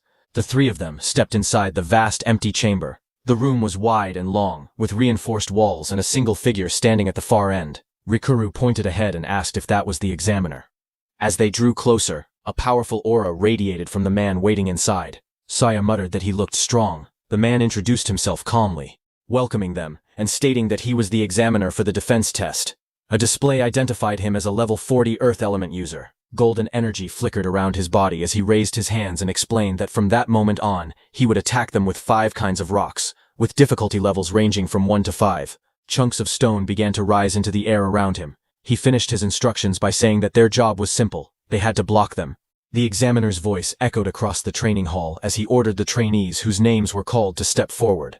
He began with the first name, announcing North Continent's Rikuru. Rikuru blinked in surprise and pointed at himself, asking in disbelief if he was first. Saya encouraged him calmly, telling him to do his best. Itsuki stood beside her with his arms crossed, watching silently. Rikuru smirked confidently and told them to relax, saying he could easily withstand a few rocks. Across the hall, the examiner reminded him that the test would start soon, and that he could use his skills beforehand. Rikuru grinned and declared that he would go all out right away. A metallic sheen suddenly spread across his arms as he activated his ability. A system message appeared, identifying it as a C-rank skill, metallization, increasing his defense by 50%. He clenched his fists, fully coated in shining metal, and shouted for the examiner to bring it on. A status display appeared, showing that his defense was at 258. The examiner calmly raised his hand, golden energy swirling around him as he announced the first attack, difficulty level 1. A small glowing rock formed above his palm, spinning slowly as flames of earth element energy wrapped around it. With a sharp motion of his fingers, he launched the rock forward. It shot across the hall at high speed, and slammed directly into Rikuru. The impact echoed through the chamber, but Rikuru did not move an inch. His metal-coated arms blocked the strike effortlessly. He smirked and declared that it did not even hurt, asking if that was all. Then he looked toward the examiner, and said that this was boring, telling him to skip straight to level 2. The examiner responded calmly, saying very well. Another rock formed in his palm, larger this time, spinning violently with compressed earth energy. With a swift flick of his hand, he sent it flying. The blazing projectile roared through the air, hurtling toward Rikuru at far greater speed and force than before. Rikuru stepped forward and thrust both metal-coated arms out to block it head-on. The glowing rock slammed into his guard with explosive force, sending shockwaves across the hall. For a moment the impact roared through the chamber, but Rikuru held his ground. The spinning orb pressed against his crossed arms, grinding with intense friction. From the sidelines, Saya called out anxiously, asking if Rikuru was okay. Rikuru grinned confidently and gave a thumbs up, assuring everyone that there was no problem. At the same time, Itsuki quietly activated his magic detection skill. His glowing eyes analyzed the projectile carefully. He realized that those were not ordinary rocks. They were magic rocks created directly from the examiner's own magic power. He further observed that their hardness was on a completely different level compared to normal stones, and the damage they could cause was enormous. Realizing all that, Itsuki looked at Rikuru's trembling metallic hand, and worriedly wondered if he was really okay. A bead of sweat slid down Rikuru's face, despite his confident posture.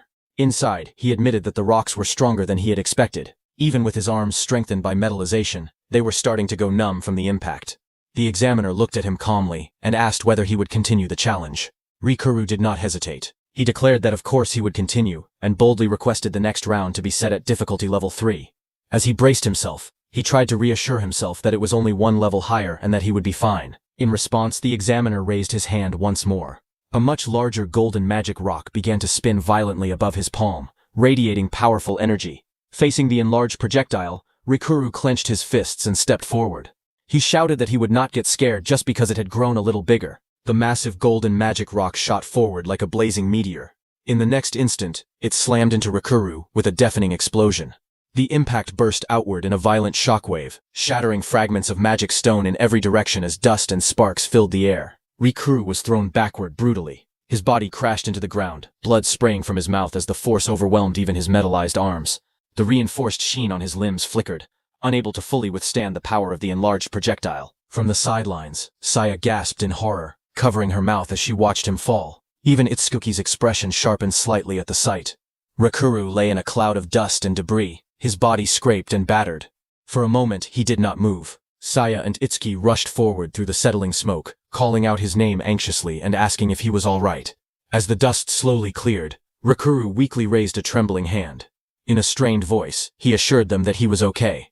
Rikuru slowly pushed himself up from the rubble, dust swirling around him. A faint smirk appeared on his face despite the bruises covering his body. He muttered that it was pathetic, admitting that he had not expected difficulty 3 to be this powerful. According to him, it was at least 3 times stronger than difficulty 2.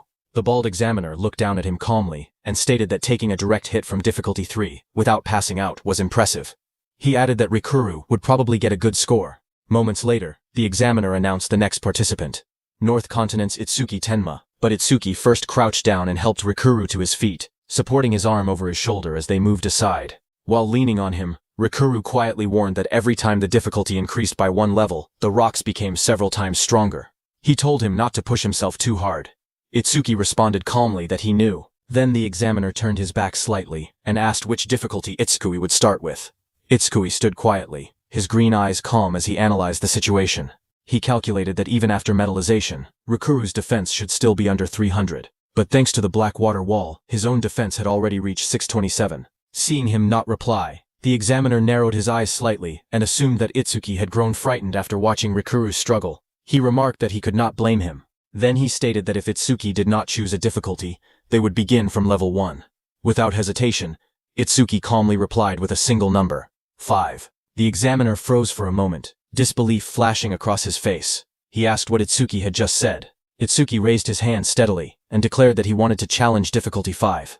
Behind him, Saya immediately panicked and shouted at him not to overdo it. Rikuru also protested urgently, saying that even with metallization, difficulty 3 was already his limit, and difficulty 5 was insane. The crowd immediately began whispering among themselves. Some scoffed, saying that starting from difficulty 5 was pure arrogance. They questioned his ranking in the preliminaries and mocked him as a show-off.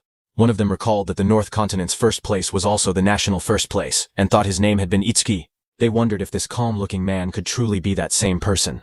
Others dismissed the idea, insisting there was no way someone who looked so ordinary could hold the title of national first place. Without another word, the examiner raised his hand, and an enormous boulder formed above him, swirling with golden energy. He coldly remarked that every year there was always someone reckless like this, an attention seeker. He added that such people usually ended up severely injured or unconscious, unable to continue the remaining tests, and were eventually forced to leave the camp. The examiner declared that if this was what Itsuki wanted, he would grant it. The massive rock descended with terrifying force, its size and weight shocking everyone present. Spectators stared in disbelief, exclaiming that difficulty 5 rocks were that enormous. Some muttered that if anyone were hit by something like that, they would be finished instantly. Now they finally understood why Apex Camp was considered so dangerous. The examiner told Itsuki to use his skills beforehand, but standing calmly beneath the boulder, Itsuki replied without hesitation that he had no skills to use, so this was perfectly fine. The examiner's eyes twitched with irritation as he stared at Itsuki. He wondered if this guy was mocking them. He used his full force to throw that massive boulder at Itsuki. The enormous rock tore through the air like a falling mountain, crashing downward toward Itsuki. Yet Itsuki did not move. He stood firmly in place, his coat fluttering behind him, hands relaxed at his sides as the shadow of the giant boulder swallowed him. In the next instant, the rock slammed into the ground with a deafening explosion. Light and debris burst outward in a blinding shockwave, cracks spiderwebbing across the floor as fragments of stone scattered everywhere. The crowd was forced to shield their faces from the blast. Rikuru and Saya raised their arms to block the violent wind and flying rubble, while others staggered back under the overwhelming impact. Dust and smoke surged across the hall, swallowing the scene in a cloud of chaos, as the aftermath of difficulty 5 shook the entire arena. The spectators stared at the aftermath in horror. One of them trembled, and said that the power behind that attack was basically a meteor. Sweat rolled down his face as he muttered that the guy was dead for sure. Near the edge of the arena, the examiner looked at the rising smoke and sighed, calling Itsuki an idiot. He immediately grabbed his radio and ordered the medical team to prepare for rescue, saying they had a seriously injured person. But before he could finish, someone pointed toward the center of the dust cloud, yelling that there was a silhouette. The examiner's eyes widened in disbelief as he stared into the smoke. Through the swirling dust, a dark figure slowly became visible, still standing upright. The examiner whispered in disbelief, wondering how that guy could still be standing after such an attack. Through the radio, the medical squad leader called out cautiously, asking if anyone could hear him, but the examiner was too shocked to say anything. From within the settling dust, Itsuki, who had taken the full force of the attack, stepped forward and brushed his shoulder lightly. He casually asked if that earlier strike had been difficulty 5. The examiner's eyes trembled in disbelief. Sweat slid down his face as he thought about his years of experience. He had been an examiner for 3 years, and had tested hundreds of trainees. Yet someone who endured a difficulty 5 magic rock without using any skills and without even a scratch was something he had never witnessed before. It was a first. Itsuki adjusted his coat and calmly excused himself, walking away as the crowd stared in stunned silence. Meanwhile, the examiner stood frozen, overwhelmed by what he had just seen. In his heart he acknowledged the truth. North Continent's Itsuki Tenma was a top-class monster, even among all past participants. After watching Itsuki, some of the trainees began whispering among themselves. A few wondered if Itsuki truly had been the national first-place winner in the preliminaries. Others noticed that his aura felt completely different from before, and urgently told everyone to back away. As people subtly distanced themselves, Itsuki looked around in confusion and quietly wondered why everyone seemed to be avoiding him. Soon, a cheerful voice called out to him. Saya rushed over with bright eyes and praised him, saying he was amazing. Beside her, Rikuru admitted that he had thought he could beat Itsuki in defense this time, but instead, the gap between them had only grown wider again. Itsuki smiled calmly and replied that there was no such thing as a perfect awakened. He added that he was sure there were still things Rikuru could surpass him in. Rikuru's expression immediately changed. He hesitated and asked what those things might be, only to quickly mutter that it was nothing and tell Itsuki to forget it, embarrassed. At that moment, the next name was announced. North Continent's Saya Kisaragi was called forward. Rikuru encouraged her to do her best, while Itsuki gently reminded her to be careful. Saya turned back confidently, assuring them not to worry. As she stepped into the center of the arena, the examiner informed her that she was allowed to use her skills. Saya stepped forward and immediately activated her skill. Water surged around her body in spiraling currents, forming a protective flow that shimmered under the arena lights. The ability she used was the B-rank skill, Flow Shift, Water Wall. Facing the examiner, she calmly requested difficulty 3. The examiner nodded, calling it a brave choice as he summoned the magic rock. A glowing, blazing mass formed in his hand before shooting forward at tremendous speed. The massive rock tore through the air, crackling with power as it hurtled toward her. Saya narrowed her eyes, sweat forming on her forehead as she focused. The swirling water condensed into a dense barrier, meeting the incoming rock head-on. With a thunderous impact, the fiery projectile slammed into the spinning wall of water. Steam and energy burst outward as the currents twisted and redirected the force. The water wall held firm, the raging flow absorbing and dispersing the impact while Saya stood at its center, unwavering and determined. The massive rock crashed down in front of her, grinding against the floor as steam and dust filled the air. Saya stood with her head lowered, breathing heavily. Small puffs of air escaped her lips as she steadied herself. Though sweat rolled down her face, she remained standing. The examiner looked at her and calmly said that her choice had been smart. Instead of forcefully blocking the attack, she had used the flow of water to redirect the rock's impact. By guiding the force away, rather than resisting it directly, she minimized the damage. He added that such adaptable battle sense was the most important quality for a savior. Saya turned toward him and politely thanked him. Itsuki remarked that her performance had been amazing. Just then the announcer called out that next up was East Continent's Manamagari. Hearing praise from Itsuki, Saya felt her heart lift. She leaned slightly toward him with a small, pleased smile, thinking that for Itsuki to praise her like that truly meant something special. As the three of them walked down the long corridor, Rikuru asked which test they should do next. Itsuki suggested that the next door should be the attack power test venue. The scene shifted to the attack power test venue, where a large crowd had already gathered in front of multiple testing booths. Inside, a silver-haired examiner, wearing dark glasses, sat calmly with a cup of steaming tea in his hand. He observed that it looked like the second group had gathered as well. He stood in the hall and called out loudly for the brats to listen carefully. Pointing forward, he explained that in the attack power test, they would be graded based on the power of their attacks. Hearing this, Rikuru nervously wondered who they were supposed to attack, joking that it could not possibly be the instructor. Before he could continue, Saya, beside him, called him an idiot and told him that he talked too much. The instructor smiled faintly and answered the question. He admitted it was a good one and clarified that their target would not be him. Instead, it would be his Shikigami. At his command, dark purple energy gathered behind him, and a massive figure materialized. It was a B-rank Shikigami, Nendoroid Tunma, A giant stitched doll-like creature stood before them, its round body marked with rough seams and a cross stitched onto its belly. Its red eyes glowed faintly as a purple aura swirled around it. The group stared at it in disbelief. Saya blurted out that it looked cheaply made. Rikuru muttered that it was creepy. Meanwhile, Itsuki's eyes sparkled as he stared at the creature and simply thought that it was cute. The instructor then explained that they could use their bare hands or weapons. He ordered them to attack the Shikigami with all their strength. From the crowd, someone laughed loudly and said the Shikigami looked like a punching bag. Another participant asked what would happen if they destroyed the Shikigami. The instructor looked at the group with a confident smile and told them not to worry. He explained that even a level 50 awakened might not be able to destroy the Shikigami. He added that Tonma would score them based on the power of the attacks it received. To demonstrate, he casually stepped forward and said he would show them how it worked. In the next moment, he threw a powerful punch straight into the Shikigami's massive body. The impact echoed through the hall, sending a burst of force across the room. The Shikigami remained standing and calmly announced the result. 50 points. The instructor then clarified that the scoring standards were already set so that the last hit equaled 50 points. He explained that a perfect score was 100 points. However, he smirked because he knew that the highest possible score was 99. To achieve a perfect score, one would need to be at least around his level, somewhere in the 40s. He concluded by stating that no matter how hard the level 10 students struggled, a perfect score would be impossible. Finally, he sat back comfortably and announced that the test would begin now. The instructor announced that the first participant would be Yuichiro Honma from the East Continent. Yuichiro stepped forward with confidence. After seeing that the instructor's careless punch had scored 50 points, he thought that going all out should easily earn him 100.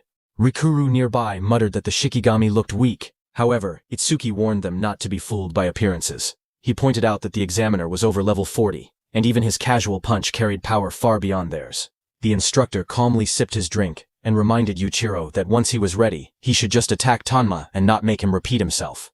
At that moment, a panel displayed the instructor's status. Level 45. Job Shikigami User. Yuichiro stared at the giant doll-like Shikigami and admitted that he almost felt bad attacking something that looked so harmless. But he steeled himself, saying that he needed to remain in Apex Camp, so no one should hold it against him. Green energy erupted around his body, as vines of power coiled around his arm. With a fierce expression, he thrust his fist forward and roared for the Shikigami to at least return to the dirt. Yuichiro's punch, wrapped in swirling green energy, slammed into the giant Shikigami's body with a heavy thud. The impact echoed through the hall, but the massive doll barely reacted. A voice coldly announced the result. 37 points. Yuichiro stared up in disbelief. Even though he had enhanced his punch with a skill, the score was only 37. Frustration flashed across his face as he realized how far he still had to go. The examiner calmly sipped from his cup and told him to stop whining before calling for the next participant. One after another, others stepped forward. A fiery punch struck the Shikigami and earned 28 points. A swift, sweeping slash followed, scoring 49. Another powerful blow infused with blue energy landed harder than the rest and reached 77 points. After reviewing the results without much interest, the examiner announced the next name, North Continent's Gaku Oe, as he adjusted his sunglasses and casually flipped through a magazine. Gaku Oe stepped forward and remarked that none of them could even reach 80 points. He called their performance pathetic. He narrowed his eyes as he stared at the massive Shikigami. He admitted to himself that the creature must actually be incredibly tough. But he did not waver. A fierce red aura ignited around his body as he declared that he had absolute confidence in his power. Gripping his weapon tightly, he swung with explosive force. A blazing arc of energy tore through the air and slammed into the Shikigami's enormous body, sparks scattering across the hall as the impact echoed loudly. The examiner lowered his magazine slightly and glanced over the top of his sunglasses, saying, "Not bad." Dust rolled across the floor as the Shikigami's long neck shifted from the blow. After a brief pause, the Shikigami calmly gave its verdict. 91 points. Gaku Oe clicked his tongue in annoyance. He muttered that it was not a perfect score. Still, he reassured himself that no one there could surpass him in raw power. With that thought, he decided that 91 points were good enough. Resting the massive weapon on his shoulder, he walked forward through the hall, wondering where Itsuki Tenma was and how many points he would score. At the front, the examiner lowered his magazine and calmly announced that the next participant would be North Continent's Itsuki Tenma. Hearing that, Gaku Oe stopped walking. His eyes sharpened as he realized that the person he had been waiting for was already there. A fierce grin spread across his face as he declared that now he would finally see Itsuki Tenma's strength with his own eyes. At that moment, Itsuki stepped forward, tall, calm, and unreadable. Gaku Oe was stunned to see who Itsuki Tenma was. Gaku Oe was shocked to see who Itsuki was that had scored 100,000 points in the preliminaries, Then a confident smirk formed on his face. He declared inwardly that no one could surpass him in power while he wielded the 100 hammer. The hammer he was holding was the 100 hammer, a unique rank hammer that increased attack power by 100. Gaku-oe thought that even if Itsuki had taken first place in the preliminaries, their attack power was probably only equal. Ahead, Itsuki stepped forward and stood before the massive Shikigami. He remarked that he would feel bad landing a critical hit on such a cute creature, but there was no helping it. Not far away, the instructor leaned back in his chair, flipping through a swimsuit magazine. Without even looking up, he clicked his tongue and muttered that it was boring to see yet another loser score under 50 points. At that moment, dark red energy began to swirl around Itsuki's hand. The aura twisted violently, gathering into a dense spiral as the air around him trembled. Itsuki's eyes glowed with a fierce crimson light. Thin red veins spread across his face as his gaze sharpened with deadly focus. In the next instant, he punched as dark red energy erupted outward. It streamed from his body like a blazing torrent, wrapping around his arm as he lunged forward. The air split apart with a violent roar as the condensed aura shot straight toward the massive Shikigami. The red energy spiraled violently, forming a crushing vortex that tore through the space between them. The Shikigami's body burst apart as the attack slammed into it. Its stitched skin and jagged teeth were engulfed in the crimson blast, blood spraying outward under the overwhelming force and sending it flying back. Meanwhile, not far away, the instructor continued flipping through his swimsuit magazine. He casually remarked that the lady in the picture had a nice body. At that very moment, a deafening explosion erupted behind him. The shockwave blasted through the hall, scattering debris and sending dust and fragments flying in every direction. The instructor's eyes widened in disbelief as he nearly dropped the magazine from his hands. He stared at the destruction below and stammered in shock, unable to process what he was seeing. Sweat rolled down his face as realization struck him. Itsuki had torn Shikigami Tonma's body apart with his bare hands. He could hardly believe it and wondered if Itsuki was really a mere trainee. Amid the drifting dust and shattered tiles, Itsuki stood calmly. A faint red aura still lingered around him as he clenched his fists. He quietly noted that the critical hit he had not used before had remained stored up after all. He then lifted his gaze toward the remains, and noticing movement, remarked that the creature was still alive. The grotesque Shikigami's severed head lay on the ground, its red eyes flickering faintly as dark fluid dripped onto the tiles. Itsuki stepped forward without hesitation and pressed his hand firmly against the monster's head. With a steady voice, he asked what his score was. After a brief pause, the Shikigami responded that it was 100 points. Hearing that, all the trainees stared in stunned silence. One of them blinked in disbelief and muttered that it was a perfect score. Another questioned how that was even possible, recalling that the Shikigami was supposed to be unbreakable, even for those above level 50. Someone else added that even bare-handed, he had scored 9 points higher than Gaku-oe, who had used a hammer. Gaku-oe, gripping the large hammer, stood frozen as sweat streamed down his face. He slowly shook his head, correcting them. It was not just a 9-point difference. He explained that Itsuki only received 100 points because the scoring system did not allow anything higher. That single casual punch had easily surpassed his own full-powered strike. Regret flickered across his face as he admitted to himself how arrogant he had been. He had boasted that he would not lose in power, but now he realized he had seriously overestimated himself. The instructor stepped closer to the shattered remains, adjusting his glasses with a steady hand. He revealed that he had set the test so that only someone with power above level 50 could achieve a perfect score. His gaze shifted toward Itsuki in the distance. A heavy thought formed in his mind. Could it be that Itsuki had already surpassed that level? Itsuki glanced toward the instructor and felt a bead of sweat slide down his cheek. He wondered if the instructor was angry that the Shikigami had been completely destroyed. A nervous thought crossed his mind that it might be better to run while he still had the chance. Before the instructor could say anything, he immediately turned around and ran away. After a brief pause, the instructor announced that the test was temporarily suspended and instructed everyone to wait 10 minutes. Itsuki returned to Saya and Rikuru. Saya stepped forward with bright eyes, praising Itsuki enthusiastically. She exclaimed that not only his defense, but his power had been incredible as well. Itsuki scratched the back of his head awkwardly and insisted that he had only gotten lucky, claiming he could not produce that kind of power every time. Rikuru, beside him, laughed and told him not to be so modest. Rikuru then raised his arms and shouted to the crowd, asking what had happened to the guy who had said Itsuki would not even score 30 earlier. He pointed out that Itsuki had scored a perfect 100. Saya quickly scolded him, asking why he was acting proud when he was not the one who had scored it. As the noise settled, Itsuki calmly remarked that, at this rate, it would take a while before the test resumed. Saya then suggested that Itsuki should go take another test first, while they remained there.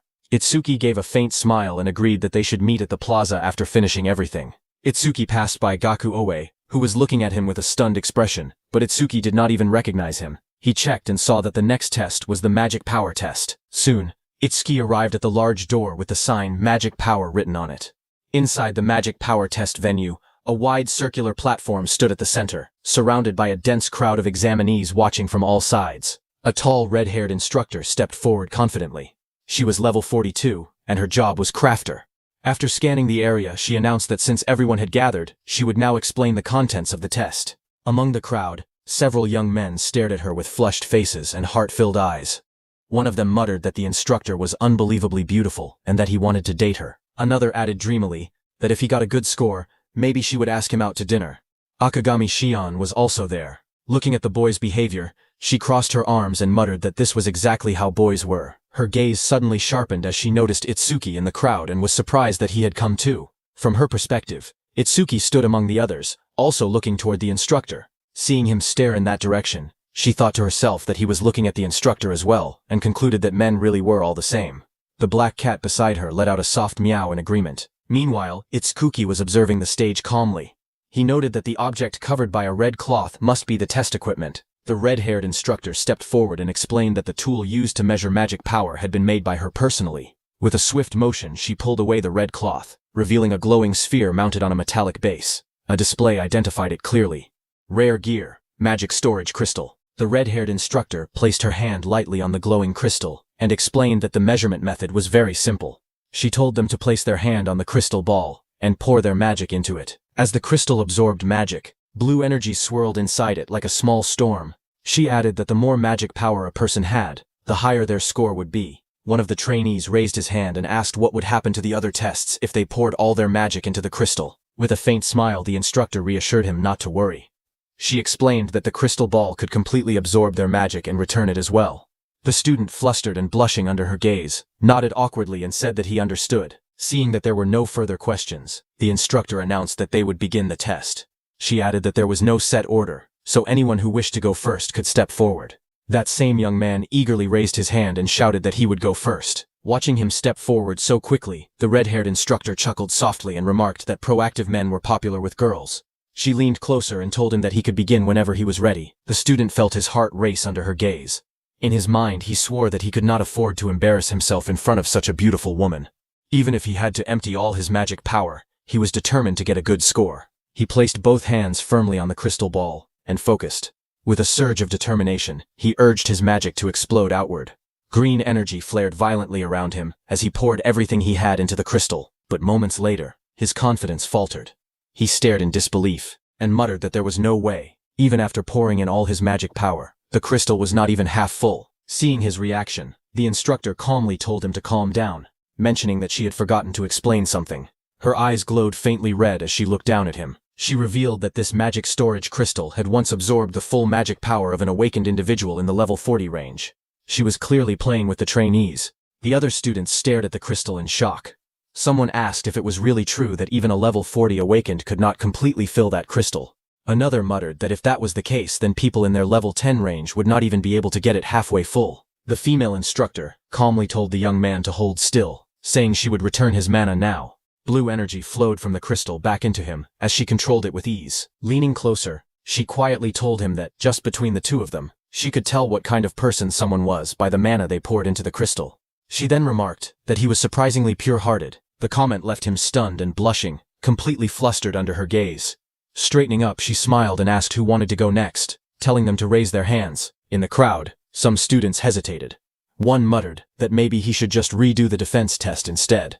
Another joked nervously that he would rather get hit by rocks than be drained dry of mana. Someone else said he had just finished the agility test, and his mana had not recovered yet, so he would sit back and watch for now. Hearing them, Itsuki thought to himself that the crowd had certainly changed their tune. Just a minute ago, they had been overly excited, but now they were backing away one by one. Looking at the hesitant students, he decided that, in that case, he would step forward himself. He moved through the crowd while raising his hand. The red-haired instructor noticed the movement and smiled.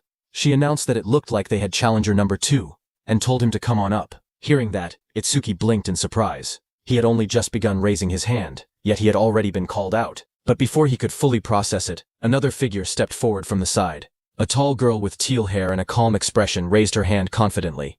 Her presence alone shifted the mood of the room. She was North Continent Prelims Rank 2, Hanyu Kana. The crowd immediately reacted. Someone exclaimed that they knew her, and that she was Hanyu Kana, the North Continent's Rank 2. Another gushed that, with top-tier looks and Rank 2 in the prelims, they were already in love. Hearing this, Itsuki finally understood why she had looked so familiar. Seeing that, Akagami Shion smiled lazily, and said that having North's Rank 1 and Rank 2 both present should make things interesting. The black cat perched on her shoulder, let out a small meow. The red-haired instructor turned toward Kana and reminded her that she already knew the rules and could start whenever she was ready. Kana stepped forward without hesitation. She placed her gloved hand gently on the crystal sphere. At first, nothing dramatic happened. Then a surge of green mana burst out from her palm, swirling around the crystal in thick streams of energy. The sphere began to glow as her mana flowed steadily into it, green light wrapping around the orb in powerful waves. When the light finally settled, the result became visible inside the crystal. The crowd stared in confusion. Someone blurted out in disbelief, asking if that was all. Another said she had only done a little better than the previous challenger. A third questioned whether that was really all North's Rank 2 had to offer. Students with glowing eyes and twisted smiles mocked from the void.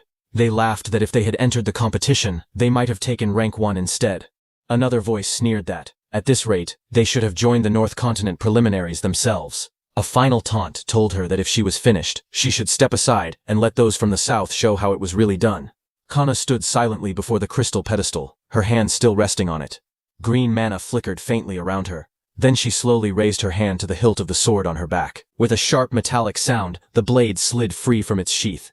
Intricate patterns along the sword's surface began to glow as green energy surged through it. Mana burst outward in violent waves, swirling around her body and whipping her cloak into the air. The air trembled as her power intensified, spiraling like a storm around her. Her eyes shone with a blinding blue light, cutting through the darkness with a cold, unwavering glare. A violent surge of green mana exploded outward, spiraling through the hall like a storm. The energy waves swept across the crowd, forcing everyone to shield their eyes. Someone shouted in shock that her mana had suddenly shot up. Another voice trembled, saying the magic waves they were feeling were several times stronger than before. Among the spectators, Itsuki watched calmly. He observed that the sword was her true mana source. Once she drew it, all the mana stored inside flowed directly into her body. At the pedestal, her hand pressed firmly against the crystal sphere. Inside, streams of glowing light swirled rapidly. A voice cried out for everyone to look. The crystal was almost full. Green energy continued to pour into the sphere as she stood there with her sword raised, mana spiraling around her like a living tempest. The red-haired instructor covered her mouth slightly, her eyes gleaming with interest. She remarked that it was just about 80%.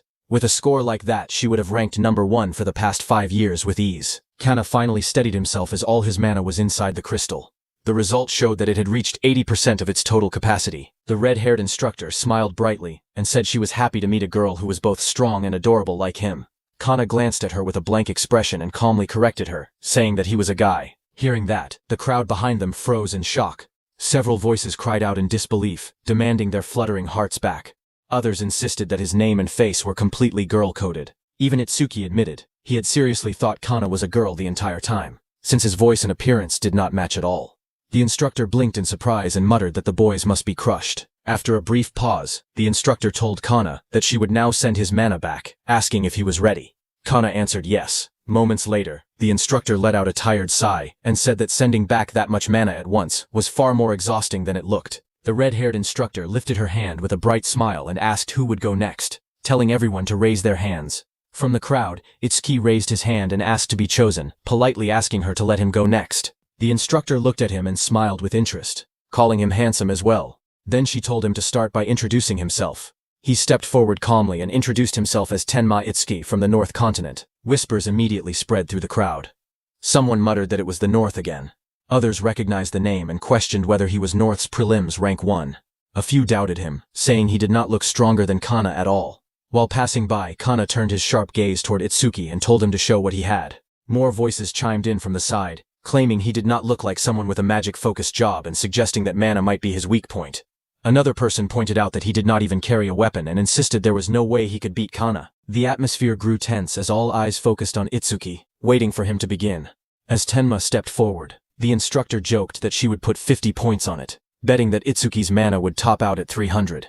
Itsuki also knew that his base mana was only 380, so he would not even fill half of the crystal. However, he had Mana Detection's passive ability on his side. As he extended his hand toward the crystal, a status window appeared, saying, Mana Detection Level 1 is active. Its active effect was that it continuously consumed mana after activation and detected mana flows within a 1,200-meter radius. Its passive effect was that each time one enemy unit was detected, Itsuki's own mana recovered by 10%. Itsuki placed his hand on the crystal, and a surge of dark purple energy burst outward from him, spreading like massive wings across the hall. Itsuki knew that as long as he detected one mana user within a 1,200-meter radius, his mana would increase by 10%. In other words, everyone present, including the instructor, was his mana source. The purple aura deepened and expanded, engulfing the entire space as Itsuki stood at the center of it all. Every awakened person in the hall became part of the flow. With the swirling energy rising around him, he declared that they were all his mana source. Itsuki declared that as long as they were there, his mana was bottomless. System messages began flashing repeatedly. One enemy unit detected. Mana increased by 10%. Again and again the notifications stacked, each detection restoring more of his energy. The crowd stared in disbelief. Someone shouted that he was still not out of mana. Another pointed out that he was doing it bare-handed, without even using a karma tool, something even Kana had needed. The red-haired instructor narrowed her eyes, a bead of sweat sliding down her cheek as she observed the crystal. She murmured that it was almost full. Under Itsuki's palm, the crystal glowed brighter and brighter, filling with dense, swirling purple light. Itsuki observed that it looked full, but there was still room to take more. His eyes glowed violently, with steady focus. Itsuki decided he would keep pouring mana into the crystal until it could not take any more. The red-haired instructor stared at the crystal in shock. She realized that the crystal was already full, yet Itsuki's mana still was not letting up. At this rate, something was bound to happen. She raised her hand and shouted that it was enough, warning that any more would be dangerous. Itsuki glanced up in confusion, but his hand remained pressed against the crystal. Suddenly, a sharp cracking sound echoed. Fine fractures spread across the glowing crystal's surface as violent purple energy surged inside. The entire room trembled as waves of mana burst outward. From afar it looked as if the crystal might explode. The red-haired instructor shielded herself, her eyes wide as she yelled in disbelief, wondering if it was going to blow and cursing under her breath. Someone in the crowd stammered that they had just heard something crack. At the center of it all, Itsuki stood with his coat whipping around him, still pouring mana into the crystal as it vibrated violently within the testing device. Then, in an instant, the crystal shattered under the overwhelming force. After the surge subsided, Itsuki scratched his cheek awkwardly and admitted that he had only been pouring mana into it, and that it had simply shattered on its own. He then asked the instructor nervously whether he would be made to pay for it. The shattered remains of the crystal ball lay scattered across the testing platform. The crowd stared in disbelief. Some wondered whether the crystal ball had really burst because it could not withstand Itsuki's magical power. Others looked at him as if he were some kind of monster. The red-haired instructor stood silently, deep in thought. She wondered how many years it had been since such a thing had happened. Then she remembered the last person who had accomplished the same feat. 10 years ago, there had been another extraordinary individual. It was Tiwajan, the world's strongest. Back then, he had also overwhelmed a crystal ball with his magical power and shattered it. Realizing this, the instructor's eyes narrowed. 10 years later, another abnormal existence had appeared before her. Seeing Itsuki's nervous expression, the instructor sighed and reassured him. She told him not to worry because she had a spare crystal ball prepared. However, she quickly became concerned about something else. Since he had poured such an unbelievable amount of mana into the crystal, she asked whether he would still be able to complete the remaining tests. Hearing that, Itsuki immediately relaxed. He was relieved that he would not be charged for the destroyed crystal. Then, with complete confidence, he told her not to worry about the tests, because he still had magical power left. The red-haired instructor stared at Itsuki in disbelief. Even after pouring enough magical power into the crystal ball to destroy it, he still claimed to have mana remaining. The thought left her speechless. Curious, she sensed a faint trace of his magical power still lingering around. Wanting to understand what kind of person he truly was, she carefully reached out and touched the remaining mana. The moment her fingers made contact, her consciousness was dragged into a terrifying vision. The instructor's eyes widened in shock. Sweat poured down her face as she stumbled backward, struggling to breathe. What is this? She wondered in horror. An endless storm of negative emotions crashed into her mind. She felt overwhelming regret that seemed to cut all the way to the bone. Boiling anger surged like an unstoppable inferno. Along with it came an icy, murderous intent. It was as though countless negative feelings had been gathered together and compressed into a single existence. The red-haired instructor watched Itsuki leave and could not stop thinking about what she had just sensed. The emotions hidden within his mana were like a raging whirlpool, endlessly twisting together. In her experience, no ordinary person could have endured such overwhelming feelings without breaking. Meanwhile, as Itsuki walked away, He felt that using such a skill in a crowded place filled with people was unfair. But since there were no rules against using skills during the examination, he chose not to make an issue of it. Looking ahead, he saw that only one test remained, the agility test. Without hesitation, he headed toward the next examination area. Just then, a familiar voice called out his name from behind. Itsuki stopped and turned around. Running toward him was Saya, while Rikuru followed behind her, looking completely exhausted from the previous tests. Saya quickly caught up to him and asked if he had already finished the magic power test. Itsuki nodded with a faint smile and replied that he had completed it and was now on his way to take the agility test. Itsuki then noticed that Rikuru looked unusually depressed. Curious, he asked Saya what had happened to him. Saya whispered to Itsuki that perhaps Rikuru's pride had been hurt because he had scored lower than her in the attack test. Rikuru immediately reacted, shouting that he could hear every word she was saying. His exaggerated response made both of them sweat awkwardly. Rikuru then slumped even further, looking completely defeated. He lamented that, at this rate, receiving an excellent student evaluation was impossible. All he could do now was pray that his final score would not fall below 60 points. Seeing his despair, Tsuki tried to encourage him. He told Rikuru not to be discouraged because he believed they would both pass in the end. But instead of feeling comforted, Rikuru became even more frustrated. He pointed out that Itsuki had it easy. After all, Itsuki had endured a difficulty 5 challenge and had even destroyed the Shikigami in a single attack. In Rikuru's eyes, that practically guaranteed an excellent evaluation. Their situations were completely different, and he felt there was no comparison. Saya quickly scolded Rikuru for taking his frustration out on Itsuki. She reminded him that his poor results were partly because he constantly slacked off during training. Rikuru immediately threw his hands together in a desperate plea. He declared that he did not care how much extra training they forced him to do in the future. All he wanted was to avoid failing the examination. After Rikuru's dramatic outburst, Saya smiled and told Itsuki not to worry about him. She urged Itsuki to focus on the final test instead, adding that she and Rikuru would also give it everything they had. Then her expression softened. She noticed how exhausted Itsuki looked after everything he had already been through, and gently reminded him to get some rest once the examinations were over. Itsuki nodded quietly and agreed. Although he responded calmly, his tired appearance showed just how much energy he had spent during the earlier tests. A moment later, he turned to leave for the agility test. Before departing, he looked back at the two of them and simply told them to do their best. Saya cheerfully called out that she would see him later, waving with a bright smile. However, as soon as Itsuki left, Saya's calm expression disappeared. Frustration surged through her, and she immediately punched Rikuru, asking why he would say something like that to Itsuki right before the final test. Rikuru rubbed the back of his head awkwardly and tried to reassure her. He pointed out that he and Itsuki had been friends for years, so he doubted Itsuki would take the comment to heart. However, Saya remained worried. She feared that Rikuru's words might influence Itsuki and cause him to intentionally lower his performance so he could join the observation group alongside them. Rikuru quickly dismissed the idea. He reasoned that Itsuki had already achieved excellent results in the previous tests. Even if he held back during the final examination, his overall score would probably remain above 80. In his opinion, there was no reason for Itsuki to give up the advantages of the excellent student group and choose the observation group, which required additional training and effort. Confidently, he declared that Itsuki was not foolish enough to make such a choice. Saya quietly disagreed. She understood Itsuki better than Rikuru, and replied that he could not be so certain. Meanwhile, as Itsuki made his way toward the final examination area, he had already made up his mind.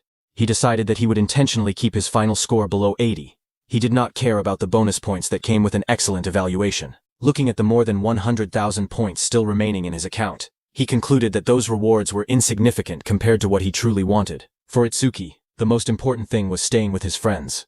If he joined the observation group, he would be able to continue working alongside Saya and the others, and it would also provide additional training opportunities. To him, that was far more valuable than receiving an excellent evaluation. Recalling the earlier examinations, Itsuki realized he had not paid much attention to his scores. Since he had cleared every test effortlessly, they were probably all perfect scores. Because of that, he concluded that the agility test would need to be his weakest performance. Ideally, he wanted to score as low as possible. 0 points would be perfect. Just as he reached the agility testing area, a voice suddenly called out to him. Itsuki turned and found a familiar group approaching. It was the South Continent team. At the front was the blonde man Itsuki had defeated earlier, accompanied by the silver-haired swordsman Kagen and that massive armored warrior. The blonde man pointed at him and complained that they had finally found him after searching everywhere. He accused Itsuki of avoiding them the entire time. Itsuki looked at them calmly. Then, with a faint smirk, he asked whether he wanted another round. The blonde man immediately stiffened upon hearing that. Before he could respond, Kagen stepped forward and asked Itsukui whether he was truly that eager for their duel. He said he was glad to hear it. It seemed that Itsukui had not forgotten the promise they had made to face each other in a proper duel. The atmosphere between Itsuki and Kagen grew very intense, but Kagen told Itsuki to relax, saying that once the tests were over, he promised he would have all the time he wanted for their duel. Kagen then turned away. The blonde man and the large armored warrior quickly followed him. As they left, the blonde man made a killing gesture toward Itsuki. Watching that, Itsuki could not help feeling confused. He wondered whether those people had somehow hit their heads during the tests. After all, they had been the ones who challenged him to a duel in the first place, yet now they were acting as though they were accommodating Itsuki instead. Shaking his head, Itsuki decided not to dwell on it any longer. For now, the only thing that mattered was the final examination. He turned his attention toward the large arena designated for the agility test. There, an instructor began explaining the rules. According to him, the agility test was essentially a game of cat and mouse. The instructor explained that, just like a cat chasing a mouse while the mouse tried to avoid being caught, the examination would follow the same principle. Smiling confidently, the instructor introduced himself as a level 40 order breaker and announced that he would play the role of the cat. All of the examinees, meanwhile, would be the mice. He then pointed toward the large red circle drawn on the ground and explained the rules. Every participant would be restricted to moving outside that circle. Their objective was simple: keep running, avoid capture, and survive for as long as possible. However, to prevent the test from taking too long, a time limit had been set. The instructor raised a finger and declared that the limit would be 1 minute. Any participant who managed to avoid being caught for the entire minute would receive a perfect score. The announcement immediately caused a stir among the examinees. Several of them laughed confidently and felt that the challenge was far too easy. They questioned whether the instructor was underestimating them. To them, surviving for a single minute sounded less like an examination and more like a bonus stage. Many were already convinced that a perfect score was practically guaranteed. The instructor smiled as he looked over the crowd before announcing the name of the first participant. The first mouse, he declared, would be Fumiya Futaki from the South Continent. Fumiya immediately stiffened when he heard his name, but before he could react further, Kagen placed a hand on his shoulder and told him not to disgrace their continent. Hearing those words, Fumiya quickly regained his confidence. Turning back with a grin, he assured everyone that there was nothing to worry about. He proudly claimed that speed was his specialty, especially since he was a lightning element user. As Fumiya stepped into the arena, the instructor casually added one more rule he had forgotten to mention. If he managed to touch a participant even once, that person would be eliminated immediately. After explaining the condition, he calmly asked whether Fumiya was ready. Fumiya answered confidently that he was. At the same time, purple lightning began crackling around his body as he activated his power. Smirking, he even warned the instructor to be careful not to get outmaneuvered by a mere mouse. The instructor merely smiled in response. A strange aura swirled around him as he flexed his fingers and looked directly at Fumiya. He remarked that whether the cat would be outmaneuvered depended entirely on the mouse. The moment the test began, the instructor disappeared from his place. Fumiya froze in shock seeing that. A chill ran down Fumiya's spine. Before he could react, a dark figure with glowing red eyes silently appeared behind him. His face instantly turned pale as fear gripped his heart. The next moment, a hand landed on top of his head. Fumiya's body stiffened. He slowly turned his head and found the instructor standing right behind him. In a cold voice, the instructor remarked that a noisy mouse with slow reactions like Fumiya made for perfect prey.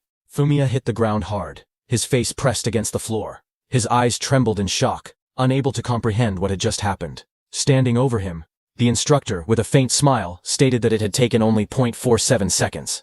Hearing that, the surrounding participants were left stunned. None of them had been able to follow the movement. They questioned how the instructor had appeared behind Fumiya so suddenly and were horrified to realize that he had been caught in less than a second. Some of them admitted they had not seen anything at all, as the entire exchange had happened far too quickly. Among the observers, only Itsukui and Kagen realized that rather than relying purely on natural speed, the instructor had likely used some kind of skill. While they acknowledged that his speed was undeniably overwhelming, they believed it was not so absolute that it could not be tracked or countered. Meanwhile, the instructor, turning away from the defeated Fumiya, casually announced that it was time to choose the second mouse. He then selected another participant from the South Continent, Kagen Imamichi. As Kagen stepped forward, his armored teammate loudly cheered for him, urging him to do his best. Kagen, however, remained calm, assuring him not to worry. While passing by Itsuki, he declared that he would achieve a perfect score, and told him to watch closely. Looking at Kagen, the instructor realized that he was the number one from the South Continent, and said that it was as expected from someone belonging to the prestigious Imamichi family. Hearing this, Kagen immediately corrected him, making it clear that his family had nothing to do with him being number one. With a composed expression, he told the instructor that the only reason he was number one was simple: he was strong. The instructor acknowledged his words with a faint smile, stating that he hoped such confidence was not just empty talk. Saying that, the instructor moved and disappeared from his place. Seeing that, Fumiya shouted that it was the same move. He pointed forward and yelled for Kagen to watch his back. At that exact moment, the instructor had already closed in, charging at Kagen with overwhelming speed. However, instead of being caught off guard, Kagen saw the instructor's move and reacted instantly. As the instructor came at him, his body moved on its own, narrowly evading the blow with precise timing. From a distance, that armored guy excitedly praised Kagen, saying he had dodged instantly at a speed none of them could even perceive, calling it an incredible move. Fumiya smugly added that it was all thanks to his warning. However, Itsukui didn't agree with that, because he saw that Kagen had already reacted before any warning was given. Now Itsukui was curious, seeing that Kagen did not seem to be relying on his eyes at all. Yet somehow he was still able to sense the instructor's position with uncanny accuracy. Meanwhile, the instructor watched with a faint smile and casually remarked that it was not bad, clearly impressed by Kagen's performance. Kagen himself remained focused, sweat trailing down his face as he analyzed the situation. Though pressured, he reassured himself that while the opponent was difficult, it was not impossible to handle. But before he could fully process his next move, the instructor suddenly closed the distance again at overwhelming speed, telling Kagen if this was really the time to be thinking. Kagen dodged the instructor again. Realizing that the instructor was right, he understood that against an expert like him, he needed 100% concentration. Kagen turned and ran in different directions, but the instructor instantly turned and followed him, telling Kagen that there was no more time to rest. The battle intensified as Kagen and the instructor attacked and dodged at a speed that left most of the trainees completely stunned. To them, the clash was little more than a blur. They could only see the afterimages left behind by the two combatants, yet even that was enough to amaze them. Many began questioning whether Kagen was truly a trainee like the rest of them. Others remarked that the South Continent's number one was clearly no ordinary talent. At this rate, they believed that earning a perfect score might actually be possible for him. Meanwhile, Itsuki calmly observed the battle. After activating Thunder Roar Wave, he could clearly track both fighters' movements. From what he could tell, Kagen was likely using some kind of overload state that temporarily boosted his physical abilities to an extraordinary level. However, as the fight continued, Itsuki noticed a flaw. Kagen was still dodging effectively, but his speed was gradually declining. Realizing this, Itsuki concluded that Kagen was approaching his limit. If he could not increase his speed again, getting caught by the instructor would only be a matter of time. The instructor noticed the same thing. A sinister smile appeared beneath his mask as he accelerated forward and declared that the little mouse had finally shown its tail. Kagen immediately sensed the danger and attempted to flee, pushing his exhausted body to move even faster. Sweat streamed down his face. Inwardly, he compared himself to Tuojin, admitting that the legendary genius would undoubtedly have lasted longer in the same situation. However, since he had already decided to surpass Tuojin, he refused to give up. No matter what happened, he could not allow himself to be caught here. Realizing that pure speed would no longer be enough, Kagen used a skill. Wind energy gathered around his hand as he activated his C-rank skill, Air Cannon. The technique compressed the surrounding air to its limit before releasing it in an instant. Although the skill dealt almost no direct damage and produced a powerful recoil that many wind element users considered a drawback, Kagen saw an opportunity where others saw a weakness. At the critical moment, he unleashed Air Cannon and used the tremendous recoil to forcefully alter his body's trajectory. The sudden shift allowed him to slip away from the instructor's grasp at the last second. Observing the maneuver, the instructor quickly understood that Kagen had cleverly used the skill's recoil to evade the capture. The instructor admitted that it was pretty smart, but looking down at Kagen's awkward position after the evasive maneuver, he charged at him, asking how Kagen planned to dodge in that position. Knowing he had no other choice, Kagen immediately gathered even more wind energy into both hands and activated Air Cannon at full power.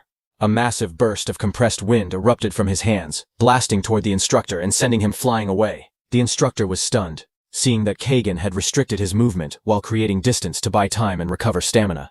He admitted that it was a brilliant strategy. Kagen went flying and created a huge distance between himself and the instructor. The students watching were shocked. Just when they thought Kagen was about to be caught, he somehow widened the gap once again. One guy wondered what he had done, while another told him that Kagen had fired a skill directly at the instructor, saying that even a simple C-rank skill could become extraordinary when used creatively. The instructor smiled. He admired Kagen's ability to draw out the maximum potential of an ordinary skill during actual combat. In his eyes, Kagen truly was a genius. Despite the praise, the instructor could also see the truth.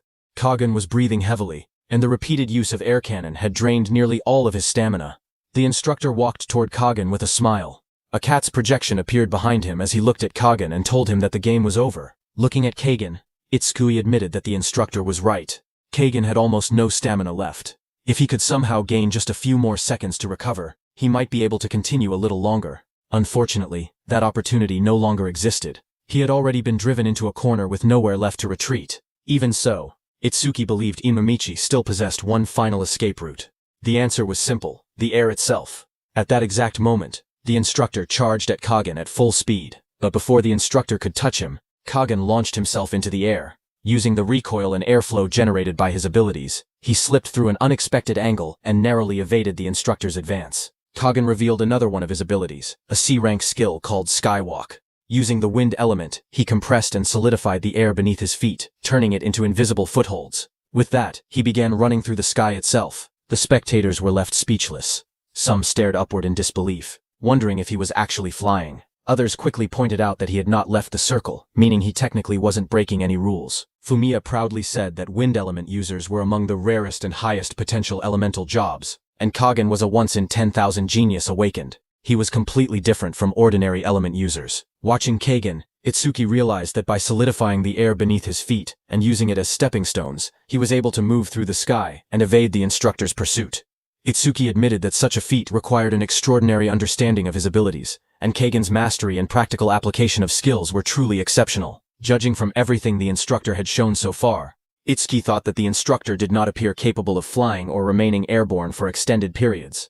If that assumption was correct, then Kagen had finally created a gap that the instructor should not be able to close. But the next second, everything changed. The instructor suddenly appeared right in front of Kagen. His eyes widened in shock. A confident grin spread across the instructor's face as he reached out and seized Kagen, saying, "Got you." A massive shockwave erupted as the instructor slammed Kagen back to the ground. The impact sent dust and debris flying in every direction, shaking the entire arena. Imamichi struggled to rise, coughing heavily as exhaustion overwhelmed him. The instructor stood calmly above him, holding a small timer in his hand. He smiled and admitted that Kagen had come remarkably close to succeeding. Then he announced the final result. Kagen had survived for 1 minute and 2 seconds. The instructor congratulated him on his achievement and extended his hand. Hearing the result, Kagen smiled with satisfaction as sweat covered his face, and every muscle in his body screamed from exhaustion. As soon as the result was announced, the crowd erupted in excitement. The spectators cheered loudly, praising Kagen's performance. Many declared that the top-ranked participant from the preliminary rounds had proven that his reputation was well-deserved. Others admitted that the chase had been so intense that they felt their hearts might burst from the tension. Among the audience, Itsuki watched quietly. He acknowledged Kagen's remarkable talent. Kagen had carefully managed his stamina throughout the test and demonstrated an exceptional ability to draw out the full potential of every skill he possessed.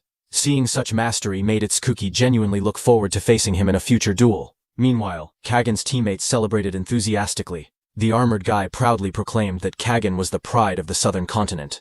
The instructor then approached Kagen and offered him a hand. Kagen, still breathing heavily from exhaustion, accepted the gesture and slowly got back to his feet. Smiling warmly, the instructor told him that during the past 9 years, he had seen countless trainees, yet among all of them, Kagen stood out as one of the most exceptional talents he had ever seen. He added that if Kagen continued progressing at this pace, becoming a special class savior who could carry humanity's future would no longer be just a dream. He encouraged him to keep working hard. Kagen respectfully thanked him for the praise. Although exhausted, he felt honored by the instructor's words. As he turned to leave, a faint blush appeared on his face. After Kagen's test ended, the instructor announced that the next participant would be Ichitora Sano from the southern continent.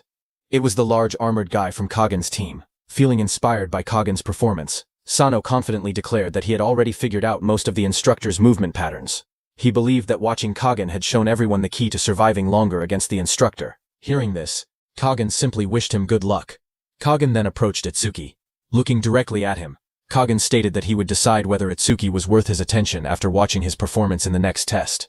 He warned Itsuki not to waste his time, but Itsuki remained calm and replied that Kagen might end up disappointed. Before Kagen could fully process the response, the next test results were announced. Ichitora Sano's survival time was just more than 5 seconds. Sano lay frozen in shock. He could not understand what had happened. He had expected the instructor to attack from behind based on the patterns he had observed. However, the instructor told him that a cat never hunts using only one pattern. Standing nearby, Itsuki looked at Kagen with a faint smile and remarked that Kagen's demonstration had not been a very good example after all. Kagen immediately stiffened in embarrassment and frustration. Sano looked completely defeated. With a pained expression, he apologized to Kagen, saying that he had embarrassed him. Kagen immediately smacked the side of his head and told him that the one he had embarrassed was not him, but the entire southern continent. The instructor then announced that after the southern continent, it was time for the North Continent's representative to take the test. He recalled that there was only one trainee from the North Continent participating at this venue. He called Itsuki to step forward. When Itsuki's name was called, the crowd instantly became excited. Many trainees whispered among themselves, recognizing him as the #1 talent of the North Continent and the top-ranked trainee in the nation. After witnessing Kagen's performance, they felt fortunate that they would also get the chance to watch the national #1 compete. But as Itsuki walked toward the testing area, many people were skeptical. Some admitted that they could not sense the overwhelming presence that Kagen had displayed. To them, Itsuki did not look like someone capable of lasting even a full minute against the instructor. Itsuki listened to the comments without reacting. Originally, he had planned to stand still, get caught immediately, and intentionally score 0 points. However, after watching Kagen's test, his thoughts had changed. The performance had sparked his curiosity and made him interested in trying the challenge for real. On the other hand, Sano asked Kagen to leave, saying that they still had the magic power test left.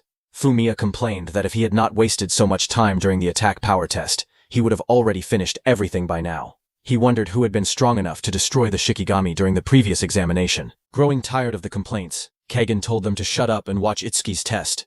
Kagen watched Itsuki with sharp eyes. He wanted to see for himself how capable the national #1 really was. On the other hand, as Itsuki entered the red circle, the instructor recognized him as the person who had surpassed the record once set by the legendary Itsuki Tenma. He said that he had been looking forward to meeting him for a long time. Itsuki stretched his body, deciding to last 5 seconds against the instructor. With that thought, he told the instructor that he might end up disappointing those expectations. The instructor smiled, telling him there was no need to be so modest. Saying that, he launched himself forward at incredible speed. His figure became a blur as he rushed straight toward Itsuki. But Itsuki moved to his side and dodged. Seeing that, the instructor admitted that Itsuki was fast, just as expected from the nation's #1 trainee. Itsuki then turned and ran in the opposite direction at full speed. The instructor also moved at incredible speed, chasing after Itsuki while confidently asking where he thought he was going. Meanwhile, Itsuki remained calm. In his mind, he counted the passing seconds. 2 seconds had passed. Itsuki moved in a zigzag pattern, but the instructor followed his movements without any trouble. Watching the match, the audience realized that Itsuki's speed was no weaker than Kagen's. However, many of them were confused. Instead of creating distance, Itsuki kept retreating all the way toward the boundary line. To them, it looked as if he was cutting off his own escape route. Some spectators assumed that Itsuki was panicking and simply running on instinct. Even Kagen reached a similar conclusion. He had initially believed Itsuki might become a worthy rival, but now he felt that Itsuki was only digging his own grave. Seeing this, Kagen lost interest and prepared to leave. Noticing that, Sano asked if he was no longer going to watch. Kagen replied that the result had already become obvious. In his opinion, the moment Itsuki had been cornered in less than 3 seconds, the outcome had already been decided. Continuing to watch would only be a waste of time. As the chase continued, the instructor grew increasingly confused. He carefully observed Itsuki and realized that he was not using any skills, was not accelerating, and was not trying to interfere. On top of that, Itsuki had chosen what seemed to be the worst possible route. The instructor could not understand what he was thinking. At that moment, Itsuki suddenly shifted his footing and stopped with perfect control near the boundary line. A system notification appeared before him, saying Thunder Roar Wave activated. Agility increased by 100%. The instant the skill activated, electricity crackled across Itsuki's body, dramatically increasing his speed. Seeing this, the instructor smirked. He believed Itsuki had finally decided to use a skill, but in his opinion, it was already too late. Confident that victory was within reach, he stretched out his hand and lunged forward to catch him. However, the next moment completely shocked him. Wrapped in lightning, Itsuki suddenly slipped past him with unbelievable speed. The instructor's hand grasped nothing but empty air. His eyes widened in disbelief after seeing that Itsuki had dodged. The instructor was left in shock. A drop of sweat rolled down his face as he replayed what had just happened in his mind. Itsuki had accelerated so suddenly that even he could not track his movement for an instant. What shocked him even more was that, while dodging, Itsuki had lightly tapped his shoulder on the way past. To the instructor, it felt as though Itsuki was openly mocking him. Meanwhile, Itsuki remained calm. In his mind, he had only tapped the instructor's shoulder to warn him and avoid an accident. However, judging by the instructor's reaction, it seemed to have had the opposite effect and only made him angrier. The instructor's expression darkened. As a cat, he had caught countless mice. Some were interesting and had required a little effort, but in the end, they had all been nothing more than a game to him. But this time felt different. This was the first time he had gone all out against a mouse that was not just a game. The instructor's eyes gleamed with excitement as a wide grin spread across his face. Looking directly at Itsuki, he said that for a mere mouse, Itsuki sure had mocked him, the cat. The instructor's killing intent exploded, and he jumped toward Itsuki with lightning speed. His aura surged through the arena like a raging storm as he swore to make Itsuki regret provoking him. Moving at terrifying speed, he charged straight toward Itsuki, saying he would finish this before the information from Itsuki's optic nerves even reached his brain. As his hand was about to reach Itsuki, Itsuki suddenly turned and looked at him while counting in his mind that 4 seconds had passed. The instructor's eyes widened in shock. He could hardly believe that Itsuki had caught his movement. A split second later, a tremendous impact erupted across the arena, sending energy and debris flying in every direction and leaving everyone watching stunned. The spectators stared at the battlefield in confusion. Some asked what had just happened, while others wondered if Itsuki had managed to dodge again. However, Kagan calmly shook his head and declared that the match was already over. As the dust settled, Itsuki was pressed against the ground, while the instructor stood over him, with his hand planted firmly on Itsuki's chest. But the instructor felt something was wrong. If Itsuki had truly reacted to his movements, then why had he not dodged the attack? At that moment, Itsuki looked completely calm despite being pinned. In a relaxed voice, he quietly announced the time. 5 seconds. The instructor frowned in confusion. He had no idea what Itsuki meant. Then he glanced down and pulled out the stopwatch used for the test. His eyes widened in shock. The timer displayed exactly 5 seconds. The instructor stared at the stopwatch in disbelief. Sweat rolled down his face. The result shocked him so much that he could barely process it. Around the arena, the spectators noticed the strange look on the instructor's face. They could not understand why he seemed so stunned. Lying on the ground, Itsuki then told the instructor to announce the result. He also asked the instructor if he could let go of him now. The instructor fell silent, then slowly withdrew his hand. Finally, he gathered himself and made the official announcement. North Continent's Itsuki Tenma's survival time was 5 seconds. After hearing the result, Itsuki adjusted his clothes and thought that surviving only 5 seconds would likely keep his score low. Even if he received perfect marks in the previous 3 tests, he believed he would still end up in the observation group, which was exactly what he wanted. As he was thinking, Kagan approached him with a confident smile. He admitted that Itsuki was fast, but mockingly said that his combat sense and adaptability were laughably lacking. He confidently declared that someone at that level could never defeat him. Itsuki looked at him without much emotion and simply asked when and where their duel would take place. Kagan immediately replied that they would fight after all the tests were over, at training ground number 1. He then arrogantly declared that he would completely crush Itsuki there. Saying that, Kagan let out a cold snort before turning around and walking away. Both of his teammates followed him. While leaving, the armored guy said that even if Itsuki was from the North Continent, he was still their number 1, and asked what chance Kagan really had against him. Kagan smirked and said that he had told them before, Itsuki could not defeat him. Hearing that, Fumiya praised Kagan, saying that across the entire South Continent, only a handful of people his age could survive even 3 minutes against him. Even the number 1 trainee of the North Continent would probably last only 6 minutes at most. Sano agreed and proudly declared that Kagan was the strongest trainee of the year. But Kagan told them to stop wasting time talking and focus on passing the tests. He warned that anyone who failed should not even call themselves a member of the South Continent. Fumiya and Sano responded nervously and hurried away. A short while later, they arrived at the magic test. Sano looked around in confusion and asked why there were suddenly so many people gathered in the hall. Another trainee quickly explained what had happened. During the magic power test, a certain participant had poured so much magic into the crystal ball that it could not withstand the energy and exploded. Because of that, the instructor had gone to the storage room to get a replacement crystal ball. Hearing this, Kagan became interested and asked for the person's name. After thinking for a moment, that trainee replied that the person was probably the number 1 trainee from the North Continent. He tried to remember that person's name. Kagan asked if that person's name was Itsuki Tenma. That trainee immediately confirmed that it was indeed him. Curious, the trainee asked whether Kagan knew Itsuki and whether he was from the North Continent as well. Hearing that, Fumiya became furious and told that trainee not to be stupid. He told the trainee that they were from the South Continent. Hearing this, that trainee laughed and said that he had heard the number 1 fighter of the South Continent was incredibly powerful. He wondered who was stronger, the South Continent's number 1 or the North Continent's number 1. Fumiya and Sano immediately answered with confidence that Kagan was obviously stronger. but Kagan signaled them to stop. At that moment, the red-haired instructor returned with a new crystal ball and announced that anyone who wanted to take the test should raise their hand. Kagan stepped forward. He said that strength could not be decided through words alone. True strength was determined by ability and results. With that, he raised his hand and confidently introduced himself. He declared that he was Kagan Imamichi from the South Continent. As Kagan stepped forward for the test, the red-haired instructor could not help but stare at him. She was surprised by his appearance, quietly noticing his silver hair and silver eyes. The instructor began explaining the rules, but Kagan calmly interrupted. He already knew what to do. All he had to do was pour his magic power into the crystal ball. Meanwhile, the spectators started discussing the comparison everyone was curious about. Some wondered who possessed greater magical power, Kagan Imamichi or Itsuki Tenma. One person immediately answered that it had to be Itsuki. After all, Itsuki had poured so much magic into the previous crystal ball that it exploded. But Fumiya disagreed. He insisted that when it came to pure magical power, Kagan would not lose to anyone. According to Kagan himself, his magical power was supposedly limitless. As Kagan continued channeling energy into the crystal ball, the red-haired instructor suddenly smiled and invited him to have a meal with her after the test. However, Kagan paid little attention to her words. In his mind, he had originally planned to stop as soon as he reached a perfect score. But when he heard that Itsuki Tenma had managed to make the crystal ball explode, he changed his mind. Thinking about that, Kagan decided that if Itsuki Tenma could make a crystal ball explode, then he would do the same. The crystal ball quickly filled with magical energy until it was completely saturated.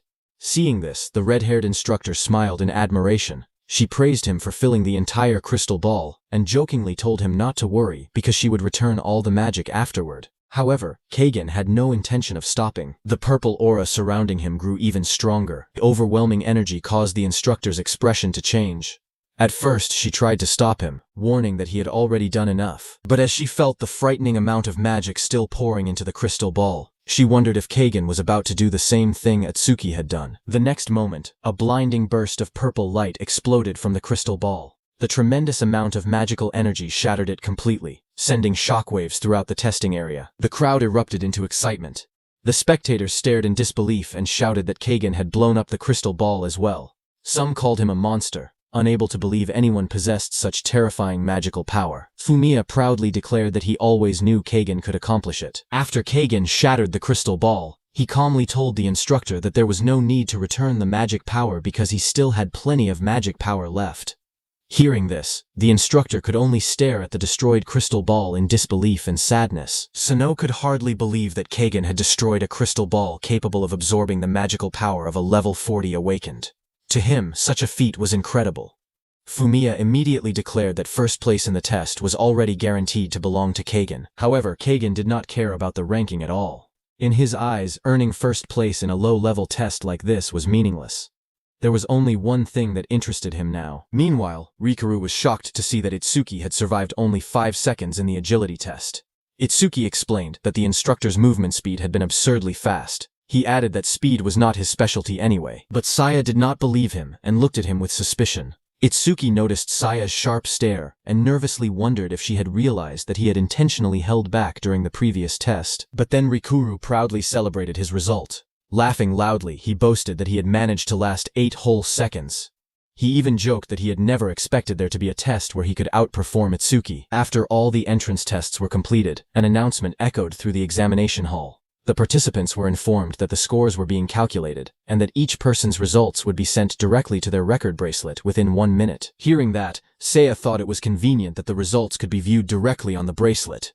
Meanwhile, Rikuru clasped his hands together and prayed desperately, hoping to score at least 60 points. A moment later, his bracelet lit up and displayed the results.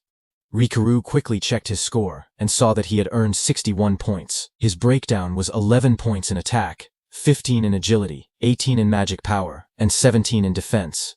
The overall evaluation stated that observation was required. Seeing that, Rikuru immediately celebrated with excitement. He shouted happily that he could stay. However, Saya looked at him in disbelief and pointed out that he had only barely passed, yet he was acting as if he had achieved a perfect score. Soon after, Saya checked her own results. She had scored 62 points in total, with 12 points in attack, 16 in agility, 16 in magic power, and 18 in defense. Her evaluation also stated that observation was required. After seeing Saya's result of 62 points, Rikuru immediately smiled and congratulated her. He joked that she had managed to score a whole point higher than him. Since both of them had been placed in the observation group, he cheerfully suggested that they get along from now on. Meanwhile, Itsuki silently calculated his own score. Since he saw in Rikuru's result that surviving for 8 seconds in the agility test was worth 15 points, he estimated that surviving for 5 seconds should still earn around 10 points. The realization made him uneasy. If his calculation was correct, he might end up in the excellent student group, which was exactly what he wanted to avoid. Thinking back, he regretted not simply standing still during the test. Curious, Saya asked Itsuki how many points he had received. Before he could answer, Rikuru confidently said there was no need to ask. In his opinion, Itsuki was obviously in the excellent student group. After all, Itsuki had achieved perfect scores in the other 3 tests, and even a small score in agility would be enough to push him into the top category. Itsuki simply smiled and agreed, making it seem as though he expected the same outcome. A moment later, all 3 of them looked at the result displayed on Itsuki's bracelet. The sight left them stunned. Rikuru and Saya stared in disbelief, wondering if Itsuki had somehow angered the instructor. Itsuki's results showed 25 points in attack, 25 points in magic power, and 25 points in defense. However, he had received only 5 points in agility, giving him a total score of exactly 80 points. His overall evaluation still read, "Observation required." Rikuru could hardly believe it. If Itsuki had earned just 1 more point in the agility test, he would have entered the excellent student group. Instead, he had missed it by the smallest possible margin. After learning that he had been placed in the observation group, Rikuru tried to comfort Itsuki. He said that although missing the excellent student group was frustrating, there was no reason to be too upset. Now the 3 of them could continue training together just like before. Itsuki nodded and agreed. On the surface, he calmly said that staying with everyone was not bad either. Inside, however, he was secretly delighted. Achieving exactly 80 points was the perfect result for him, and he quietly celebrated his success. At that moment, Kagan's group approached them. He looked at the trio with disdain and mocked them for being so excited about merely joining the observation group. He sarcastically wondered whether people from the northern continent had no ambition at all. Rikuru immediately became annoyed and asked why Kagan was acting so superior. If he looked down on them so much, then what score had he achieved himself? Immediately, Fumiya proudly stepped forward and announced the result. He boasted that Kagan had earned perfect scores in all 4 tests, giving him a flawless total score of 100 points.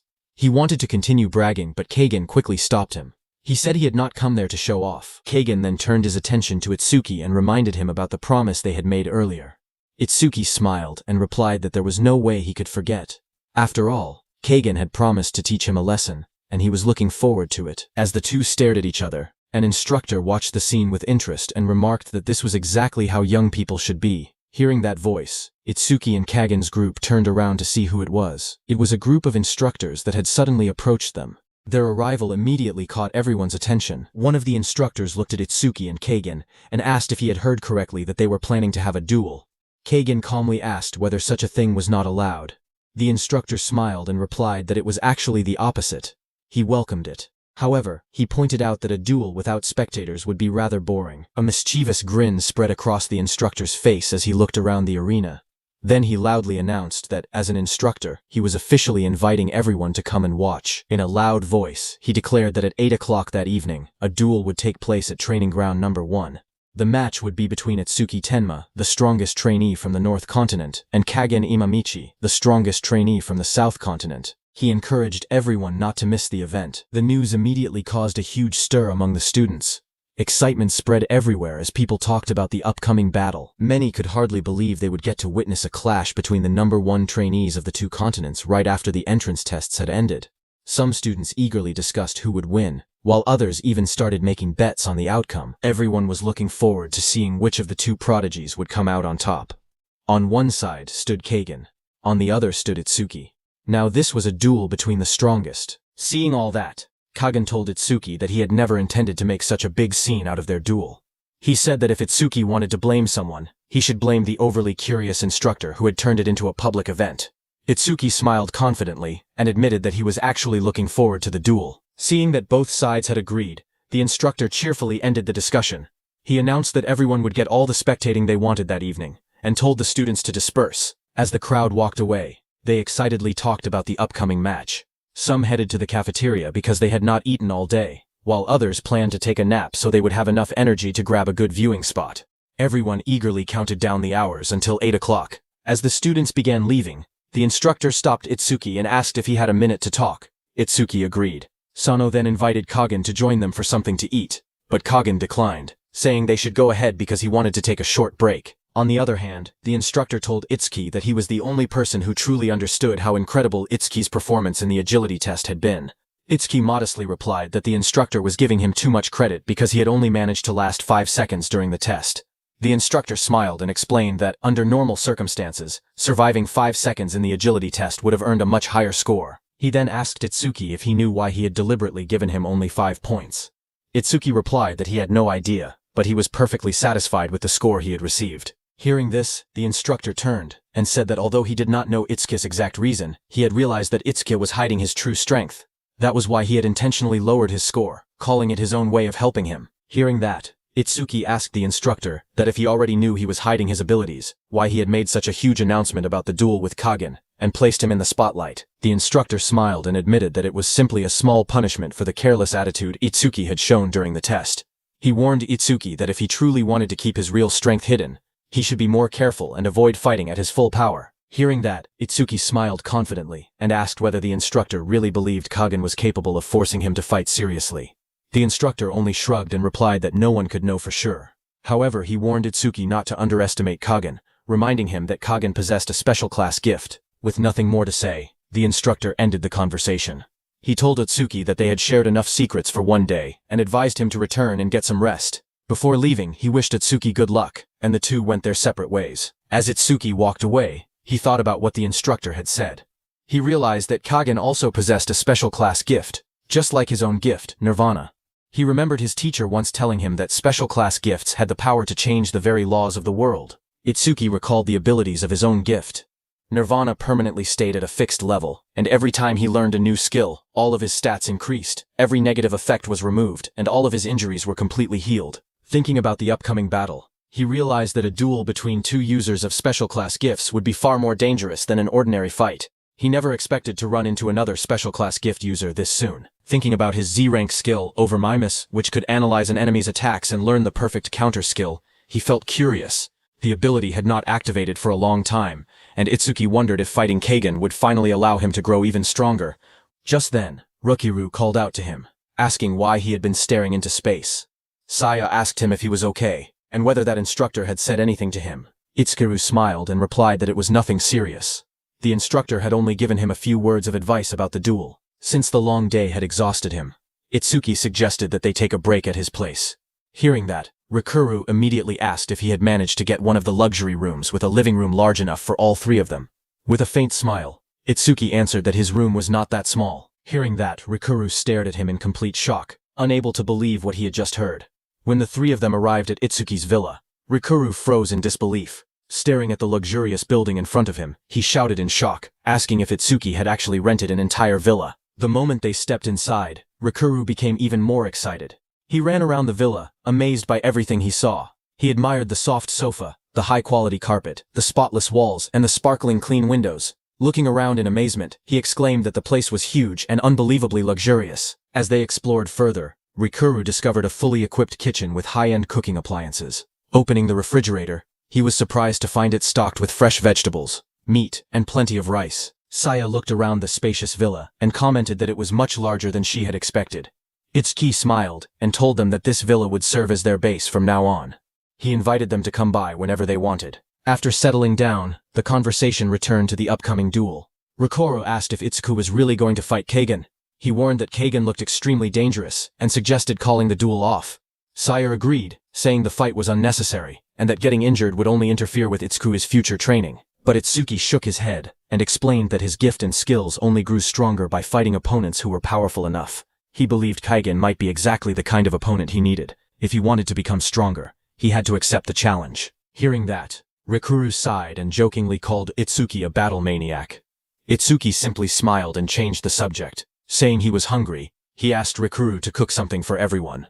With complete confidence, he added that if he ate Rikuru's cooking before the duel, he would definitely win. Hearing that, Rikuru confidently flexed his muscles and told Itsuki to leave the cooking to him.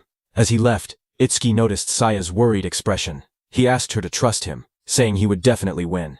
Hearing that, Saya reminded Itsuki that he had made the same promise before, back when the skeleton soldier attacked their school. Hearing those words, Itsuki suddenly froze. His thoughts drifted back to that day.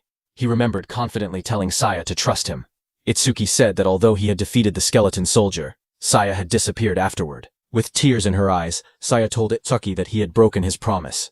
She reminded him that he could have avoided the skeleton soldier's attack, but instead he had blocked it with his own body. Itsuki tried to explain that he had done it because of his skill, but she stopped him before he could reveal anything. Saya reminded him that order breakers were forbidden from telling other people what their skills did. Even she was not allowed to know the details.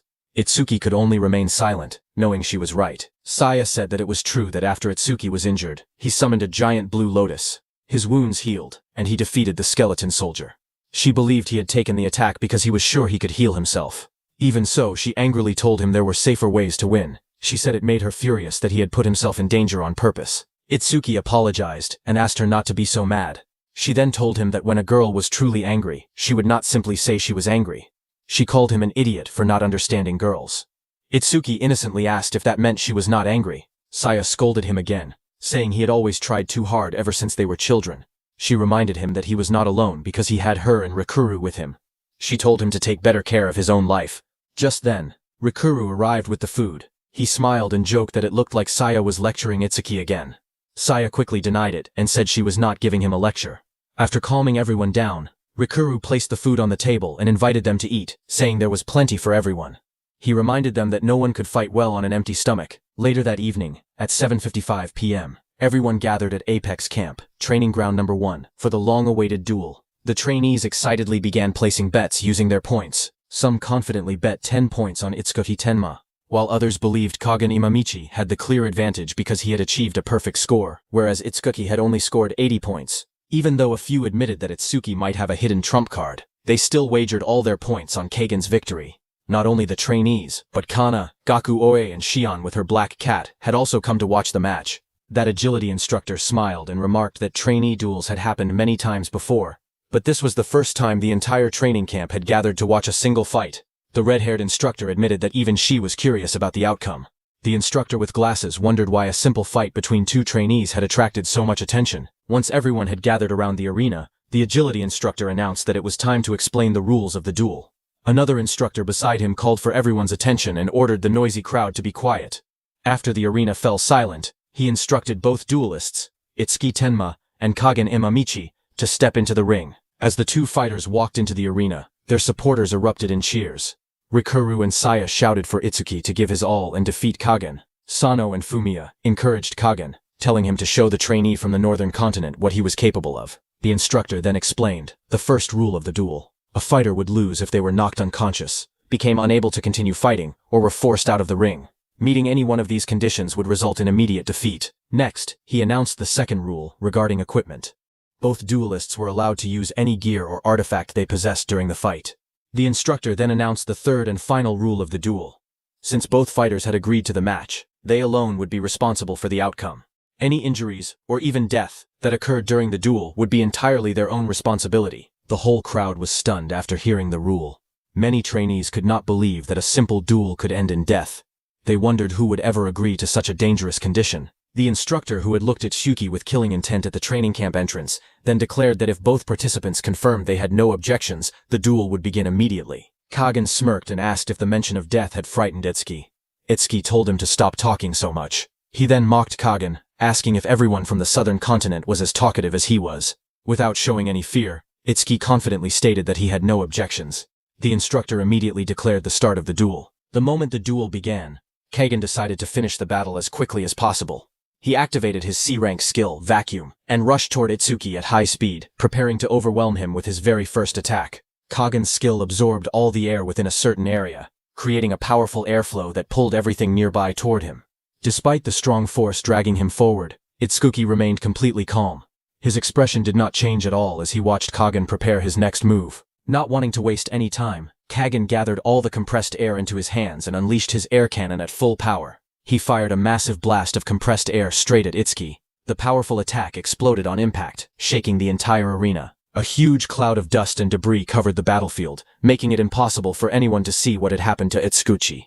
Confident that his opening attack had succeeded, Kagen looked toward the smoke and declared that if Itsuki could not even handle an attack that was only meant as a greeting, he should surrender now before he lost his life. However, as the dust slowly settled, Itsuki was revealed standing completely unharmed.